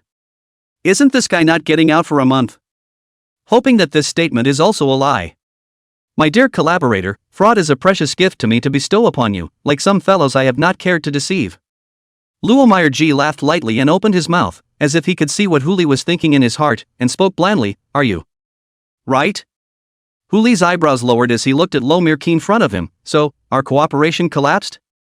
You are perfectly capable of having your surrogate, with your godhood, go to Asgard on his own. As for the cost. No, don't mention any price. My friend, our cooperation remains. The corners of Luo Meyer Ki's mouth were still smiling. It's just that the content of the deal has changed from escorting my godhead to escorting my surrogate, and as a condition for changing the content of the cooperation, you and your surrogate can pick out another treasure from amongst my treasury. No need. Huli shook his head. Asgard, it wasn't like he had to go there, but he didn't like the feeling of being out of his control.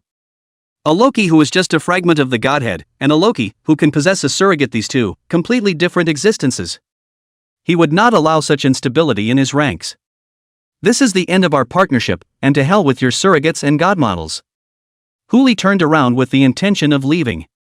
He believed that as far as Loki was concerned at this stage, he was just possessing Mayer and shouldn't be able to leave them behind. And he wouldn't risk making an enemy of a god, even one that was only a projection of the godhead. At least not now. At most, you'll be able to use the Eye of True Vision Deprivation Edition when you're about to leave. Wait. The voice of Lo Mil Ki sounded again. She wanted to go forward and pull Huli back, but she had only taken a step forward when Huli looked at her with extreme caution. Lord Milky also had no choice but to hold his hands up high and retreat back to his original position. Cooperation, we can take our time to talk about it. If you don't want me to stay in my surrogate's body, I can totally leave her body. Just. Lo Milky looked at the 13 dead fish on the ground. Can you carry my godhead in a different way? This way is, indeed, a bit disgusting. Huli didn't answer, just looked at the other party silently without making a statement. Fine, I'll take a step back. Luo Meyer Ki's gaze swept over the crowd in front of him, his eyes landed on Wei Xiaoqing, and he spoke softly, Little sister's eyes are very pretty. I remember that there are staffs in the treasure trove that are made from the stars of the heavens, which would be very suitable for you.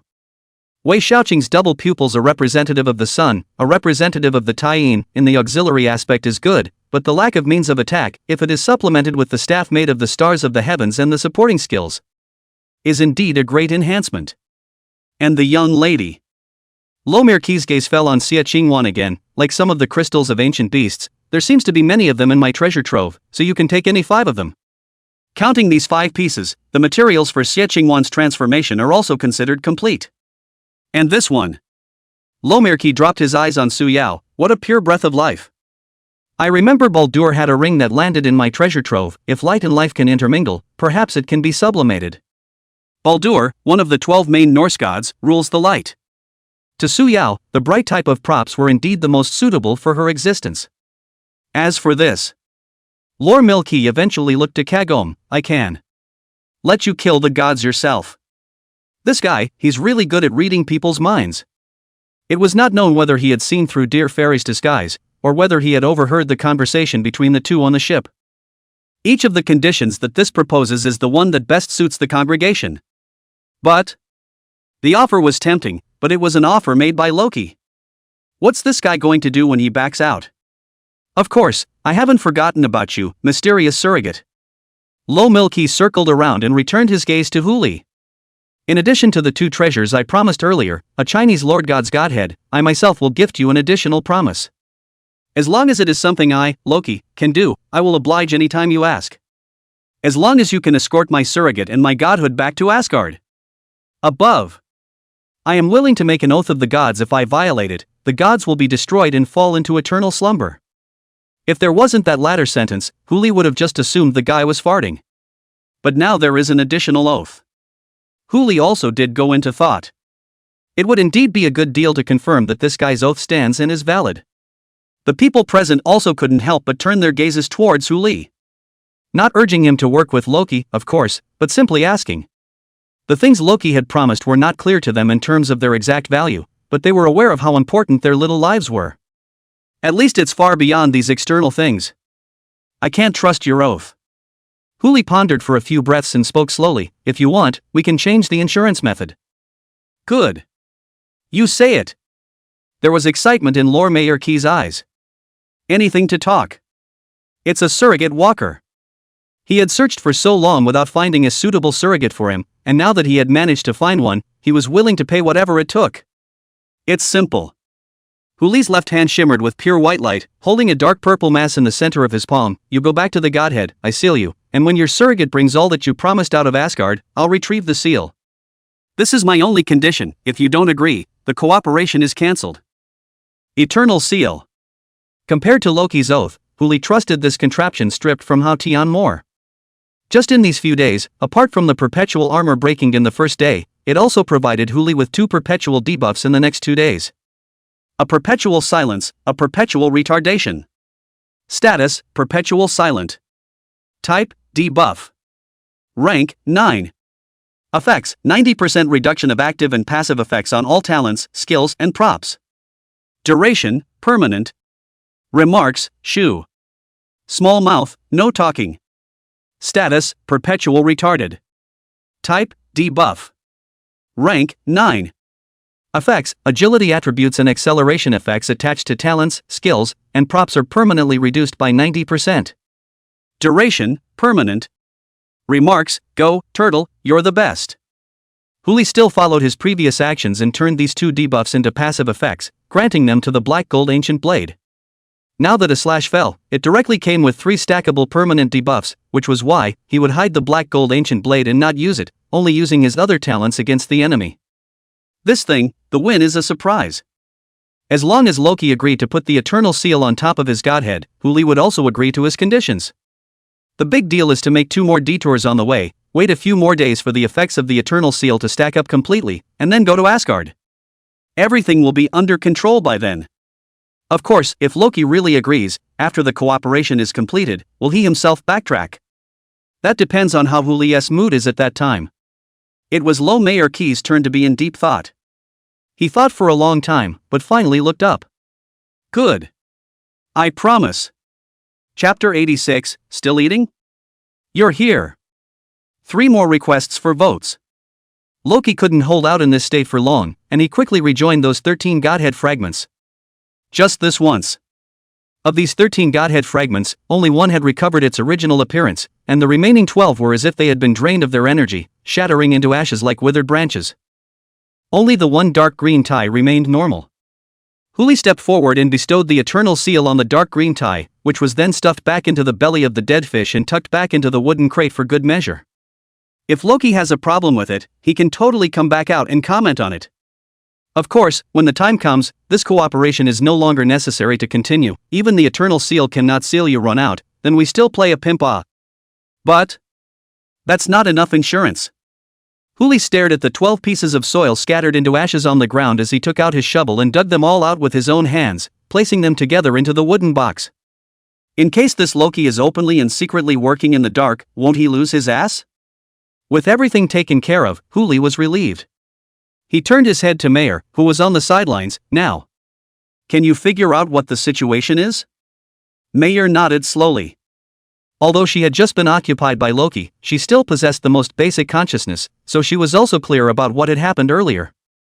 Although she didn't understand what kind of deal Loki had made with this strongest human, she was nevertheless clear that she seemed to have become Loki's person. No need to die, no need to suffer, just need to go with Huli to Asgard. Simply too good. It's totally like getting up close and personal with your idol and traveling together. It's a bit much for an idol to be surrounded by the opposite sex, but that's okay. Who made himself Loki's surrogate? This status, isn't it also a cut above these normal humans? If I can get the idol into my hands. No, Mayor, you can't be so unreserved. Chinese men like slightly more reserved girls, and you have to put up a fight to get them. Indifference. Right. Be a little cold to him. Good to know. Huli spoke blandly as he looked towards the group of people who were taken away by Xie Qingwan in the distance. Since they have all paid for their lives, I'll stay out of it and give you a little time to give them a clear explanation, then we'll be on our way together. Together? He said together, eh? Mir's face instantly flushed. Huli sensed her difference and couldn't help but feel a little strange. Is there something wrong? No. No. Mayor said, and immediately jogged all the way towards the crowd, as if he was afraid of being discovered by Huli for something. Huli looked on in confusion, his face full of puzzlement. Oh, exuberant. Dear Xiener, on the other hand, marveled out and looked towards Xie Qingwan, who was not far away. It seems like someone has a competitor. A young girl's heart is always pregnant. Suyao also spoke blandly from the side. No wonder they acted in your name. Just a little sister in heat. Xie Qingwan, on the other hand, looked at the faraway mayor, raised her hands and crossed her waist, and slightly stood up. Where does it compare to me? Wait a minute. Huli looked at the several women confused. What are you talking about? The three women looked at each other, none of them said anything, they just silently turned around and walked towards different places.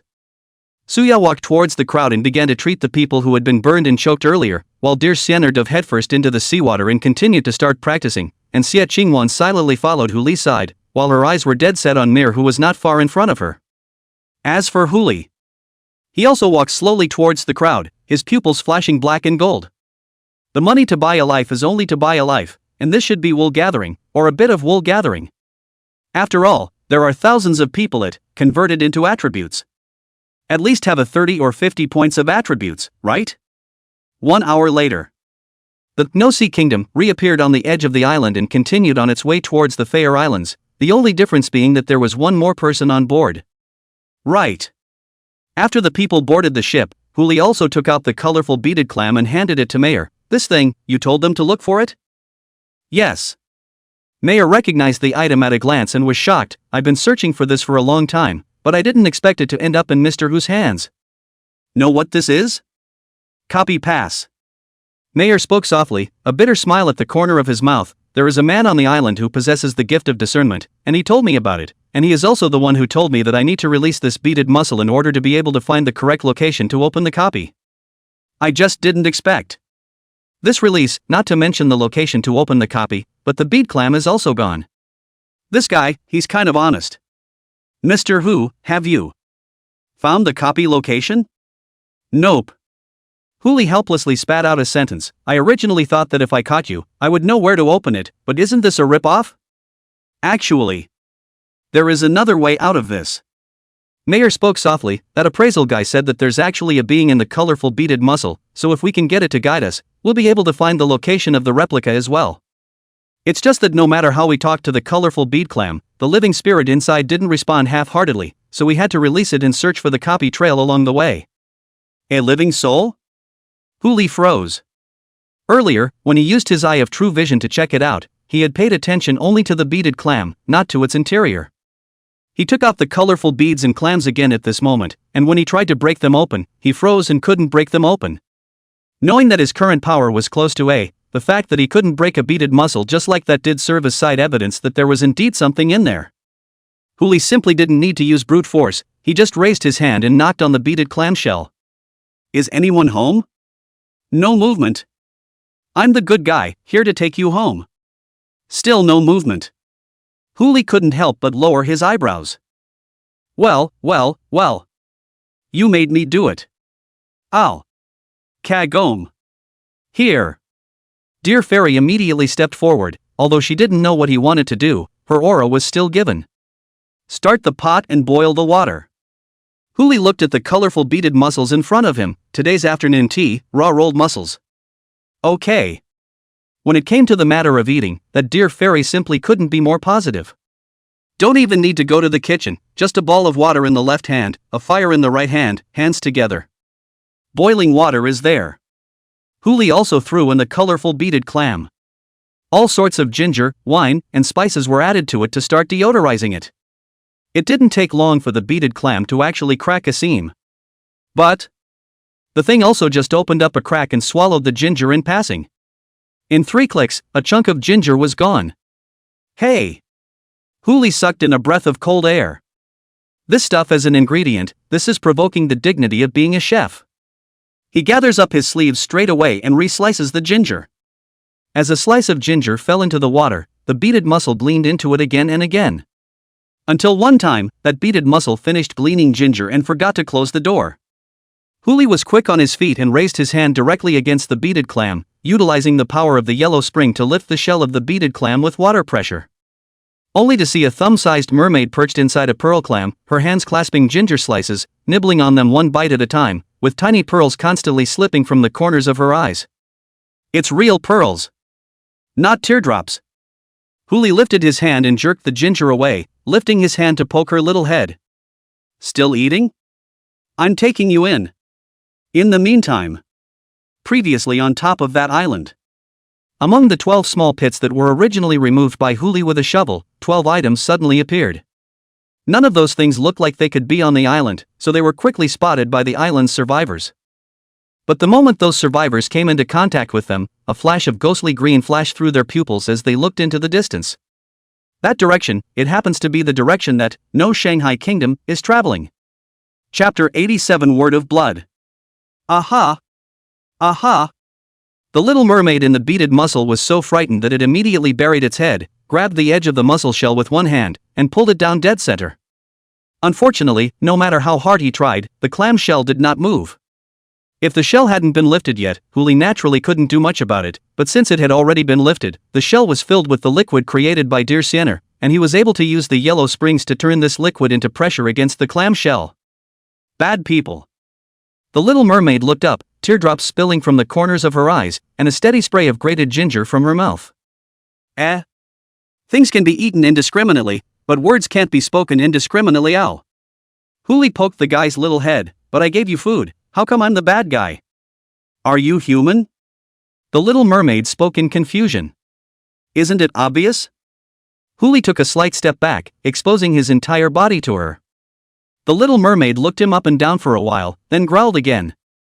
Then you're the bad guy. What kind of reasoning is that?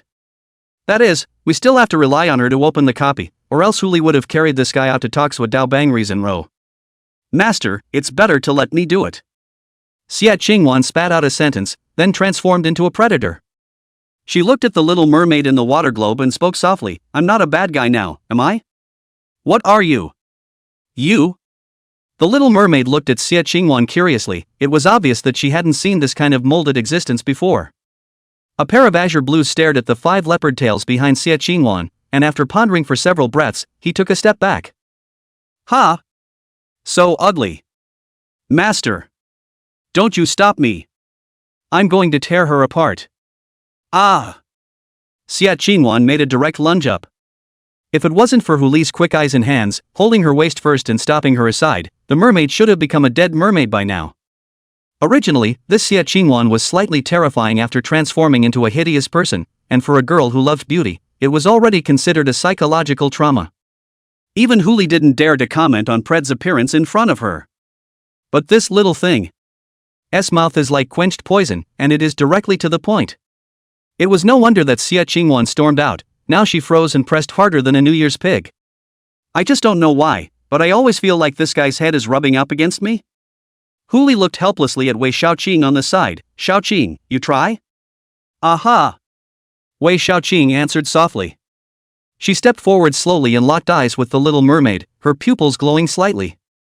The little mermaid first came forward and flicked the tip of her nose to sniff, as if she had caught a whiff of something, and her pupils lit up. It was so violent that it almost scuttled out of the clam shell. Can you save our clan? Done.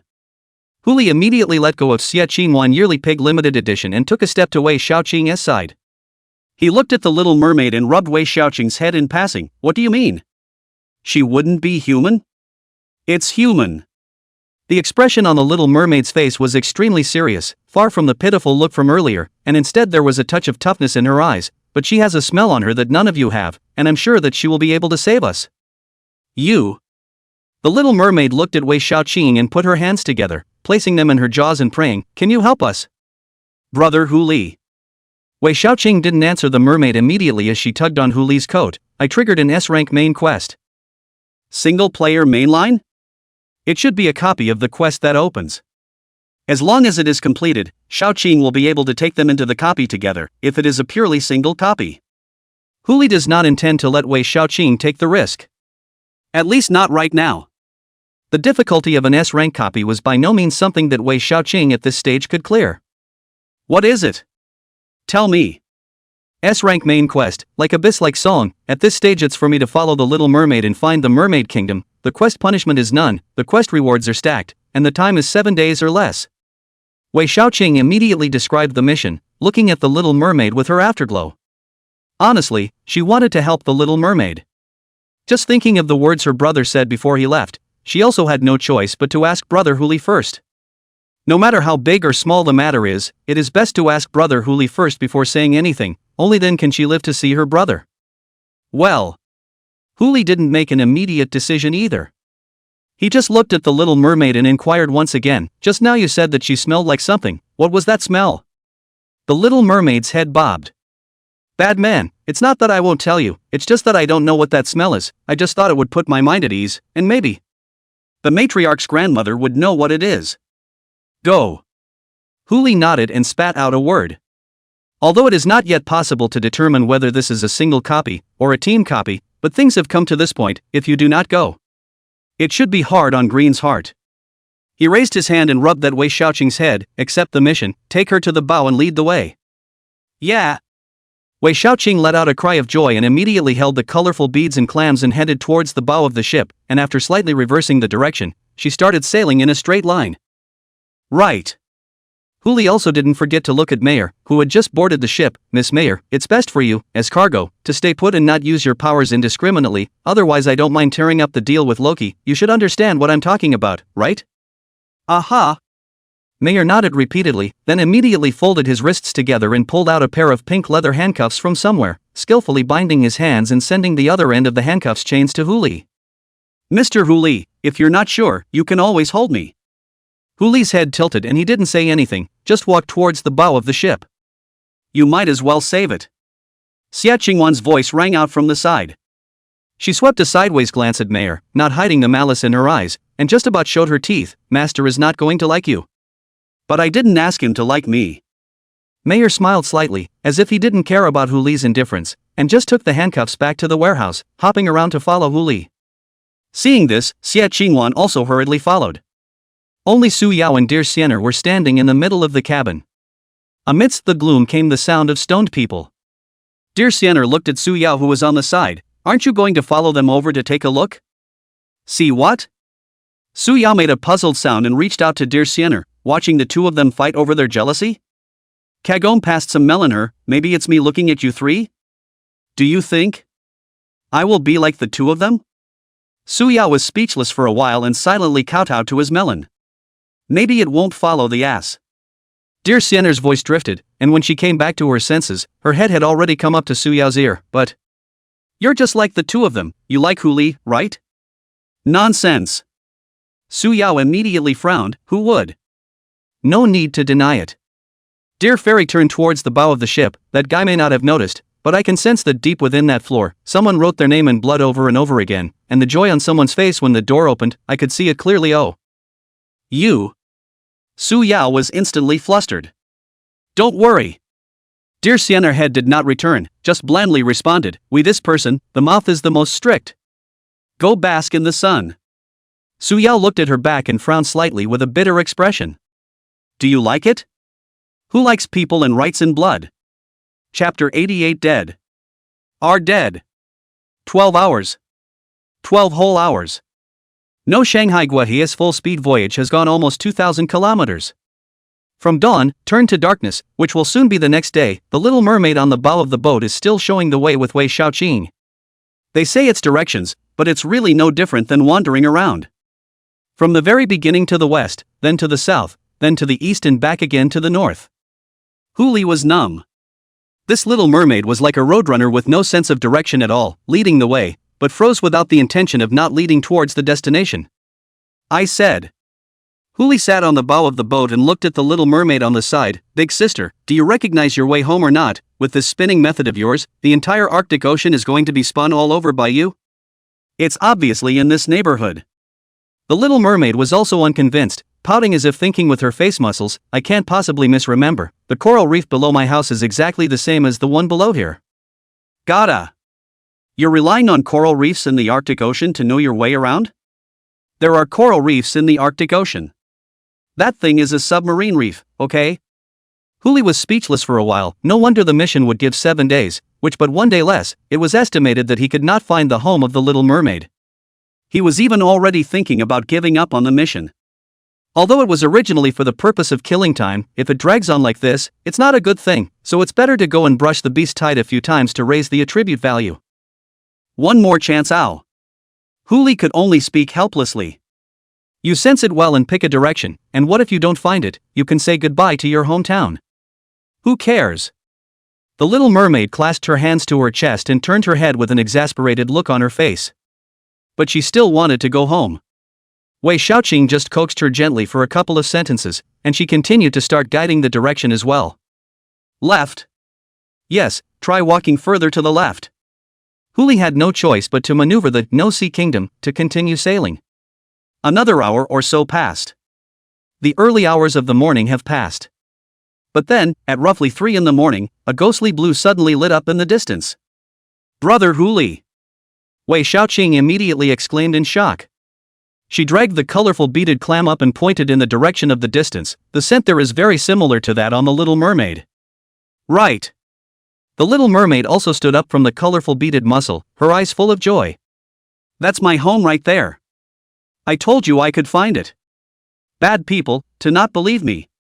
Huli smiled helplessly and bitterly. Is this what you found? The sea is dim, and with this burst of light beams, I'm afraid that 100 kilometers around can see what's happening here. Why do you need to look for it? None of it needs to be left out of whose mouth. Then dear Xianer and Su Yao, who were originally resting in the room, walked out back and forth, looking at the spectral blue in front of them and casting a puzzled look at Huli. Indeed, it is our destination this time. Huli said, not forgetting to look at Mir and the others behind him. Look at the number of copies later. If it's a single person, we'll just give up. If there's a limit to the number of people, exclude them according to the sequence. Prioritized exclusion sequence, Mir, Su Yao, dear Xianer, Xia Chengwan. No comment?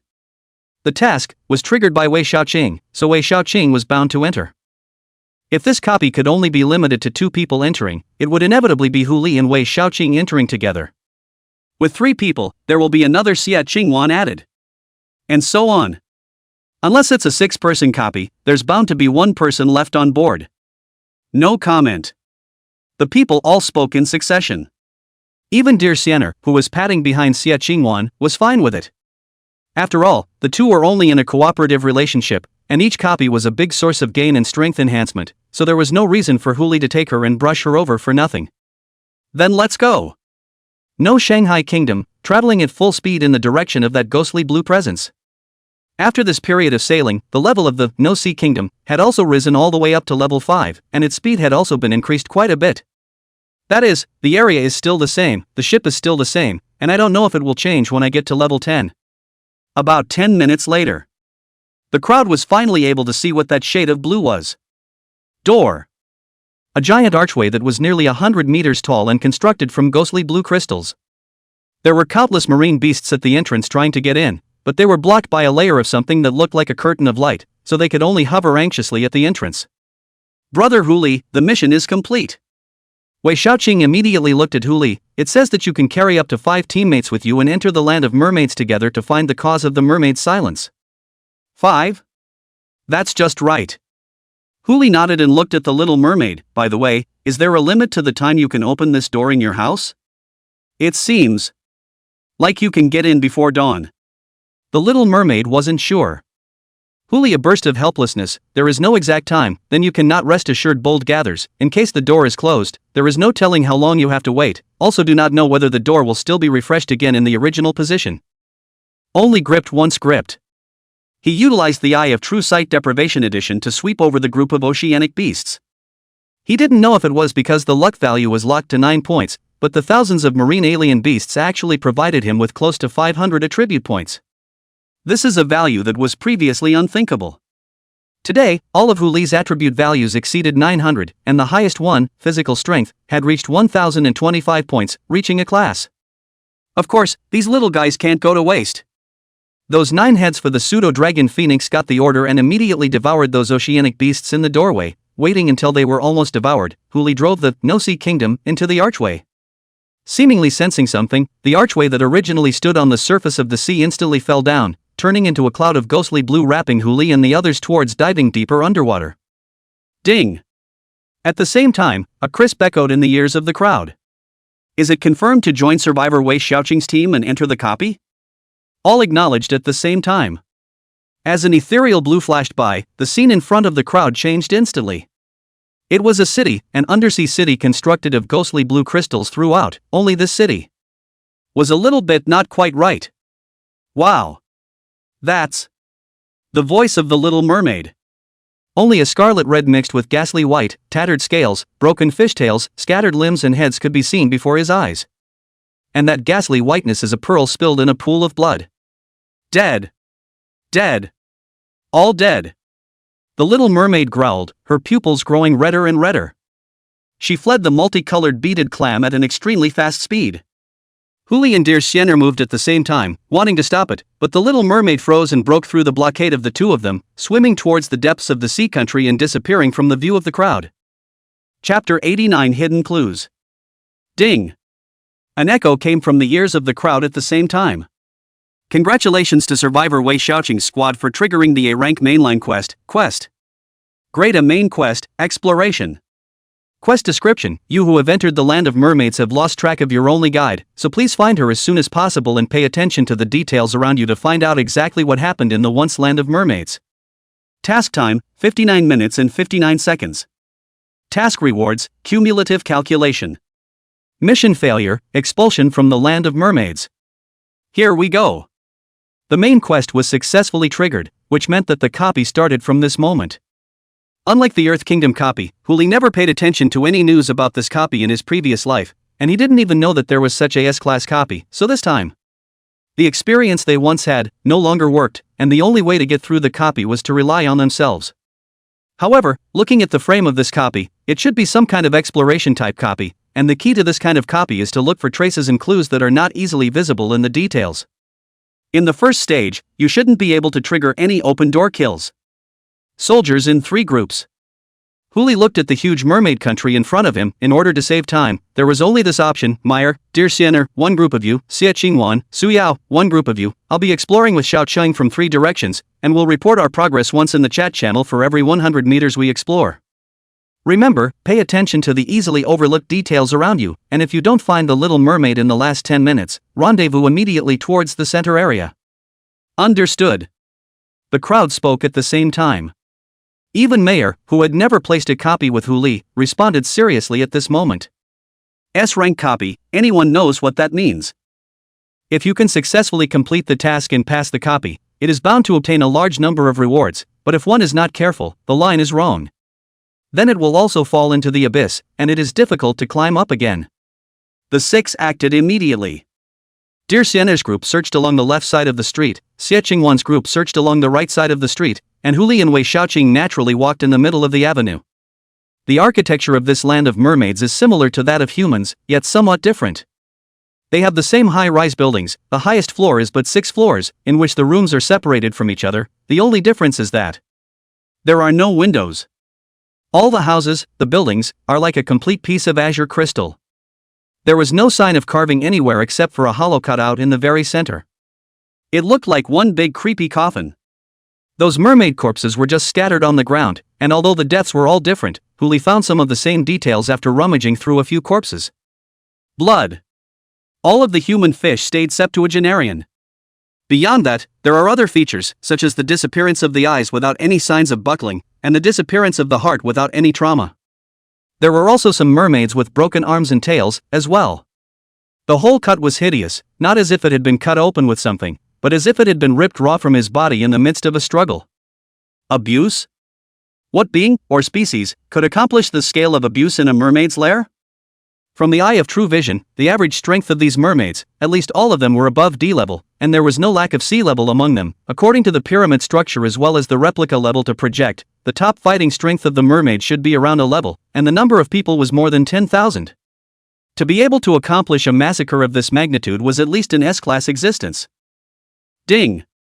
Just as Huli was probing, a crisp suddenly rang out. Hidden clues, 1-7. What was found? Huli immediately opened the team chat channel, and he saw a message sent by Dear Fairy in the group, as well as a picture.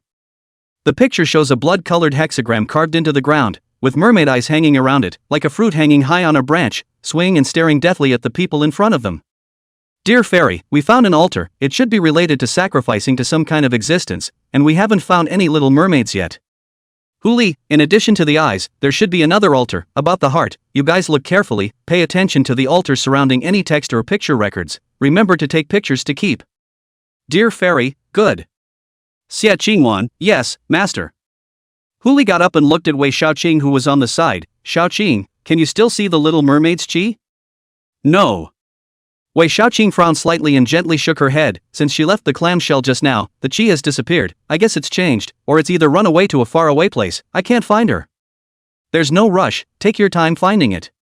Huli said, and no longer bothered about the mermaid corpses on the ground, he just continued to walk towards the deeper depths. The further in they went, the more hideous the expressions of those mermaids inside became. Like they were being chased by something fleeing, their eyes were focused somewhere behind them. But it's strange to say. Although these mermaids were frantically fleeing and were already dead, there was no trace of resistance, as if they had died of shock. But the slightly more peripheral mermaids didn't have this look of horror, and the deaths were still the same as these mermaids. A sonic attack? No, then it only makes sense that more or less of these mermaids should be covering their ears. A mind-type attack? By sprouting visions in the mermaid's mind, so that, on a psychological level, it breaks them down? Visions. Alter. If he just completed the surface-level quest of the Mermaid Kingdom, he was sure that he could pass the level without injury, but if it was a hidden quest that triggered it, he was afraid that it would not be easy to deal with. He was able to open the domain of the Yellow Springs and break through the illusions in his mind, but others could not say the same. If Dear Sienner sank into the illusionary realm and began to kill in a big way, it was feared that everyone but herself would have to karma here. This was never going to be the outcome he wanted. Brother Huli. Wei Xiaoqing's voice suddenly rang out. She raised her hand and pointed to one of the buildings in front of her and spoke softly, there. It seems like there are still living beings. Nose. Huli pondered for several breaths before speaking. He raised his hand and rubbed Wei Xiaoqing's head. Good boy, let's not bother about Ao. In the meantime. He also didn't forget to send a message in the chat channel. Huli, attention everyone, when you see altars, corpses, living mermaids and the like, all stay away. Only look for small mermaids. If you can't find any, evacuate immediately. Huli, this copy, it's not something we can pass at this stage. The next instant. Another prompt went off. Hidden clues, 2-7. Huli. Who triggered it? Dear Fairy, I was just about to reply to receive that the two of us didn't touch anything during the process. Xia Qingwan, master, so am I. Yasuyao didn't move either. None of them? So this threat is?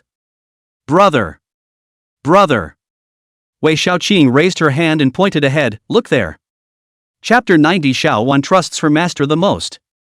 Huli immediately looked in the direction of Wei Xiaoqing's finger. Only a black beam of light was seen falling from the center of the Mermaid Kingdom, above a dark purple spire. The little mermaid was wrapped in that beam of light, and from the top of the spire, slowly rose into the air with a hideous expression. Xia Qingwan, master, be careful, those mermaids. Mermaids are starting to resurrect. Dear Fairy, it's the same on our side. The average level is probably around D. It's manageable for now, what should we do next? Huli looked into the distance, the mermaid corpses in front of him had yet to be resurrected, which meant that these mermaid corpses were resurrected in order of strength, from weak to strong. At this stage, it was still only a D rank, and if that pillar of light was allowed to continue, God knows what rank of mermaids would be resurrected behind it. Huli, converge towards me, try not to decapitate these mermaids in the process, and pay attention to protecting your own safety. The ultimate reason for the mermaid's resurrection is not yet known. If they were resurrected because of the existence that abused them, killing would be no problem. But if they were resurrected because of some act of the Little Mermaid, killing them now would attract the hatred of the Little Mermaid, and then the copy would step into a not so good direction, so it was better to play it safe. Aha! Help! Hearing the cries for help, Huli and Wei Xiaoqing could not help but look up at the same time. Only to see a mermaid violently drilling out of the building that Green had just pointed to. He swam to mid-air and looked at the beam of light in front of him with a face full of horror. God! It's God who's coming down. God? Wei Xiaoqing immediately looked up at Huli, but Huli just shook his head and denied the possibility. If this copy had something to do with gods, no matter which divine lineage it was, it wouldn't be only S-ranked. That last ranked copy was purely because it wouldn't create a conflict with Beihai Ruo. If there was even the slightest possibility of making an enemy of Beihai Ruo, the ranks would have been elevated to SS rank or even higher. The mermaid immediately swam to the ground, swept the mermaid's corpse off the ground with the tail of his hand, and just started bowing. Gods above! Bless me! Please bless me! I don't want to die. I don't want to. Eyes. Heart. Or anything else I can offer to you. And please bless me. As soon as these words came out, a bitter smile appeared at the corner of Huli's mouth. Done. Ding. Hidden clues, 3-7. Sure enough. The mermaid's behavior revealed that everything in front of her might be related to some so-called god, and in connection with the altar found earlier, it was likely that sacrifices were being made to some god. Apparently, that's a clue too. God.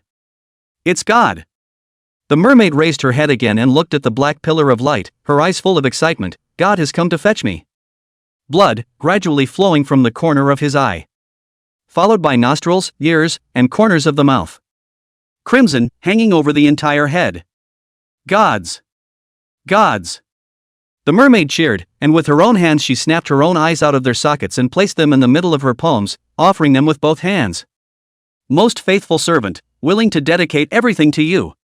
The two eyeballs slowly rose into the air, like two stars, and flew towards that black light pillar. Huli didn't hesitate and threw his hands to throw two tail feathers, shattering those two eyeballs. If this thing flies over, it doesn't look like anything good is going to happen, so it's better to be a little cautious. Click. That mermaid's head violently rotated 180 degrees, and a pair of eyes that had been transformed into hollow eyes stared intently at the two Huli. He slowly raised his hand, pointing his fingertips directly at the two men. Why don't you? You. Worship. The words fell. That mermaid then immediately lunged towards the two Huli. Although Wei Xiaoqing was so scared that her hands were slightly trembling, at this moment, she was still standing beside Huli, without half dodging. It's just a C-class alien beast. Huli casually threw out a tail feather. But before the tail feathers could penetrate the mermaid's skull, the mermaid flopped to the ground first. Hiccup. Tail feathers fall short. But before Huli could step forward to check, a crisp came from the merman's body, and he twisted and rose from the ground once more. Only this time. He was no longer a living mermaid. Roar! A growl rang out. Huli directly stepped forward and raised his hand to land on the mermaid's neck, knocking its head straight off in one fell swoop. Why are you yelling so loud? You're scaring the kids, don't you know? The mermaid landed and turned into experience and points added to Huli. Not far. Kagami Sinner had arrived here first with Mir as well. The two men fell from the air and came to Huli's side. What's going on? Another clue? Purely by accident. In the face of Dear Fairy's inquiry, Huli had no choice but to open his mouth helplessly. Wait for Xiaowan and the girls, when they arrive, just... Master. Words, not yet finished. Xie Qingwan's voice then snapped. Just that tone was full of panic and helplessness. Only to see Xie Qingwan transform into a predator, floating in mid-air, just like those two eyeballs earlier, flying violently towards where the black light was. Huli frowned, the dragon phoenix batwing behind him instantly unfolded, and the 9 exalted enhancements of Dear Immortal's body also immediately surfaced on his body as he flew towards Xie Qingwan's direction. Shasta. He dodged right next to Xie Qingwan and raised his hand to grab one of her leopard tails. Cancel the incarnation, quick. Nothing happened to the rest of these people, only Xie Qingwan, who was transformed into a predator, was pulled towards the black light, most likely related to her type of talent. It can't be cancelled. Xie Qingwan immediately spoke. She originally sounded flustered, but after she came into contact with Hu Li, her entire body immediately calmed down, as if everything would be fine as long as she had Hu Li by her side. Master, I'll go over and take a look first, you can come back later to save me. But? No buts. For the first time, Xie Qingwan interrupted the rhythm of Hu Li's speech. She turned her head, her pupils containing crystals, and spoke blandly, little one trusts her master the most. The words fell. Hu Li still wanted to rely on brute force to directly bring Xie Qingwan to the ground, but the suction force of the black light was too fierce. If the stalemate continued, Xie Qingwan would only have her body shattered. He had no choice but to let go and watched as Xie Qingwan was tugged towards the black light. The last look in Xie Qingwan's eyes didn't look like a look of belief, but not wanting to drag myself down. This girl's efforts, Hu Li actually saw it all in his eyes. Whether she was forcibly contracted as a believer by herself at the very beginning, or later released from the contract, she had always tried her best to help herself do what she could. She was also the most diligent one whenever she practiced, in order to just try and help herself. But now, something actually dares to touch her? God? Lousy would like to see what this ing so-called God is a thing. Chapter 91. I may never see you again. In the midst of the mermaid kingdom, the crowd looked up at Hu Li in the air, vaguely sensing a sense of unease. For some unknown reason, the waters around Hu Li gradually became a little different, as if they were a little heavier, and as if they conveyed his emotions. A faint layer of killing intent drenched the water and wrapped the crowd. Frightened, that Wei Xiaoqing firmly held onto dear Xiener's arm. It wasn't that she was afraid of Hu Li, she was just simply frightened by the killing intent and needed something to calm her emotions. Yellow Springs. This is actually considered a passive effect of this talent. As long as it was turned on, a square kilometer served as the place of the Yellow Springs, and unless a water talent with a level higher than his interfered, all waters within that kilometer would be subject to his emotional halo. Looking for clues. Hu Li pressed his brows together, his eyes slightly drooping as he looked at the black light pillar in the distance and spoke blandly, has the heart altar been found? There has been a little sighting. Suya spoke with a trembling voice and raised his hand. Where we came over, we vaguely saw an altar, only at that time, you called for a rendezvous, so we didn't continue exploring. Hu Li swept her a glance and turned around to speed towards the right. Dear fairy, protect them and go forward to look for clues, I'll go to the altar. Okay, Captain. Dear Xiener had already restored the waters around herself and Wei Xiaoqing to normal, but she wouldn't be affected by the emotions of the place of the Yellow Springs, and immediately returned towards him. With a wave of her hand, the same few clouds of haze enveloped Wei Xiaoqing and the others, as if this defense could ignore the hateful lock of those mermaid corpses. As for the strength of these mermaid corpses right now, they were not yet dear Xiener's match. Hu Li could rest assured that he would leave this place to her. Transient. Hu Li had arrived near the area that Xie Qingwan had explored earlier. Here is indeed another altar. Countless mermaid corpses were like fruits on a tree, hanging above the altar, swaying as if they were still contracting and beating. Ding! Hidden Clues 4-7. Hu Li arrived at the altar and his brows immediately furrowed. When he was fine in his previous life, he always liked to collect information to read inside all kinds of chat groups, just like in the era when there were no cell phones. Going to the toilet would always be reading the text on those shampoos and shower gels, which was also considered a way to pass the time. One of these items is the significance of what various ancient written symbols represent, as compiled by various bigwigs. Hu Li couldn't remember it too well, but he could clearly remember one of the big categories. Sacrifice. A complete sacrifice requires 5 elements. Words to guide, symbols to symbolize, totems to offer, and then offerings and recipients to make up a complete ritual process. The altar in front of me clearly has all 5 of these things in full possession. And the most important of these 5 things are symbols as well as totems. The symbols symbolize the general image of the recipient, and the totem symbolizes the place of the recipient, as well as the general identity of the person, which usually allows you to determine the strength of the other person. Hu Li came to the altar and looked at the symbol, his brows suddenly frowning slightly. It was a longer oval symbol, and from above the oval symbol, 8 smaller branches extended. A total of 7 identical symbols fall around the altar. Octopus? An octopus? Or some kind of species that you haven't seen before? As for totem. In the middle of the altar is a 2-meter tall, cylindrical, bronze-colored totem labeled with the image of a mermaid. This specification is rather like the specification for offering sacrifices to the gods. Even the lowest specification is a true god. What? True gods don't use such means of sacrifice?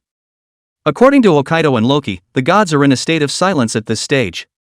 If they were hastily awakened, some of the gods with unstable divine natures would likely fall into chaos and do such things, which wasn't surprising. After all, the difference between a god and an evil god, aside from power, was only divinity.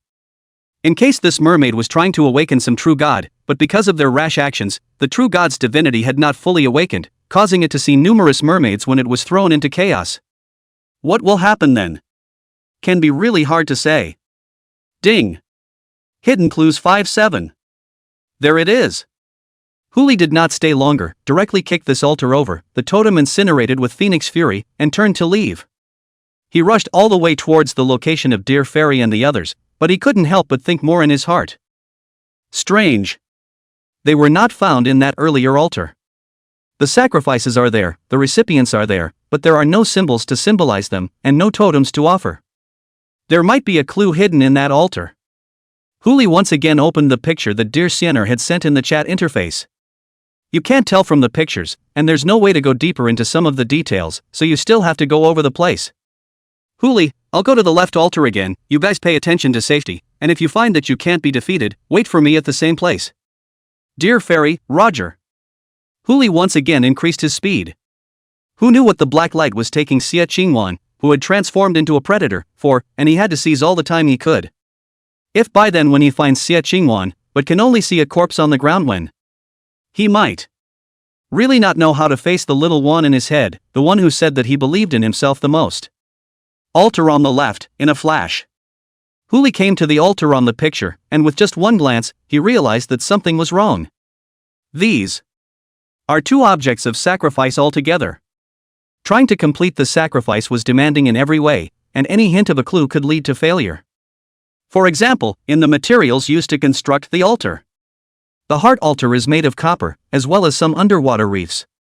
But here is all sterling silver. The pictures were somewhat distorted in the surrounding crystalline buildings as well as the underwater environment and could not be seen truly, but after coming to the scene, Huli could naturally see it. The absence of a totem here is because it is still in the hands of the one who presides over the sacrifice and does not stand in the middle of the altar. There are no symbols, and it could be that the person trying to complete the sacrifice doesn't even know what those symbols are. General. This altar, it's only a half-finished product. It's just a semblance of having a sacrifice. But why would those mermaids construct such two altars in the middle of their own kingdom, with such bloody sacrifices? Huli frowned slightly as another prompt popped up right after. Hidden clues, 6-7. Done. The clue hints are popping up, proving that one's reasoning is correct. But what kind of death is this mermaid clan up to? Whether it is a true god or an evil god. Giving two gods an altar at once, you are really afraid that you can't mess up yourselves, right? Huli was also helpless for a while, who told him to stall such a copy. He immediately turned around and sped in the direction of Dear Fairy and the others. But in the next instant, another message popped up in the middle of the group chat in front of him.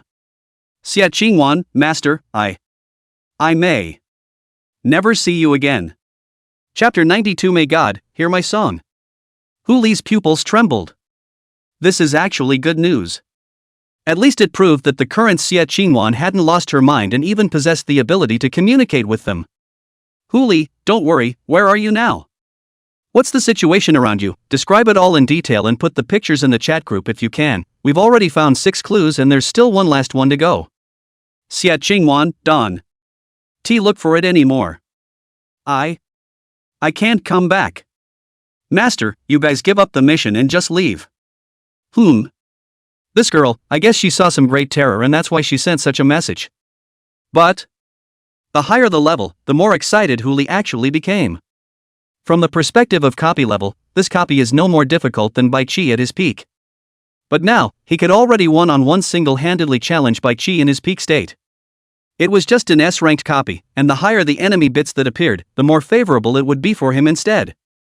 After all, that deprivation, but it will increase the efficiency of deprivation according to the level up. Huli, Xia Changwan, if you still regard me as the master, do what I say, otherwise. When I arrive later and see that you are not dead, I may be able to help you. Once these familiar words came out, Xia Qingwan, instead of feeling threatened, was only filled with joy. She knew that what her own master had decided could not be changed in any way. So, just do it. Immediately afterward, 3 pictures were posted to the chat channel. One was at an elevated angle. Xia Qingwan looked up at the black pillar of light in front of her. The pillar of light that was originally only the size of a chair had now expanded to the size of a table, and was even still expanding. The little mermaid was still floating in that pillar of light at the moment, without expression or movement, like a specimen soaked in formalin. The only difference is that her body, too, is growing as the black light column expands. The small human fish, which was originally only the size of a palm, had now grown to about a meter. The second one is a flat view angle. The entire scene in the palace is encapsulated in the picture. Densely packed mermaid corpses, piled up all over the ground, were not much different from those mermaid corpses from earlier, only from the texture of the scales on their bodies, as well as the mermaid physique. The level of these mermaids should be far more than these peripheral mermaids. In the highest position of that palace, there was also a mermaid about 3 meters long sitting on top of the throne. She wore a crown on her head and held a scepter, the same 7 orifices, her golden scales dulled, while her pupils and heart looked as if something had gutted them, leaving them empty. That was presumably the king of the mermaids of the previous generation, the grandmother of the matriarch, as the little mermaids called her. As for the third picture, another altar. Unlike the 2 altars from last time, this one was clearly at the semi-finished or even embryonic stage. One of the 3 elements was absent, and the sacrifice did not appear. There was only one side of the table on which the tribute was placed, and tribute on the platform. Xia Qingwan. Xia Qingwan, master, that's all I can see. If you want to see any more places or details, I'll find them for you.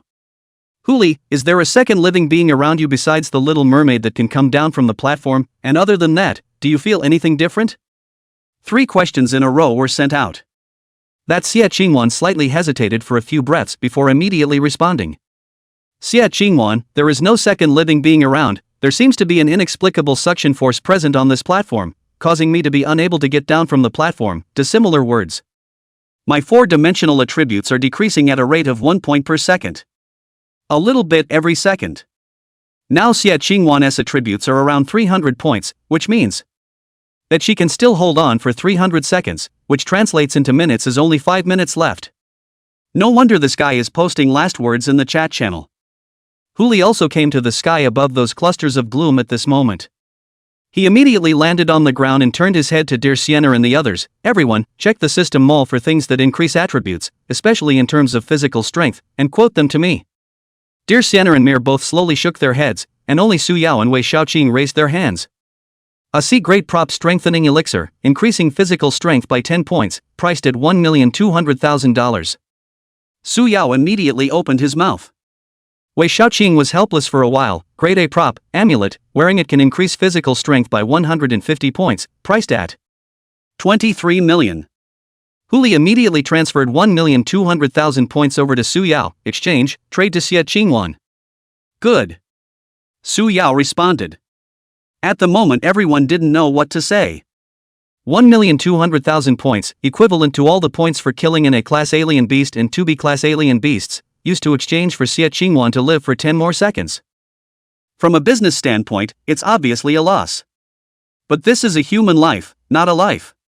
Almost everyone is only envious at this moment, envious that when Xia Qingwan is in danger, there will be someone who will save her at any cost. A few breaths later, the chat channel. Xia Qingwan, master, you don't really need to waste any more, for me. Hurley, have you eaten? Xia Qingwan, eat up. Hurley, chime in, how much time is left until your physical attribute goes to 0? Xia Qingwan, 3 minutes and 45 seconds. Huli, all right, lie down quietly. Huli didn't have time for pacifying emotions right now. The crowd sped all the way towards the high tower right in the middle of the Mermaid Kingdom, traveling at full speed, and it was not easy to come under that black pillar of light. There are 2 minutes and 35 seconds left. Huli did not hesitate and immediately flew towards the top of the tower. Finally, the crowd came to that palace. Dear Fairy. Huli had only spat out 3 words when Dear Sienna immediately responded. I understand, I'm protecting them. Don't worry about saving them.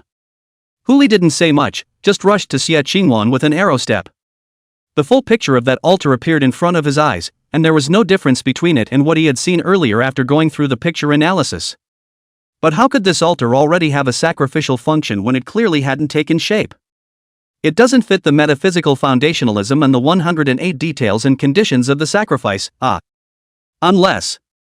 Huli frowned slightly, vaguely thinking of a possibility. What if this altar is just the altar table here, and the other symbols, totems, words, recipients, and sacrificers are elsewhere?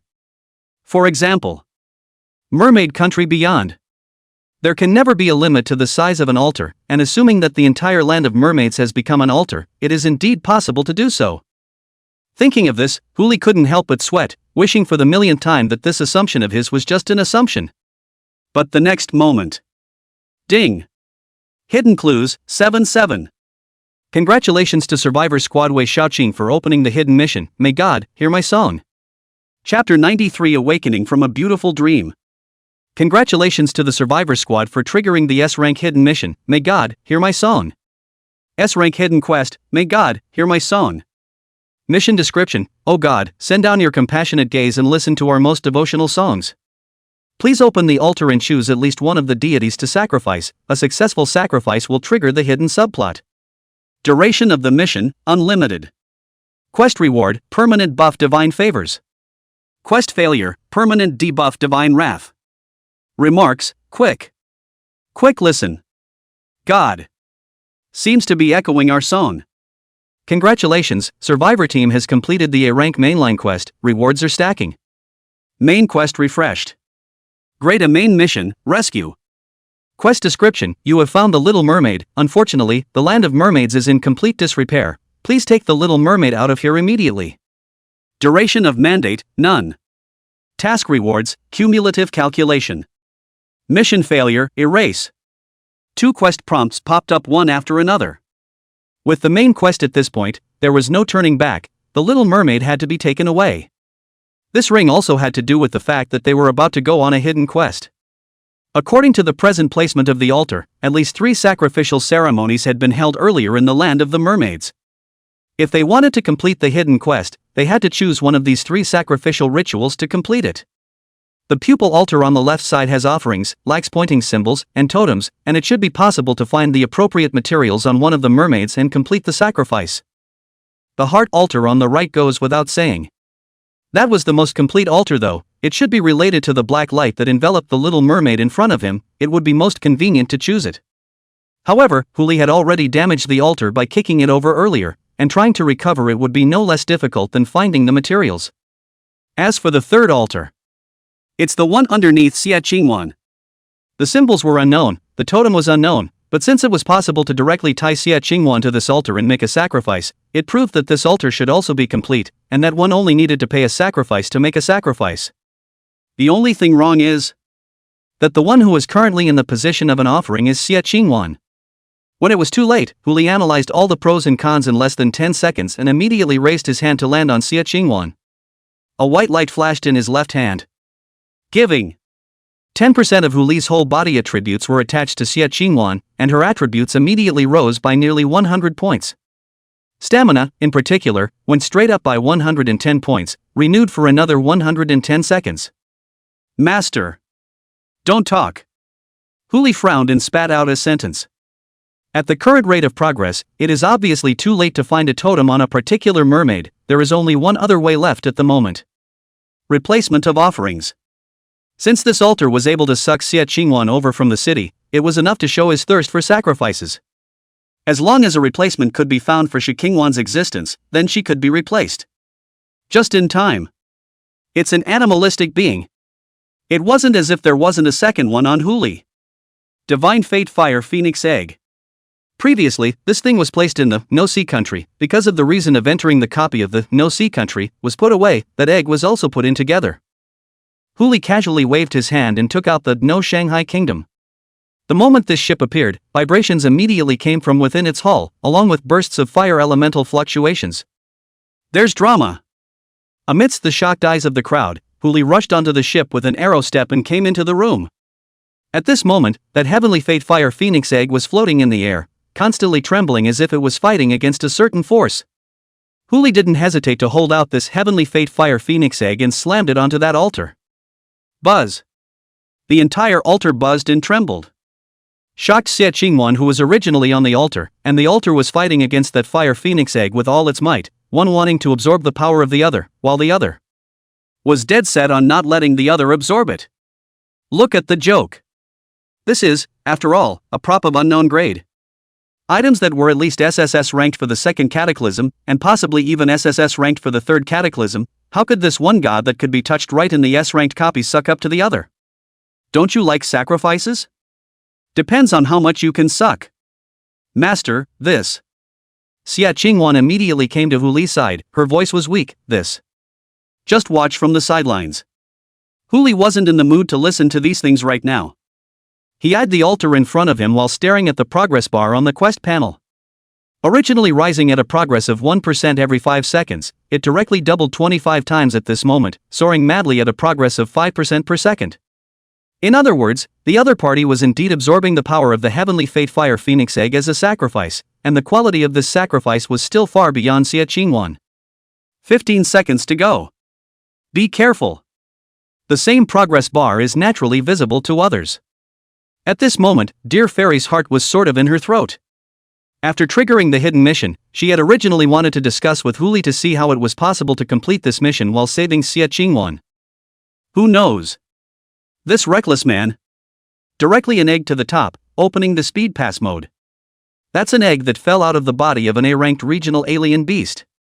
Even if Huli hid it from them, she could still feel the fire elemental power contained in it. It was a strength she had never felt before. Is this thing also something you can just smash? If the descending gods are teammates, that's fine, it's not your own stuff anyway, so smash it. But if it's the enemy that's descending, God knows what great horrors they will face. Dear Fairy frowned as she stared at the altar, too nervous to stop pursing her lips. 10 seconds. Buzz. There was a buzz behind the crowd. The pillar of black light that wrapped around the little mermaid began to expand violently as if it sensed some threat. More and more mermaid corpses began to resurface from every corner of the kingdom. Huli couldn't help but frown and immediately spoke, "Throw out all the mermaid corpses around. Hurry!" The crowd acted immediately. That Xie Qingwan, who had just been injured, was the fastest and immediately began to pack up the surrounding mermaid corpses, one claw at a time, tossing them outward like basketballs. Huli, on the other hand, directly crossed the altar and charged towards the mermaid patriarch on the topmost throne. Other mermaids resurrected, the big deal is that they're B-ranked, or ranked at best. If the corpse of this human patriarch is resurrected, in case it is an S-class, the fun will be great. 5 seconds. Huli's palm had just landed on the mermaid matriarch's shoulder when a melody suddenly rang in his ears. La la la la la la la la la la. A gush of sound that echoed endlessly in the ears. Huli's eyes gradually lost a lift. He saw Lu Yun'er's face looking at him, a pair of eyes glowing with scarlet, and the tips of his scallion white fingers falling towards his cheeks. It was like the moment in the dungeon when her fingertips were about to touch his face. It's like waking up from a beautiful dream. Chapter 94 Shadow of the Abyss. The singing voice of a mermaid always conjures up the most moving, or lurid, scenes imaginable. Apparently, the guy in front of him got this dog out just to remind Huli of the deepest nightmare he once had. That's 10 years. It had only been 10 days since he had been reborn and returned, so how could he have forgotten the 10 years that had passed? It had to be said that the moment this scene appeared before his eyes, it still caused him to be staggered for a moment. But it was also just a moment. The eye of true vision itself came with the function of breaking falsehood, and with the yellow springs being open all the time, Huli was naturally able to control the living beings in the water.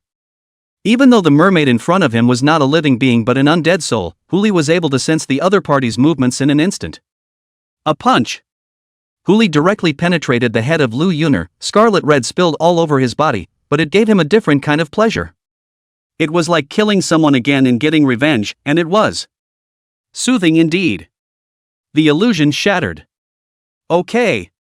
The mermaid matriarch in front of her was only an A rank, her physique wasn't strong, even only a rank, she was already in a weak state after being revived, and now she resisted Hu Li's punch so hard that she directly crooked down on top of the throne. It doesn't look like it's going to be up and about anytime soon.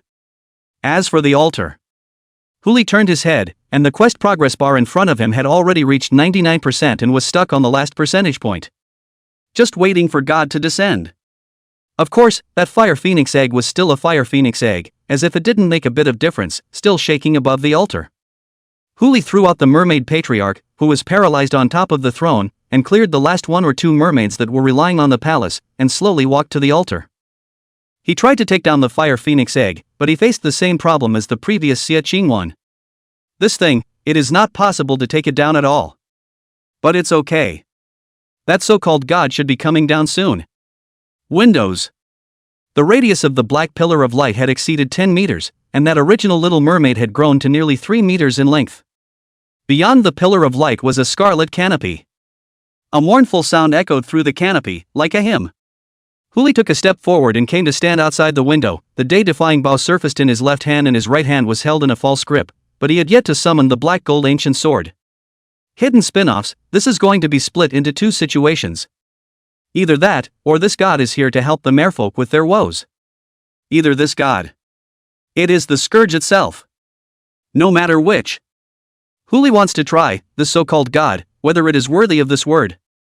But before the god above the scarlet canopy could descend, a black shadow instantly enveloped the surroundings, like a black hole, swallowing all the surrounding light. Master! Brother Hu Li! Shasta! The crowd's voices echoed in their ears. Hu Li immediately drew his bow and shot a phoenix specter. Red, cutting through the darkness. It was like a fiery meteor streaking through the air, a faint light that could only illuminate some of the surrounding scene. For example, the little mermaid still hanging high in the air seemed to open its eyes. Another example is 3 or 5 giant tentacles covered with suction cups were reaching out from the middle of the city towards the scarlet canopy. There were 8 of the same tentacles. One of them, at the moment, was reaching towards Hu Li and the others. There was also one that was hit by a phoenix specter and directly exploded into a bloody mist. Eye of True Sight Deprivation Edition, open. Darkness returns. A panel also immediately popped up in front of Hu Li's eyes. Name, Shadow of the Abyss Incarnation. Grade, A. Physical Strength, 1900A+. Strength, 1102A. Intelligence, 1245A+. Agility, 832A. Talents, like Abyss SS, like Shadow SS, Super Speed Recovery SS.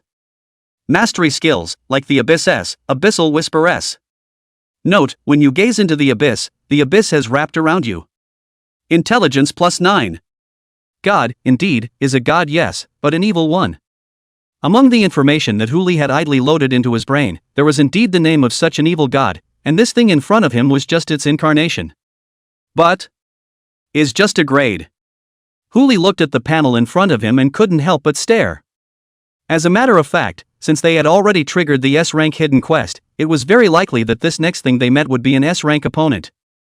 This right now was just an A rank, even if it was the top existence among A ranks, it didn't match the intensity of this copy to be right. Unless. That's not even all the difficulties of this copy. After all, this evil god incarnation was not the one they had summoned, and it was presumably the one that should have been summoned by the heart altar. Hu Li forcefully suppressed the thought of pulling out the black gold ancient sword. Following the memory of the previous flash, he drew out a shin bird feather from the space, aiming at the tentacle that was coming towards them to draw his bow and shoot it out. Lean toward me. One word falls. Accompanied by the sound explosion of the blood mist bursting open, the crowd immediately approached in the direction the sound came from. Dear Siener did not possess the ability to probe, she could only speak at this moment. Are you sure? Do you need assistance? Not for now, the main man hasn't come out yet.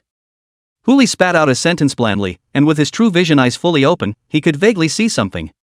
That shadow of the abyss's doppelganger couldn't wait to come out. It should be to stop the one in the scarlet canopy from descending, and at this moment, it shouldn't be in the mood to care for them too much. Wait first. Wait until these two guys bump into each other after. We can clean up together. Once the domain of the Yellow Springs opens, killing one is killing, killing two is also killing. The results are the same. Brother Hu Li. Wei Xiaoqing's voice suddenly rang out. In the sky, there seems to be another force in the sky that wants to fall. Look out for the gas. Although the surroundings were dark, for Wei Xiaoqing, it was actually better to see something in the midst of a dark environment. Watch that power for brother. Hu Li immediately spoke, tell me when it falls. Okay, what about? The third force? A third strand. Hu Li's eyebrows jumped. If it was just 2 top A levels, he still had a grasp on how to deal with it, but if it was 3 top A? There were only so many means of attack in the realm of the Yellow Springs, and it was not clear whether it would be enough to divide it up. Green, speak more carefully, where is there a third force? Little Mermaid.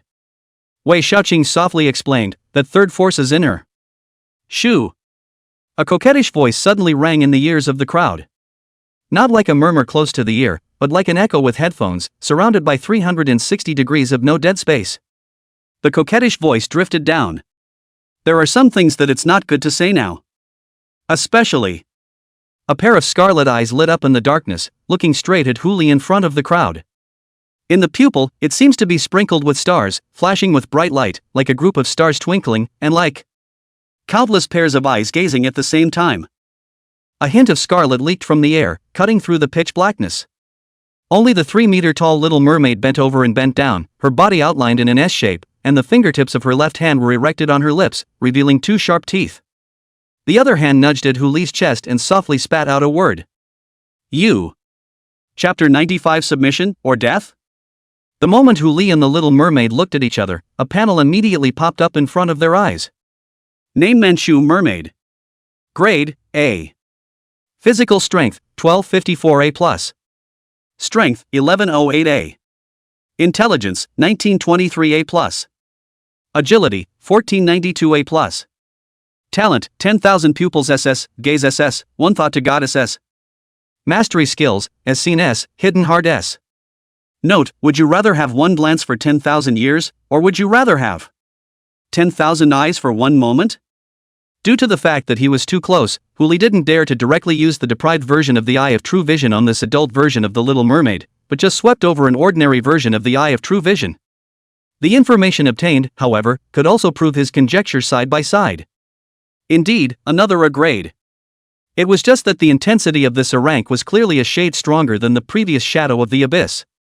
Such should be the nuances that result from the different ways of completing the descent.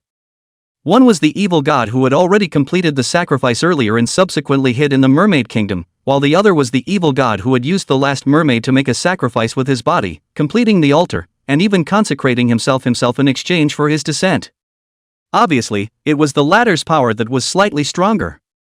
If not mistaken, the totems and symbols that were missing from the altar on the left side of that city should have all been found by the Little Mermaid, and that was why the evil god trait showed up on her.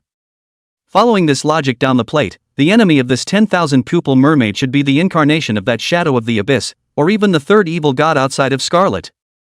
So, now that their mission has not been triggered, there is no need to create a conflict with this one. It's best to wait and see. Wait for these 3 guys to beat the dog's brains out, then step up and pick up the slack yourself while you can. Hu Li took a step back. He raised his hands high to show that he meant no harm. This coronation, we mean no harm, we just follow the Little Mermaid to here. If you have made some kind of contract with the Little Mermaid, I think we should be allies, at least. An ally for a short time. Poof. The 10,000 pupil mermaid laughed out softly, her fingertips once again landing on Hu Li's chest, slowly stroking upwards and resting on his jaw. What a pair of discerning eyes. The words fell. Another hint of scarlet leaked from the air.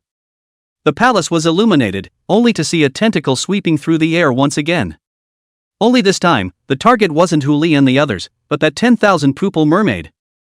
Disgusting stuff. The 10,000 pupil mermaid frowned and spat out 5 words, and his body was like a snake's body as it snaked towards the air, as if he was trembling with the Shadow of the Abyss. This could no longer be a struggle between foreign beasts and foreign beasts, but a game between divine incarnations and divine descents. Plus a third god beyond Scarlet. Regardless of whether it was the Shadow of the Abyss or the 10,000 pupil mermaid, it was thought that neither of them would use their full strength at a time like this. After all, they had to be wary of another existence further away. Captain. Dear Sienner couldn't help but step forward at this moment, looking at the 2 figures looming in the air. Is it still manageable? Don? Hu Li was happy to be at home now. It is said that the triangle is the most stable structure, and now it seems. Aristotle is not fooling me. He turned his head to Kagome. What sense of getting it done do you mean? Is it completing the mission and getting out, or killing all three of those strange things up there? As soon as she heard these words, dear Fairy knew that she was stable. This guy wouldn't joke about that if he was facing a tough opponent. Seeing Hu Li's state, dear Sienna couldn't help but relax. An octopus, a mermaid, what do you think the one outside could be? It shouldn't be a rollover fish. A battle of this level could not be divided into winners and losers in a moment. How could it be that the situation would only change after the third deity had descended? Hu Li spat out a sentence and directly purchased a high-brightness flashlight from the mall, setting up an angle and aiming at the overhead position. The sky, it's light. The 10,000-pupil mermaid and the shadow of the abyss that were originally gaming in the darkness couldn't help but turn their heads at the same time to look in the direction where the lights were lit up, and their expressions couldn't help but be stunned. What are you looking at me for? Hu Li waved his hand towards those two guys, seeing that the flashlight was not bad, and not forgetting to exchange a few more, forming a matrix, like a spotlight on a stage, casting it into the air. All the details on the two deity incarnations were immediately exposed in full view. Those with better eyes can still see the suckers on the tentacles of the shadow of the abyss as if they were a heart, beating constantly. Don't freeze! Hu Li obediently moved a sofa and lay on it, like the ancient Roman Colosseum, watching the dueling aristocrats in general, waving his hand towards the two deity avatars in the air. Fight! Keep going! The moment. Whether it was the shadow of the abyss or the 10,000-pupil mermaid looking down, there was a burst of teeth. Does this despicable human know what the dignity of a god means or not? If it wasn't for the fear of the other party sneaking up behind them, I'm afraid that both of them would have to take care of this human first. As for the crowd behind Hu Li, at this moment, their expressions are all frozen, their eyes are full of confusion, and their heads seem to float with a line of words. What should I do if the captain dies? Wait online, it's urgent. Roar! Before the two gods could react, a roar was emitted from the scarlet canopy. Under the glare, the crowd could clearly see the layer of scarlet canopy expanding. Contracting. Each expansion and contraction seemed as if it was like a balloon that would burst at any moment. Every now and then there would be the same roar that had come from earlier. At this moment, those two gods began to move away from each other with extreme tacit understanding. One was perched on top of the palace, while the other gathered all its tentacles and came to hibernate under the city. It was as if the descent of the third deity had already been an irreversible momentum, and they could only lay out in the ways and means that were most favorable to them. Just looking at this situation, they all seemed to be quite fearful of the third deity. Could it be that above strength, this one was far more powerful than the previous two? Hu Li also frowned slightly, staring intently at the scarlet in the air. Until after a few breaths. Wow! The canopy shattered. Like a waterfall of scarlet falling from the air, the grains of scarlet as if alive, broken in the middle of the city, then began to look for. Seek the shadow of the abyss that hides. At the same time there was also a portion of scarlet coming towards the 10,000-pupil mermaid. Of course, Hu Li and the others were no exception. In the air, scarlet red condensed into a magnificent figure, unable to see its face, but only able to feel powerful. It held a trident, its muscles seeming to be carved by the greatest sculptor, its eyebrows slightly downcast, looking down at Hu Li and the others in the palace, its lips opening and closing, vocalized by the scarlet vibrations around its body. Submission, or death? Chapter 96. I think you've eaten too many red beans. These words were not just addressed to Hu Li alone, they were more like an ultimatum to the two remaining gods in the kingdom.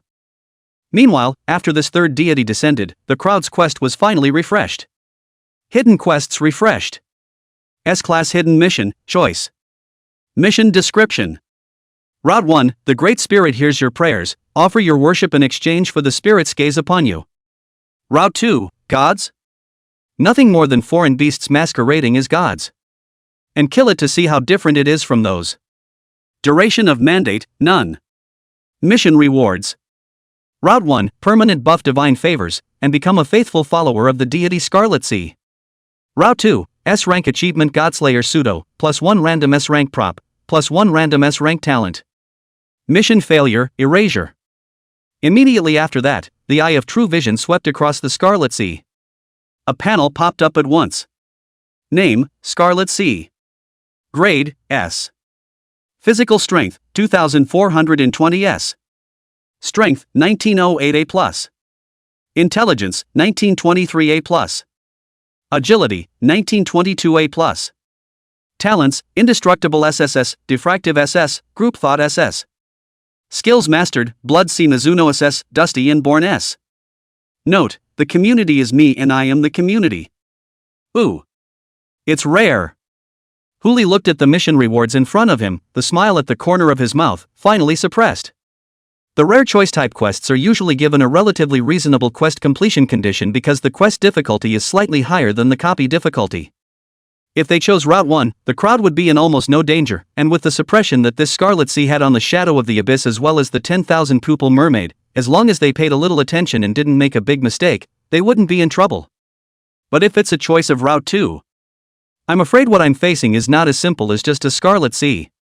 After killing the Scarlet Sea, you will also face both the Shadow of the Abyss and the 10,000 pupil mermaid. That was an existence whose entire attributes had reached A+, even close to S, and there were two others who had also reached the A+ level. Even if you get stuck in the BUG, don't make a decision first, and wait for the Scarlet Sea to beat the Shadow of the Abyss and the 10,000 pupil mermaid to death before choosing Route 2, the difficulty isn't generally high. That's why the rewards are outrageous to this extent. Of course, this mission is difficult. 4 unusual survivors. 6 people entered the copy and still had to sacrifice one in order to trigger this hidden quest. Even if 5 ranks were here, I'm afraid they wouldn't be able to complete Route 2 of the hidden quest. With the exception of Huli though. The moment he saw the Sea of Scarlet appear, his entire body relaxed. This one's solid. As for why? This Scarlet Sea was different from the Shadow of the Abyss, the mermaid of 10,000 pupils, in that it didn't appear as an incarnation or a divine descent, but rather, it used a portion of its own body as a medium to descend into the land of mermaids. And this part of the body is densely packed with coral worms. If a coral polyp counts as an individual.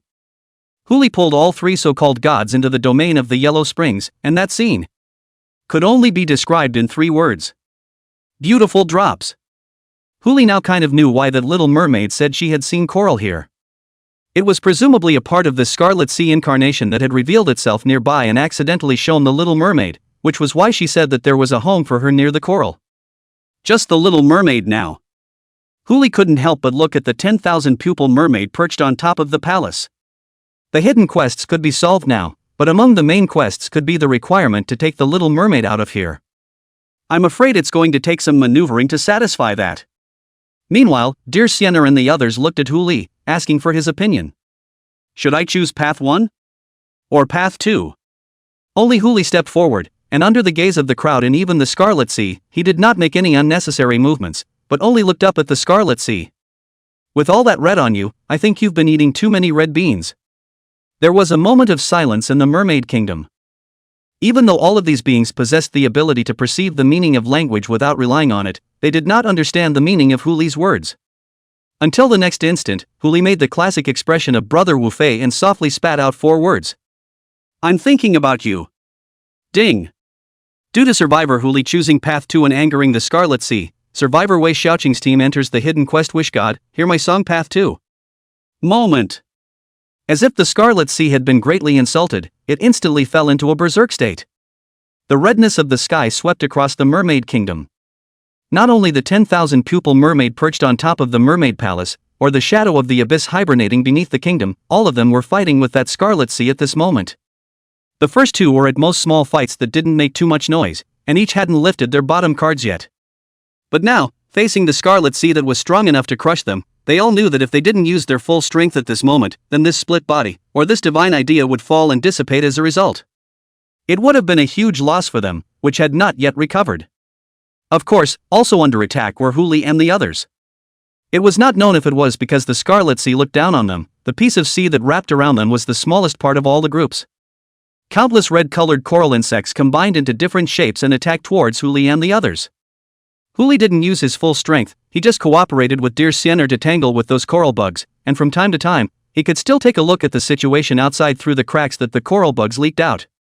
That Scarlet Sea was using other parts of its body to devour those mermaid corpses in addition to fighting those 2 guys. Right.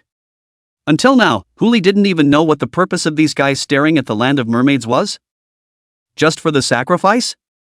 If it was for a sacrifice, then the incarnation of the Shadow of the Abyss should have left a long time ago, there was nothing he wanted here anymore. Why didn't he leave when he sensed the imminent descent of the 10,000-pupil mermaid, but continued to wait here? The same goes for the 10,000-pupil mermaid. Since the shadow of the abyss could perceive the descent of the Scarlet Sea, there was even less reason why she couldn't perceive the existence of the shadow of the abyss and the descent of the Scarlet Sea.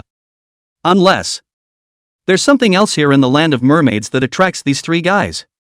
It made them feel that the value of staying here was much higher than leaving it, so much so that they would not hesitate to give up this portion of their incarnations, divine thoughts, and even part of their own bodies that had descended early. And the name of this hidden quest? May God hear my song? God, sort of, is here. The song. And who should sing it? The rewards are already so rich when the quest proceeds to this ring, and further down. It is hard to believe that there will be SS-level rewards? Huli silently turned his head and looked towards the altar that was responsible for summoning the Scarlet Shadow earlier. Usually, the higher the grade of the altar, the better the materials used, and in order to raise the grade of the altar, some of the altars would even have some treasures buried underneath them, which would be used to act as items to attract the attention of the gods. That was why, earlier, he would have kicked the heart altar. It's hard not to. What else is hidden underneath this place where the land of the mermaids is used as an altar? Chapter 97. Come and beat me up. 3 more requests for votes. Things, it seems, are starting to get interesting. Thinking of this, Huli also instantly lost the mind to wait any longer. He was now a little impatient to unravel this mystery. Huli's fingertips ignited a fire phoenix, burning a channel through the Scarlet Sea in front of him. He took a step forward to the center of the mermaid kingdom and spoke slowly towards the 3 gods that were fighting. Everyone, calm down for a moment and all listen to me. Shasta. All 3 gods couldn't help but cast a ray of perception over, seemingly interested in this human's escape. Until the next moment. Huli put the full set of B-grade props, War Admiral, on his body, hung his right hand on top of his left hand, stretched out his right index finger, bent it slightly, and let out a taunt. Come and hit me. Moment. The 3 deities passed a thought to each other and reached a consensus in a flash. Beat the out of this girl. Even though the taunt range of the war general was only 50 meters, who told these guys that one of them was bigger than the other? The Scarlet Sea is not to mention, now almost the entire mermaid kingdom is surrounded by it. The shadow of the abyss is almost the same, with its size, it can't even be included if it wants to. In comparison, the 10,000 pupil mermaid is a little better, but it can't be helped that her main body is right on the top of this palace. Although the effect of Warlord on them is minimal, or even only for a moment. This is enough. Realm of the Yellow Springs open. Shasta. Countless Scarlet Seas, shadows of the abyss, and the 10,000 pupil mermaid were all wrapped into the domain of the Yellow Springs. Within a 1-kilometer radius. Although it is not possible to wrap the complete Scarlet Sea body or wrapped in, but also 99% of its are encompassed in the domain of the Yellow Springs, as long as the things in this will be resolved, the rest of the not a problem. Welcome everyone. Huli floated in the domain of Yellow Springs like a true god, smiling, looking down on the 3 gods in front of him. A pair of reddish gold pupils suddenly opened up from behind him. He scrutinized the 3 jinn in front of him and softly spat out 4 words. To the Yellow Springs. The words fell. Yellow Spring Blade, Yellow Spring Flame, and Yellow Spring Feather were immediately released. The slightly sharper Yellow Spring Blades greeted the scaly mermaids with 10,000 pupils, the Yellow Spring Flames that covered a wide area burned the Scarlet Sea within the domain, and as for the Yellow Spring Feathers, they naturally continued to penetrate through the suction cups on the tentacles of the shadow of the abyss. Huli hung in mid-air, squinting his pupils comfortably, his hands slightly spread out flat, listening to the constant crispness coming from his ears, feeling the power gradually pouring into his body. It's only a minute long, but is enough. A full 183 deprivations were possible, and with a luck value of 9, 50 attribute deprivations and 1 talent deprivation were triggered directly, with the remaining 132 being material ingestion. For this figure, Huli was already satisfied. Right now it's 1S rank and 2A ranks. 50 times of attribute deprivation, 485 points of attributes were directly deprived from them. The average increase in each attribute is over 121 points. Huli's entire attributes had now reached a rank or above, and his physical strength had even directly reached A+. In order to reach this number, he used a whole decade in his previous life. And now, it only took him 10 days. As for that 1 talent, SSS class indestructible. As Huli's power continued to increase, the three so-called gods naturally became weaker and weaker under this contrast. The realm of the Yellow Springs, over. Huli casually rubbed out a fire phoenix bloom. The flame afterglow alone was enough to make those three so-called gods shun them. Who the hell are you? The 10,000 pupil mermaid was no longer in the mood to flirt earlier, and for some reason, she was the least injured of the three deities, and even had time to ask questions after the attack had stopped. As for the other two, the shadow of the abyss was now down to a head, and the remaining 8 tentacles had only just grown out, not nearly as long as the squid whiskers sold at the night market. The Sea of Scarlet is down to a few remnants. It was a pity that the SSS grade talent Indestructible had been stripped away, causing it to be only a palm-sized ball now, almost as if it was pointing at Huli and saying, "There is no fear of not having any wood to burn when there is a green mountain to be saved." On the contrary, it is indeed already rare that the 10,000 pupil mermaid can still breathe and speak. Me? Huli pointed at himself, his head tilted and let out a soft laugh. "I'm a human, isn't it obvious?" The words fell. He casually threw a fire phoenix onto the shadow of the abyss. The flames burned, roasting the newly grown tentacles as well. He turned his head and gave a look to a certain eater, who immediately understood and drew out 8 iron sticks and came up. "One strand at a time. Bring back all that roasted tentacle." Still counting on this guy's conscience, he didn't forget to share 2 skewers with Huli first when he passed by, and the rest was distributed by her to the others in the team. 2 skewers for herself and 1 for each of the rest. It was only after seeing Huli take a bite and chew that the crowd began to savor it.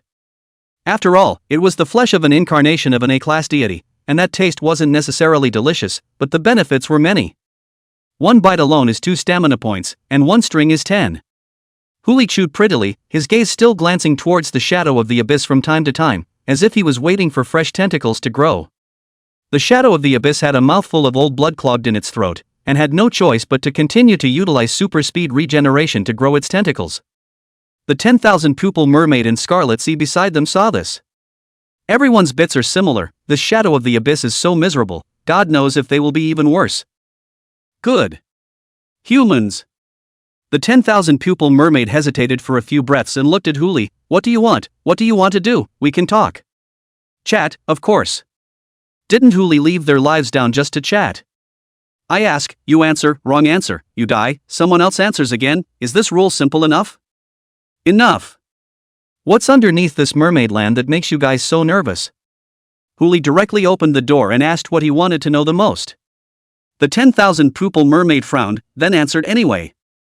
"The kingdom of the mermaids is built on top of what was once an ancient battlefield, with the legacy left behind by many gods left below, and the only way to wait for it to slowly open up is to occupy this place." "Deities?" Huli let out a light laugh. "Like you guys?" It had to be said that just these 3 weaklings in front of him, even if the main body descended, it might be a Bei Hai Rua's strength before promotion, and it might even be worse than that.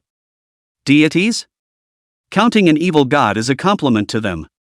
The 10,000 pupil mermaid seemed to be feeling insulted. She frowned slightly, but still replied, "Pretty much, but there is a true god that went out from the land of the divine war below." "A true god? Who?" "Egul." Huli's eyes drooped slightly. "That name is slightly familiar. Chapter 98, Land of the Divine Battle." "Right. The Nordic god of the deep sea. Earlier Loki had even impersonated this one in front of one of those crew members. Is there a divine war that Egul was once involved in? That does carry quite a bit more gold then. But it's not certain if this copy will have access to the land of divine warfare below." Huli casually rubbed out a fire phoenix. Feeling the terrifying pressure of the fire phoenix, the 3 lingering gods were instantly on tenterhooks at the moment, their eyes staring before them in slight terror. Until Huli dropped his eyes on the Scarlet Sea.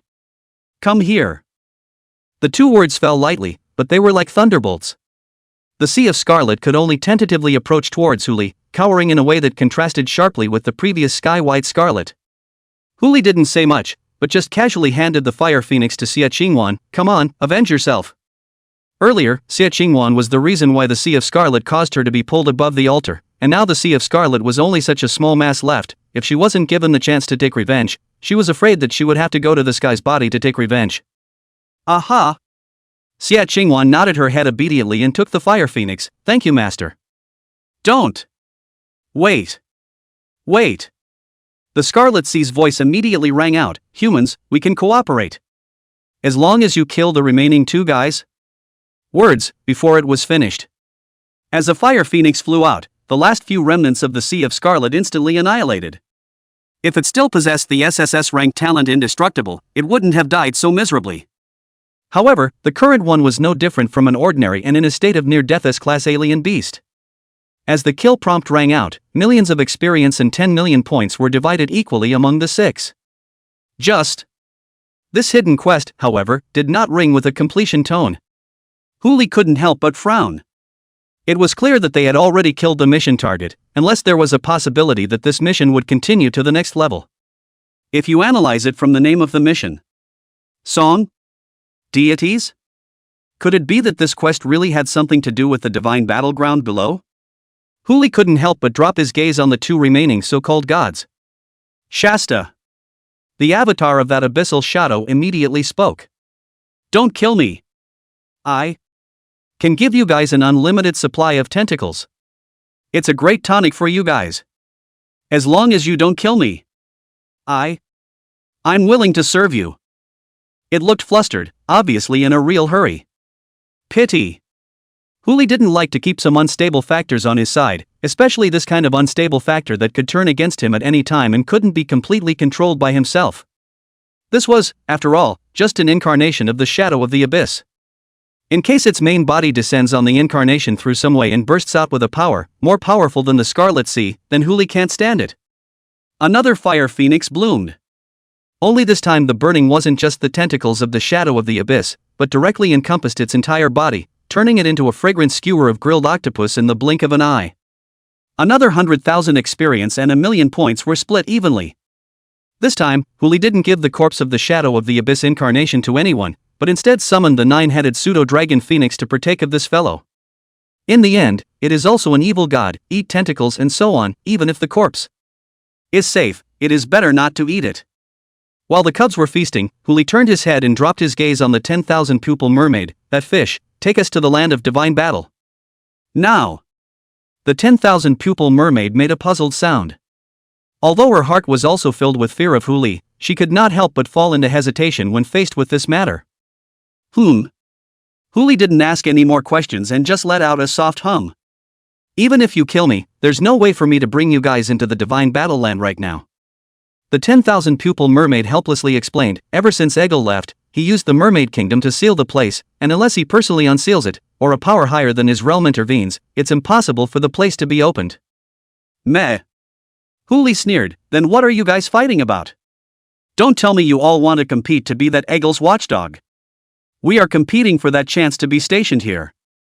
The 10,000 pupil mermaid argued loudly. "Although we don't have the chance to go in directly or lift the seal, we can use our own divine power to slowly resonate with the seal, squatting for 100 or 1,000 years, and more or less steal something out of it. Obviously, you don't have that possibility. Unless you are also willing to stay here for 100 or 1,000 years, I would be able to bring you out what is inside. Isn't still a watchdog? Or the kind that steals food?" Dear Fairy spat in a low voice. It wasn't loud, but everyone could hear it. The 10,000 pupil mermaid grimaced for a moment, wanting to pounce on someone right now and tear them apart. No teeth bared. Huli slapped the back of the mermaid's head like he was beating a dog. "Don't worry about that, just take us there. Isn't it just a seal? The eternal seal is fierce enough, isn't it? It's just a matter of us fishing for it." Just right. Eternal seals thrown to that Loki guy to go, and maybe glean another seal from here to evening out. To deal with those real gods, it wasn't something that could be solved in one visit to the domain of the Yellow Springs. The 10,000 pupil mermaid was filled with resentment, but it could only lead Huli and the others to swim towards the depths of the mermaid kingdom. As if she had inherited the memories of the Little Mermaid, she led the crowd into the palace, and after making 7 turns and 8 detours, she came to the lowest level of the palace, passed through a narrow secret passage, and finally arrived in front of a large door that was constructed from azure blue crystals all over the body. The gate was about 20 meters tall and about 10 meters wide. Even an incarnation of the shadow of the abyss could pass through here with a little squeezing. "This is it." The 10,000 pupil mermaid spat out a sentence, not forgetting to look at that Huli. To be honest, she would like to see if this guy can really open the land of the divine war, and if he can open it. Himself may be able to resonate with certain existences inside, and then his strength will skyrocket, and he may even be able to kill this guy back. Huli didn't notice the difference in the 10,000 pupil mermaid. He was currently looking at the gate, his pupils blooming with black and gold light, his brows slightly furrowed. Props, God-sealed door. Level, unknown. Effect, unknown. Remarks, unknown. 3 more unknowns in a row. This also proves, side by side, that his own previous conjecture was wrong. If this hidden quest was related to the land of divine battle, the grade of this prop couldn't be unknown, it should at least be SSS, not something far beyond what could possibly appear in this first calamity. So this hidden quest reward wasn't given out purely because they hadn't completed the main quest yet? Never mind, there is an old Chinese saying, come all the way. That being the case, it's better to gripe where you need to gripe before you gripe. Deprivation Edition, The Eye of True Vision. Open. Chapter 99, Nidhogg? Ding. Deep Sea Poseidon brand +1. Looking at the prompt in front of him, Huli couldn't help but stare, and a ball of azure shimmering light had already appeared in his hand. Just branding? Don't look at this branding and sealing as just a word difference, the difference is not ordinary. Seal Huli can still hide in what props, used to act as a bottom card, but this branding is, to put it bluntly, just a signature, which is branded on something, can prove that this thing is the deep sea god of the sea. Huli really couldn't think of any use for it, so he had to casually throw it into the mall warehouse. He looked at the door in front of him, which hadn't changed much, and was ready to raise his hand and use deprivation a few more times, maybe even trigger some kind of surprise. But the next moment, the entire mermaid kingdom and even the sealed gate began to tremble. A reddish-colored thick blackness spread from the corner of the gate, like a drop of ink dripping into clear water, and began to expand wildly. Huli vaguely sensed a wave of uneasiness, and he originally wanted to go forward, but he also stopped at this moment. He couldn't help but turn his head to the man-pup mermaid, this is. 2 words fell. The moment Huli's gaze landed on where the 10,000 pupil mermaid had just been, he realized that it was empty, with only a stray figure remaining. Run away? Withdraw. Huli only hesitated for a split second and immediately opened his mouth. An existence that could cause a false god to flee in a frenzy could not be thought to be as simple as that. Especially since the change came after he had stripped the Deep Sea Poseidon brand from the gate itself. It never hurts to run just to be on the safe side. He didn't dare to hesitate for a moment, immediately summoning 4 of the 9 pseudo-dragon phoenixes, leading those other than Dear Sienner to flee frantically towards the way they came. As for Dear Sienner, the speed of this guy is far beyond the pseudo-dragon phoenix, and do not want to come into contact with these species that look like snakes. Naturally, she can only rely on her own to run. But just as Huli and the others came to that previous passage, a muffled sound came. Boom! Along with the shaking and turbulence, countless pieces of debris smashed down from above the crowd. The Mermaid Palace collapsed. That originally narrow tunnel was also flooded with debris. Densely packed debris like a torrential downpour, the crowd tried their best to dodge, but simply could not find a way out. They are now left with only 2 options. Either that, or wait. Wait until all the rubble has fallen. At that time, the 10,000 pupil mermaid did not know where to go, and the land of the divine war below did not know what changes would happen. They were like lambs to the slaughter. No, to be precise, it should be like being kept in the dark like a lamb to the slaughter, only waiting for this to come to pass. Either. Huli's eyes slightly drooped as he released the few remaining pseudo-dragon phoenixes and turned his head to look at Dear Sienner. You guys wait here, I'll go down. As the words fell, his figure flashed and he immediately rushed towards the previous divine battleground at top speed. There was definitely something wrong with the thick blackness that had swooned above the gate earlier. Otherwise that mermaid couldn't have run so dry. In the end, the current 10,000 pupil mermaid was just an avatar or projection, and even if she was killed by herself, it would only be a loss of part of her main body's power. But her reaction today can be greater than when she just faced the threat to her life. That leaves only one explanation. It was likely that the swooshing thick blackness held some way to pass through this incarnation of hers and directly affect her main body. Other than that, Huli couldn't think of any other possibility. Since this was the case, as long as he could master or rather utilize that thick blackness, he could use it to threaten or rather severely injure the 10,000 pupil mermaid. Anyway, sticking your head out is a knife, shrinking your head is also a knife, stay there sooner or later will face that thick black, might as well do something dry, go down and face it straight. In the twinkling of an eye, Huli re-entered beyond that gate. At this time, the door has been completely stained by the thick black, only a few scattered blue lines scattered on the door, like cracks, will crack at any time in general. Huli slowly stepped forward and tentatively raised his hand, ready to touch the gate. Instead, the thick blackness coalesced out of that gate like a slime, slowly forming a head. A dragon head.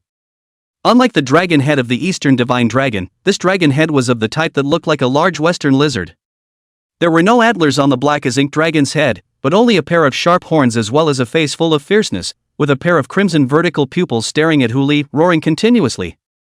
It was like trying to swallow him. Huli's heart was suddenly devoid of fear, only a face of excitement remained. The moment he saw this dragon head, he knew what this guy's origin was. God. One of the culprits that gnawed on the world tree, leading to the twilight of the gods in Norse mythology. If he remembered correctly, in his previous life, someone had also come into contact with this bit of the dragon race that was close to a true god, and the scene was not too far from the present, and it was also in the middle of a location that had been sealed by one of the Nordic gods, leaking a hint of the aura about this one. From the information obtained at the time, after the twilight of the gods, the Norse gods used their last power to seal the various parts of Nygod's body to different corners of the world. Obviously, the land of the divine battle at the moment was also one of those locations. The mass, black as ink, was one of Nygod's bodies. Although I don't know which part of it is specific, Huli understands one thing. This thing is also a god. Still part of the gods in a sealed state. In terms of rank, it is naturally higher than the deep sea god Egil, but in terms of battle power, it is at most an S-class. Especially since from the moment they met, all the guy did was growl and use all his strength just to gnaw his way to the top. Based on this alone, Huli knew that this guy's spirit was incomplete. Eye of True Sight Deprivation Edition 1 opens. Sure enough, the moment a panel popped up, Huli became more and more certain of what he had in mind. Name, Nidhogg's Tooth under seal. Grade, S. Physical strength, 2820S. Strength, 2988S. Intelligence, 23D. Agility, 42D+. Talent, none. Mastery of skills, none. Remarks, ow. Strength plus 18. Ow. Another bite. That dragon's head was a hair's breadth away from biting Huli. Although this thing has no talent, no skill, and no brain, if it bites down, it still really hurts. But with its agility, it would be a hell if it can bite. During the time he spoke, he touched the guy's head a total of 3 times. Originally, Huli was planning to trigger the Divine Fate Deprivation guarantee before slowly gripping this tooth, but as the last guaranteed deprivation message came through, he directly froze in place. Ding! Congratulations to Survivor Huli, the deprivation is successful. Nidhogg's Tooth under seal +1. Looking at the complete circle of teeth in his hand, Huli suddenly fell into contemplation. This can be too. Chapter 100 Come, Father will give you a buff 3 more. Huli looked at the circle of teeth in front of him and fell into a deep thought, trying another round of the Eye of True Vision and swept it up. Name, Nidhogg's Tooth. Category, Materials. Level, Unknown. Effect, Unknown. Remarks, good teeth, good appetite, good food. An S-rank boss, directly transformed into material. Logically speaking, it was also true that the tooth was only a part of the seal, and was not considered a complete individual. It's possible to just strip the thing down if you deprive it. But the question is what to do with this thing. It's not like you can summon a divine dragon by assembling the entire Nidhogg series of materials. You can only summon a black dragon, or the exterminating kind, and you might be taken to the teeth the first time you meet. Or else, put a ring of dentures on your own pups? The tooth as a material was not a prop, and could not be used to equip it directly, nor was it possible to get it on himself and transfer it to a few pups through Empower. But anything is possible. This tooth was able to woo at itself before it became material. It's not like you can't try it. Huli instantly brightened up, grabbing this circle of teeth in his hand and sped towards the place where he had returned earlier. Dear Sienna and the others were still standing in place, dodging or striking the rubble respectively, and the 9-headed pseudo-dragon phoenix surrounded the left and right, clearing the rubble while seemingly guarding the surroundings. This is the frame. It's hard to believe that the 10,000 pupil mermaid has already appeared once. Huli frowned slightly, but looking at the crowd did not have any losses. It was not easy to judge, thinking that the guts of that little mermaid should not be that big. It's nigh god down there. 10,000 pupil mermaid after all is also an evil god. On the perception of nature is to be more sensitive, even if only perceived a hint of Nidhogg's breath, should be directly scared back is, how can still turn around and come back? Never mind, as long as it's okay now, let's get the dental stuff done first. Boss, come here for a second. Huli grasped his teeth with one hand and beckoned towards the largest of the 9 pseudo-dragon phoenixes with the other. The boss was first stunned, then immediately scurried over and came over to Huli. Here, watch daddy give you a buff. Huli said, holding the Nidhogg's tooth in his right hand and pressing his left hand towards its head. Black light blossomed from his right hand, wrapping the Nidhogg's tooth around it, and his left hand shimmered with dazzling white light, landing on the boss's head. As the Nidhogg's tooth dissipated into a black light, the white light on that boss's head instantly turned black. Ding! Congratulations to survivor Huli on his success. It's a dragon's tooth. Although it is the western kind of big lizard dragon, but more or less with the word dragon, or quite suitable for our little cub. The only drawback is that there is only one copy, first to the boss, the rest well. Let's go look for other teeth, and if there are any that fit, we'll put them in the other pups. As the white light dissipated, a pillar of black light instantly enveloped the entire pseudo-dragon phoenix. An aura full of destruction spread out in all directions. Regardless of whether it was the 8-headed pseudo-dragon phoenix that was helping to clear the debris, or that dear Sienna and the others, they all couldn't help but turn their heads to look at Huli's location. Ow! A roar exploded. The boss in front of him instantly became very different. The reddish-golden scales all over his body were instantly dyed black, and the rest of his body hadn't changed too much, except for the dragon's head. The antlers on the top of his head, though still retaining their original length, had gone from round to sharp. A dragon's head shook slightly, and when it looked up at Huli again, its appearance had become 90% similar to Nidhogg. Not to mention, if this look appeared in front of Loki, he would be considered clean if he didn't scare the out of him. Master! The boss opened his mouth and spat out 2 words. Before Huli could respond, a wave of joy was first revealed in its dark golden eyes. The joy of speaking for the first time. It circled around Huli excitedly, and every now and then a cheer came out. Master! I can talk, master. Well, you're one step closer to actually becoming a dragon. Huli smiled and stroked the boss's head, scanning its panel with the eye of true vision, and was dumbfounded. Originally, the attributes of the 9-headed pseudo-dragon phoenix were all similar, and they were all around B grade. But now. Species, pseudo-Nidhogg. Grade, A. Physical strength, 1976 A+. Strength, 1886 A+. Intelligence, 1533 A+. Agility, 1447 A+. Talents, True Phoenix Descent SSS, Swallow the Sky SSS, Dragon Phoenix Inheritance SS, Phoenix Fury SS, Dragon Phoenix Batwing A. Mastered Skills, Inheritance Dragon's Breath A, Inheritance Phoenix's Flight A, Inheritance Dragon's Roar B, Inheritance Phoenix's Song B, Slam E, Fangs E, Entanglement F. Remarks, a rare and exotic beast that fuses the bloodlines of the dragon, phoenix, and the western dragon god of destruction, Nidhogg, and is recommended to be made into a specimen to be treasured because I don't have one. For attributes, directly elevated to the A+ level. Even the physical strength attribute was just a hair short of breaking through to S. What kind of concept is that? Now if this boss were to be released alone, with the talents as well as skills that he had mastered, all of them would be able to directly kill the 3 evil god dividers, including the Scarlet Sea, in seconds. And that's just a circle of teeth. If anything else from Nidhogg is found and bestowed on the boss, perhaps it will grow to be even more terrifying than Nidhogg. This could be far more terrifying than some of the true dragons. While there isn't just one dragon god, and Nidhogg isn't necessarily the strongest one, dragons don't always become gods.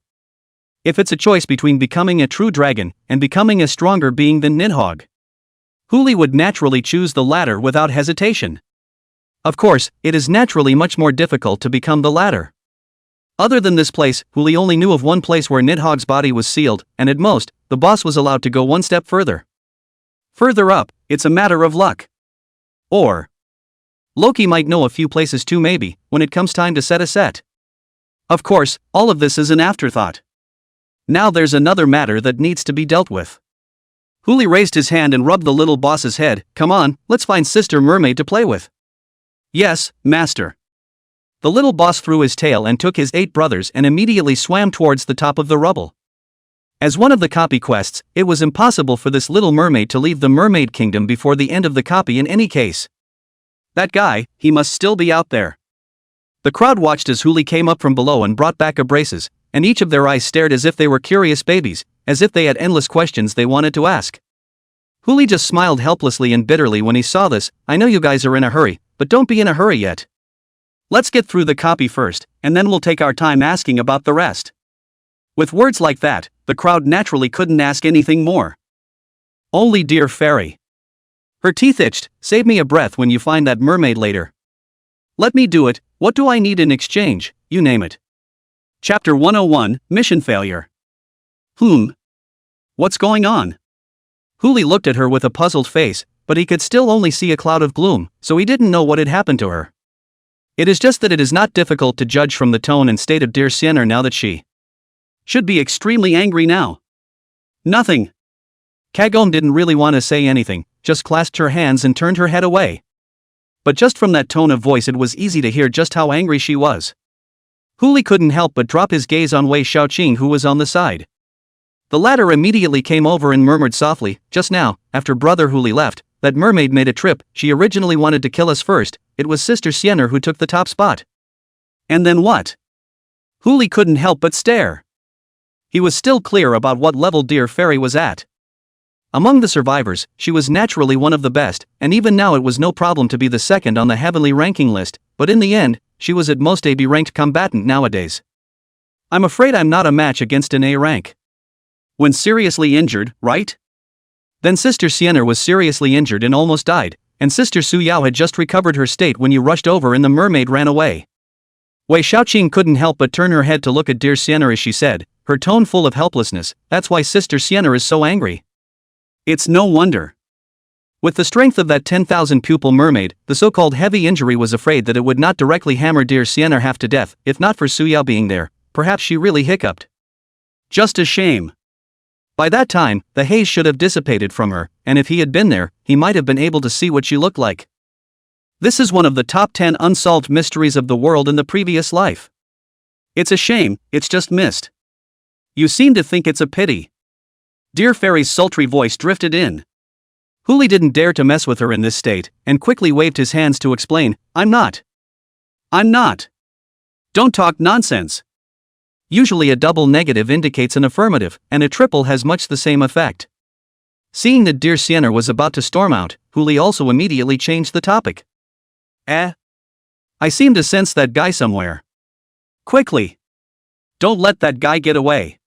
When the words fell, Huli immediately rushed towards the mermaid kingdom above with the fastest speed possible, along with the little boss within, and the remaining pseudo-dragon phoenix also rushed back and forth. Dear Fairy let out a light hum, full of pout.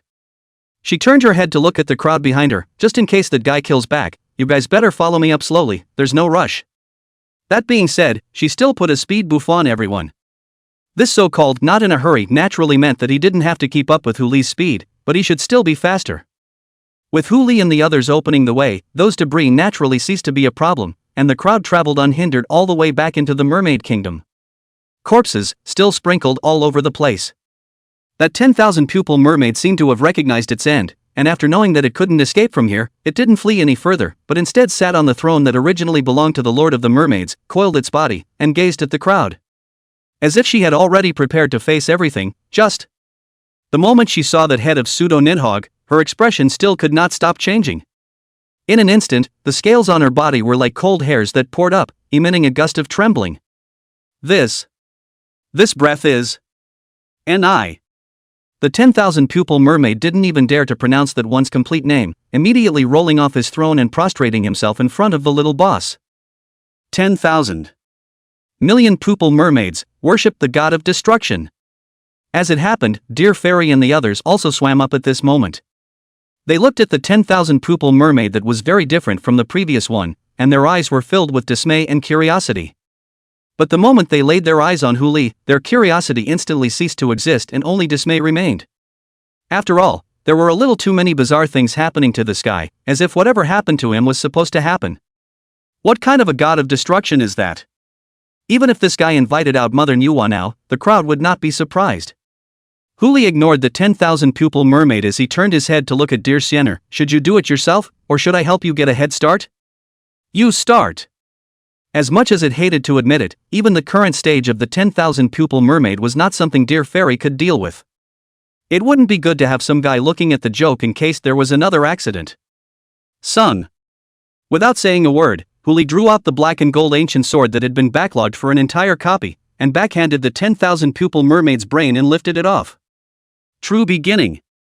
Originally, he also thought that what would appear to be the existence of the wildly cool and dazzling hanging, so he has been pressing the black and gold ancient knife in the bottom of the box, and he did not expect this difficulty, but also the general well. Now, naturally, there's no need to hide, and it's as smooth as it gets. The 10,000 pupil mermaid that was physically opened was suddenly in a state of shock. But she remained prostrate on the ground, not daring to move half a bit, and even in order to avoid her brain flowing out and dirtying the eyes of these noblemen in front of her, she deliberately covered her open brain with both hands and didn't move a muscle. No. Huli saw that this guy didn't resist, so he simply didn't do anything. He just turned his head to look at dear Fairy. The head is open, the rest is yours. Remember to leave your hands behind. After you kill this guy, the little mermaid should appear. No.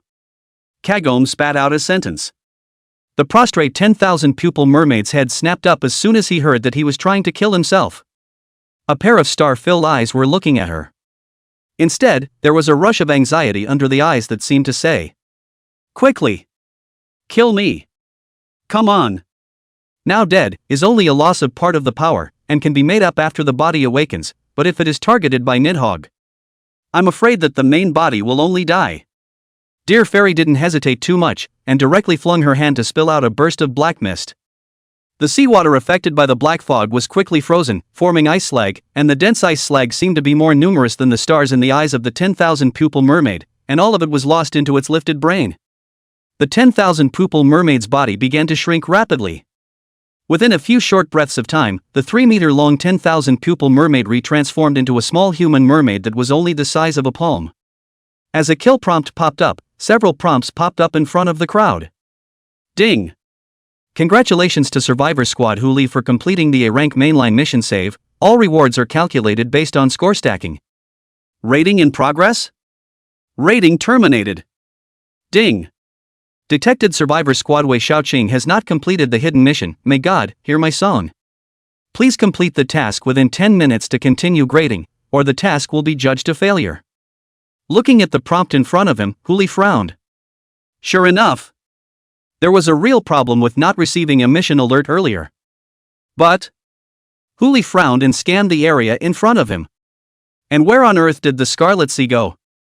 Chapter 102: The Scarlet Sea. Submission. Brother Huli. It wasn't just Huli who got this tip, the rest of the crowd also got the same tip. Wei Xiaoqing could not help but worry. She went forward to hold the unconscious little mermaid in her palm and turned her head to look at Huli. The eyes of the rest of the crowd were also filled with worry. If it's just the primary stage of the mission, it's fine if it's not completed. The big deal is just getting a permanent debuff, but now failure of the mission is tantamount to obliteration. Take it easy. Huli frowned and spat out 2 words. He stood at the highest point of the kingdom, overlooking the entire mermaid kingdom and scrutinizing the pieces of rubble before him. Since the task exists, it possesses a way and means of accomplishing it. Choosing the Scarlet Sea and obliterating it was without a doubt the most difficult path amongst this hidden quest. In terms of strength, although the Scarlet Sea was S-ranked, with 2 A-ranked evil god avatars holding it back, it really didn't deserve the difficulty of this S-ranked hidden quest.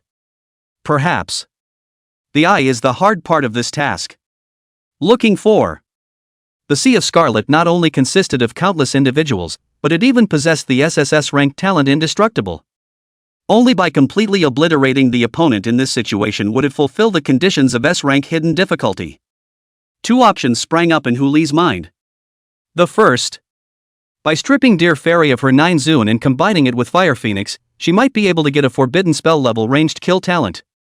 Not to mention obliterating the remaining Scarlet Sea, even incinerating the entire Mermaid Kingdom or even vaporizing the Arctic Ocean would not be difficult.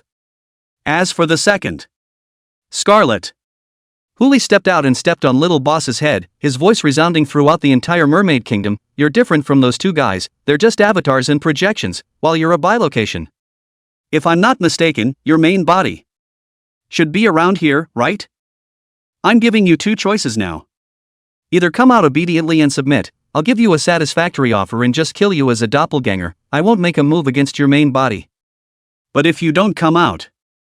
Huli lightly stepped on his right foot, and the little boss underneath him let out a roar.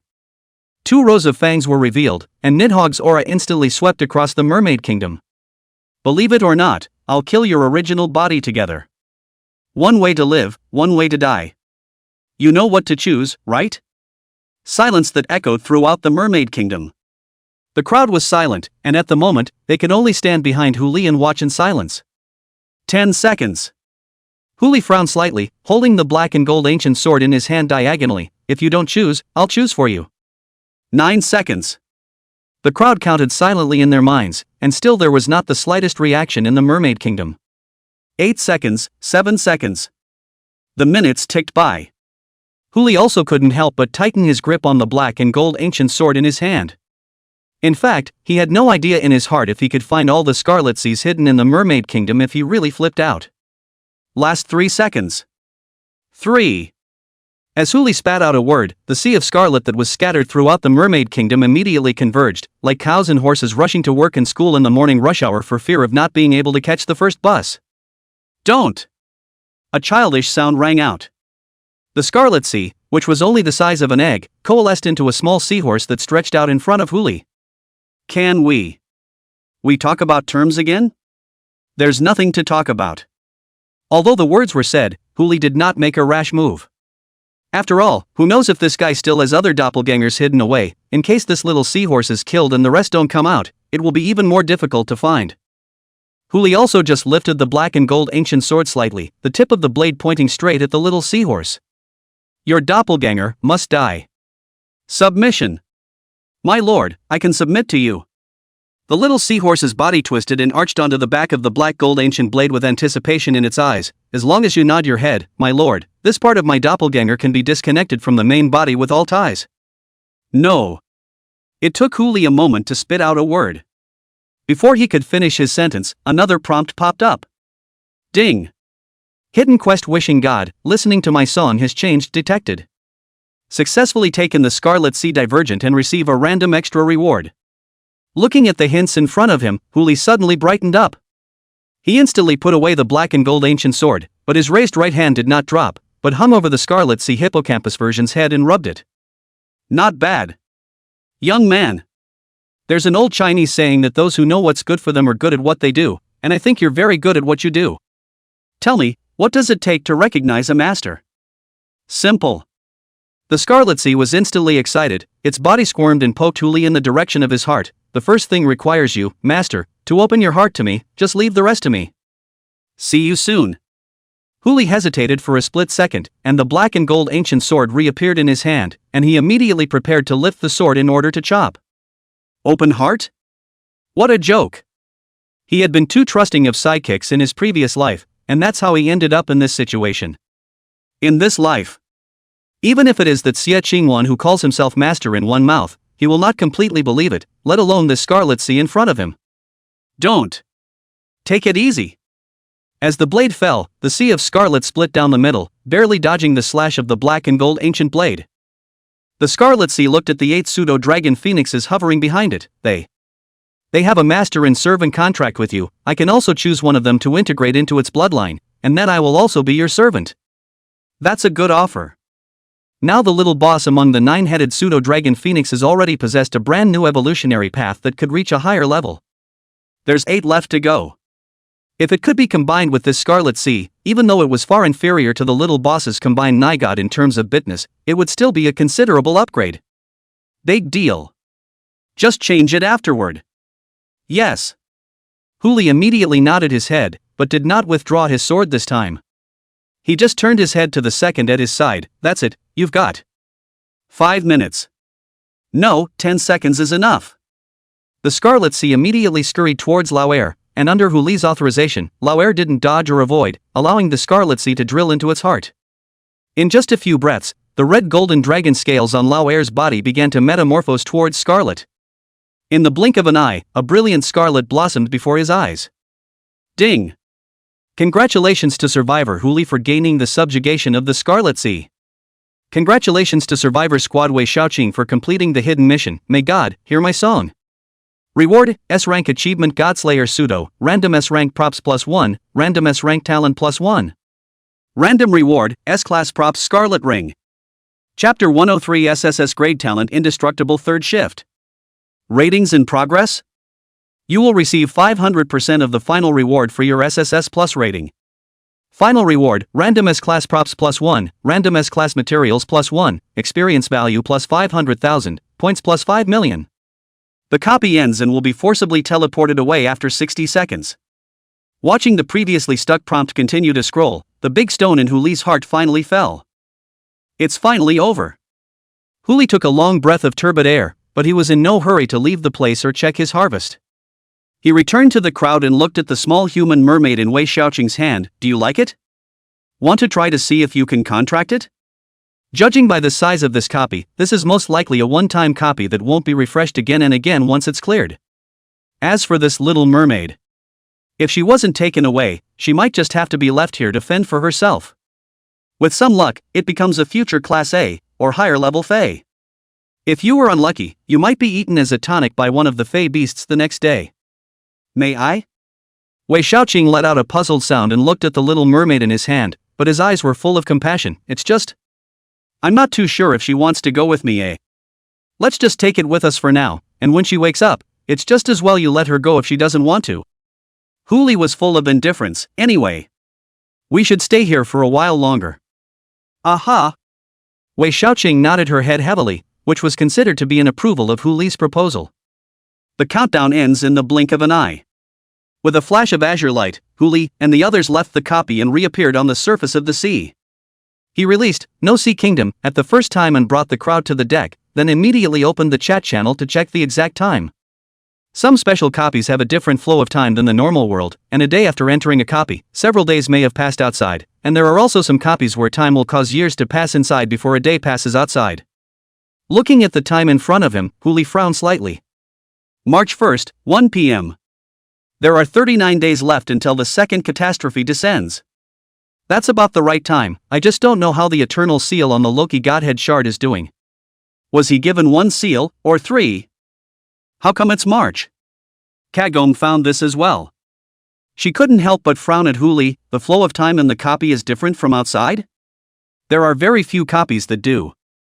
Huli simply explained a sentence and propped up a lazy waist. Tired, I'll go back to rest first. You guys feel free to By the way, there will be a trade fair later on, to see if any of those props and such that you have acquired are useless, so you can exchange them with each other and find the ones that are most suitable for each other.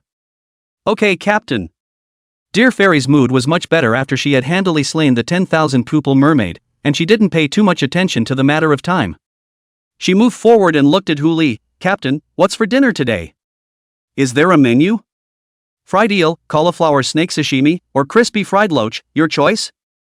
I choose to put together a good meal. Kagome said and turned her head. None of these dishes, for one, she dared to eat. Huli, on the other hand, went into his room and began to check up on his harvest. First, there's the scoring bonus for clearing a copy. You can get 2 random S-ranked items by clearing an S-ranked copy and getting an SSS Plus rating. Unfortunately, this was bad luck, and all that was randomized was an S-rank prop and S-rank material. Name: Captain Jack's Telescope. Category: Props. Grade: S. Effect: can observe all ships within a radius of 100 kilometers. Remarks: oh. Look who's got a new boat. Name: Spider Legs. Category: Materials. Grade: S. Description: spider legs containing tens of thousands of toxins. Remarks: wrapped in egg wash, dipped in breadcrumbs, deep fried until golden and crispy. 1 bite, next door to the Tang San are craving for tears. The telescope is still a little useful, as for this spider leg. When dear Sien are craving when thrown to her to not forget. Next up is the reward for completing the hidden quest. A random S-rank prop, a random S-rank talent, and an S-rank achievement and S-rank prop Scarlet Ring. Huli picked up the ring and his eyes lit up. As an S-rank prop, this ring didn't increase any attributes, but there was an extremely rare effect on it. Incarnate Scarlet. Upon use, the wearer is transformed into a scarlet body for 3 seconds, and can be reborn back to his original form as long as a single cell remains. Unfortunately, the effect could only be used once, and the scarlet ring would simply shatter after use. Sort of a youthful mini version of the true Phoenix Descent active effect. But who can afford to have too much of something that keeps you alive? Huli casually slipped the ring on and looked at the other things. Name Magic Key. Category, Props. Grade, S. Effect, can open any door with a grade no higher than S, destroy after use. Remarks, hello, is anyone home? I'll come in if there isn't. Name, Fusion Casting. Category, Talent. Grade, S. Effect, all metal products with a grade no higher than S can be remelted to make metal products of the same grade or lower than the original grade. Eye of True Sight Hidden Effect, can melt and cast metal materials no higher than S rank, transforming them into props or materials. Note, sister, do you need a handy blade? I can customize it for you. Name, Godslayer Pseudo. Category, Achievements. Grade, S. Effect, 5% favorability of all gods to you, plus 10% damage to all gods, and Remarks, God, look straight at me. The key is of little use and the achievement is optional, but that talent is pretty good at being actionable. Combined with a few talent-granting combinations, you might be able to raise the strength of the props on your own body by more than one notch. After all, he only had a set of B-class props now, which was still a bit inadequate when facing those A-class, or even S-class powerhouses. As for other takeaways, in terms of attributes, Huli had gained over 500 points in the midst of the replica, and at the same time, he had risen a level. It also gives the oldest and youngest members of the family a path to reinforcement. Sure. Most of all, it was still that SSS ranked talent that he had gleaned. Not extinguished. The 6th SSS ranked talent that belonged to him. Huli slowly moved his eyes to his panel, and the moment he saw the talent, he froze. Name, Indestructible. Category, Talent. Grade, SSS. Effect, as long as part of your body is active, you can be reborn with all talents and skills, and all attribute values are forcibly reduced to 1 point. Eye of True Sight Hidden Effect, you can cut any part of your body and keep it permanently active. Cooling off time, 30 days. Remarks, if one of me falls, thousands of others will rise. This talent is a little too perverse. Huli thought this in his heart, but his eyes erupted with anticipation. This is a kind of talent that belongs to the foreign beast talent, if it is combined. With the true Phoenix Descent, is it also possible to open an extremely rare SSS level talent of the Fire Phoenix category? Try it. Chapter 104 Level Talent. Huli's mind moved and he began to try various combinations of talents and Indestructible. Because it was a talent stripped from the Scarlet Sea, it resulted in the 3 SSS ranked talents of Deprivation, Eye of True Sight, and Divine Destiny not being able to be bestowed on it. Okay. Other talents stripped from the Fae can be combined with this one instead. Which also includes True Phoenix Descent. Indestructible plus True Phoenix Descent equals Level Talent, True Indestructible Phoenix Descent. Indestructible plus Phoenix Fury equals SSS Grade Talent, Indestructible Phoenix Fury. Indestructible plus Dragon Phoenix Batwing equals S-Rank Talent, Indestructible Dragon Phoenix Wing. Originally, True Phoenix Descent was already an SSS rank talent, but I didn't expect that after combining it with Indestructible, which was also an SSS rank talent, it would even go haywire. 3 asterisks, replacing the original grade. As for its effectiveness, it did not disappoint Huli. Talent, True Undying Phoenix Descent. Rating. Active effect, when used, it can make all the feathered clans within a radius of 1,000 kilometers do your bidding. Passive effect 1, plus 70% to all fire elemental damage dealt, 70% to all fire elemental damage taken. Passive effect 2, as long as part of your body is active, you can be reborn with all talents and skills, and all attribute values are increased by 10%. Eye of True Sight Hidden Effect, you can cut any part of your body and keep it permanently active. Cooling time, 30 days. Number of times used, 09. Remarks, the noble phoenix race with the Yuan Phoenix bloodline, whose bloodline power is incomparably majestic. The youthful mini-version of Indestructible that originally existed on True Phoenix Descent overlapped with the talent Indestructible, directly raising the passive effect of this talent to an outrageous level. 9 chances to respawn, and each time you respawn, you can increase your attributes by 10%. This effect was inferior to the far inferior SSS grade talent, Fire Phoenix, but this passive effect didn't have any side effects. After that, Fire Phoenix was used 9 times, it would forcefully transform the possessor into an alien beast. And that won't be the case with this gift. On top of that, it's that active effect, 1,000 kilometers square of the feathers. It was also that there weren't too many feathers in this calamity, otherwise this effect alone would have been enough to kill the vast majority of SSS ranked talents. That's 1,000 kilometers. It could encompass a small half of China. No wonder it will become a talent above the SSS grade.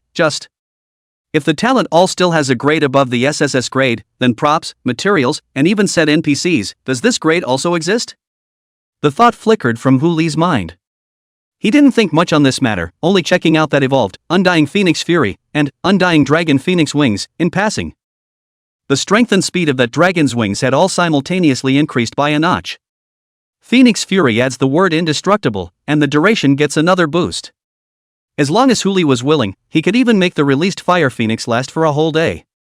He can accumulate 1 Fire Phoenix per hour. In other words, as long as he continued to accumulate the number of Fire Phoenixes, he could even release a Fire Forbidden spell that lasted for 24 hours when he wished. Because of the enhancement of the true Undying Phoenix Descent, the strength of the Undying Phoenix Fury was now on another level. Previously, it could only roast the Scarlet Sea's tentacles, but now that a Fire Phoenix was thrown out, it could directly roast it into an Iron Octopus. Isn't it just S-class? Hu Li's current intelligence attribute was just 1 step away from A+, and with the strength of this talent, killing an S would be easy. Hu Li somewhat suppressed the smile at the corner of his mouth. He raised his eyes to the second new talent on the panel. Molten Cast. Pity. Because this was a support class talent, it clashed too much with Hu Li's existing talents, and not all of them fit together, and it was only a fusion of a few talents and traits. Fusion Casting, plus, Characteristics Boundless, equals, Fusion Casting Boundless Edition. Molten Casting Boundless Edition, plus, Divine Destiny, equals, SS Grade Talent Sublimation. Sublimation, plus, Eye of True Vision, equals, Sublimation Eye of True Vision Edition.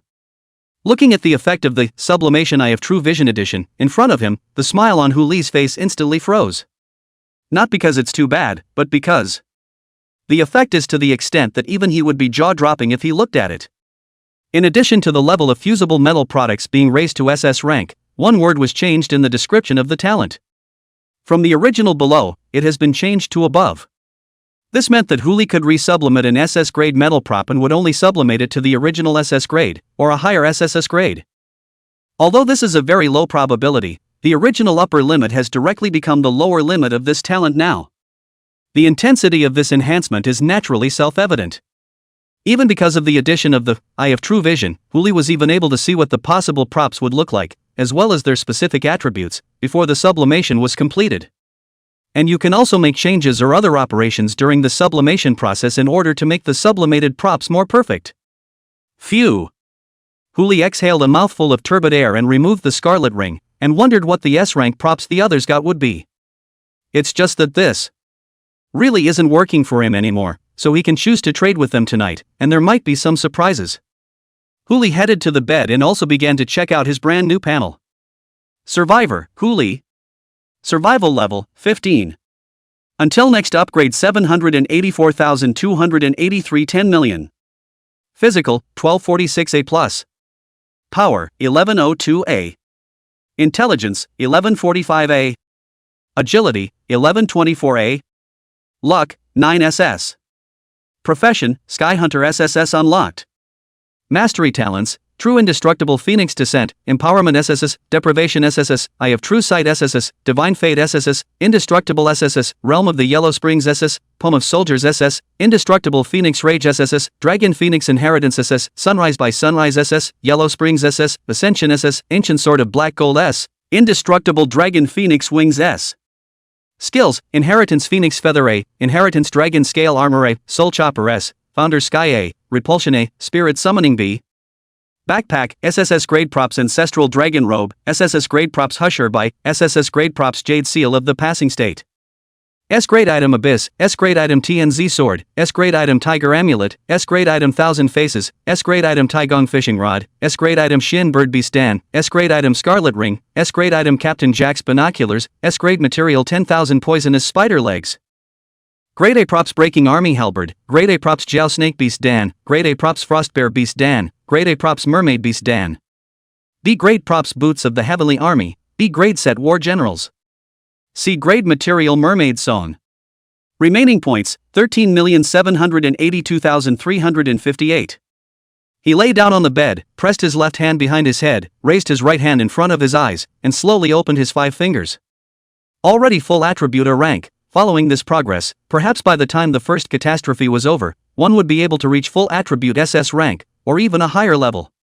When that time came, he would also be qualified to break into that copy of his previous life. In fact, ever since he was reborn, he had always had a suspicion. He was able to be reborn, perhaps related to an experience in his previous life, and if he could go to that copy, perhaps he could also get an answer he wanted. The second Cataclysm SSS ranked copy Kunlun. Chapter 1056. Enough for us to share.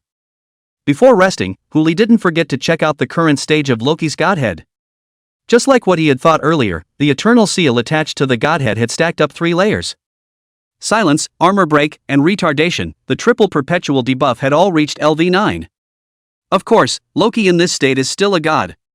How can Huli not be completely assured? The road is still delayed some more time, at least, until the accumulation of enough 9 layers of seals. Huli slept until dinner time. Since he had gotten quite a few surprises from his earlier copy, he was in a good mood and also simply made a few dishes using the available ingredients. The crowd ate it up. When the wine was full, Xia Qingwan simply cleaned up the table, and the people sat around, ready to start exchanging. Aside from Dear Fairy, who couldn't see what state she was in, everyone else was holding an object in their hands. Huli didn't take a closer look, he just swept a glance, feeling that they should all be S-class props. The thing about props is that there is no best fit, only a better fit. Take it out and compare and contrast more to find the natural best that suits you better. I'll go first. Huli casually pulled out the Scarlet Ring and placed it on the table, briefly introducing it. This is considered a disposable prop. It is forced to be triggered when dying. It will take on the appearance of the Scarlet Sea and last for a period of 3 seconds, and after 3 seconds, if there are any cells left alive, it will be able to revert back to the state it was in before the near-death. I won't go into the benefits, you should all know that, but I'm going to make the cons of this thing clear as well. 3 seconds time, if all your cells die as much as they can within that 3 seconds time, then this prop is of no use. That's a life preservation prop too. The dog is so lucky. Dear Fairy immediately exclaimed in shock. She raised her hand and slapped a short dagger on the table. I'll trade with you. Huli didn't say much, just swept a glance at the short dagger. Name, Dragonslayer Dagger. Category, Props. Grade, S. Effect, plus 30% strength, 10% more damage dealt to dragons, dragon-like clan.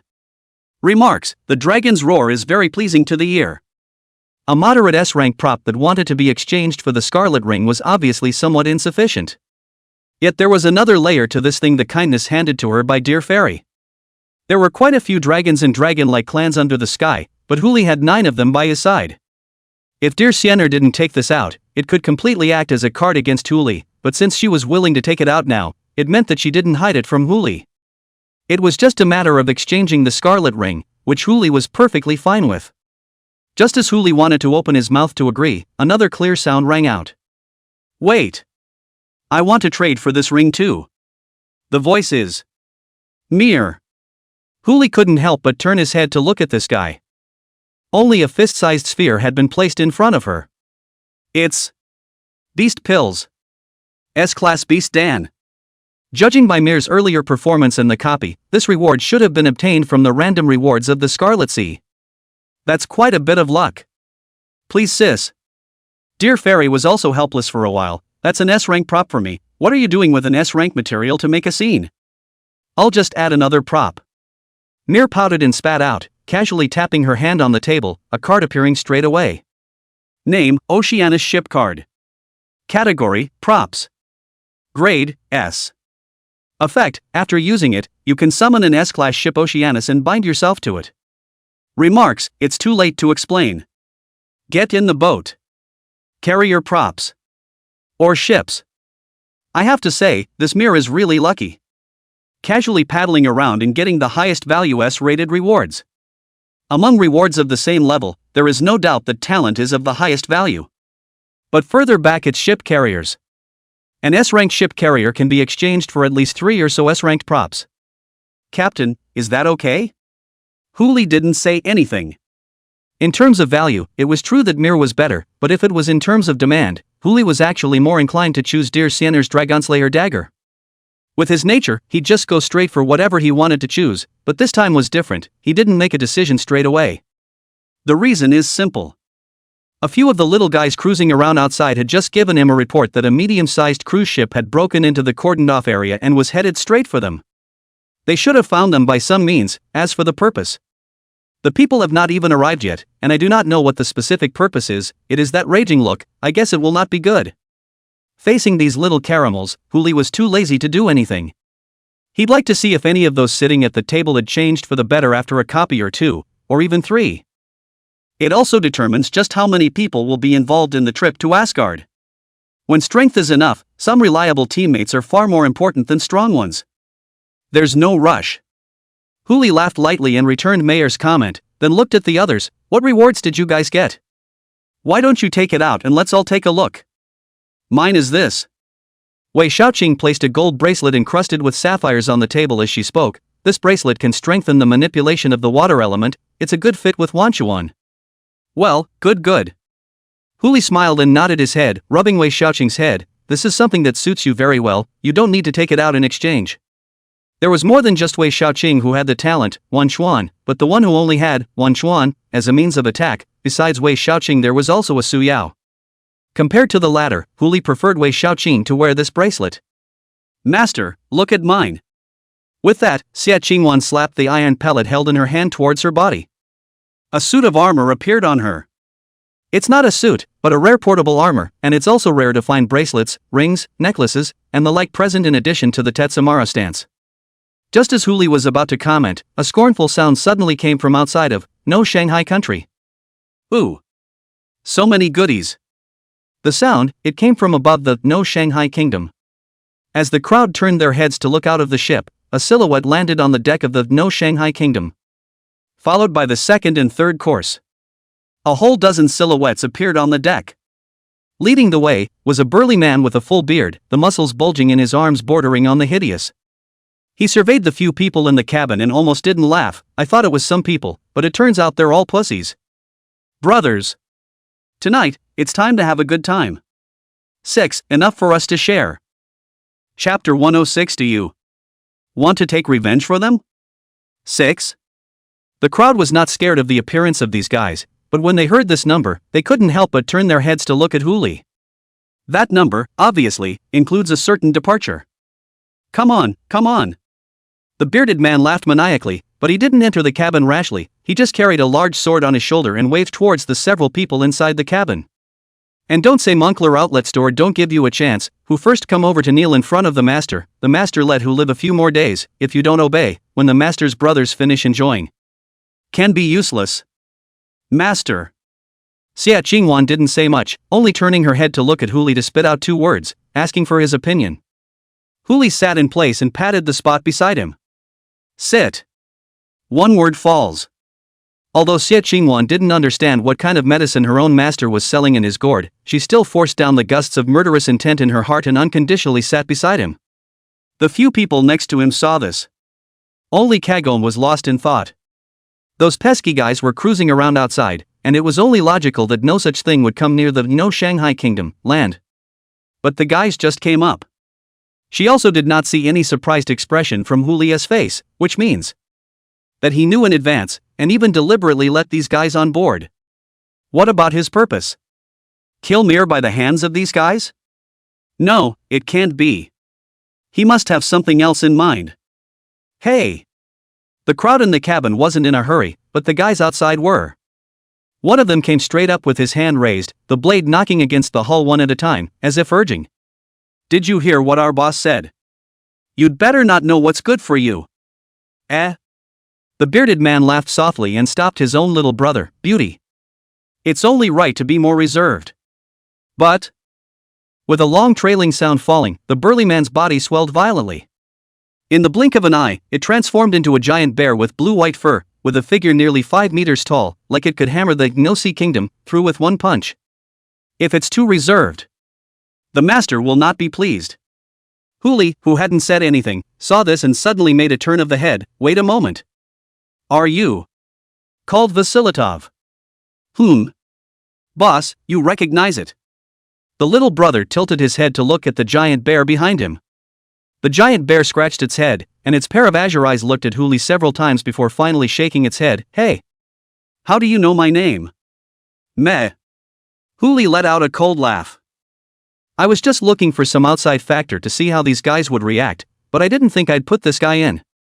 Vasilatov one of the 10th in the sky list in his previous life. The reason is simple. Accumulation. Primary capital accumulation. This guy himself is a pirate, has a large number of hot weapons as a home base, awakened to SS level animalized class talent, and those talents under his command are not bad.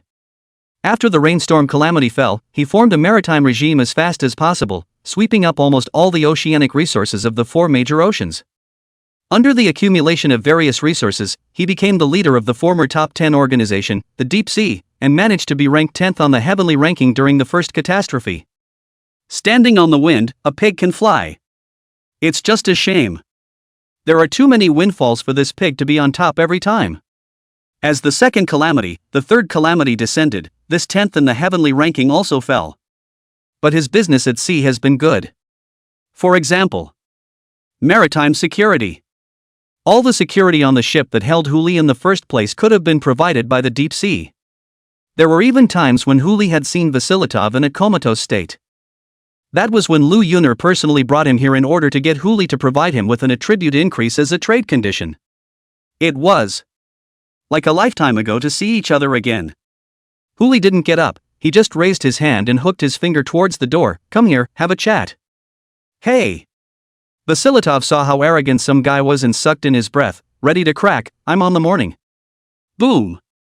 Before the crowd could react, they only felt a blazing heat sweeping past, followed by a crimson red blooming in the sea behind them. It was as if a layer of that flat sea surface had been vaporized raw, and it actually produced a reflux effect that drove the ship to rock. The crowd was in a daze. Luckily, the smell of burning fur stimulated their senses and woke the crowd up as much as they could. The little brother standing behind the giant bear immediately exclaimed in shock. Boss! Your hair! Vasilatov froze. He dropped his head to look at his side, only to realize that the hairs on his entire arm were on fire from the blazing heat he had just experienced. Hoo-hoo! Vasilatov, seeing that the fire wouldn't blow out, immediately lay down on the ground and began to roll around. What are you waiting for? Put out the fire. Oh hoo! The crowd of minions gathered around in a brain and stomped on the giant bear, but in the end, it was useless. The hair-stained fire was like a candle that couldn't be blown out. It looked like it had gone out, and as the wind blew, it would reignite again. Seeing this, Vasilatov simply gritted his teeth and jumped into the sea. Finally. That's when the fire sort of went out. With his soaked fur on top of him, he jumped back into the No Shanghai Kingdom, and didn't dare to leave without authorization, so he had to stand on the deck and look into the cabin. Who the hell are you? It doesn't matter who I am. Huli's voice sounded faintly. Your decision is more important. Come in for a chat, or turn around and leave. You can make your choice. You Yakuza. The little brother who had threatened the crowd with a knife spoke again. As if he did not know that everything that happened earlier had something to do with someone, he pointed directly to the inside and cursed, really a small talk hanging, you think you special? There's a M yet to be said. Huli casually threw out a bird feather that penetrated his head. Blood splattered. A corpse lay on the deck. Lao San. A cry of alarm came. Several people had gathered around. Only the bear. He remained where he was, not daring to move. He kind of saved you from a disaster. Huli raised his eyes slightly, with only indifference in the bottom of his eyes. You almost said the wrong thing just now too, remember to be more careful. Boss. A few of the men surrounding the bodies looked up to Vasilatov. Go on. The oldest 3 are dead. Yeah, boss. Together, let's kill them. Boss. We can't swallow this. Yeah, the old Words, before they were finished. A dark shadow flashed right in front of everyone's eyes. 5 long, narrow panther tails sliced through the air, passing through all the heads that surrounded the bodies until they were all surrounded by corpses, and there was no longer half a living soul. Drops of blood fell, mixing with the water stains on the deck surface and flushing a crimson color. Killing is such a pain in the ass. If you kill one, you have to kill all those who want to avenge him. Huli helplessly shrugged his shoulders and looked at the giant bear on the deck. Tell me, do you want to take revenge for them? Chapter 107: The Submission of an Enemy. Vasilitov could become a top 10 on the heavenly ranking in the future. His brain was naturally clear. At the sight of Huli's stance, he quickly extracted himself from the scene in front of him and looked at Huli with a pleasing face. I wouldn't dare. The short 3 words fell, and even Huli didn't hear the hatred in Vasilitov's voice, only a wave of tail-wagging humility. Either the guy hides it well enough, or the guy doesn't see those guys as brothers at all, just as tools. The tools were damaged, and naturally he would not avenge them. Of course, no matter what this guy thought, it didn't affect Huli's decision. I'm sorry. The giant bear's figure trembled and simply knelt down directly. I was wrong. Please. Please let me live. Wrong? No. You're not. Huli shook his head, got up from his position and walked towards the deck. Killing people to seize treasures, this kind of thing is too common in the midst of the calamity. You're doing it to stay alive, and so am I. In a time when there was no law or morality, as long as everything was done to stay alive, it was all right. Huli came to the door of the cabin and looked at the giant bear on the deck. One stood in the light and one bear was shrouded in darkness. Seeing as how you still know what you're doing, I can give you a chance. Chance? The giant bear snapped its head up. He knew this could be his only chance to live, you tell me. Submission. Huli took a step forward and stepped into the deck range, taking a step towards the giant bear. I'm not going to give you any restrictions, just do as you're told and do my work for me. There are rewards for getting it done, and there are penalties for not getting it done. If you want to rebel, or find time to backstab me, that's fine, it's the price I need to pay for making that choice. But remember. You, only one chance. Huli slowly raised his hand and hung it in mid-air, as if waiting for something. Now, you can make a decision. The ice-blue giant bear's figure trembled slightly, and after hesitating for a few breaths, it still chose to plop down on the deck and sent its head under Huli's palm. Lord! Lord! Hiss! Before Huli could give a reaction, Xia Qingwan, who was not far away and listening to the sound, began to bare her teeth.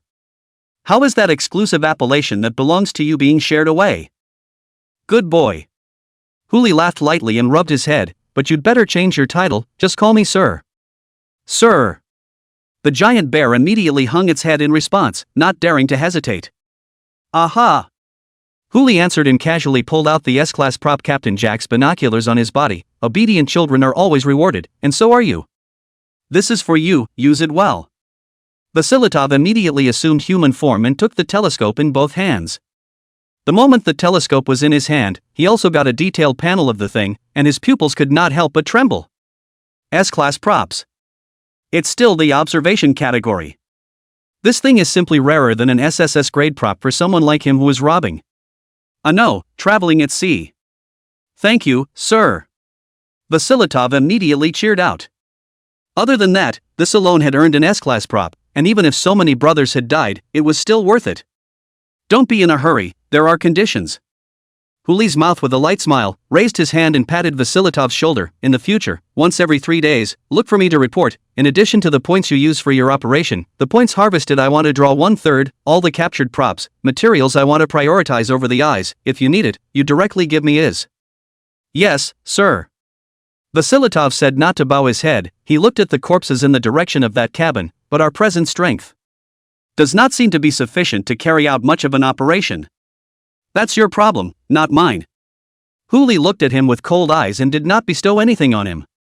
Remember, I want to see the first gain in 3 days or... The words fell. 9 little guys burrowed out of the water at the same time. Just the aura they emitted was enough to make this Vasilitov tremble. As a survivor with the talent of the incarnation class, he could be said to be extremely sensitive to the scent of foreign beasts. He had once seen a basilisk bird flying over his head, and that one's aura didn't seem to be as powerful as the one here. It's hard not to There are still a class alien beasts in here.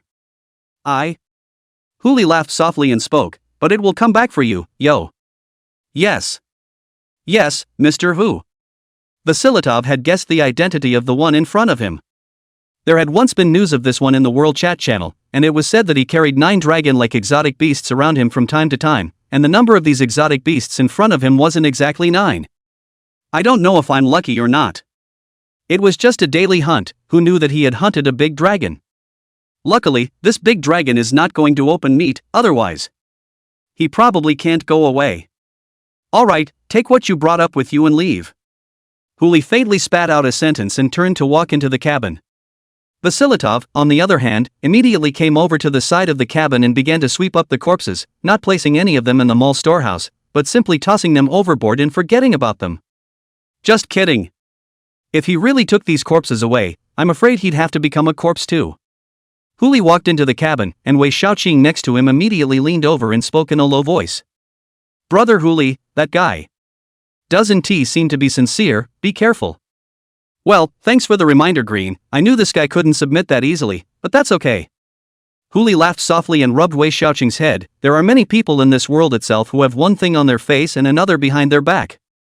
As the plagues come down, people like this start to become more and more common, and we can't help but deal with these people, so we have to learn to manipulate them.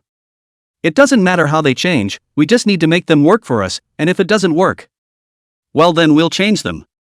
Huli looked at Vasilitov's back as he left and spoke blandly, we just need to make sure that the maximum damage he can cause is within our control. That's what the words say. In fact, Huli just wants this guy to die in a different way. As one of the accomplices in his previous life, it would be too cheap to kill him so easily. Isn't this guy a pig in the wind? That's good. Just let him fly to the top and really see the world flirt with him before he cuts him down. The pain of this can be far more agonizing than letting him die in fear now. Time, and it won't take long. With himself as a backer, this guy would only become more rampant, and with the added power of that telescope, it was estimated that in at most half a month, the entire world would know that there was such a person at sea. That time. It's about time for the heavenly ranking to be rolled out. I just don't know if I'll see those names I'm familiar with again. Chapter 108 Pursued. All right. Huli looked out of the cabin. Little one, come back and continue the trade fair. No one will bother us again. Okay, master. Xia Qingwan cheered and immediately returned to sit beside Huli. During the next trading time, Huli still gave the scarlet ring to dear Sienner and put away the Dragonslayer dagger. As for that Oceanus, Suya wanted it badly. After paying for an S-rank prop that could increase her intelligence, she still obtained this item. After all, what Mayer's talent needed the most was the intelligence attribute, and a one-time 20% increase in the intelligence attribute with a passive effect that could force her to be awake was indeed more profitable for her than an oceanic. Wei Shaoqing didn't make the exchange, and neither did Xia Qingwan. After the deal was done, the people went back to their rooms to rest, and traveled all the way towards the Fair Islands. There was no talk all night. March 2nd, 7 a.m. There are 38 days left until the second catastrophe descends. With a drop of torrential rain smashing into the water, No Sea Kingdom officially sailed into the waters of Northern Europe, one of the 9 continents. The regional beasts still survive here, and the storm is still alive. Huli opened his eyes and looked at the refreshed mall goods section and did not find anything he was interested in. Now he was holding more than 13 million points, which looked like a lot, but it was only enough to buy a book of D-grade talents. When there was no refreshing of any necessary items, he would still save those points for a rainy day. He rolled out of bed and pushed the door open just in time to see Kagome, who lived across the hall, open the door at the same time. Only a set of pink plush pajamas burrowed out. I don't know if it is just waking up, not yet accustomed to the reason, the haze did not envelop her. But the moment Huli was ready to raise his head and take a look at that face, the haze instantly surfaced and wrapped dear Sienner firmly. That's a response? It should not be so fast. Yo, Captain, up early enough. Dear Fairy smiled and greeted Huli, and just by looking at someone's expression, she could tell that he hadn't seen anything. The early bird gets the worm. Huli put away the regret in his eyes and spat out a sentence before heading towards the kitchen. Seeing this scene, dear Fairy immediately greeted her. The captain is right. So am I. Me too. Captain, you're making breakfast. Quickly. Dazzle my mouth. Huli was helpless for a while. He looked to some chirping bird and turned his head to ask, "You say I'm right, so do you know what the next phrase in that sentence is?" "Next sentence?" Dear Fairy froze and spoke tentatively, "The early worm gets eaten by the bird?" "Nope, think again." Huli spat out a sentence indifferently, and without giving an answer, he began to get busy. He cracked an egg in a pan, using the residual heat from the fire phoenix to brown its surface, the egg remaining semi-solid, and bought 2 slices of raw toast from the mall. After removing the edges of the bread and toasting the snowy white core until it was golden, the fried egg was slid inside, and 2 slices of bacon, a slice of ham, a veal chop, a slice of lettuce, a bit of salsa, and a pinch of white sesame seeds were grilled in the palm of my hand. All done. Huli held it in his hand and looked at dear Sienner, who was about to drool in front of him. Think of it. Thinking of it can give you food. 5,000. 5,000 points. Dear Sienner looked at the sandwich in front of her and couldn't help but gulp. 5,000 points for the sandwich in your hand. I don't want to guess. Never mind, I'll tell you the answer. Huli took a bite, the egg liquid seeped into the core of the bread, the steak's gravy mixed with the flavor of the ham blossomed in his mouth, accompanied by the crisp sound of teeth cutting the lettuce. He chewed the food in his mouth and looked at dear Sienner and laughed softly. The next sentence is, "The oxen and horses that get up early don't deserve to eat." Have you, learned? Huli. I #. A series of ginormous words popped out of dear Fairy's mouth, clearly entering a stormy state, her face reddening with anger. But it was just a sandwich, and Huli wasn't the kind of person who was cheap. He was just enjoying the thrill of making Kagome angry. By the time he finished the sandwich in his hand, the dear Fairy was tired of cursing. Huli also took out 5 eggs and started making other sandwiches. 5 servings in all. Whether it was dear Sienner, Xia Qingwan as a maid, Wei Shaoqing as a younger sister, or Su Yao who was on the edge of the group, or even Mir who was the goods being traded, all had a share. As gusts of charred aroma wafted out, the crowd gradually awoke and walked out of the room one after another. Especially dear Fairy. The smile reappeared at the corners of her mouth as soon as she saw all 5 eggs being placed into the skillet, plopping down at the stovetop like a kitten, just waiting to dazzle her mouth the moment the sandwich was ready. Huli also gave her this first sandwich. When the crowd had eaten and drunk enough, Huli also gave them an order. Looking for someone. Looking for people who know exactly where the Fair Islands are. Judging by the regional chat channels, they've entered Northern European territory in the right general direction. But to find the exact location of the Fair Islands, you still need a map, or the right person to lead the way. In order not to cause unnecessary trouble, Huli did not send out the transaction within the regional chat channel. At this point, it had already reached the middle of the first catastrophe, and some of the survivors already possessed D rank, or even C rank combat power. If they knew that Huli had come and had to search for the location of the Fair Islands, it was guaranteed that some of them would think of the regional alien beasts up there. It wouldn't be pretty to get the short end of the stick then. So, finding someone directly on the sea is obviously one of the safest and easy and quickest ways. Just right. Su Yao has newly acquired the Oceanus. Huli directly divided the team into 3 teams. Dear Sienner, Wei Shaoqing, and Mir were traveling on the No Sea State, while Su Yao and Xia Qingwan were traveling on the Oceanic. The 5 of them split into 2 teams and searched for survivorships along the existing routes. The 9 little guys were also split into 3 teams, with the No Sea Kingdom and Oceanic taking 4 of them each to ensure safety and lock down the location. Huli, on the other hand, took the little boss alone and searched amongst the farther ranges. The little boss that had been upgraded to a rank, in terms of speed, had far surpassed the current stage of No Sea Kingdom, and unless No Sea Kingdom was upgraded a few more levels, it really wouldn't be able to match the A+ ranked agile little boss. Newbie period aside, it's been 11 days since the first calamity began. Those who can survive have found their own laws of survival, and those who can't adapt to the plague are pretty much dead as well as damned. Each of these remaining survivors is as smart as a monkey.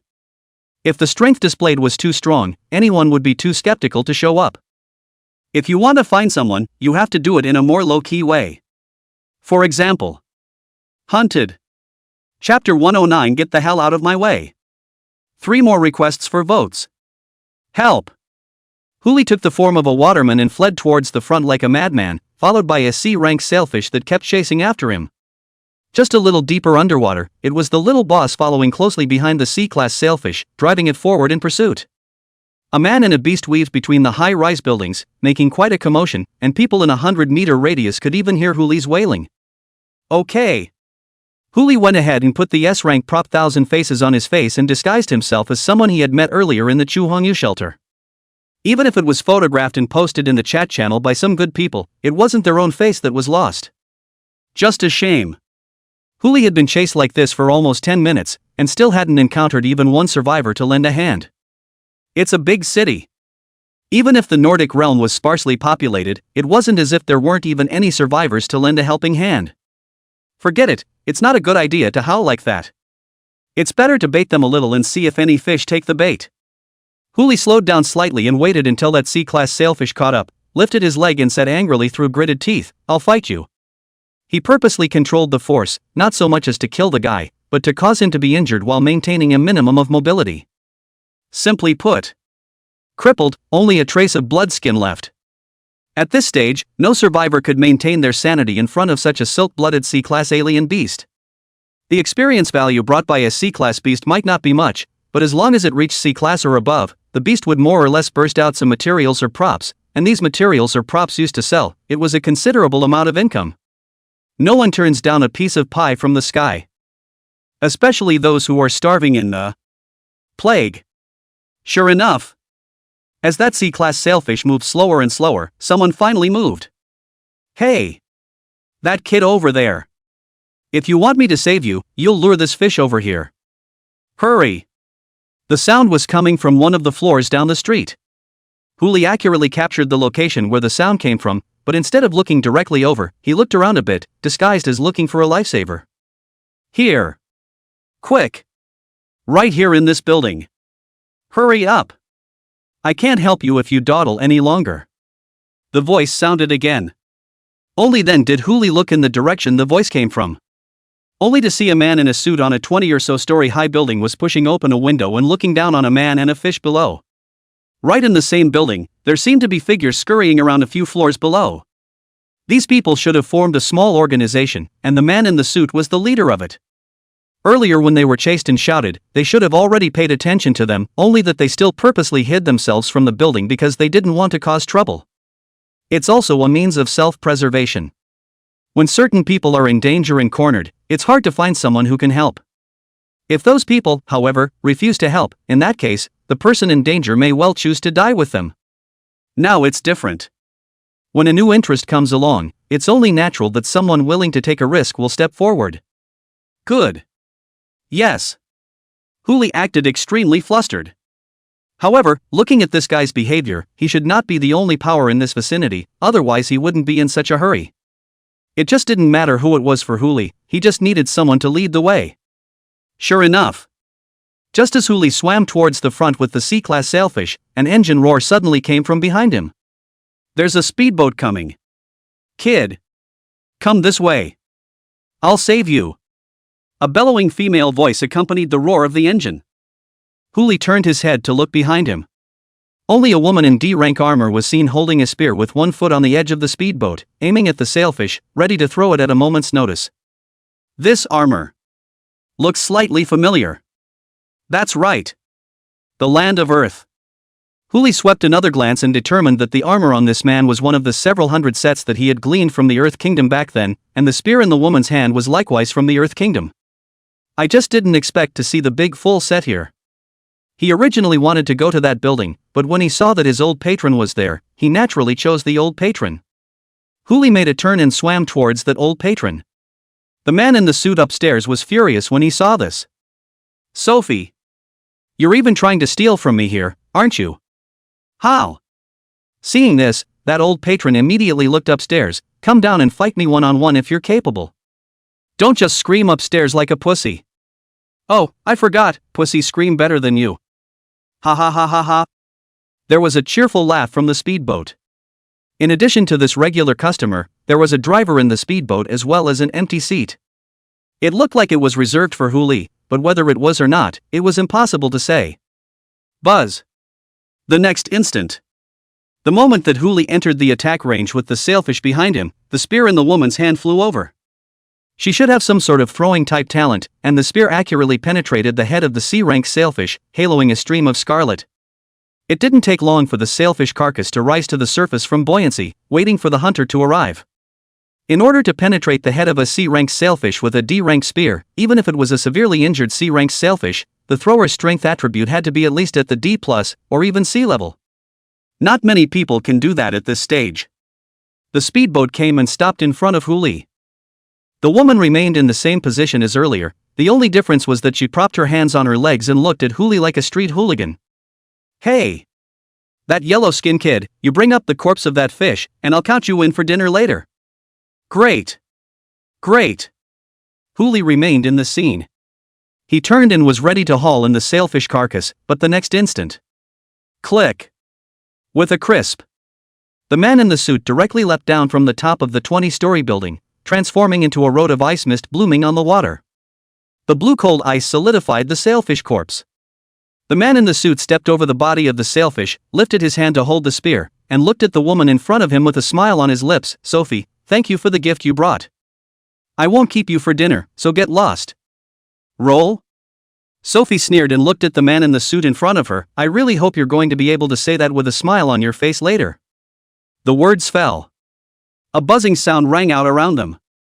Huli swept his eyes. There were at least more than 30 other speedboats around heading towards here. Even one person per speedboat, there were 30 survivors about to surround the place, plus maybe a dozen more upstairs. That's enough. With so many people, he couldn't believe he couldn't find one who knew where to go in the Fair Islands. Sapience. Sophie looked at the man in the suit and opened her arms wide. "You're not keeping me for dinner, so would you be interested in eating at my place?" "Dear Canary." "Easy, all of you, easy ow." Huli looked at the two people in front of him and broke away from his waterman state to his normal form. "Come on, get all of you over here and let's have a little meeting." Looking at the suddenly changed Huli in front of them, both Canary and Sophie were in a state of daze. "Who the do you think you are?" Canary was the first to come back to his senses and lifted his hand toward Huli and lifted it. "Get the hell out of my way." Chapter 110 The Speculator. The forces are mutual. When a slap hits the face, the force felt by the hand is really no different than the face. It's just that the muscles in the face are a little more fragile, which is why it hurts a little more. If you replace the face with a knife blade, then the result is completely different. Ah! A shrill whistle rang out. Facing the hand that Canary slapped over, Huli didn't flash or dodge, he just summoned the black gold ancient blade and placed it beside his body, aiming the blade at the direction the guy slapped over. The moment the arm made contact with the blade, the more vulnerable side flew straight out. Ah! Canary clutched his broken hand and let out a frantic growl, disbelief in his eyes. "It's so noisy." Huli faintly spat out two words. If he hadn't been worried that Canary's death would cause people from his side of the force to flee in all directions, he would have gone straight for it. "Who the hell are you?" Another similar query was thrown out. Only this time, it was no longer Canary who voiced the question, but Sophie, who was standing on the sidelines. "Just a passerby." Huli spat out a sentence, glancing at Canary with extreme disgust, before settling his gaze on Sophie again. "Do any of you know how to get to the Fair Islands? I may need a tour guide." "I know." Sophie hesitated for several breaths before speaking. She raised her hand and pointed at Canary. "I can take you to the Fair Islands if you kill him. It was a pleasant transaction, but you don't have to rush." Huli looked at the rest. "What about you guys? Does anyone else know the location of the Fair Islands? The tour guide is paid, but it's a great deal." The crowd looked around and no one gave any reaction. Apparently, none of them had realized how powerful Huli was yet, and they still regarded Sophie as their leader. Who would act without the leader speaking? TCH, trouble. Huli raised his hand and snapped his fingers. With a crisp sound, the water beneath the crowd suddenly rippled. The speedboat, which could only carry 4 people, was rocking in the waves, as if it would be overturned at any moment. A dark shadow poked out from underwater like a dark cloud, gradually obscuring them. Okay. Those who were able to get on these speedboats were survivors who possessed a certain amount of combat power, and were still barely able to stabilize themselves. Only when they saw what the black shadow that covered them was. Even screaming, they were choked in their throats. Dragon! A giant black dragon hung overhead, and for these Scandinavians, their bodies almost didn't get scared straight away. Unlike the divine dragons of China, the dragons of Northern Europe have never been worshipped as gods, and have always been symbols of evil and destruction. Now, you can answer my question again. At this moment, none of the people fell into silence. That heart's 100% reverence for Sophie also turned into panic at this moment. The crowd trembled as 3 arms were slowly raised from the crowd. Very good. Huli smiled in satisfaction. He looked toward the 3 and spoke with a light smile, "Come, all of you." Under the crowd's ringing eyes, Huli took out 4 pieces of white paper and pens and distributed them to the 4 people present. Due to the light blockage, Huli still didn't forget to look up into the air. "Little boss, go over a bit, don't block the light." "Ow." The little boss returned the favor, turned and stepped back a bit to make some room. Light restored. Huli looked at the several people in front of him. "Seriously, draw the picture, ow. If you draw the same, then you'll all be rewarded. If you don't, then you'll have to suffer. Remember, no talking to each other. Or else you'll end up with. I don't think I need to say more." For speedboats, 4 people, together with that Sophie, hurriedly lowered their heads and began to draw the map on the white paper. As for that canary, just appeared, the black dragon seems to have played the analgesic effect. Now he froze, not daring to make a sound at all, just standing stagnantly on the ice surface that he had constructed, not moving a muscle. Upon realizing that Huli's line of sight swept over, his entire body instantly went limp and prostrated on the ground, his body trembling unceasingly, completely losing the arrogant appearance he had just had.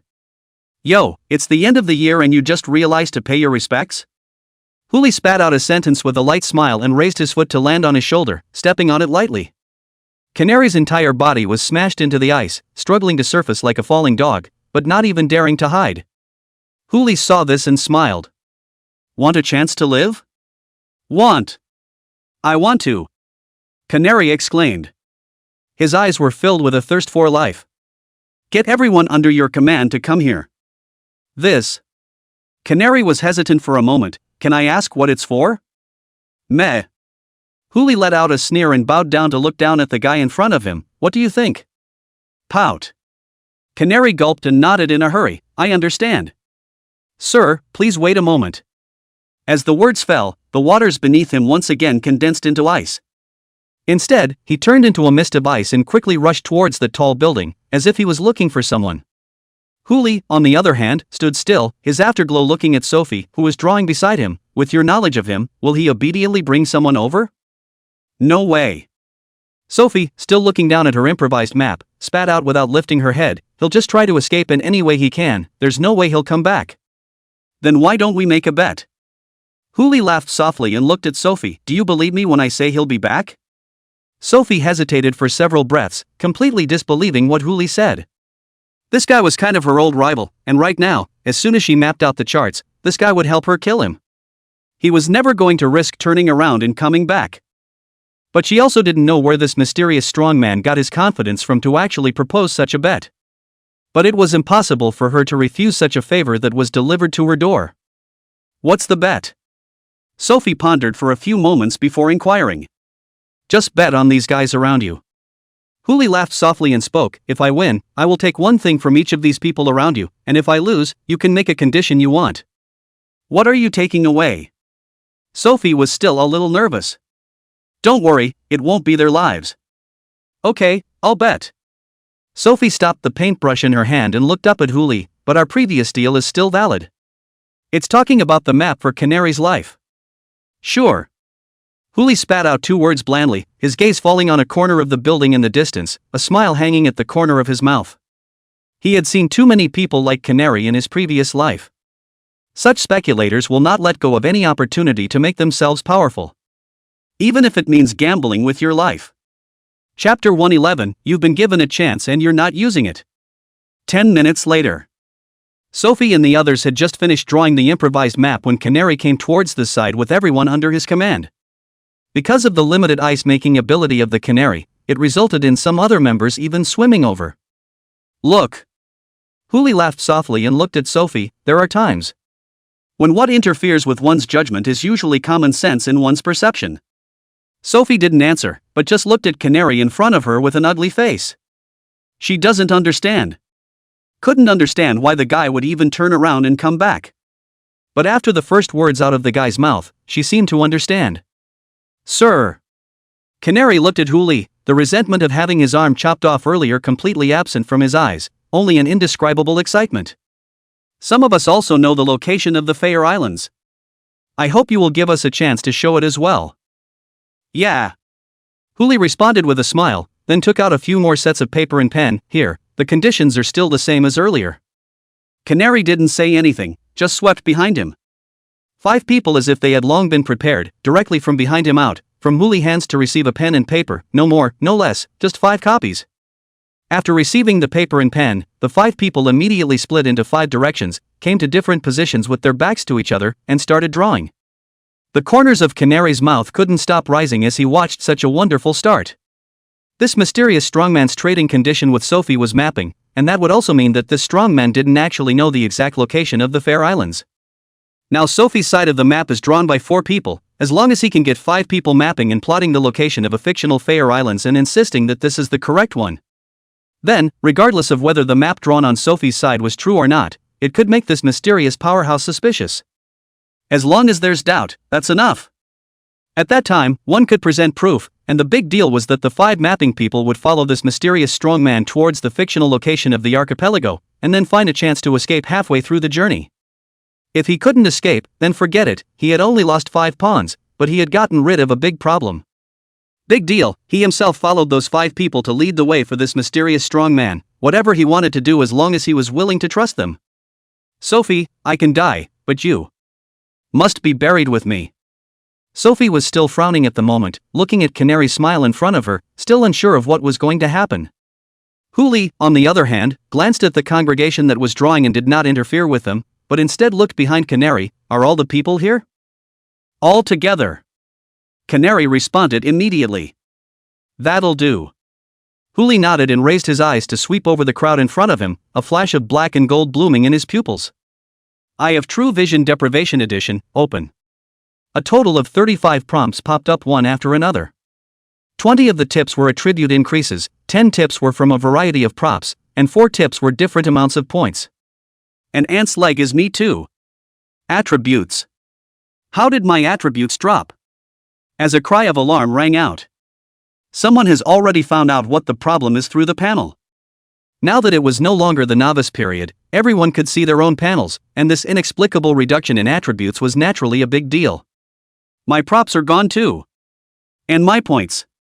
The crowd clamored and soon realized that something was missing from all of them. The same goes for Canary. Only he dared not speak, but could only remain silent. He seems to have misunderstood. Originally he thought that this one let him bring people over to draw a map, and now it seems that there is another purpose. Those attributes, props, and points should all come to him. Shut up. Shut up. Canary snapped back to his senses and immediately turned his head toward the rowdy guys and shouted, anyone who doesn't want to die, shut up. The crowd then sort of quieted down. This mouth is quieted, their hearts cannot say. The crowd looked at Canary and Huli in front of them with suspicion and skepticism in their eyes. Remember what I told you about the opportunity? Huli took a step out and came to Canary's side. He raised his hand and landed it on the guy's shoulder, leading him around to face the crowd in front of him. If you want to live, you'll need to get the consent of all of your men, and as long as none of them want you to die, then you won't have to. Now, still want that chance? Want. I want it. Canary thought it was something. It's just this little thing, this life of his own, it's kind of saved. But just as he was about to look at the crowd and ask them to start voting by a show of hands, Huli turned and walked away. Just saw Huli came to the 5 people who were drawing, one by one picked up the paper they were drawing on, all swept through, found that the map depicted a location. The heart cannot help but flash out 2 words. Sure enough. The possibility had occurred to him long before he had taken out the 5 sets of pen and paper. If it were him, he might have chosen the same approach to put his life on the line. What? Just run away? Really think the dragon is a vegetarian? If you dare to run away, it will be dragon flame burning your ass, and no one will be able to run away. It would be better to take a gamble. That's one of the reasons why he'll make a bet with Sophie. Tisk. Huli swept through the map, could not help but stagger. The map you guys drew here, the difference seems to be a bit big. The voice fell. As if he had triggered some keyword, Canary immediately jumped up, raised his broken right hand and pointed at Sophie. It's her. It must be her who faked it. These 5 brothers of mine have been to the Fair Islands. There's no way they don't know the correct location. Oh? Then how do you prove that the 5 of you are real? Huli spoke with a light smile. This is simple. All 5 of my brothers can accompany you to. Go to. Voices, abruptly. Canary seems to have thought of something, do not dare to say out the ventriloquism that he has typed in his mind, but instead, as if he was strangled, he could not spit out half a sentence. To what?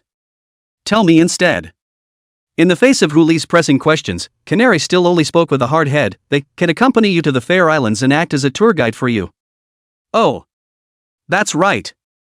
Huli flipped the drawing in his hand. Then when we don't find the exact location of the Fair Islands, then the ones who die, won't they be the ones who die?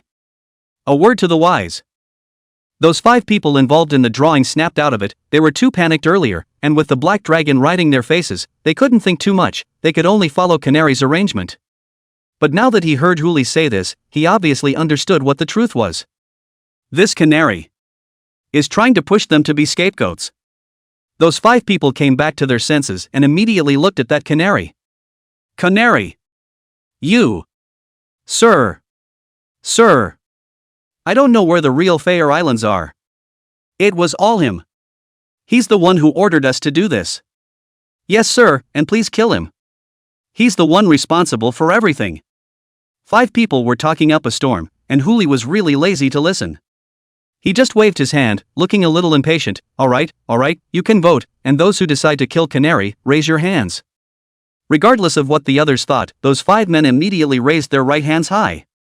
Immediately after that, a succession of hands also began to be raised among the crowd, until all of them raised their hands above their heads. Walls fall down, and it's the same everywhere. Look, you were given a chance, and you didn't hit it. Huli helplessly shrugged his shoulders and directly slapped his face. Chapter 112 World Hidden Quest Heaven's Mandate.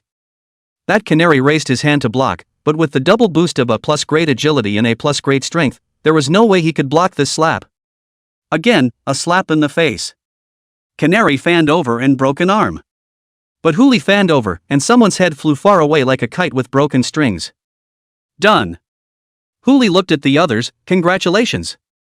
A relatively correct decision was made. Give yourselves a round of applause. The crowd froze at first, then burst into violent applause. Stop. Huli gave an order, and then looked at the crowd with a smile. As a reward, now you have 5 minutes to escape, and after 5 minutes. I am sorry, I may do something you don't want to see. And now, the countdown to begins. The words fell. The crowd immediately dispersed in all directions and swam towards the distance. Huli didn't have any intention of killing them, he was just scaring them to get out of here and not get in the way. If he had the intention of trying to make a move, he wouldn't even open his mouth and directly throw out a round of indestructible Phoenix Fury, who could run away. Okay. Huli looked at Sophie in front of him with a smile on his lips. Now it's time to finish our bet. Sophie knew that in front of this one, she had no possibility of refusing. Even if there hadn't been a bet at the time, or if she had won the bet, the results would actually have been similar. In any case, that Karina did die. And his organization was disbanded. In this case, it is not unacceptable to pay even some price. Huli just loves talking to smart people. He swept over the people in front of him with the eye of True Vision Deprivation Edition, and another large amount of attributes, various props, and some points were credited. It's just that none of these props are of any use to Huli. In order to avoid occupying the warehouse location and looking distracted, Huli directly threw a trade request over to Sophie and threw all those useless props over. Sophie couldn't help but stare. Deal. Huli naturally couldn't give it for nothing. How many points do you have on you? These things will be sold to you as a package. Sophie was instantly delighted. Kidding aside, at this stage, props of whatever grade can be rare products. Several of the props in there are still killers in the Canary organization, and they include things they used to hold down the fort. It's a deal, naturally. Just a shame. She didn't have a lot of points on her. But sir, I only have 20,000 points on me. Enough. Huli spat out 2 words blandly. Just consider it a reward for your honesty as well as your vision. Honesty? Discerning? Sophie could understand honesty, as she did know the location of the Fair Islands and had marked it on her map. She used to be from the Fair Islands. She was naturally more than aware of the location of her hometown, and the others who came up together to draw the map were all from her hometown as well. But vision and all that. She is not sure. Never mind, let's just get the deal done. As she accepted the trade request, the name of the person she was trading with instantly came into view. Huli. It's Huli. Sophie's pupils lit up at once. The scorn and caution in his eyes suddenly dissipated and disappeared, leaving only adoration. She rushed to Huli in front of him with a flash. This move scared the little boss in the air and almost did not hold back to strike. Fortunately, Huli stopped it with his eyes in time, otherwise what was in front of him now was not Sophie, but Somit Mudfai. Are you? You really Huli? Aha! Huli responded bashfully and also simply lifted his disguise. In the face of Sophie's enthusiasm, he acted extremely cold. Alright, I'm still in a hurry, so hurry up and finish the deal, I still have to catch up. Aha! Sophie immediately put all the points she had on her body, and after clicking to confirm the transaction, she didn't forget to look at Huli with a face of infatuation. Mr. Hu, in fact, the Fair Islands are my hometown, if you need. No need. Huli blandly spat out 3 words and leapt onto the little boss's back. His figure immediately swept in the direction of the remaining few. Let's converge first. Although he was not in a hurry to go to Asgard, he could rendezvous earlier so that he would not encounter any changes on the way. The big deal is just more dawdling on the road. Seeing Huli riding the black dragon disappearing from view, that Sophie still kept tilting her head, looking at the direction where the black dragon disappeared, with a somewhat nostalgic feeling. Boss, our next. The person next to Sophie immediately opened her mouth to inquire. Boss? What boss? Sophie looked to the man who had opened his mouth before her and issued a soulful question. She raised her hand and landed it on the man's shoulder with a serious face. From now on, you'll be their boss. What? Not only the men, but the rest of the people around them let out gasps of confusion and surprise. Wait. Boss, what are you doing again? Me? Sophie looked at the direction where the black dragon disappeared, her eyes filled with longing. I'm going to go after my idol. When she thought of Huli's figure earlier, she couldn't stop the tears from flowing from the corners of her mouth. Especially if you've just traded. The idol is really handsome. By the way, the idol is somewhat lacking in points, how about? Sophie hung her head and looked at the crowd in front of her. Right. How many points do you guys still have on you? Let's make a deal. The people were not too far apart, and with the Black Dragon's speed boost, as well as the existence of the squad's chat channel, the people quickly converged successfully. With a simple map, it's just a matter of traveling in one direction against surrounding landmarks or mountains. According to the map's markings, it was still close to 3,000 kilometers in a straight line from the Fair Islands. At the speed of no Shanghai Kingdom, it would still take about 10 hours or so. Huli naturally can't rush over so quickly, so have a European tour first. He adjusted the speed of the No-Sea Kingdom to 100 kilometers per hour, and was prepared to sail about 12 hours per day at this speed for almost 3 days before he could reach the Fair Islands. Counting the time it would take to still find the regional Fae, and to find a copy, it was about time. Huli threw the 4 copies of the map, which were not too bad, to Su Yao, letting her watch the navigation, while he himself made a trip to the beach chair, pulled out the S-Class prop Taigong fishing rod, and started fishing. Life, always need to slow down the pace, in order to feel the traces of life. Until that night, Huli closed the poll with the results of 10 C grade and 20 D grade fish exotics. But in the next instant, an unexpected prompt slammed directly into his face. Ding! SSS class prop Regulus has been detected. Because you are in possession of SSS grade props Sure by SSS grade props, Ancestral Dragon Robe, and SSS grade props Jade Seal of Transmission, we are now opening the world's hidden quest. Heaven's Mandate. Chapter 113, Obedience to the Divine Order. What the hell? Huli looked at the prompt in front of him and stood up from the table with a swish. The Mandate of Heaven? The world's hidden quests? Or is it SSS? What the hell? In his previous life, he had never seen, or even heard of, anything like it in a whole decade. How can such an outrageous thing even exist? The crowd immediately threw a surprised look towards Huli, their eyes filled with inquiries. Huli didn't reply and just continued to frown at the prompts that popped up in front of him.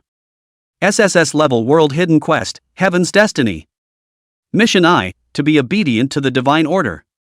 Mission description, please find other beings who hold SSS grade props and gather them in one place. Duration of the mission, unlimited. Task rewards, cumulative calculation. Mission failure, none. Remarks, the destiny of the heavens is supreme. Ding.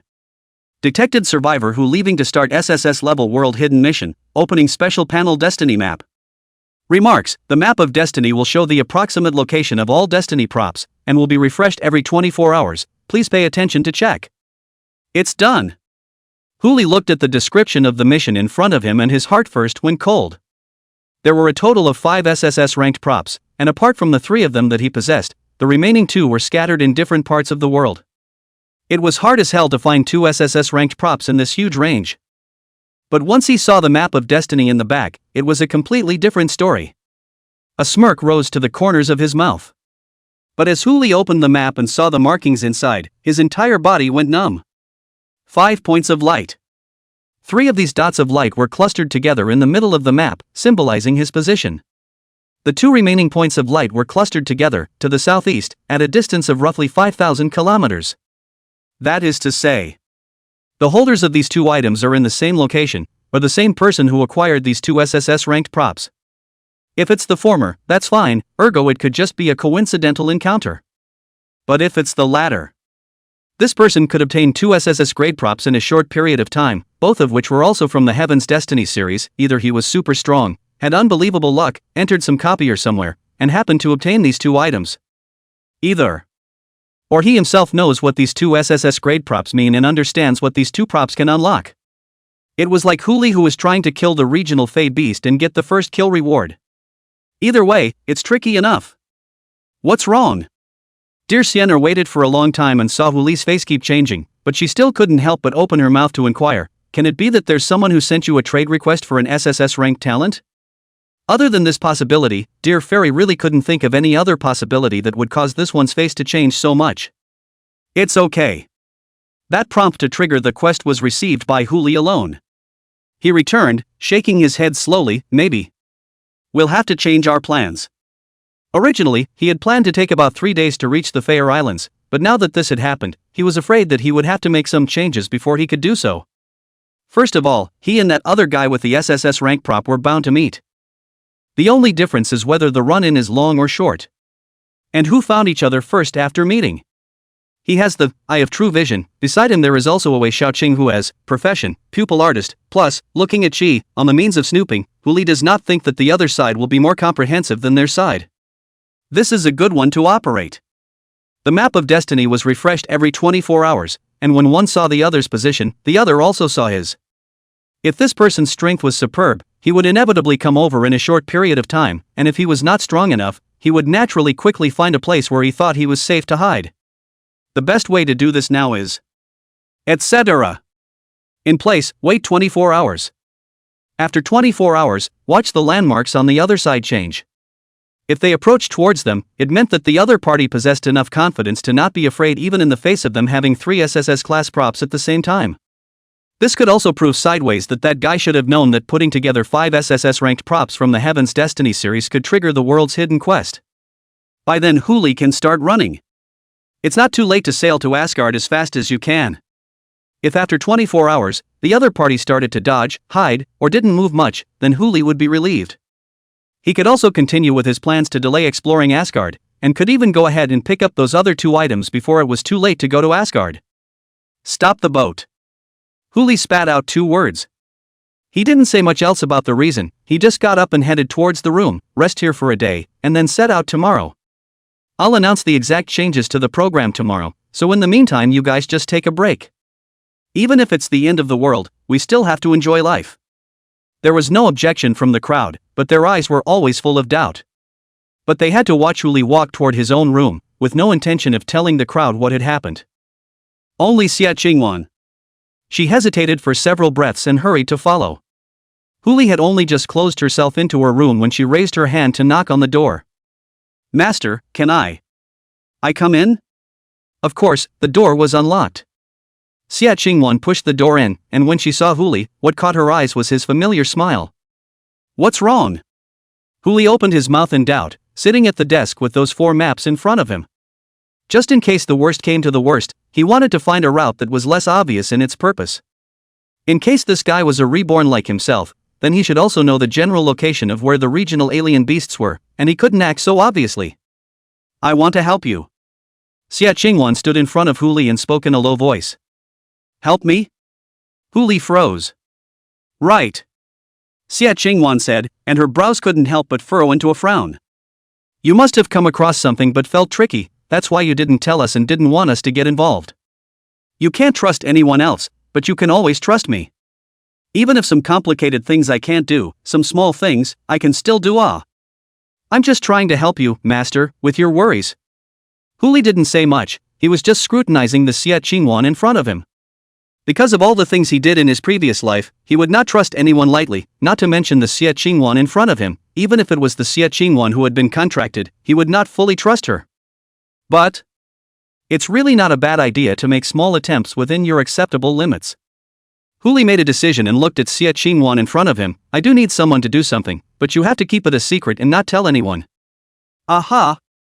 Xia Qingwan nodded heavily and looked at Huli with anticipation in her eyes. Whatever you say, master, I promise to complete the task.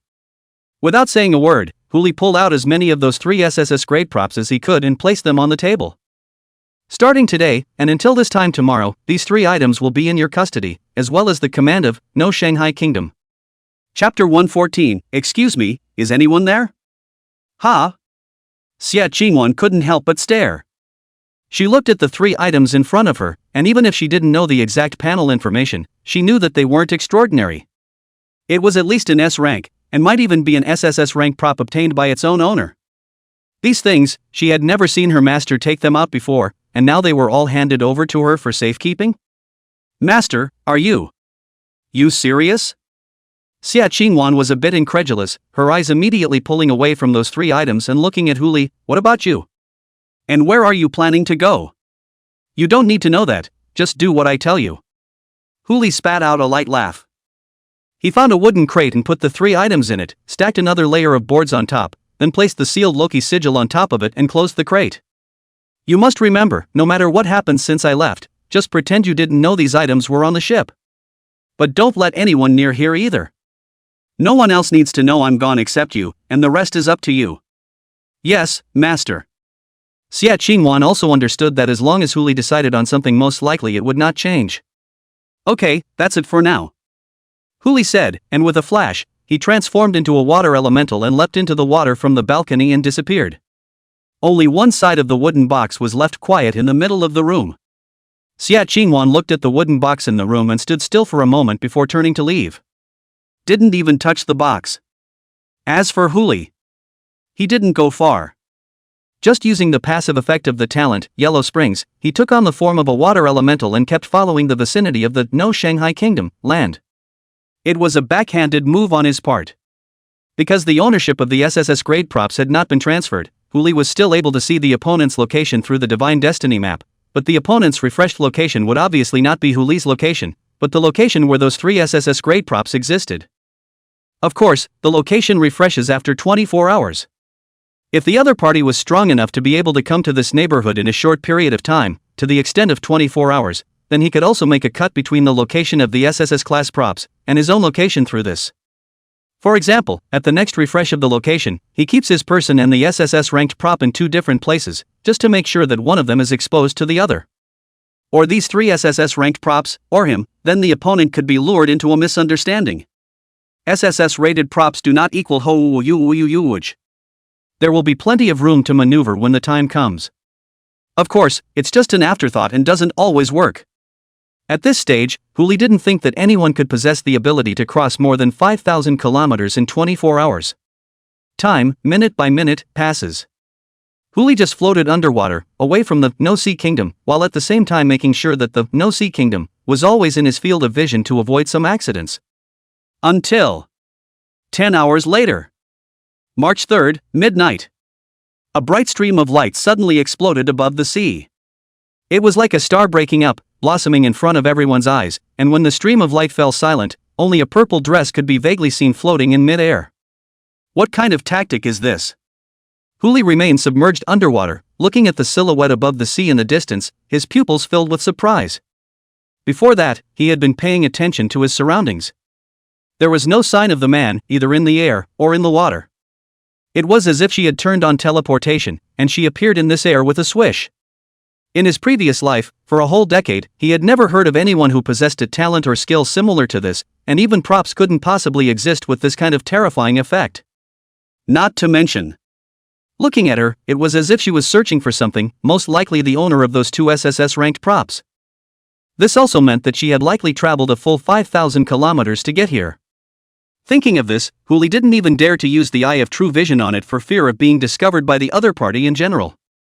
The next instant, after the other party looked around for a while, they seemed to have found something and immediately flew in one direction. That direction is no Shanghainese. Huli's pupils trembled as he hurriedly hunkered down underwater and approached towards the No Shanghai Kingdom. He had prepared for the worst in his mind. If this one's strength far exceeded his own, then he would not hesitate to give up this so-called world-class hidden mission, giving all the SSS grade props with both hands. The reason is simple.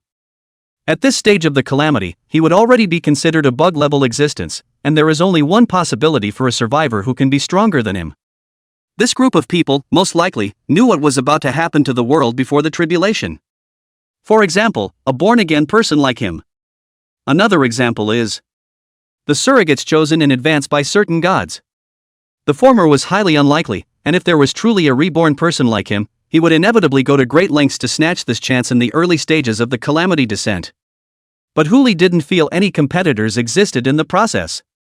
As for the second, the gods existed far before the calamity, and if there were divine surrogates that lived thousands, or even tens of thousands of years ago to look for these things, Huli didn't think that he, a small A rank, would be able to do it on the strength of a few minor talents. Of course, this is just a strategic retreat these days. If there really was anyone who had struck out at him, then that person's name would inevitably be engraved between Huli's heart, and there would always be a chance to get it back in the future. Hello? With a soft whimper, the purple-skirted girl came to stand on the deck of the No Sea Kingdom, and instead of rushing into the cabin, she poked her head towards the inside. Excuse me, is anyone there? Huli hunkered down under the boat and wondered what the hell she was trying to do, just waiting silently. Not long after, Xia Qingwan's voice also came from the deck. Hello, are you? Hello, I was passing through and saw you had a boat and wanted to ask if I could get a ride. The purple-skirted girl said, as if she was afraid of being misunderstood by Xia Qingwan. She also hurriedly explained, don't worry, I'm not a bad person, I just don't have the right transportation, you can treat it as a trade. When I leave, I will definitely give you a sizable amount of money for the boat. Huli listened, and his heart couldn't help but rejoice. Looking at her, she should still not know that the SSS-class props are on the ship, otherwise with her strength, she should now directly break into the house, burn and loot, and directly take away the 3 props and be done with it. But she was still talking nicely, like she really wanted a boat ride. But on what basis did she lock onto No Sea Kingdom at a glance and come running to this ship? It couldn't be pure luck, could it? Either way, it's right to keep her off the boat. Sorry. Xia Qingwan pursed her lips and politely refused. Our captain is not in the habit of letting strangers follow the ship. No matter how much you are willing to pay, the captain will not agree. Where's your captain? The purple-skirted woman also asked helplessly. I'll talk to him. Don't worry, I will definitely make an offer that will make his heart sing. Like how about helping you guys out with a certain heal first? The words fell. Huli only felt a sudden chill on his back. A sword blade fell, and countless sword intent instantly penetrated his limbs and bones. Chapter 115. Huli is dead. Huli's pupils trembled. Only to feel countless stabbing pains lodged in his head. He didn't even have time to react. Like a peeled shrimp, the steel fork pierced into his body, chosen by the picky eater and carried away from the water. Anum. Sound of object falling in water. Huli's entire body landed on the deck, paralyzed, with a crisp ringing in his ears. Ding. Undying Phoenix descended passive effect triggered. As the prompt ended, the injuries on Huli's body instantly recovered and his entire attributes were permanently increased by 10%. And the passive effect of Undying Phoenix Descent was also on cooldown. If it comes back in 30 days, he wouldn't have the means to save his life. It also means that he died once. Master! Xia Qingwan immediately exclaimed in shock. With a forward lunge, she transformed into a predator and came to Huli's side, the purple-robed woman who was looking at her with a scornful face. Master? The purple-clothed woman couldn't help but stare at the master and servant in front of her, and she couldn't help but reveal an awkward smile. Sorry, I saw this guy sneaking around underwater as a dog and thought he was one of your followers. but I didn't realize he was actually the owner of your ship. Wanda. With the effective, undying phoenix descent in place, Huli had already recovered to his peak state. He raised his hand and landed on Xie Qingwan's back, gently patting it twice. You go and prepare some refreshments. When you meet a hometown in another country, you still need to greet them properly. But master, your injury. Don't worry, I'll be fine. Xie Qingwan hesitated for an instant, but she still turned around and walked into the cabin. This refreshment has to be prepared, and other things even more so. For example, call up both that dear Xianair and Su Yao. Although he didn't know what the purple-clothed woman was and why she was stronger than her master, two more helpers were always right. Deck. Huli looked towards the purple-clothed woman, forced down the palpitations of his heart to keep himself calm, and flashed a smile towards this one. Haven't asked for advice. Ling Yi. Miss Ling.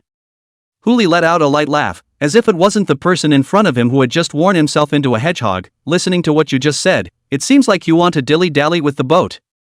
Why don't we go in and have a chat? Good thing too. Ling Yi spat out two words softly, her eyes kept falling on Huli as if she saw something interesting. Please. Huli led the way ahead, and the two of them walked into the cabin one after the other. That Xie Qingwan had already started preparing the refreshments, while Su Yao and dear Xianer had also walked out from their respective rooms. Time is short. But Xie Qingwan had also informed them of the information that a great enemy was coming. Although they were not clear about Ling Yi's specific strength, they had already heard one thing from Xie Qingwan's mouth. Huli, killed once. Yo, there's a lot of pretty girls on board. Ling Yi snickered, his gaze skimming over Su Yao and landing on dear Xianer. It landed near her wrist, to be precise. With just a glance, her gaze returned to Huli. Young man, can your body stand it? Ms. Ling, don't misunderstand. Huli still kept his smile. We're all teammates without all those weird relationships. Have a seat. Ling Yi had a smile on the corner of his mouth, but he didn't say anything more, only coming to sit down opposite Huli. Xie Qingwan quickly served 2 cups of dragon well. I wonder where Ms. Ling is planning to go. We still have a mission ahead of us, so we might not be on the same path as Miss Ling. Huli couldn't wait to send this one away now. In terms of the means she displayed just now, even if he unfolded the domain of the Yellow Springs, I'm afraid he wouldn't be her opponent. Reborn? Unless there was someone who could bring the talent and strength of their previous life back to before the end-time calamity began, Huli didn't think there would be such a powerful reborn person. She was, most likely, the second possibility of her own speculation. Surrogates that certain deities began cultivating before the calamity. This kind of existence was not something Huli could deal with at this stage. What's more, she is likely to be the owner of the other 2 destiny props. There was even an instantaneous movement skill that could come directly to the location you had in mind after cooldown. This time she might not have been suspicious of him, no Shanghai Kingdom. But as long as there are 1 or 2 more times when she can find the location of the No Sea country, and the coordinates on the Heavenly Destiny location overlap every time she transients, then the consequences. Huli didn't even dare to think deeply. Assuming that everything was the worst possible outcome, those means he had previously laid out might be as good as a joke in front of this one. The only way to break the game is to invite this one off the ship before the next coordinates refresh, and they go into some kind of replica as fast as they can and hide. Build up strength. I have no destination, I go wherever you go. Ling Yi returned bashfully. She began to survey the interior of the No Shanghai Kingdom. By the way, I've told you my name, so what's yours? Huli wouldn't dare to say his real name. His name has appeared on several global bulletins. There was a time when it was the SSS grade prop. And so on that he had obtained after killing the A-grade regional beast Heaven's Destiny Shenbird. As if there was another way to eliminate yourself from suspicion. It's just a little bit more risky. My name is Huli. Huli acknowledged his name graciously, then revealed an awkward smile. Perhaps Miss Ling has heard of my name. Huli. The words fell. Ling Yi's finger tapped on the desktop. The tea liquid in the 2 men's cups rippled through the layers, and before Huli could return to his senses, he felt a sharpness hanging in his throat. Have you, by any chance, acquired an SSS class prop? Ling Yi's voice rang in his ears. Her eyes were filled with interrogation and indifference, as if she held someone's life at the snap of her fingers. Sure enough. Huli was delighted in his heart, but immediately frowned, feigning a difficult, yet forced smile. Yes.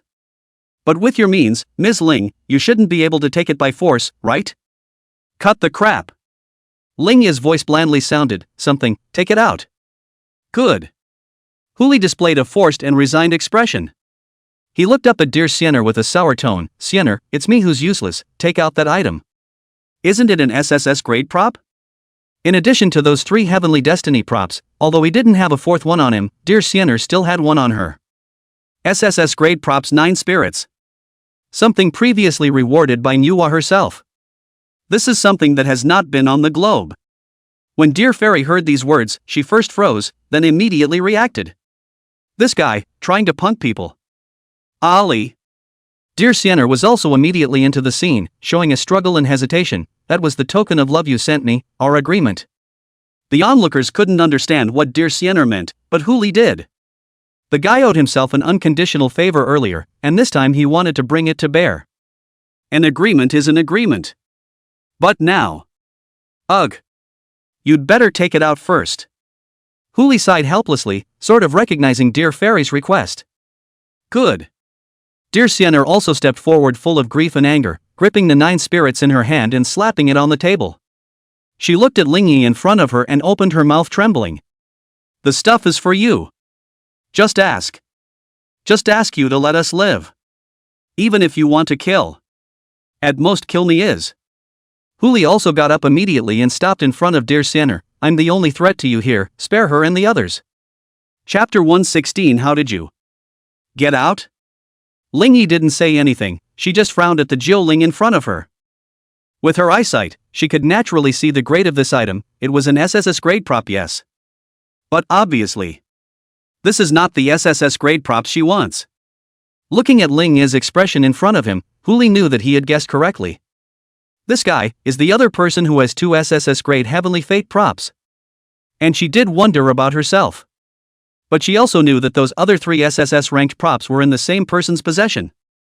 One only needed to take out 1 SSS grade prop that didn't belong to those 3 SSS grade props, and that would be enough to make her suspicious. Doubtful if I've misjudged. After all, since there is the existence of 1 divine surrogate, there are 2, 3, or even more divine surrogates in existence. Heaven's Destiny, a world-class hidden quest that hadn't appeared or been heard of in the previous life, was most likely being internally digested by these divine surrogates. If he were Ling Yi, he would naturally suspect that it was another divine surrogate holding these things. And those of them. It was just a mole with slightly better luck, with SSS ranked props, and by no means the one she was thinking of. Okay, put it away. Ling Yi swept his eyes at the 9 spirits and didn't even reach out to touch them, but instead looked back at the 2 Huli. Have you guys ever met Manhwa after obtaining this prop? Dear Siener and Huli glanced at each other, both of their eyes filled with surprise. Okay, I get it. Although he didn't answer, seeing the expressions of the 2, Ling Yi obviously knew the answer as well. She slowly got up, the sharpness hanging over Huli's neck instantly dissipating, and her tone carried a hint of embarrassment. I'm sorry, I was out of line earlier. This, as compensation for you. A peach appeared on the table. Before Huli could see where that peach came from, that Ling Yi dissolved into a stream of light and dissipated. Again, the stream of light from earlier. In other words, her ability to come here earlier wasn't something she could only use once. Even after the cooldown is reached, there are at least 2.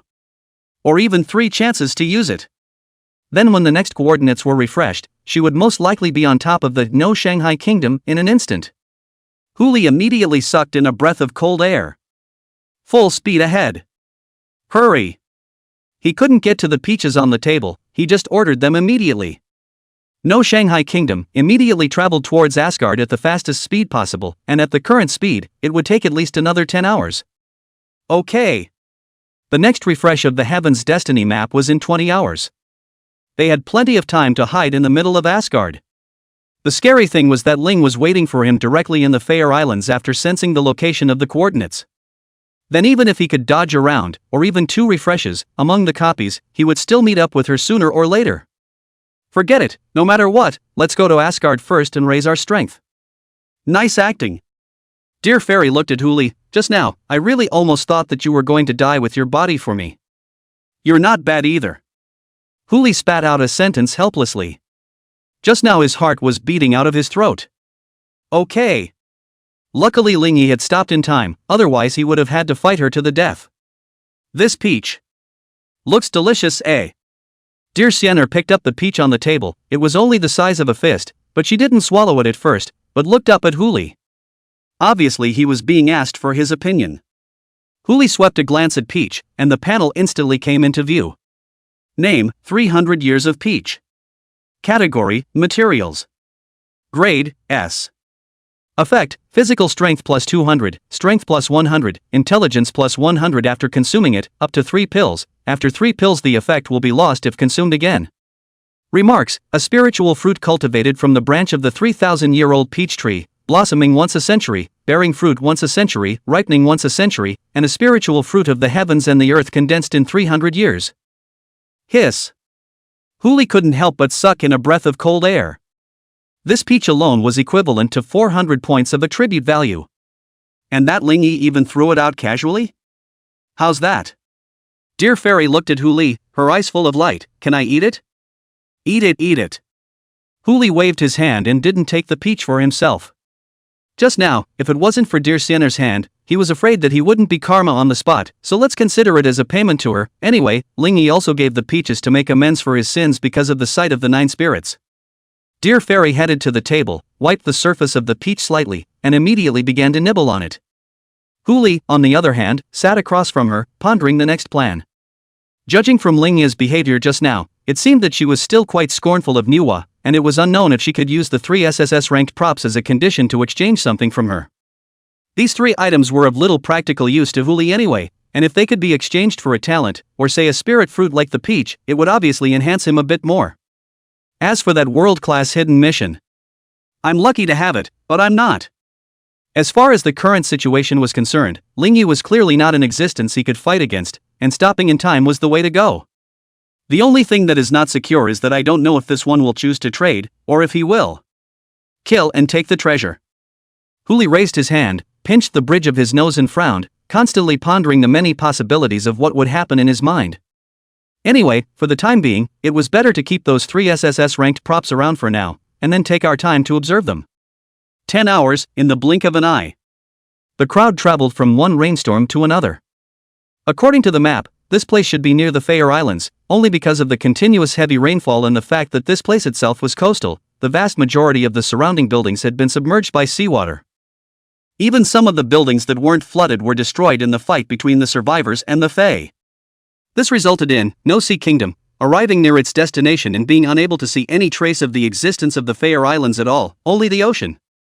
The ocean. It's still the ocean. Okay. Huli had long been prepared and knew that he might face this situation. The 9 little guys were immediately sent out by him. Looking for. With the fall of the 3 regional alien beasts, the regional alien beasts at the current stage had at least reached a B class or even an A class existence. First, you find the Area Fae, then you use the Area Fae to find the suspected location of the copy opening in this neighborhood. Failing that again, we'll have to unseal the Loki Godhead. This was already near the passage to Asgard, but if the guy was still homesick, he would more or less give some reaction out. Of course, this is a last resort. There was no way Huli would hastily lift his only card against Loki. As the 9 little guys went out to look for the foreign beasts, Huli naturally didn't stay idle, and he also immediately began to look for any other survivors in the vicinity. Just as he stepped out onto the deck and began to look out, a figure floated on the surface of the sea, slowly drifting in from the distance. Huli frowned slightly and did not move hastily. It was a bit too much of a coincidence for such a person to appear at this stage. Just as he hesitated, Mayer's voice suddenly rang in his ears. What? Aren't you just about to go look for someone? A guy that big floating around, you're not going to look for him? The words fell. Without the slightest hesitation, Huli immediately raised his hand and rubbed out a fire phoenix, snapping it backhandedly towards Mir's head. The fire phoenix, hanging by Mayer's ear, was just a hair's breadth away from landing on her head. How did you get out? Chapter 117, May I, forever bathed in rainbow's 3 shifts. The tone of voice just now, the utterance, was not something Mayer could say. There was obviously only one person who could say that tone. Rocky. Aya, I'm just anxious to return home. Mayer's voice sounded again. She didn't flinch in the face of the fire phoenix at the side of her head, but smiled softly as she straightened her collar. A dark green tie floated in her palm. What's more? Don't I see you in a hurry? The moment these words came out, Huli's face changed. To be able to say something like that meant that Loki already knew he was hiding from Ling Yi, or at least he already knew what he was hiding from. Whether he was from Mayer's memories or had been watching from the sidelines, this was not good news. Loki began by making a deal between himself and Huli, recognizing himself as a surrogate for one of the gods, but now, the fact that he had been easily decapitated by Ling Yi had obviously been made known to him. With unequal strengths, the seals not working, and the need to find Asgard to hide himself, the content of the deal between the two might change slightly. Yo, nervous? Loki's voice sounded again. He took a step forward, overlooking the sea in front of him. Don't worry, our previous deal is still valid. Who made you even make a special trip to bring back all of my godhead fragments? It's just something small, I have no reason to refuse, but can you save the people on the surface first? This is a carrier that my main body had a hard time sending out, and the current one doesn't have the strength to withstand me for too long. Huli didn't say much, only turning his head to look at Xia Qingwan behind him. The latter immediately leapt down into the middle of the sea and began to fish for people. Huli, on the other hand, scrutinized the Loki air in front of him and asked with a frown, "You said last time that your main body could appear for a day. It can't be that what's floating down there is your main body, can it?" "You're kidding!" Loki exclaimed out in surprise, a surprised smile tugging at the corners of his mouth. "If I come out in my own body, do I still need to float in the water? The god of frauds needs a row, too, okay. God knows if there's any truth in this guy's mouth or not." Huli obviously wouldn't believe half of this guy's punctuation. Even if Loki said so, he would treat this floating guy as Loki's body. Not a moment later, Xia Qingwan leapt up from the water with the guy in the water and rejoined the deck.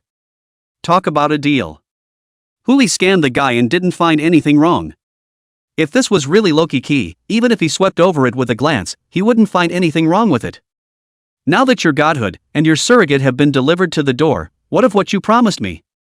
Huh? Mayer let out a puzzled cry, obviously not understanding what Huli meant. Ahem.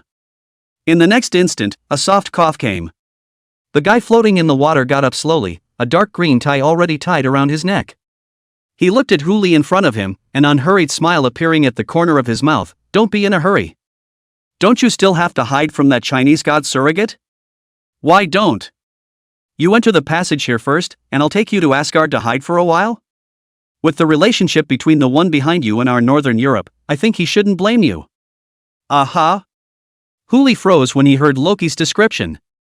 In other words, the guy hadn't even begun to question his situation. Otherwise, he would never have said this matter in a consultative tone, and it was likely that he would have directly begun to bully and even threaten Huli by utilizing Asgard's special characteristics. There seems to be something different about the situation now. No need. Huli hesitated for an instant and immediately spat out two words. It's still the original plan. Have your essence come out with the stuff, we'll take the stuff and leave, and make sure we don't cause any trouble for your god system. As much as he wanted to get into Asgard, he also knew that it was better to be quick. The guy in front of me is Loki. If he agreed without thinking, Loki was afraid that he couldn't help but be more suspicious, and then his only advantage would be gone. Therefore, retreating is the most appropriate way to deal with the situation at present. Well, if you insist.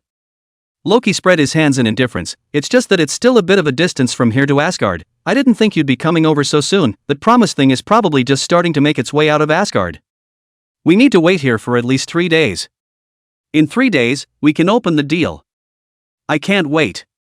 Huli found the right time to start using the opportunity. You know what happened earlier? I can bluff that guy off once, but I can't bluff him off a second time. Maybe she'll lock my position soon. I'm no match for an old surrogate like this one. Loki did not speak, just looked at Huli and smiled, as if to say, what about that? Does it have anything to do with me? Damn. Feigning annoyance, Huli rushed to Loki and gripped his tie and lifted it upwards. I told you. I am not going to enter Asgard. That guy. That guy couldn't be the one you got specially. Sorry. Loki had an innocent look on his face and did not push Huli away, spreading his hands in an extremely weak manner. We, Asgard, do not accept such accusations. Prioritizing against the Chinese divine system is a pact set by the kings of the gods, and I will not recognize it unless you show me proof. On the contrary, you actually have something that carries Nuwa scent on you. How did you get it? Another surprise bombshell. King of the gods. Besides the Asgardian divine lineage, God knows how many other divine kings of divine lineages are in this congregation. What exactly had the Hwaxia divine lineage done that would cause these divine lineages to target them so? Is it because it's too powerful or something else? Meh. Huli naturally wouldn't fall into the trap of self-incrimination. He just sneered, "You don't have to care about that. Don't worry." Loki didn't press the issue. The gods of Asgard are also gods, and most of the gods are still sleeping right now. Even my main body, without this godhead of mine constantly calling out from the outside, wouldn't awaken at this time. The one who is awake now is just a wisp of divine thought, so you don't have to worry. Another invitation. Fish, hooked. Forget it. Huli collected his thoughts and did not continue to think out loud. He pushed the Loki in his hand forward, his brow furrowing into a frown. No matter what the reason really is, isn't it just a trip to Asgard? Who's afraid of who? Just go. When the time comes, I'll need to cross your rainbow bridge to get somewhere else, is that okay? Of course. Loki spat out 2 words with a soft smile. He straightened his messed up clothes and raised his hand to point in the northwest direction. In this direction, another 150 kilometers or so and we'll be there. Yes. Regional Fae or whatever, compared to this matter, there was no need to rush. He immediately utilized the racial contract and put the 9 little ones into the space of the contracted community, fearing that the gods of Asgard would discover Nidhogg's scent. The journey of 150 miles took less than half an hour. This is still a sea, but under the sea, a small island can be vaguely seen. This is it. Loki laughed softly, opening his arms as if he were taking a bath, lifting his head at a 45-degree angle and chanting softly. May I, forever be blessed with rainbows. The words fell. A pillar of rainbow light instantly fell down, wrapping the entire, sealess kingdom in it. In the meantime, a lavender figure in the distance quietly watched everything, and the corner of his mouth vaguely surfaced a smile. Chapter 118 SSS Grade Copy 9 Realms. Ding. Survivors detected: Huli, Dear Siener, Xie Qingwan, Wei Xiaoqing, Su Yao, and Carlos Meyer entered the SSS-ranked replica of the 9 realms at the same time, and will form a temporary survivor squad. The 9 realms, welcome. As the 2 hints flashed by, the scene in front of Huli's eyes changed all of a sudden. The original vast ocean was instantly transformed into a forest, and the rainbow bridge that had brought them just now had dissipated and disappeared, replaced by a 3-colored rainbow in the distance. The smell of flowers and earth mingling drilled into the nose and throat, and you couldn't stop breathing in greedily. Wei Xiaoqing even closed her eyes and listened to the sound of deer sounds coming from the distance, and the cries of birds and beasts floating in the air. Forest. A whole forest on land. They had been adrift at sea for so long, and the few times they had set their feet on the ground had been in odd places, in addition to their time at sea. Once it was in the middle of the Earth Kingdom, which smelled of corpses and rust, not to mention the flowers and plants, but also the dirt. And one other time just recently. They ascended to the island occupied by Mir, but it was only a small island, and it was still the ocean in all directions, so it was not considered coming to land at all. The sight in front of me is a rare one indeed. TCH, not very lucky. Loki's voice came. A bitter smile appeared at the corner of his mouth as he turned his head to look at Huli. The rainbow bridge hasn't been used for a long time, and coming in from the outside, you can only randomly enter one of the 9 realms. It's our bad luck that we didn't go straight to Asgard. This is Midgard, the atrium of the World Tree. To get to Asgard from here, you still have to cross the tri-colored rainbow bridge here. Just as Loki spoke, a quest prompt popped up. Congratulations to Survivor Squad Huli for triggering the S-rank main quest, In Search of Asgard. S-rank main quest, Search for Asgard. Question description: entering the 9 realms you have met the legendary god Loki, who now invites you to find a way to enter Asgard. Mission goal: find a way and enter the middle of Asgard with Loki. Duration of mission: 9 days. Mandate rewards: cumulative. Mission failure: expulsion from the 9 realms. Huli silently nodded his head, and sort of accepted the task. It's pretty much the same process as in the previous life. With a total of 9 days of activity, it's up to the individual what quests they can trigger, what props they can find, or what other things they can obtain. At the end of the 9 days, everyone will be forcibly teleported out. If any quests were picked up during this period and had not been completed by the end of the 9 days, the punishment for failing the quest would fall just the same. Of course, this kind of thing would naturally not exist for Huli and the others. He turned his head to Loki. Lead the way, the scent here is not my favorite. Then I'm afraid you'll like Asgard even less. Loki shrugged helplessly. I can also have my surrogates fetch everything you want if you'd rather wait here. Have your surrogate pick up the stuff? Let's not talk about 9 days. I'm afraid we won't be able to fetch it even 9 years or 90 years from now. For some guy's words, Huli would not believe a single punctuation mark right now, not to mention the fact that it involved such a large transaction. Loki's godhood, Huli may not be able to control it, but Mir's life. He must hold it firmly in his hand. As long as this surrogate existed, he believed that Loki should not be a fish out of water. No, since we're all here already, it's good to go up there. Then let's go. Loki laughed softly, but he didn't have any comments, and led the crowd towards the location where the tricolored rainbow was. Just this speed. It's just a little too slow. Huli raised his hand and released the 7 pseudo-dragon phoenixes other than the little boss and the oldest 2. Ride this, it's faster. The little boss is now a pseudo-Nidhogg, and has inherited the old grudge between the Norse gods and Nidhogg. After all, it was an existence that directly led to the twilight of the gods, and it was better to be cautious in this situation. Aside from Dear Fairy, the remaining few sat on the back of the pseudo-dragon phoenix. Dear Sienner, on the other hand, kept the wind at her side and followed Huli. That rainbow bridge looked as if it was not far away, but as the crowd continued to get closer, the location of that rainbow bridge was as if it had not changed in the slightest, and had always hung in the distance. It's like the moon hanging in the sky, seemingly near and within reach, but far away. The sun, fading to the west. The rainbow bridge still hangs in the distance. Ding! Huli's ears suddenly rang with a crispness. Destiny map, updated. He immediately opened the map, but didn't find any trace of the divine fate props on the map. That's great. The corner of Huli's mouth rose slightly.